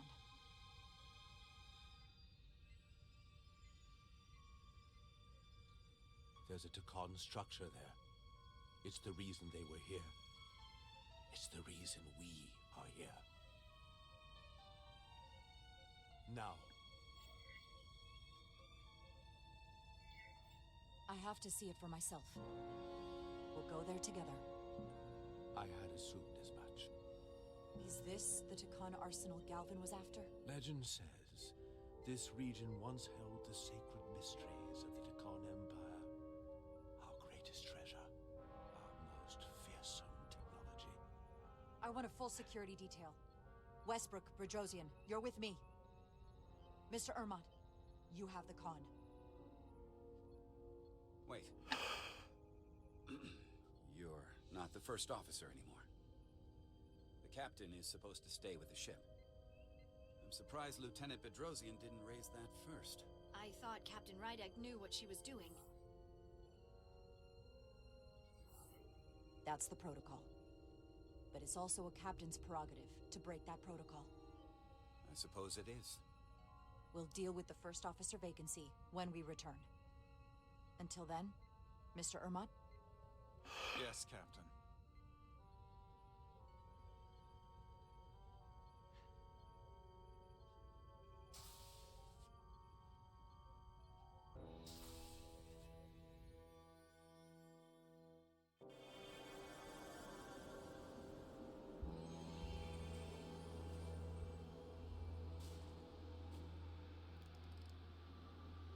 Any sign of The Arsenal of Eternity. Not that I can see.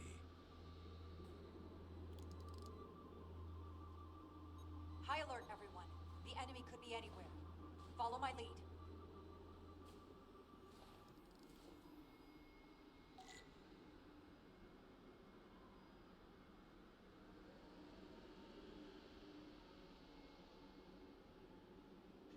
Okay.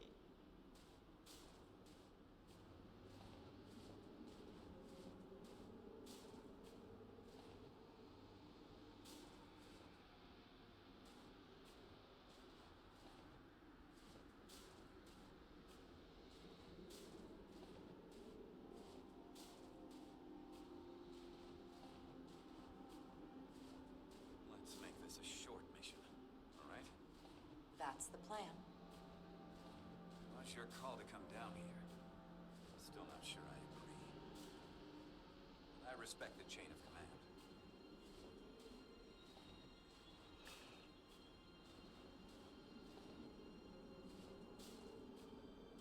The phasers should make quick work of the ice.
Is this another Takan vault?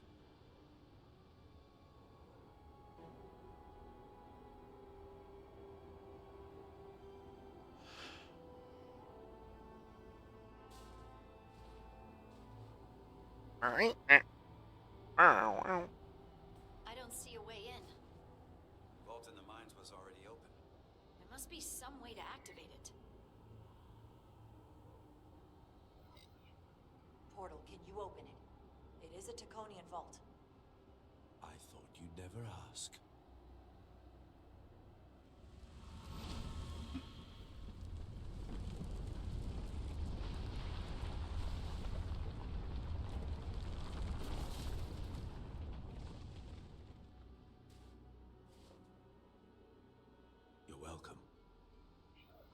better to keep it simple.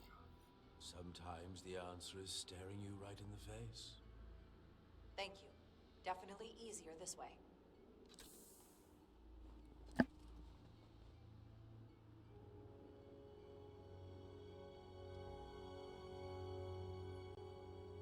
They really like this color.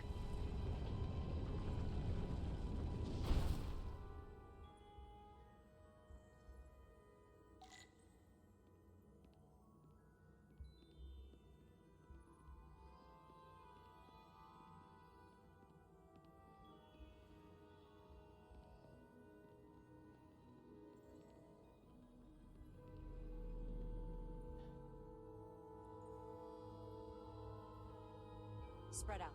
Let's see what we can find. And stay on high alert. We don't know where the Takan that beamed down here could be.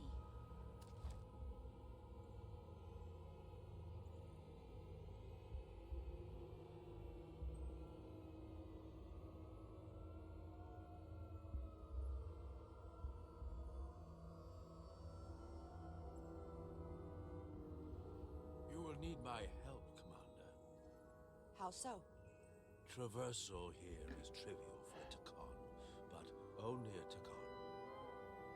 When you come across a device you cannot use, merely call my name. Will do.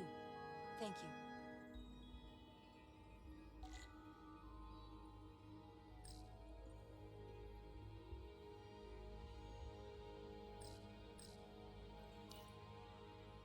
Portal? What is that void down there? Space, folding upon itself. A fairly simple concept. For a Takan, perhaps?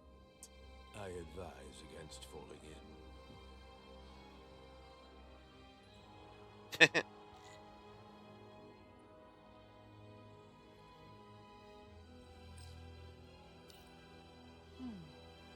This pattern resembles the transporter device Petty Officer Maris used to escape the Resolute.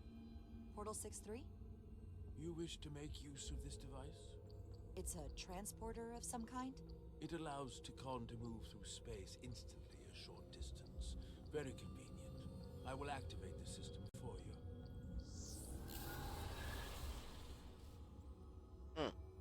Where does it go? I'm not sure. The markings here must be from after my time. Well, only one way to find out.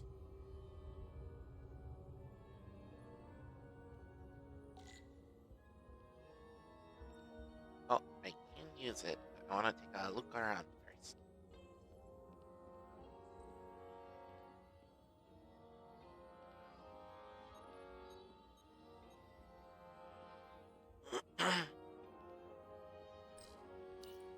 Do you know what this place was used for? It feels familiar, but I'm not certain. The Empire was vast. I did not know every corner of it, and much was built after I became a portal. However, Takan would not build such a place without something precious to protect. Whatever that is, we have to find it before Galvin does.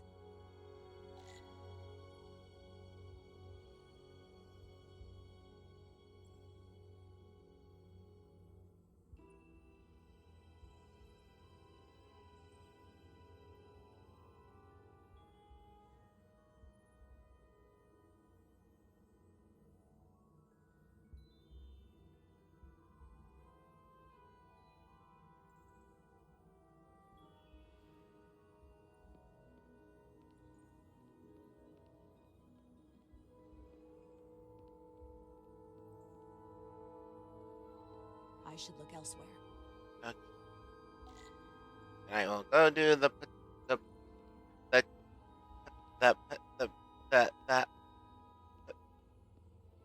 teleporting. That's the word I was looking for. Oop. And this one. And there's two. Try the left.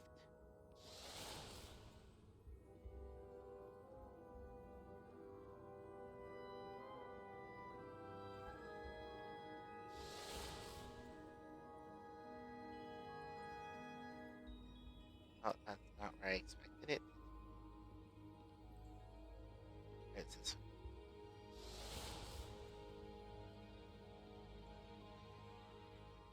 this one.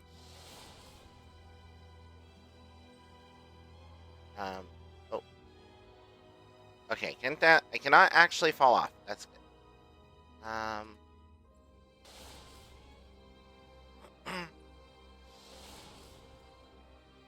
Okay, I feel that was that. So wait, it's this, and this. Dead end? Whoops. I guess. Oh. Okay.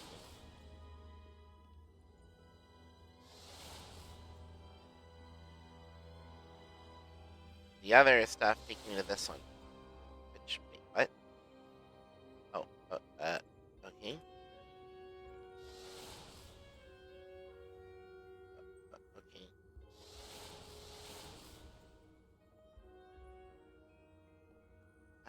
Look.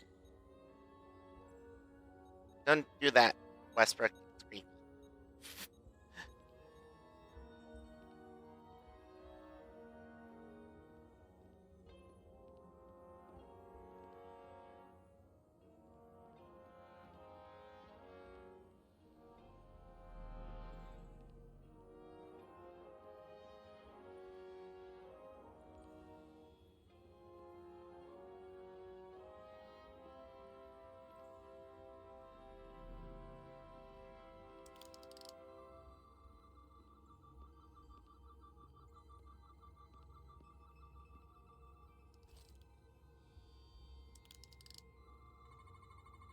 Soil.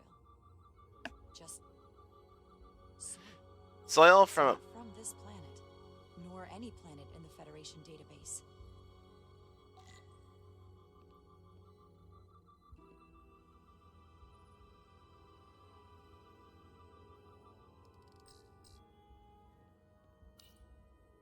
Why is this here? This is soil from the homeworld. Our capital system. This isn't an arsenal. It's a temple of the ancients. Sacred to the Takon. I took my oath as a guardian of the Empire in a place just like this.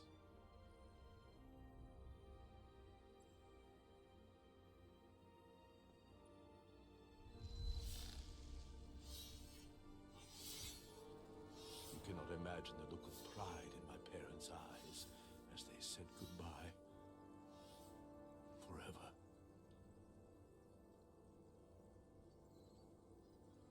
Sorry.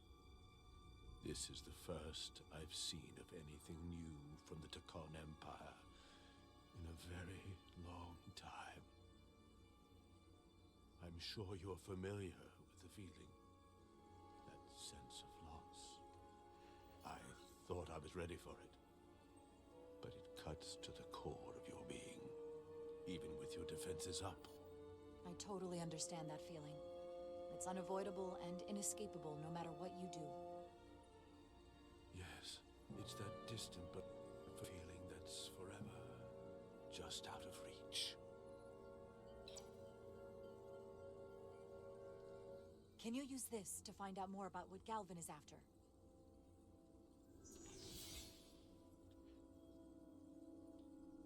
The information's encrypted. I can only discern that it's a warship. No. It's the Aphelion. Perhaps the most powerful Takonian ship ever built. I can't access the full file, but looking through the ship's schematics, it appears to be equipped with some sort of experimental, highly advanced transporter technology. Transporter technology? For what? Captain, you better come see this.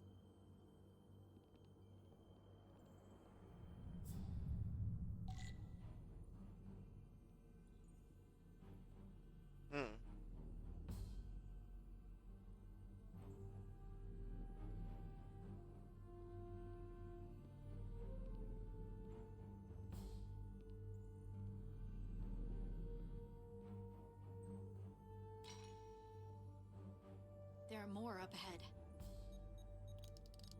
From the looks of it, I'd say someone left in a hurry. Probably right around the time we showed up.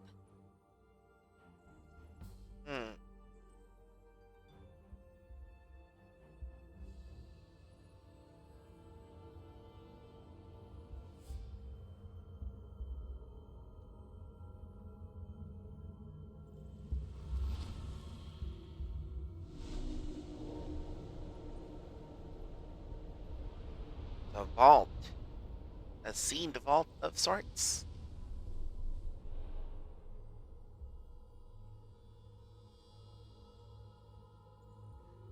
I've seen these before, in the other vault. And if all of those are the same as this, then there must be... Hundreds of millions, if not billions. All that remains of the Deccan civilization. Distinct person, encapsulated in crystalline form. Preserved for all eternity. You thought this was an arsenal. And in a way, you're right. This is how they rebuild the Deccan Empire and bioform billions of innocent people. That seems to be the case. What you have to understand is, these life forms were preserved for the benefit of the Deccan civilization, as a means of safeguarding the health and well-being of any Deccan, should they fall prey to illness or injury. They were never intended to be used for this purpose. There you are wrong. This was always their purpose, to restore the glory that was lost.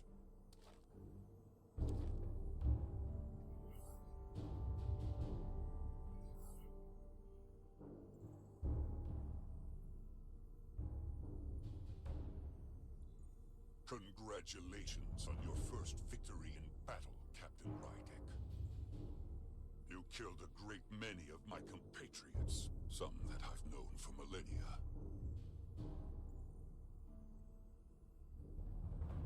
Are you proud of how much death you've caused? Each Deccan life is precious, irreplaceable. Centuries of knowledge and culture, lost with each one you murder. I was protecting my crew. It's regrettable to take any life. But when someone threatens galactic civilization, force is the correct response. And I suppose it worked. For now.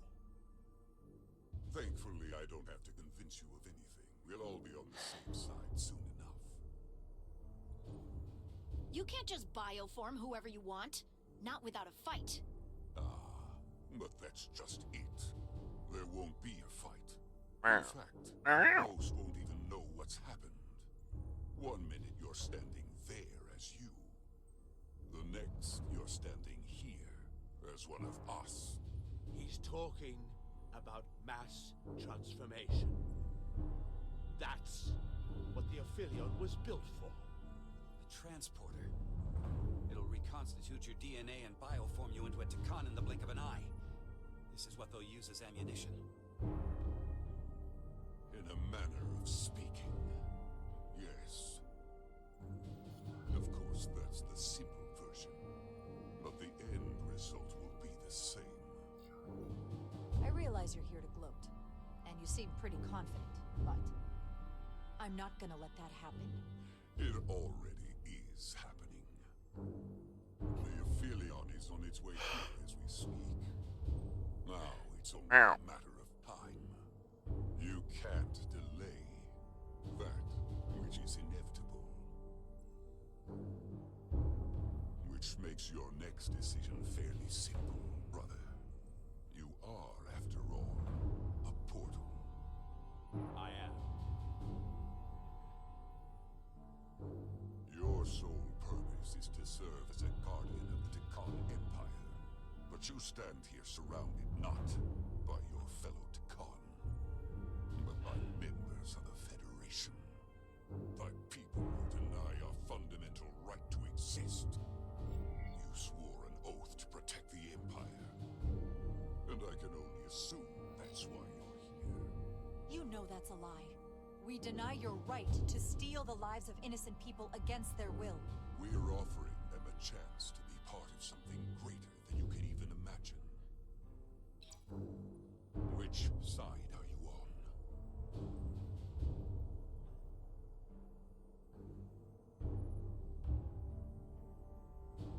Captain Rydek, long-range sensors suggest a massive spacecraft approaching in the distance. The time has come. I hope we speak again, brother. I figured that was gonna happen. I had to try. Estimated time to contact, 6 minutes and counting. We can't stay here. We have to get back to the ship. And we have to preserve these souls. We must take them back to your ship. Those crystals are ammunition to be used against us. We have to destroy them. Bombard the site from orbit. I'll decide, once we're safely aboard the Resolute. Forward to transport.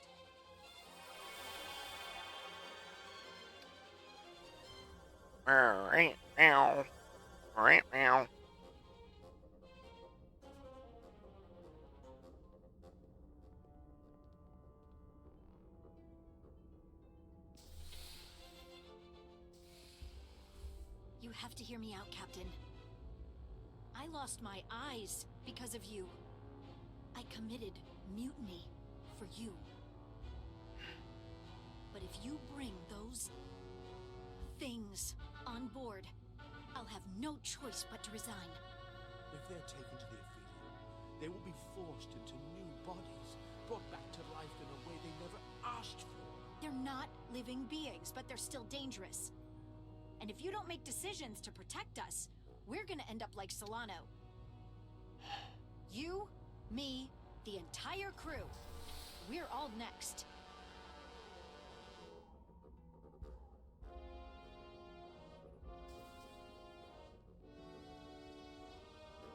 Two minutes and counting. It's headed straight toward the vault. The Aphelion is coming into view now, Captain. On screen.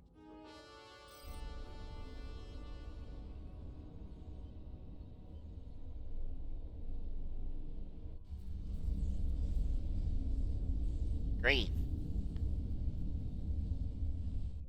Unbelievable.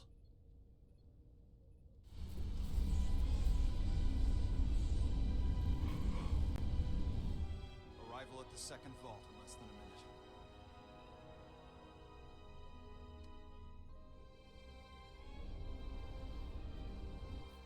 I would remind you, those life forms are Takon, not science.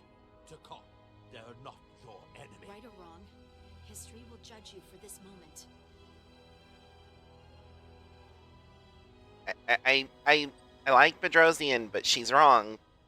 They are not the enemy. They're dangerous. That's why we need to take them so they can't be. Aboard the Resolute. Did I hear that right? That's an order.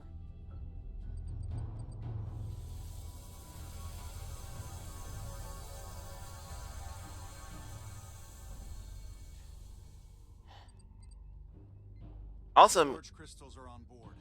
means that if they destroy us, they destroy all of those. Thank you. I won't forget this.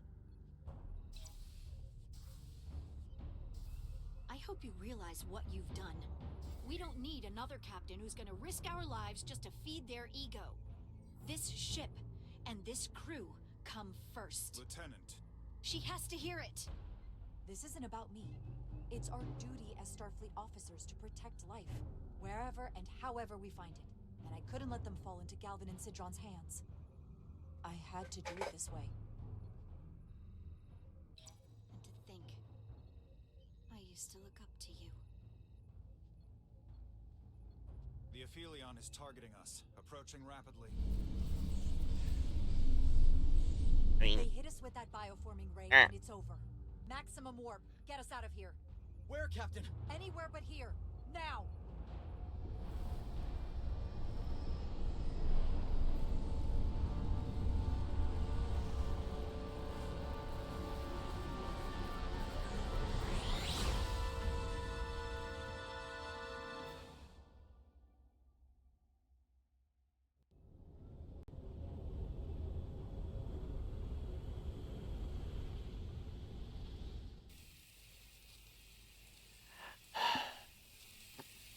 Still trying to get them out of there?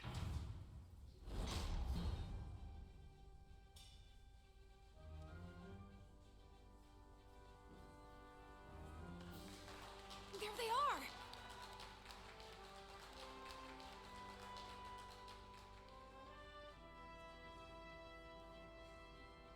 are! Mm-hmm. One thing, bombarding the site might not actually destroy all of them. Thank you. I'm not sure one of my kind would have done for you what you did for me. I did not expect a show of mercy. I hoped, but you could have just as easily left me to my fate. I didn't do it for you. I did it because it was the right thing to do. I don't understand it, but I'm glad you did.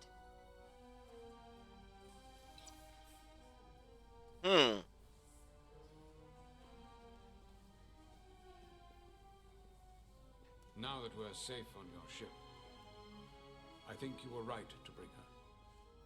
Things seem a little different now than they did in the heat of battle.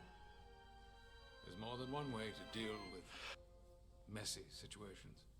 You can't save everyone, but you can try. Didn't want to regret this one. And you've spared me some regret as well. Maybe there is hope.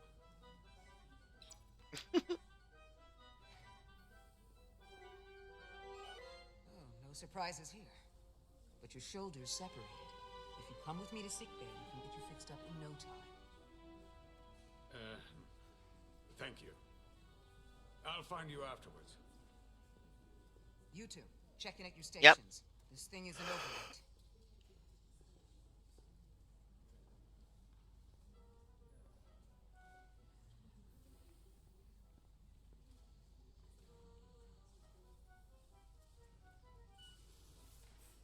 Like, I understand Bedrosian's anger and such, but she's letting that cloud her view. You're really making us proud out there, Ow. Diaz. The lower decks don't get a lot of glory.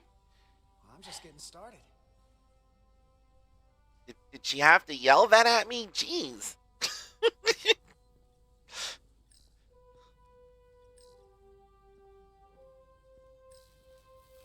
She was a good little escape pod.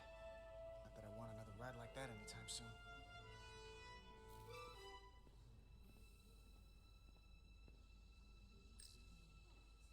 Tell me, did any crew from the Zelti survive?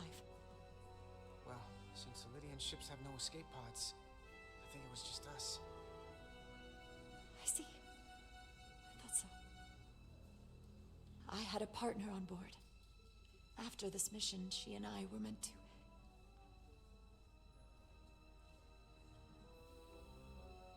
Doesn't matter. All that matters now is making the Takan pay for what they've done. We'll stop them. I promised. Aww.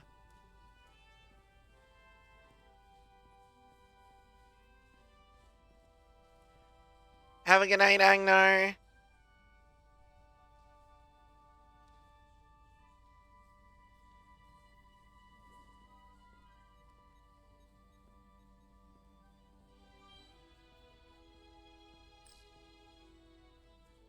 Diaz. Yeah? Did you see our people over there? Miranda? Kapoor, Hauser? We saw Miranda and Kapoor, but they're bioformed. As far as I know, there's no way to undo it. That means they're not our friends anymore. If they attack us? We'll have to stop them. No matter what it takes. Yeah. I guess we have to be ready for that.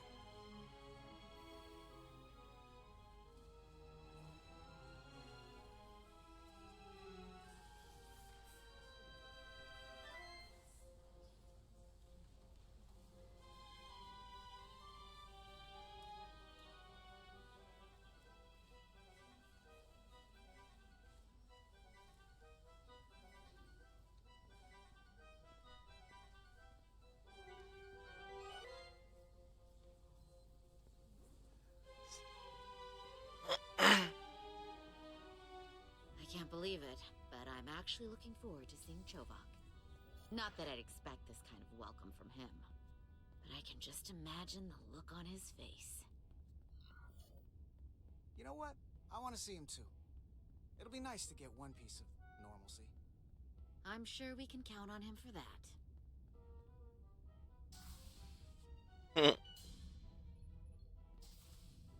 I can't believe it! You evaded the Takan, ejected their warp cores, and lived to talk about it! That about sums it up. They're gonna be teaching this at the Academy for years to come.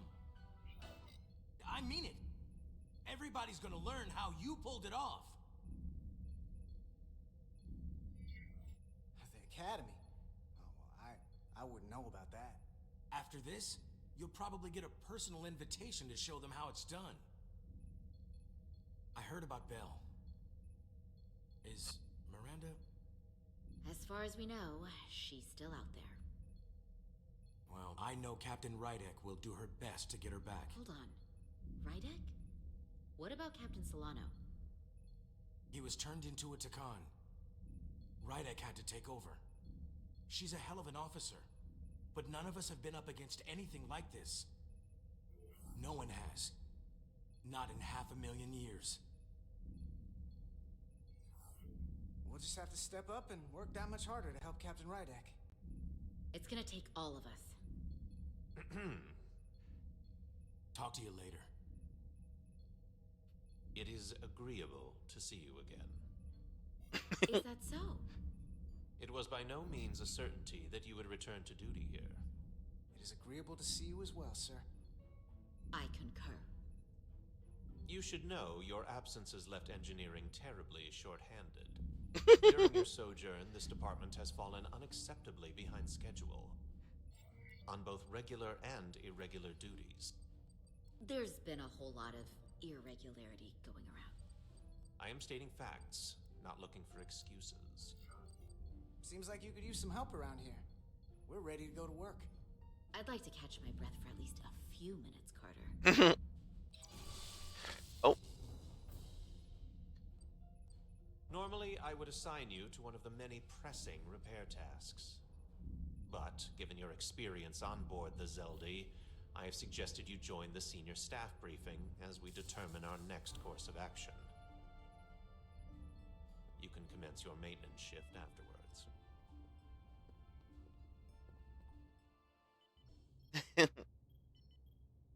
Crosstalk.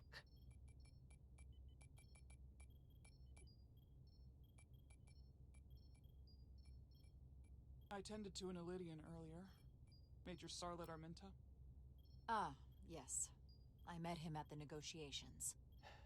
I never would have imagined I'd be here, on the same ship, working together with our oppressors. But now that I am, I can imagine a future where the Hotari and Elydians are no longer enemies. I'd always hoped for peace, but it seems so far away. There's still a lot of bad blood. Well, if there's any way I can help, let me know. I'll take you up on that. It's good to have the support of a Starfleet captain, I'm sure. It's coming along nicely. Thank you, Tylus. I'll take it from here.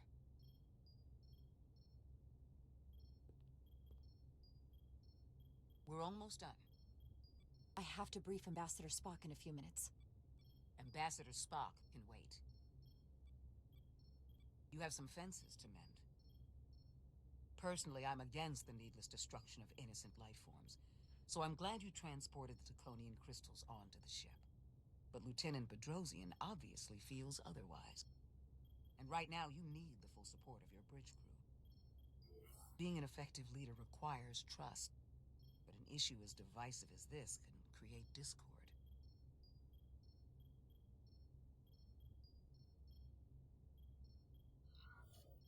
We all know I'm new to this, so it's nice to have your support. Even when we don't agree or there's something I don't like, I'll let you know. But you'll always have my support. It's been a chaotic last few days for everyone. You need to name a new first officer in preparation for what's coming. You'll have to work to regain Lieutenant Bedrosian's trust, but if she's removed from consideration, it comes down to Westbrook or Ermot. Obviously, there are pros and cons with each, but ultimately, the decision is yours. Commander Westbrook has seniority and was hoping to be Captain Solano's first officer. Ermot has the knowledge and experience that makes him more than qualified. To be honest, Lieutenant Bedrosian feels like the perfect fit for the position.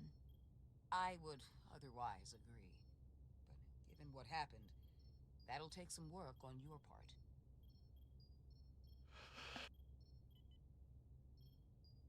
You're as good as new. Thank you, Dr. Duvall.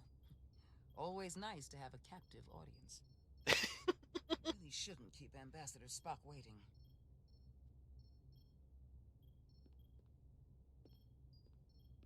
Captain. I'll meet you inside. I'm here to officially tender my resignation from the crew of the USS Resolute. I cannot in good conscience continue to serve aboard this ship, not while the interests of the enemy take precedent over the safety of the crew. Lieutenant, we both know how much we need your help and expertise for the coming conflict. I have no one to replace you. I understand, Captain, and I apologize, but my heart is not in it any longer, and to stay would be a disservice to us both. My door is always open if you change your mind. I appreciate that. I kind of wanted to see. I wanted to choose request denied. But I'm not sure how far back I'm gonna go if I exit and restart. But I do also need to be right back and use the restroom. So I'm gonna go ahead and do that. We'll see.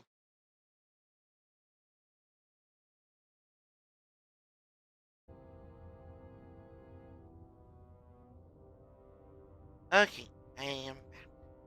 Let's see. Okay, that shouldn't go back too far. I was thinking I just reached a new episode of sorts. I tended to an Elydian earlier. Major Sarlet Arminta. Ah, yes. I met him at the negotiations. I never would have imagined I'd be here, on the same ship, working together with our oppressors. But now that I am, I can imagine a future where the Hotari and Elydians are no longer enemies. I'd always hoped for peace, but it seems so far away. Well, if there's any way I can help, let me know. Alright. I'll take you up on that. It's good to have the support of a Starfleet captain, I'm sure. That's coming along nicely. Thank you, Tylus. I'll take it from here.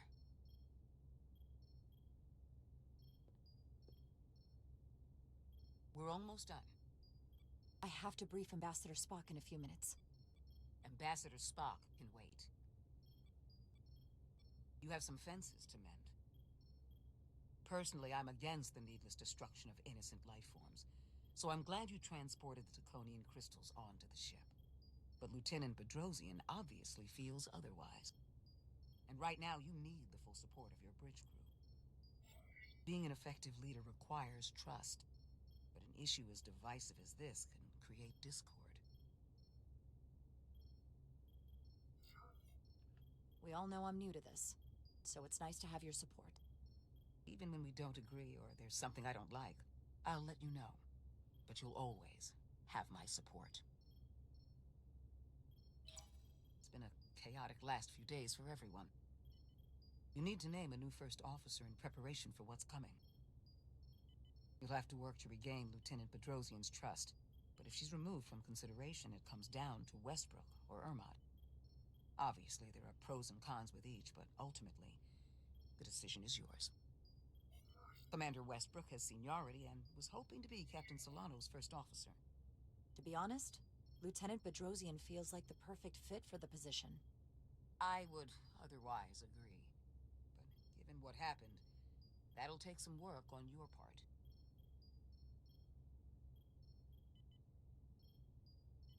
You're as good as new. Thank you, Dr. Duvall. Always nice to have a captive audience. You really shouldn't keep Ambassador Spock waiting.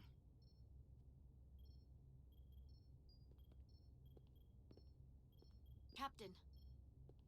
I'll meet you inside. I'm here to officially tender my resignation from the crew of the USS Resolute. I cannot in good conscience continue to serve aboard this ship, not while the interests of the enemy take precedent over the safety of the crew. Listen, Lieutenant, I understand how you feel, and I respect your opinion. You're one of the most valuable officers on the bridge, which is why I cannot accept your resignation. I'm sorry, Captain, but I expected as much. Which is why I already submitted my letter of resignation to Starfleet Command. My door is always open if you change your mind. God damn it. I want her to be my first officer. We'll have Ambassador Spock via subspace shortly. Thank you, Mr. Armand. I'll notify Lieutenant Bedrosian we're about to begin. That won't be necessary.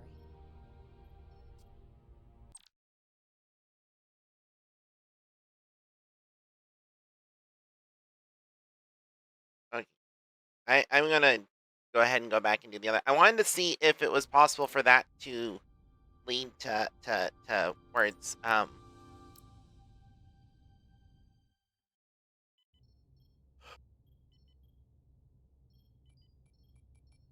To telling her I want her to be my first officer, but it doesn't, unfortunately. I tended to an Elydian earlier. Major Sarlet Arminta. Ah, yes. I met him at the negotiations. I never would have imagined I'd be here, on the same ship, working together with our oppressors. But now that I am, I can imagine a future where the Hotari and Elydians are no longer enemies. I'd always hoped for peace, but it seems so far away. There's still a lot of bad blood. Maybe too much.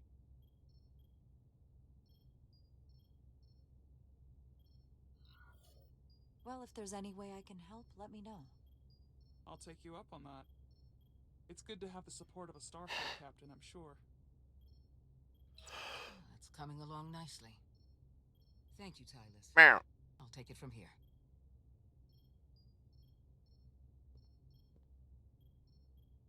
We're almost done. I have to brief Ambassador Spock in a few minutes. Ambassador Spock can wait. You have some fences to mend. Personally, I'm against the needless destruction of innocent life forms, so I'm glad you transported the Taconian crystals onto the ship. But Lieutenant Bedrosian obviously feels otherwise. And right now, you need the full support of your bridge crew. Being an effective leader requires trust. We all know I'm new to this, so it's nice to have your support. Even when we don't agree or there's something I don't like, I'll let you know. But you'll always have my support. It's been a chaotic last few days for everyone. You need to name a new first officer in preparation for what's coming. You'll have to work to regain Lieutenant Bedrosian's trust, but if she's removed from consideration, it comes down to Westbrook or Ermot. Obviously, there are pros and cons with each, but ultimately, the decision is yours. Commander Westbrook has seniority and was hoping to be Captain Solano's first officer. To be honest, Lieutenant Bedrosian feels like the perfect fit for the position. I would otherwise agree. But given what happened, that'll take some work on your part.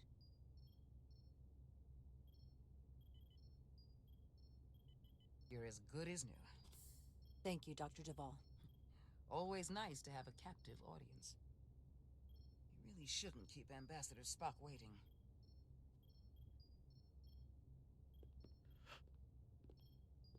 Captain. I'll meet you inside. I'm here to officially tender my resignation from the crew of the USS Resolute. I cannot in good conscience continue to serve aboard this ship, not while the interests of the enemy take precedent over the safety of the crew.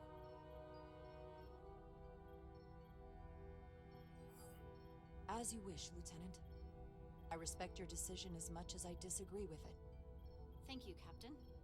My door is always open if you change your mind.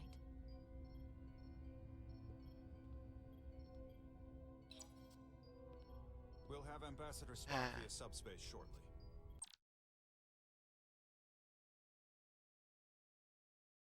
Lieutenant Bedrosian respected Jara's resolve and professionalism after she suddenly tendered her resignation back aboard the Resolute.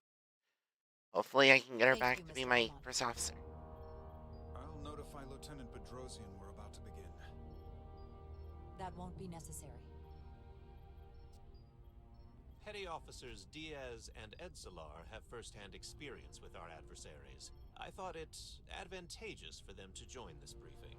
I understand this is unusual, but I trust you have no objections? Talk about moving up in the world. These are unusual times, Mr. Chovak. In all seriousness, What the? What was that? Diaz and Edsalar accomplished aboard the Zeldi is nothing short of remarkable. They're both to be commended, not only for surviving against incredible odds, but for helping our efforts against these scions. You know, Carter deserves most of the credit. None of us would have made it without his help. We'd all be bioformed by this point. Well, I could say the same thing about Edsalar here. She deserves as much of the credit as I do. It's like a mutual admiration society. Ambassador Spock is ready for you. Put him through. Captain Rydek, your recent change in station certainly warrants mention, and I trust you to faithfully execute your expanded duties. Right now, we must keep our attention on the clear and present danger that lies ahead, the Takan and their warship. The closest populations are the Hotari and Elydian systems, and they are likely the first targets for mass bioforming. After that lies Federation space. I have advised Starfleet Command to send an impromptu battle group to intercept and assist you, but that will take time. You are our first line of defense. Thank you for the follow. Don't sleep with your bra. Sorry, my OBS froze for a moment, and it took me a moment to see who had followed. And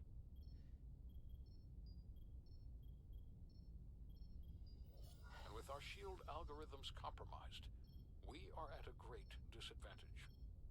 Of course, you know that as well as I do.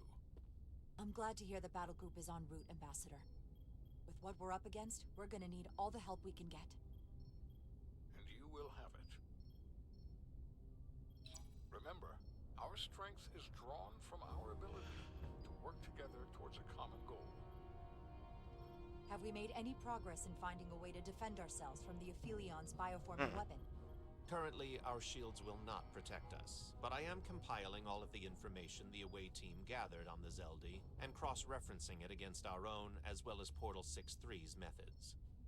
The away team is sitting right here. They survived without getting bioformed, so we know it's possible. So, what's the secret? How do we defend ourselves? Don't get caught. Is there a weakness we can exploit? Something we can do to avoid getting bioformed? I wish I could tell you the solution, but the truth is, there is no easy answer. There's no defense against bioforming, one-on-one or on a mass scale. At least, not that I know of. You may not be able to stop it, but it might be possible to slow it down.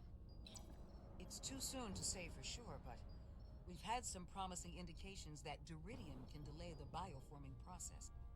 Duridium? It's not a cure. It's not going to bring anyone back we've already lost. But Duridium is a cell stabilizer, so it has the potential to slow down the onset of physical and mental changes, if not entirely prevent them. And we might be the only ship in the fleet with this much Duridium on hand. In fact, a lot of ships wouldn't have any. I'll forego the rest of my treatments, if it means the crew will be safe. Captain, you'd die. That's an honorable intention, but it's not that simple. It requires a much larger dose to be effective. We don't have enough Duridium on board to protect the whole crew. We barely have enough to protect everyone in this room. Sounds like it won't do us much good then. The use case I'd suggest is that it could buy a little time for an officer or a small group to complete a task or mission. But it has to be taken at the moment of exposure to the bioforming mechanism. Prepare a delivery method for this remedy. That What is the mission? Assuming the Aphelion uses shields of some kind, I don't expect it will be easy to bypass their defenses. We may not be able to block the Aphelion's attack either. But if they do strike, we know their weapon uses transporter technology. We might be able to backtrack their signal path. Like we did to evacuate Captain Rydek from Tau. Exactly. We could send an away team onto the Aphelion. So we could destroy it from the inside. I'm not exactly sure how, but that's the idea. I think Portal could still help us. If he can't get a first-hand look at the Aphelion, he might be able to identify a weakness. After sparing the remnants of his civilization, I should hope he'd help us. He will. We'll need to prepare a boarding party, if it comes to that. Petty Officers Edsalar and Diaz are the logical choices to lead any away mission to the Aphelion. They have already crippled one enemy ship. If anyone can do so again, it is them. This isn't like the engineering mission that took you to the Zeldi. Do you really have some special insights that a tactical team wouldn't? Doesn't the fact that we're here speak for itself? Just surviving won't be enough this time. We found that only a Takan can operate their technology to its fullest. So, unless we want to try to do this with one hand tied behind our backs, we're definitely gonna need an assist from this portal guy. I like that even less. Like it or not, that's the truth. Yes.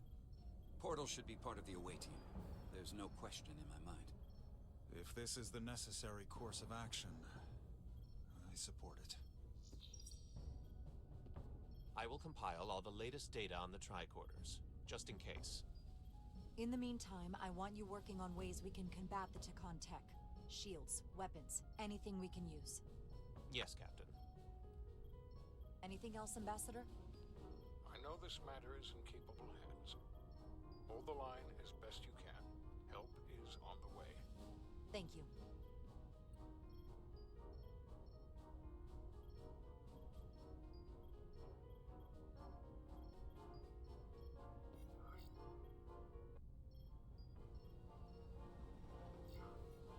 I have faith in all of you to meet this moment with the urgency it requires. I expect all of us to give it everything we've got.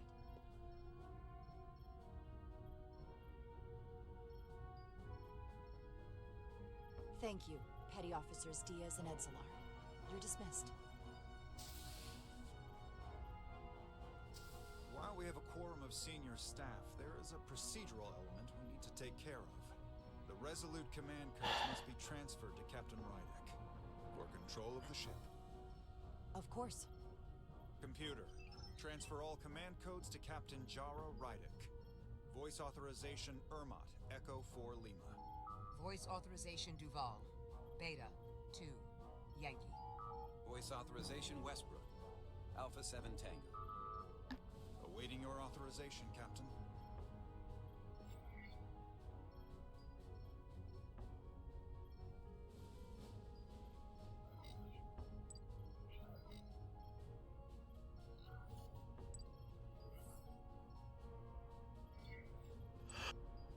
Voice authorization, Rydek. Alpha 7 Whiskey. Captain's codes transferred. The updated command structure is incomplete. Please designate a new first officer. Who is the new first officer?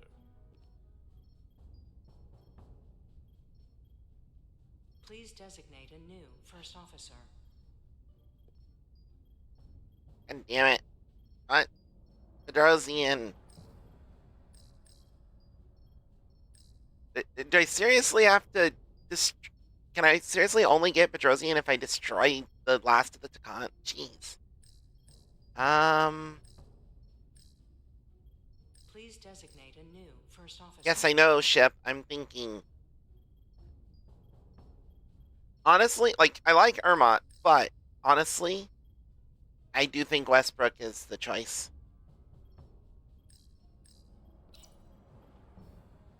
It is an honor and a pleasure to name Commander Westbrook as my new first officer.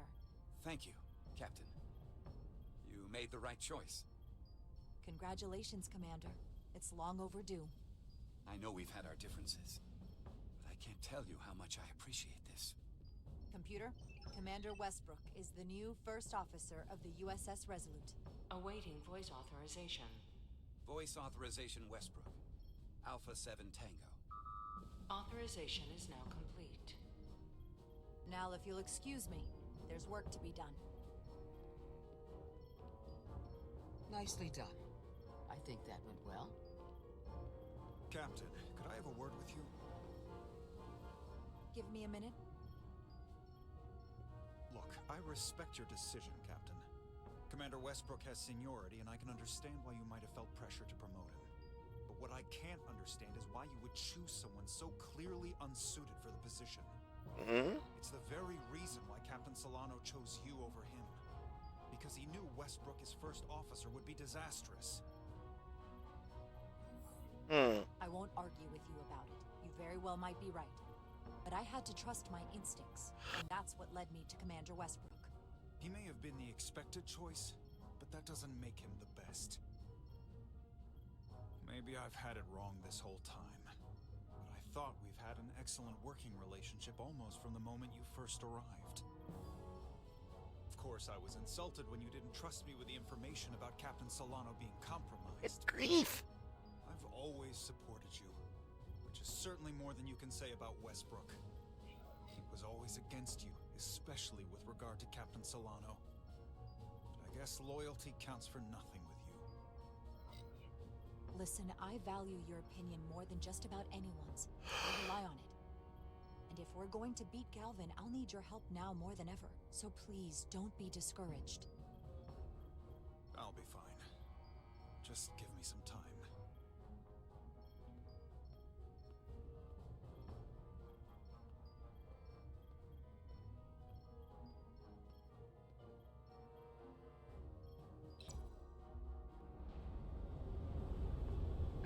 I don't see why Westbrook is first. Well, I see why Westbrook is first officer for Solano could have been disaster, but Giving it everything that she's got, it doesn't make a difference. Something is actively slowing us down. Keep trying. What's the situation in engineering? I can't raise them. Internal comms are down. It's the ionic interference. It's spiking again. If we reinitialize the central communications trunk, it should compensate. If I may, Captain.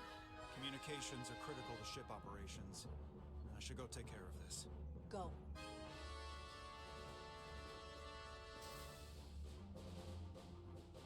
I was hoping we could buy enough time until Starfleet could send more ships.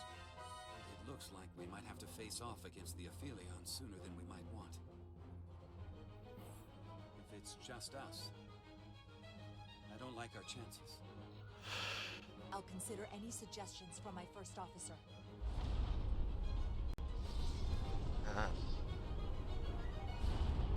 We're being pulled out of warp!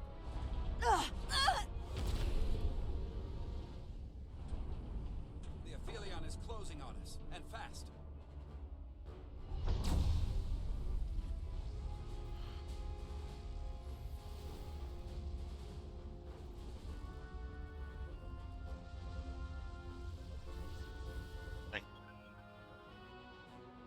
We're being hailed by the Aphelion.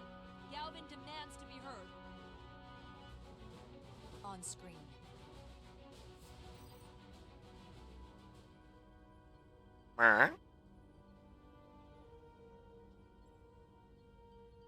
You thought you could run? That I would let you escape so easily after taking what's mine? How pathetic and predictable. At least you can take solace knowing you'll be a far braver Takan than you were as a cowardly Kobliad. Is it any wonder your people perished? If your every instinct is to run from a fight. You underestimate the lengths I'm willing to go to ensure you don't succeed. Sadly, this is as far as you'll get. We both know I hold your fate in the palm of my hand. Alright. I'd crush you in an instant if I so desired.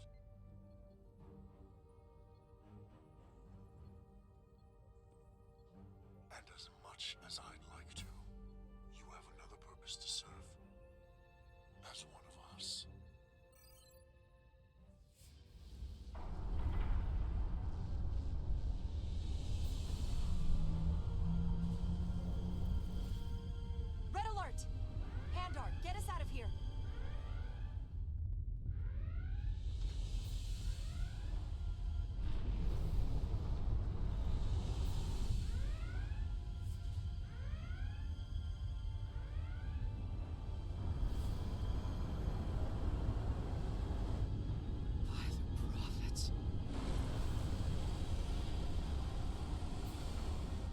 Evasive maneuvers!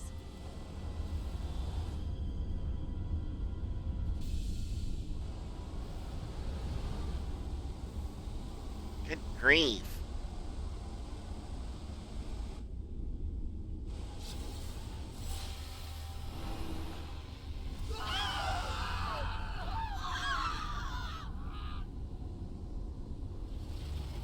Oh, that hit some people.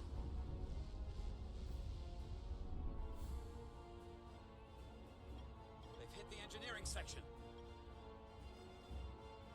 No systems or structural damage, though.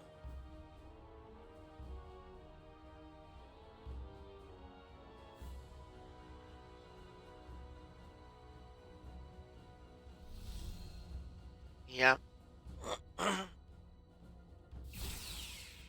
They were targeting the crew, not the ship. But Captain, he should be regular you to have con. to respond. Hit him in the mouth. What are your orders? Fire photon torpedoes! Target the source of the beam! Yeah. The Aphelion remains undamaged by the photon torpedoes, Captain. And its shields are fully intact. It's too powerful to take head-on. Damage report from the lower decks. I still can't raise them, Captain. Could be that the system's down. Or that was the Takan bioforming ray. And there's no one left down there to respond. Takan may already be on this ship. No way of knowing how bad it is yet. Seal the bridge. No one gets access without my permission. I think that's for the best.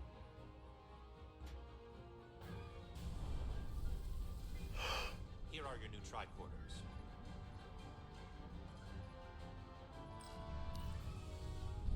Now go. Get to the transporter room.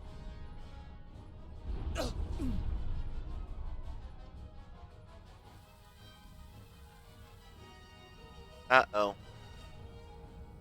Okay. Still seems fine.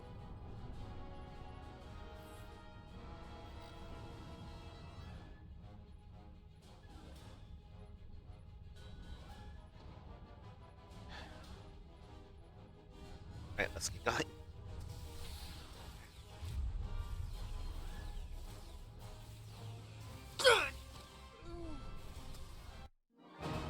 Oh, okay. I looked away at the worst moment, apparently. Don't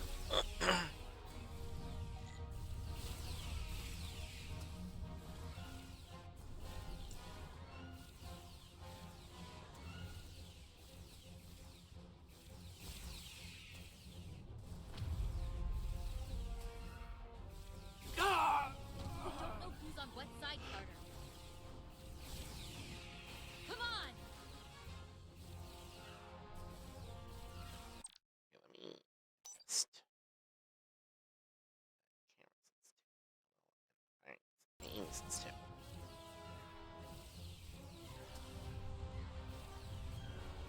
Okay, camera sensitivity, maybe not, but aim sensitivity, yes.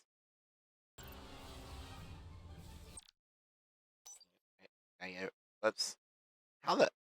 Clicked up here. Okay, try like this. But I don't know if the aim sensitivity's gonna help with that specifically, but we'll see.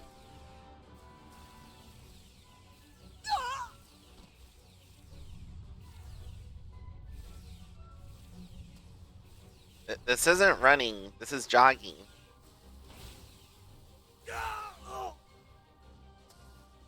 That I just ran through that beam. Oh, sucks to be him. Transporter room 1. Alright. Transporter room 1.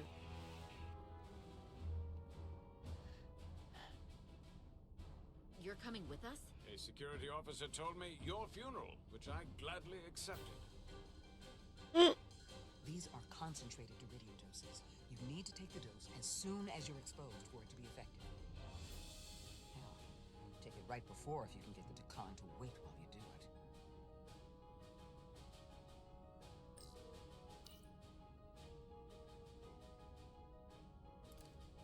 I'm having trouble locking onto the transporter path through the interference. I've done this before. I have to align the transporter with the tetrametric signature. Tunnel through the shields.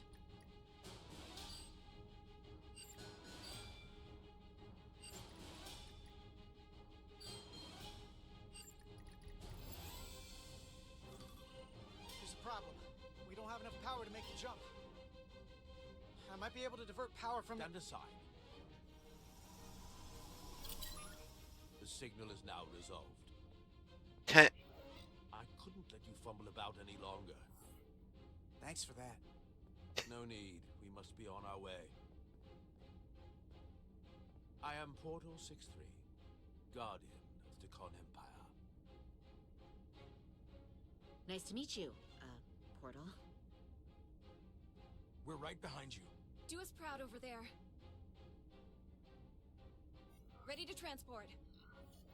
Energize.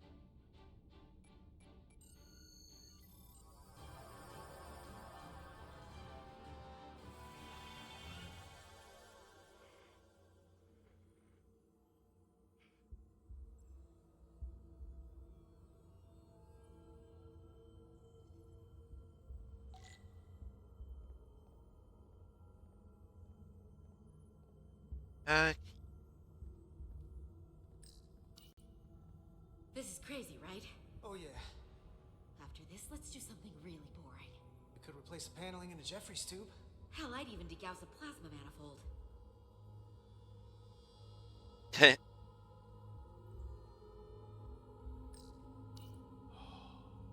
glory of it. This ship is a marvel. Even to me. It's almost a shame we have to scuttle it. The galaxy has never seen a ship like this. It is beautiful. I'll give you that. Resolute, come in! We're losing cohesion. Uh-oh. I'm gonna try to use my tricorder as a pattern enhancer. Oh, I think they're dead. The signal's gone. Are they there? Did you get them? They didn't make it.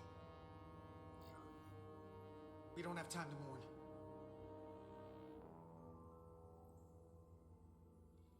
We have to get to the Cartabula and disable it. Hopefully before the battle group shows up. Get served up for the Aphelions' next meal. I am saturated in Taconian power readings. I can't feel the source just yet.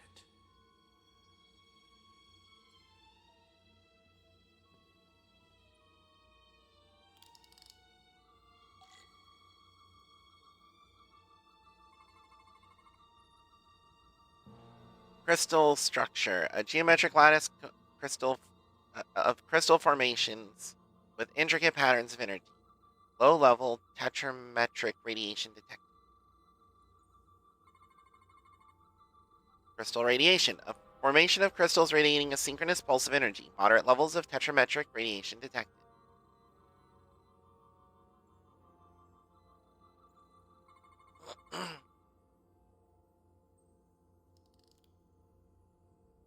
This way.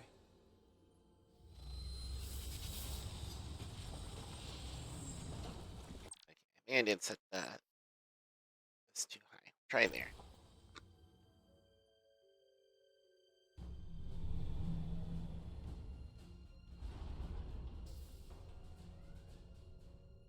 I can't reach anyone. At least not on the lower decks. It's like they're all gone. The comm systems seem to be operational again. That bioforming ray may have transformed dozens of crew members on the lower decks. This ship could be swarming with resurrected Takan. It's only a matter of time before they come to their senses and take action. Which means we have a narrow window of time to cut them off before.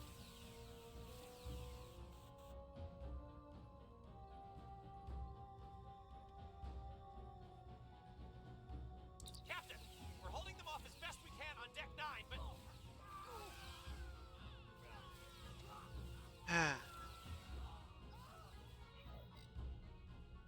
If they spread throughout the decks, we'll never know who to trust. Lock down the affected areas immediately. Close the bulkheads and erect the containment fields. No one is allowed in or out without my authorization. There could be crew members who aren't affected who could get locked inside. That's a risk we'll have to take. Initiating a lockdown now.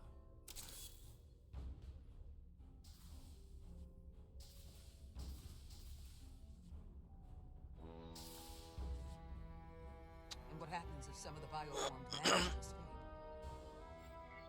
How should the crew engage them? Or should they? We don't want suspicion to run rampant. Captain Solano had a favorite proverb from Earth. Trust but verify. Everyone should assume we're all on the same side. But at the same time, they should watch for anything abnormal. Have we heard anything from Commander Ermot? No. And he's been gone for quite some time. The comm system he went to investigate. It's near the affected area.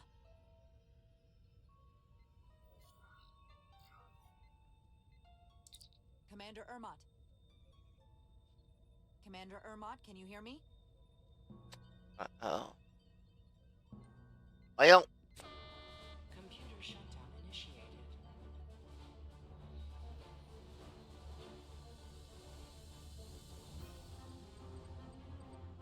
According to this, it was initiated by Commander Ermot. What? The central computer core will shut down in 10 minutes. We'll lose all critical ship functions. It can only be overridden by the captain at the core itself. With me.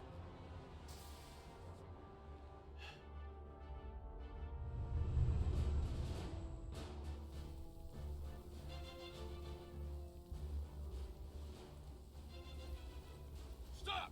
Identify yourselves! We're just trying to figure out what's happening. To hell with it.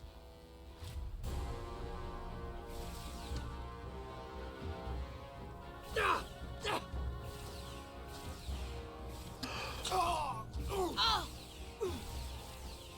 have to get to the computer core! Go!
One moment.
master console is up there.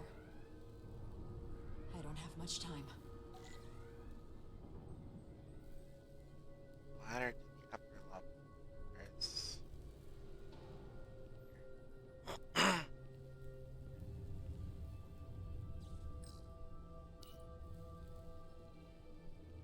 Captain Rydick, it's me, Commander Ermot.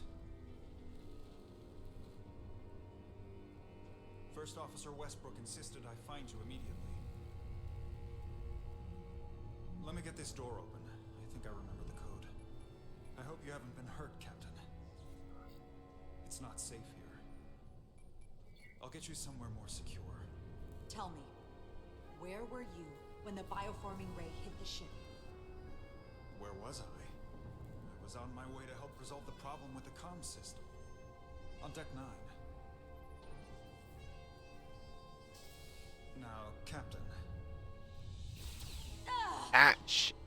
Still getting used to these Federation weapons.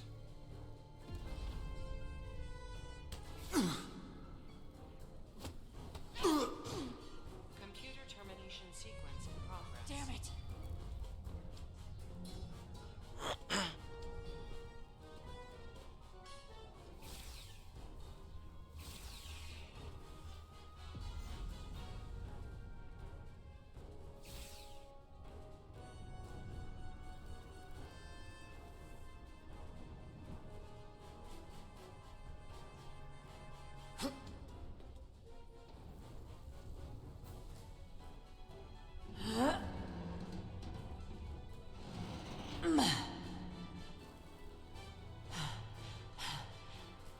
Be reasonable, Captain.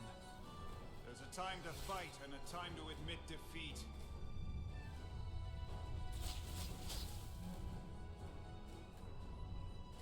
Computer termination sequence in progress. Awaiting Captain's authorization.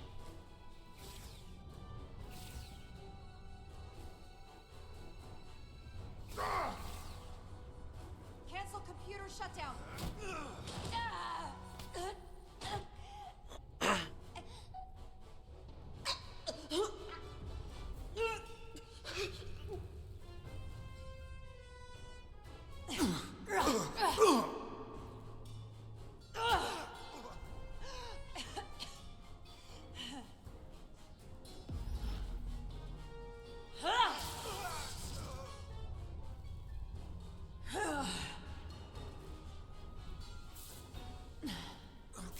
Okay, wait. Just hear me out. Listen to reason. There's no need to do anything impulsive. You just tried to kill me. I was only acting on orders. I didn't mean any harm. You know we'd rather have you with us. We can make a deal, right? Come to terms.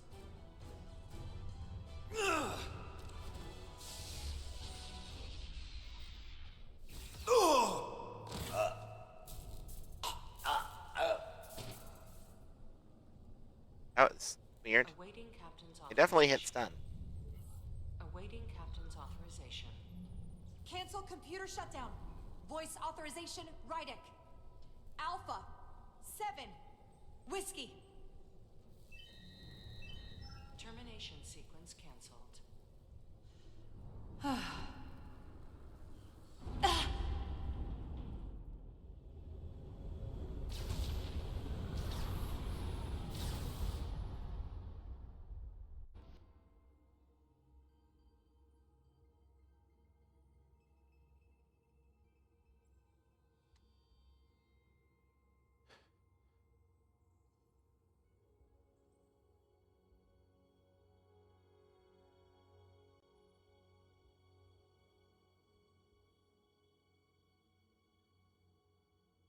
Okay. I did just realize it is almost 4:30 a.m.